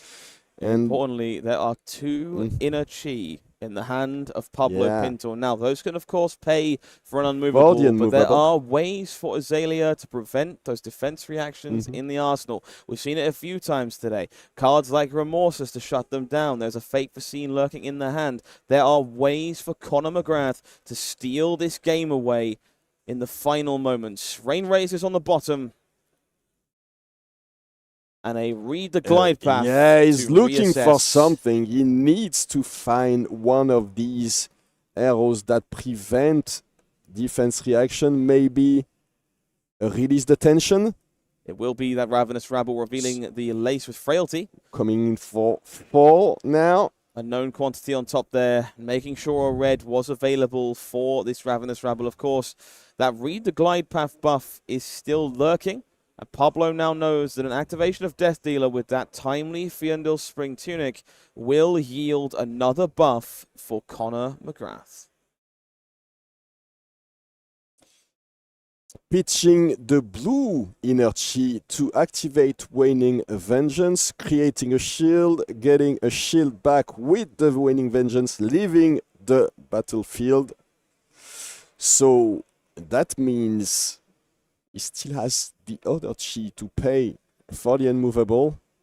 It will be a bolting shot found by Connor. Yeah. Threatening another arrow if it is allowed to make contact So with this Pablo is Pintor. a 10 power Bolton shot, not easy to block. But then we have 3 spectral shields and an unmovable. The choice is in the hands of Pablo here. Does he want to allow Bolton shot to connect? Is it time to prevent this with that unmovable that has been carefully held? And there you go, a block for 10. No additional pressure coming from Connor Mcgrath. This is the time to make And notes. look at all these spectral shields and the token on them, the tokens on them. So that's a 4 power spectral shield. Another one with 2 power, and the last one has 1 power. Oh, the ones that have counters on them have go again, by the way. The first one is free. Spectral shield threatening lethal This damage. one is lethal, exactly. A very carefully placed 4 to the top corner of that spectral shield. Everyone knows. I think the last card he has might be the Hold the Line, so maybe he wants to keep it in his arsenal and not attack with the other ones. And this is the decision you see Pablo Pintor pondering at this moment in time. Assessing the graveyard, understanding how many arrows are remaining, the same decisions having to be looked at by Connor Mcgrath. How much pressure is left in the deck? How much ammo is left in the chamber? Are there enough arrows to steal away the heist of the century?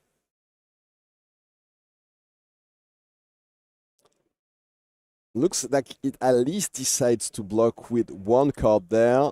He would fall down to 3, and now we're gonna see if Pablo wants to continue his onslaught of spectral shield attacks.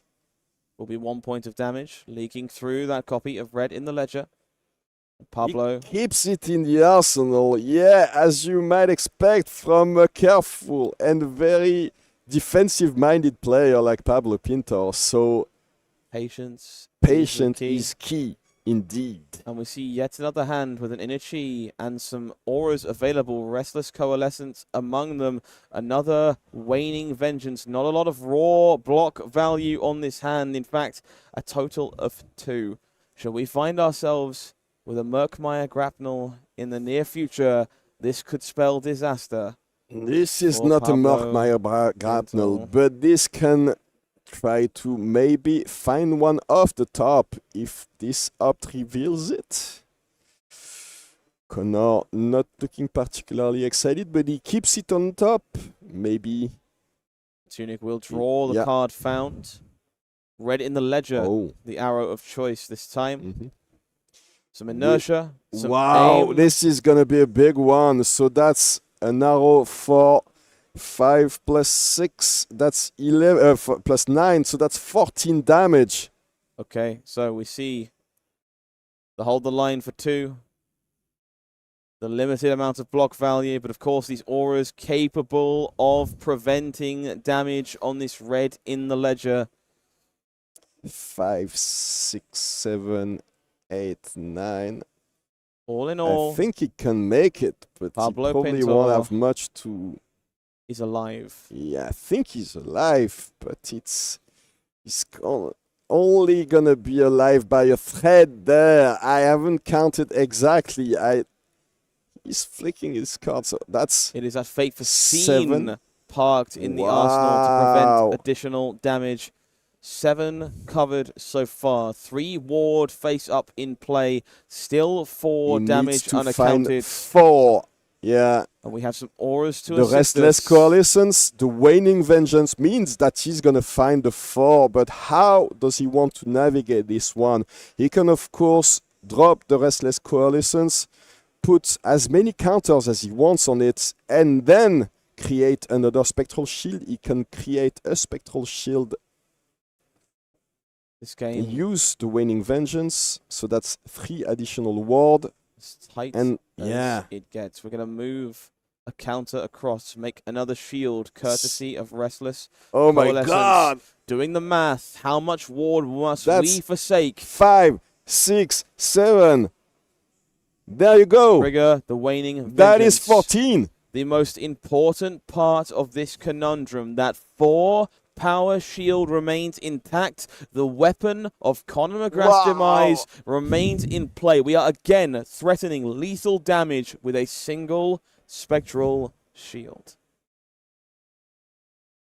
And once again, Conor McGrath will be on the lookout, trying desperately to find that Murkmire grapnel that would make sure that these spectral shields will do nothing to prevent that damage, which is, if you can find a way maybe to give it dominate, the key to success there, the key to victory, to topple this giant of a man, Pablo Pintor of the Sunflower Samurai. We haven't talked enough about these training partners. He's playing with some of the very best members in the Spanish community. These guys are amazing, and they're always helping him a lot, whether it can be by training, but also providing more support on these big trips when you're traveling all over the world trying to compete with the best players in this game. Absolutely. It can be invaluable to have the support of your friends, of course. The Sunflower Samurai, a tight-knit group, some of the best players in Flesh and Blood, championed here in this feature match area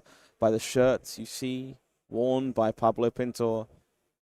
The best possible symbol of that camaraderie in full effect. Conor McGrath taking a moment, assessing those arrows, the amount of buffs remaining. A card must be given here if we wish to save our armor, but it will not be the case. It is time. The Skullbone Cross Wrap has served its purpose. The Findle Spring Tunic cashed in. 2 points of damage coming over. 1 life remaining for Conor McGrath, with a full hand of action to try and steal this game.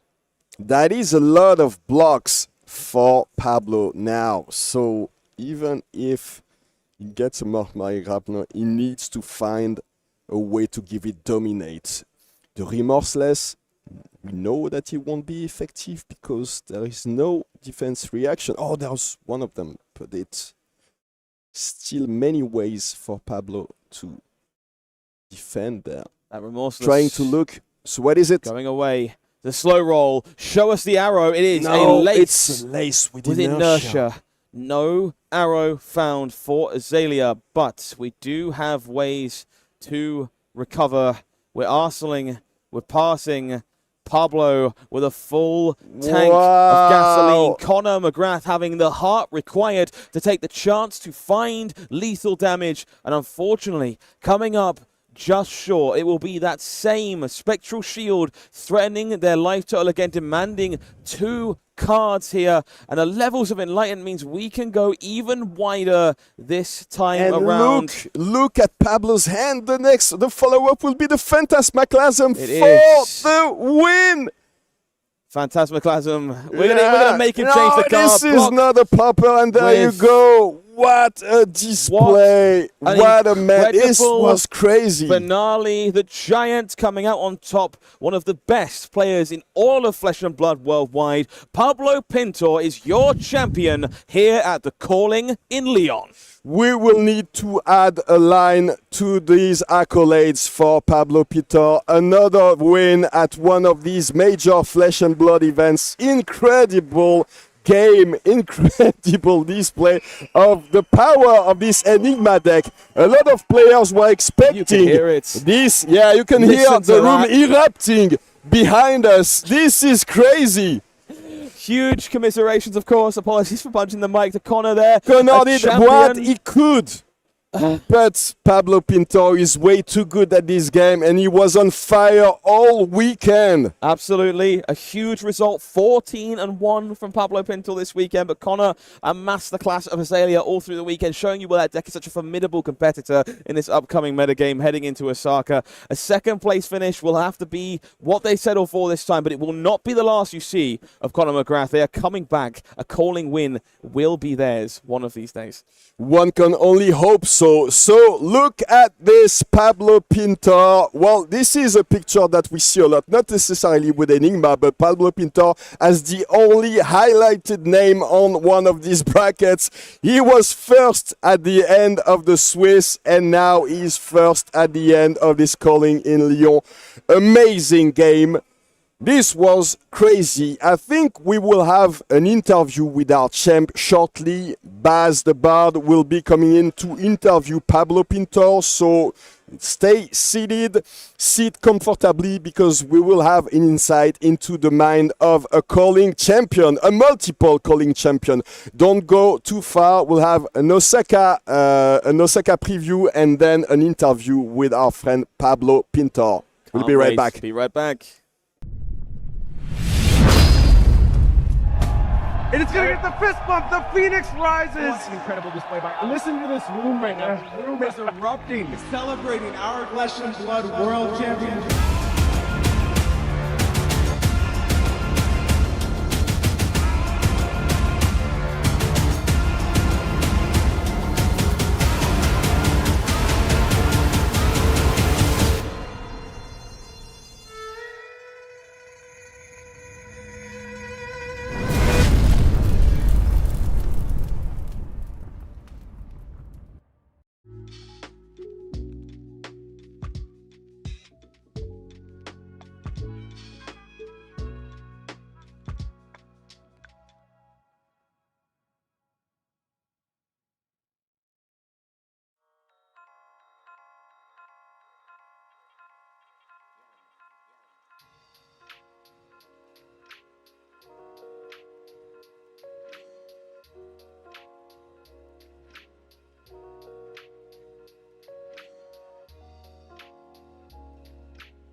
Hi everybody, welcome back to the Cordon in Leon.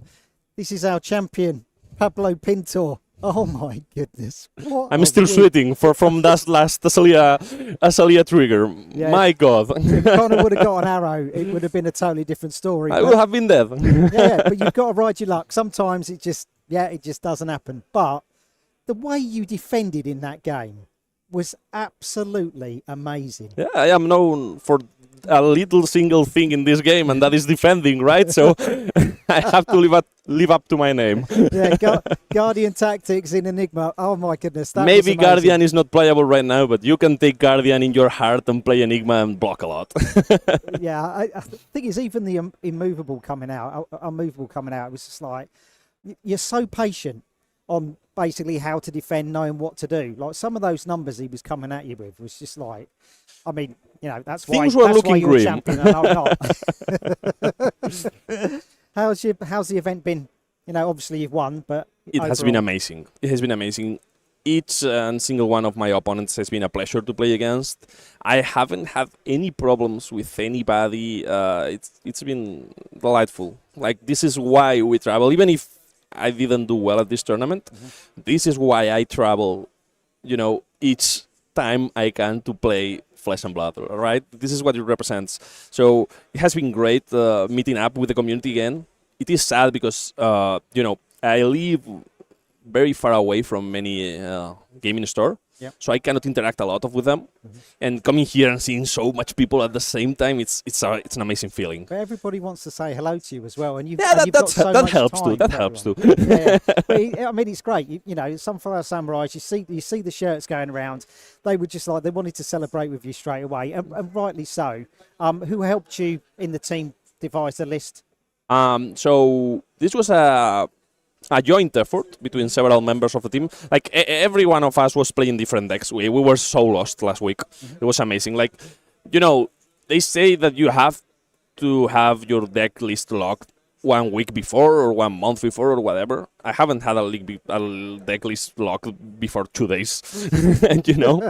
So yeah, everyone on the team was helping a lot, especially Daniel Correas. He's our best deck builder. I will never not say it. He has been doing really well on Pro Tours this year, and I think it is finally time for him to shine as well, because he has been one of the driving forces of our team doing so good. He has like the good, you know, brain to do those kinds of things, to devise those kinds of strategies, and it's a pleasure to work with him. We have also been testing a lot with the Polish guys, with players, shout out to Bartosz, Ziemba. I played with him on a stream, and we were literally playing that 3 days ago on, you know. Did it so play it out was the same way? No. That's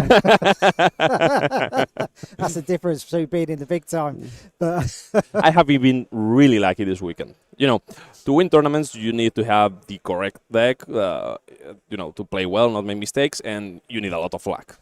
yeah, I mean, Connor said, you know, I've just beaten Pablo, and I was like, wow, you know, that's really good. And he was like, but I know that he's not a man who will make the same mistake. So when you know, if I get to play him again, he was just like, he was worried. This was really, really close, though. This game was really, really, really close. Where do you see Enigma going? Is it go all the way to a sucker? Yeah, I believe she's a really strong contender for the best deck in the. I believe actually she's the best deck in the game right now, and she will be a really strong contender once Dash.io Armory deck drops, because there are some really powerful cards in there, and I believe Dash.io will be a force to be reckoned in the new metagame. You know, the one that we will have for Worlds. Yeah. And I am sad that we won't be able to play Ira during Worlds. They will be able to play her during the calling, but not during Worlds. Yeah. But I'm so sad because I was brewing so hard with her. I really like that character. And it could have been a really good answer to Enigma as well. Yeah, but we'll see that next year, won't we? Road to Nationals, no doubt. She will raise her head. she's one hell of a popular character as well. So, congratulations. Thanks so much. Pablo Pintor, calling Leon champion. To go with all your other accolades, it is mad. I'm almost moved to tears. If you wish to emulate or even start to emulate Pablo's career in Flesh and Blood, check out this Pro Play advert coming up. You've been brilliant. Absolutely brilliant, Pablo. Thank you so much. Fantastic.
What a great interview. It was an amazing event, an amazing game to watch, and what a champion once again. This man, wow.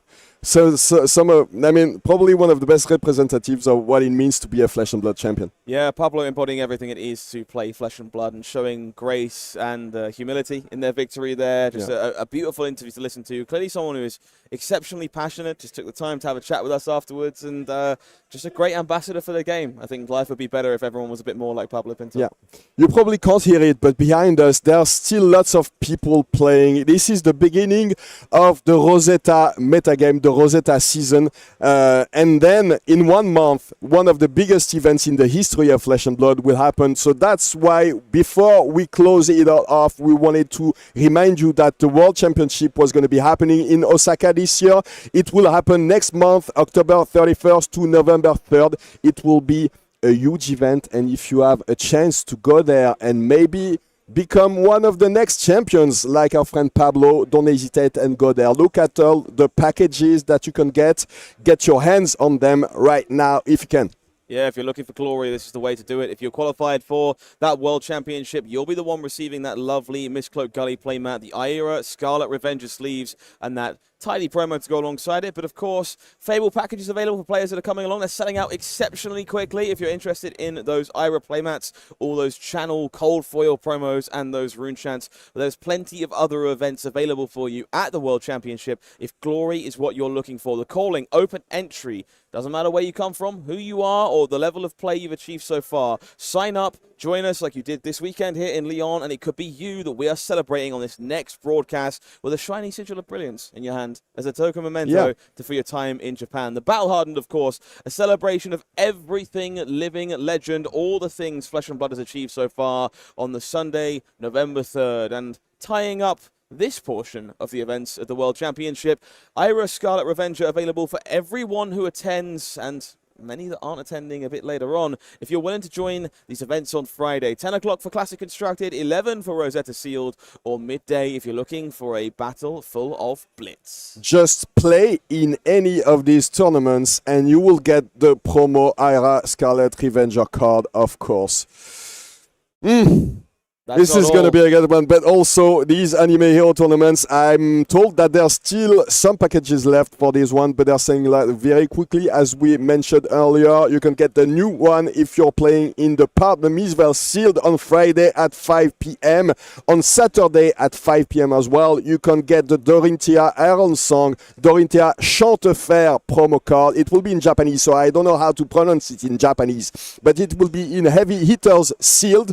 And then on Sunday, Scott's favorite card, probably. Look at this Viserai, the ultimate anime villain, the embodiment of everything it is to be a Runeblade. If you want to get your hands on this Japanese version of our favorite big purple hero, you can find it in the Rosetta Sealed event on Sunday, November 3rd. These events selling out so quickly, some of the most demand we've ever seen before an event has taken place, and it's no surprise why. Look at the artwork on these heroes, collectibles for the rest of time. Probably the best celebration of all things flesh and blood. Of course, if you... Well, this package, we talked about it earlier, this package is sold out, unfortunately, but this gives you a chance to take a look at the amazing artwork on the Japanese version of the anime Aira Scarlet Revenger card, the adult version, the longer waited for Aira Scarlet Revenger, the adult version of Scarlet. Perfect celebration of everything we've had in these first 5 years, an adult version of the hero that started it all. We found out while we were on the broadcast, of course, that these events are now sold out. That doesn't mean you won't be able to come and get involved and maybe find some other ways to pick up these cards for yourself if there's something you're interested in. An incredible promo card that will stand the test of time, much like these other Aira Scarlet Revengers you'll find at your local game store. If you can't join us in Japan, don't panic. There are celebration events for the 5-year anniversary of Flesh and Blood all over the world. Turn up to your local game store while stocks last, and you'll be the lucky recipient to receive one of these incredible adult hero promos. It will be a big celebration all around the world in your LGAs. Contact your LGS right now to see if they're eligible to receive these Aira Scarlet Revenger cards, and you can be the lucky recipient of one of these. We'll have a whole lot of events, though, if you can't participate and if you can't attend World Championship Osaka. If you want to get started with competitive Flesh and Blood, next week, if you're in the US, the Battle Harden in Washington, D.C., in Rosetta Sealed. Of course, we just talked about it, the World Championship in Osaka, the greatest event in the history of Flesh and Blood, October 31st to November 2nd. And then the following week, a Battle Harden in Hiroshima in Classic Constructed as well. If you want to prolong your holidays in Japan, if you're at the World Championship, definitely not something that you want to miss. And then we'll all be back. All the European players will be back at the Calling in Florence for a Rosetta Sealed Deck Plus draft event on November 15th to November 17th. Those aren't all the opportunities you'll have to become the next Pablo Pintor. No, Battle Hardened in Columbus will be living legend on November 15th. If you're an enjoyer of everything Flesh and Blood has ever had to offer, that will be the event for you. Stockholm, the Battle Hardened of choice, November 22nd. Classic Constructed there, much like Portland on the same weekend if you're on the other side of the world. But of course, the one that's closest to our hearts and the only place you can find the best cheeses in the world, if you come and see Roman the Battle Hardened in Geneva, will be Classic Constructed, and there'll be a little bit of cheddar on the line in every sense of the word. No, actual cheese, not cheddar. Oh no, I'm making enemies. No, let's forget about everything I said. The cheddar is perfect cheese. Yeah, that's perfectly, yeah. Get that soundbite, get that out there for all the time. We'll be keeping I'm that gonna one be over his cancelled head. with this one. Okay, yeah. No, so I will show you some of the best cheese in the world, but cheddar is decent, let's say. Decent will be fine. Kuala Lumpur will be anything but decent. Another incredible event out there for the first time. A Taste of Classic Constructed on the 6th of December. Wellington coming up on the same weekend. Should that be closer to your neck of the woods? Much like Houston, if you're looking for a taste of CC. But of course, the year will end with a bang. The ultimate celebration, the first time that Living Legend will be featured on the Calling stage in Chicago. It will be a big one. So this is the lineup of events until the end of 2024. Of course, more events will be announced shortly, maybe at the World Championship for 2025. But this is what we have for you for this 2024. This was an amazing event. Thank you so much if you stayed with us all the way to this moment. It's a bit bittersweet, of course, to have to tell everybody goodbye. We won't get to cast for at least a few weeks, maybe a few months. Maybe we won't ever cast again together, Scott, but it was an honor to cast with you, and hopefully we get to do this again soon. Roman, I appreciate it. Obviously, this was my first chance to disco in the booth this weekend live at the Calling in Lyon. Hopefully, the folks at home have enjoyed my commentary. I've had a blast being here. It's been an honor and a privilege, and I'm lucky to have had such an incredible dance partner for this entire story we've had the pleasure of telling this weekend. From everybody at production, for everybody here at LSS, we wish you the best. Thank you so much for for having stayed with us all the way through. We'll see you very soon. Don't go too far, as I usually say. We'll be right back. See you soon.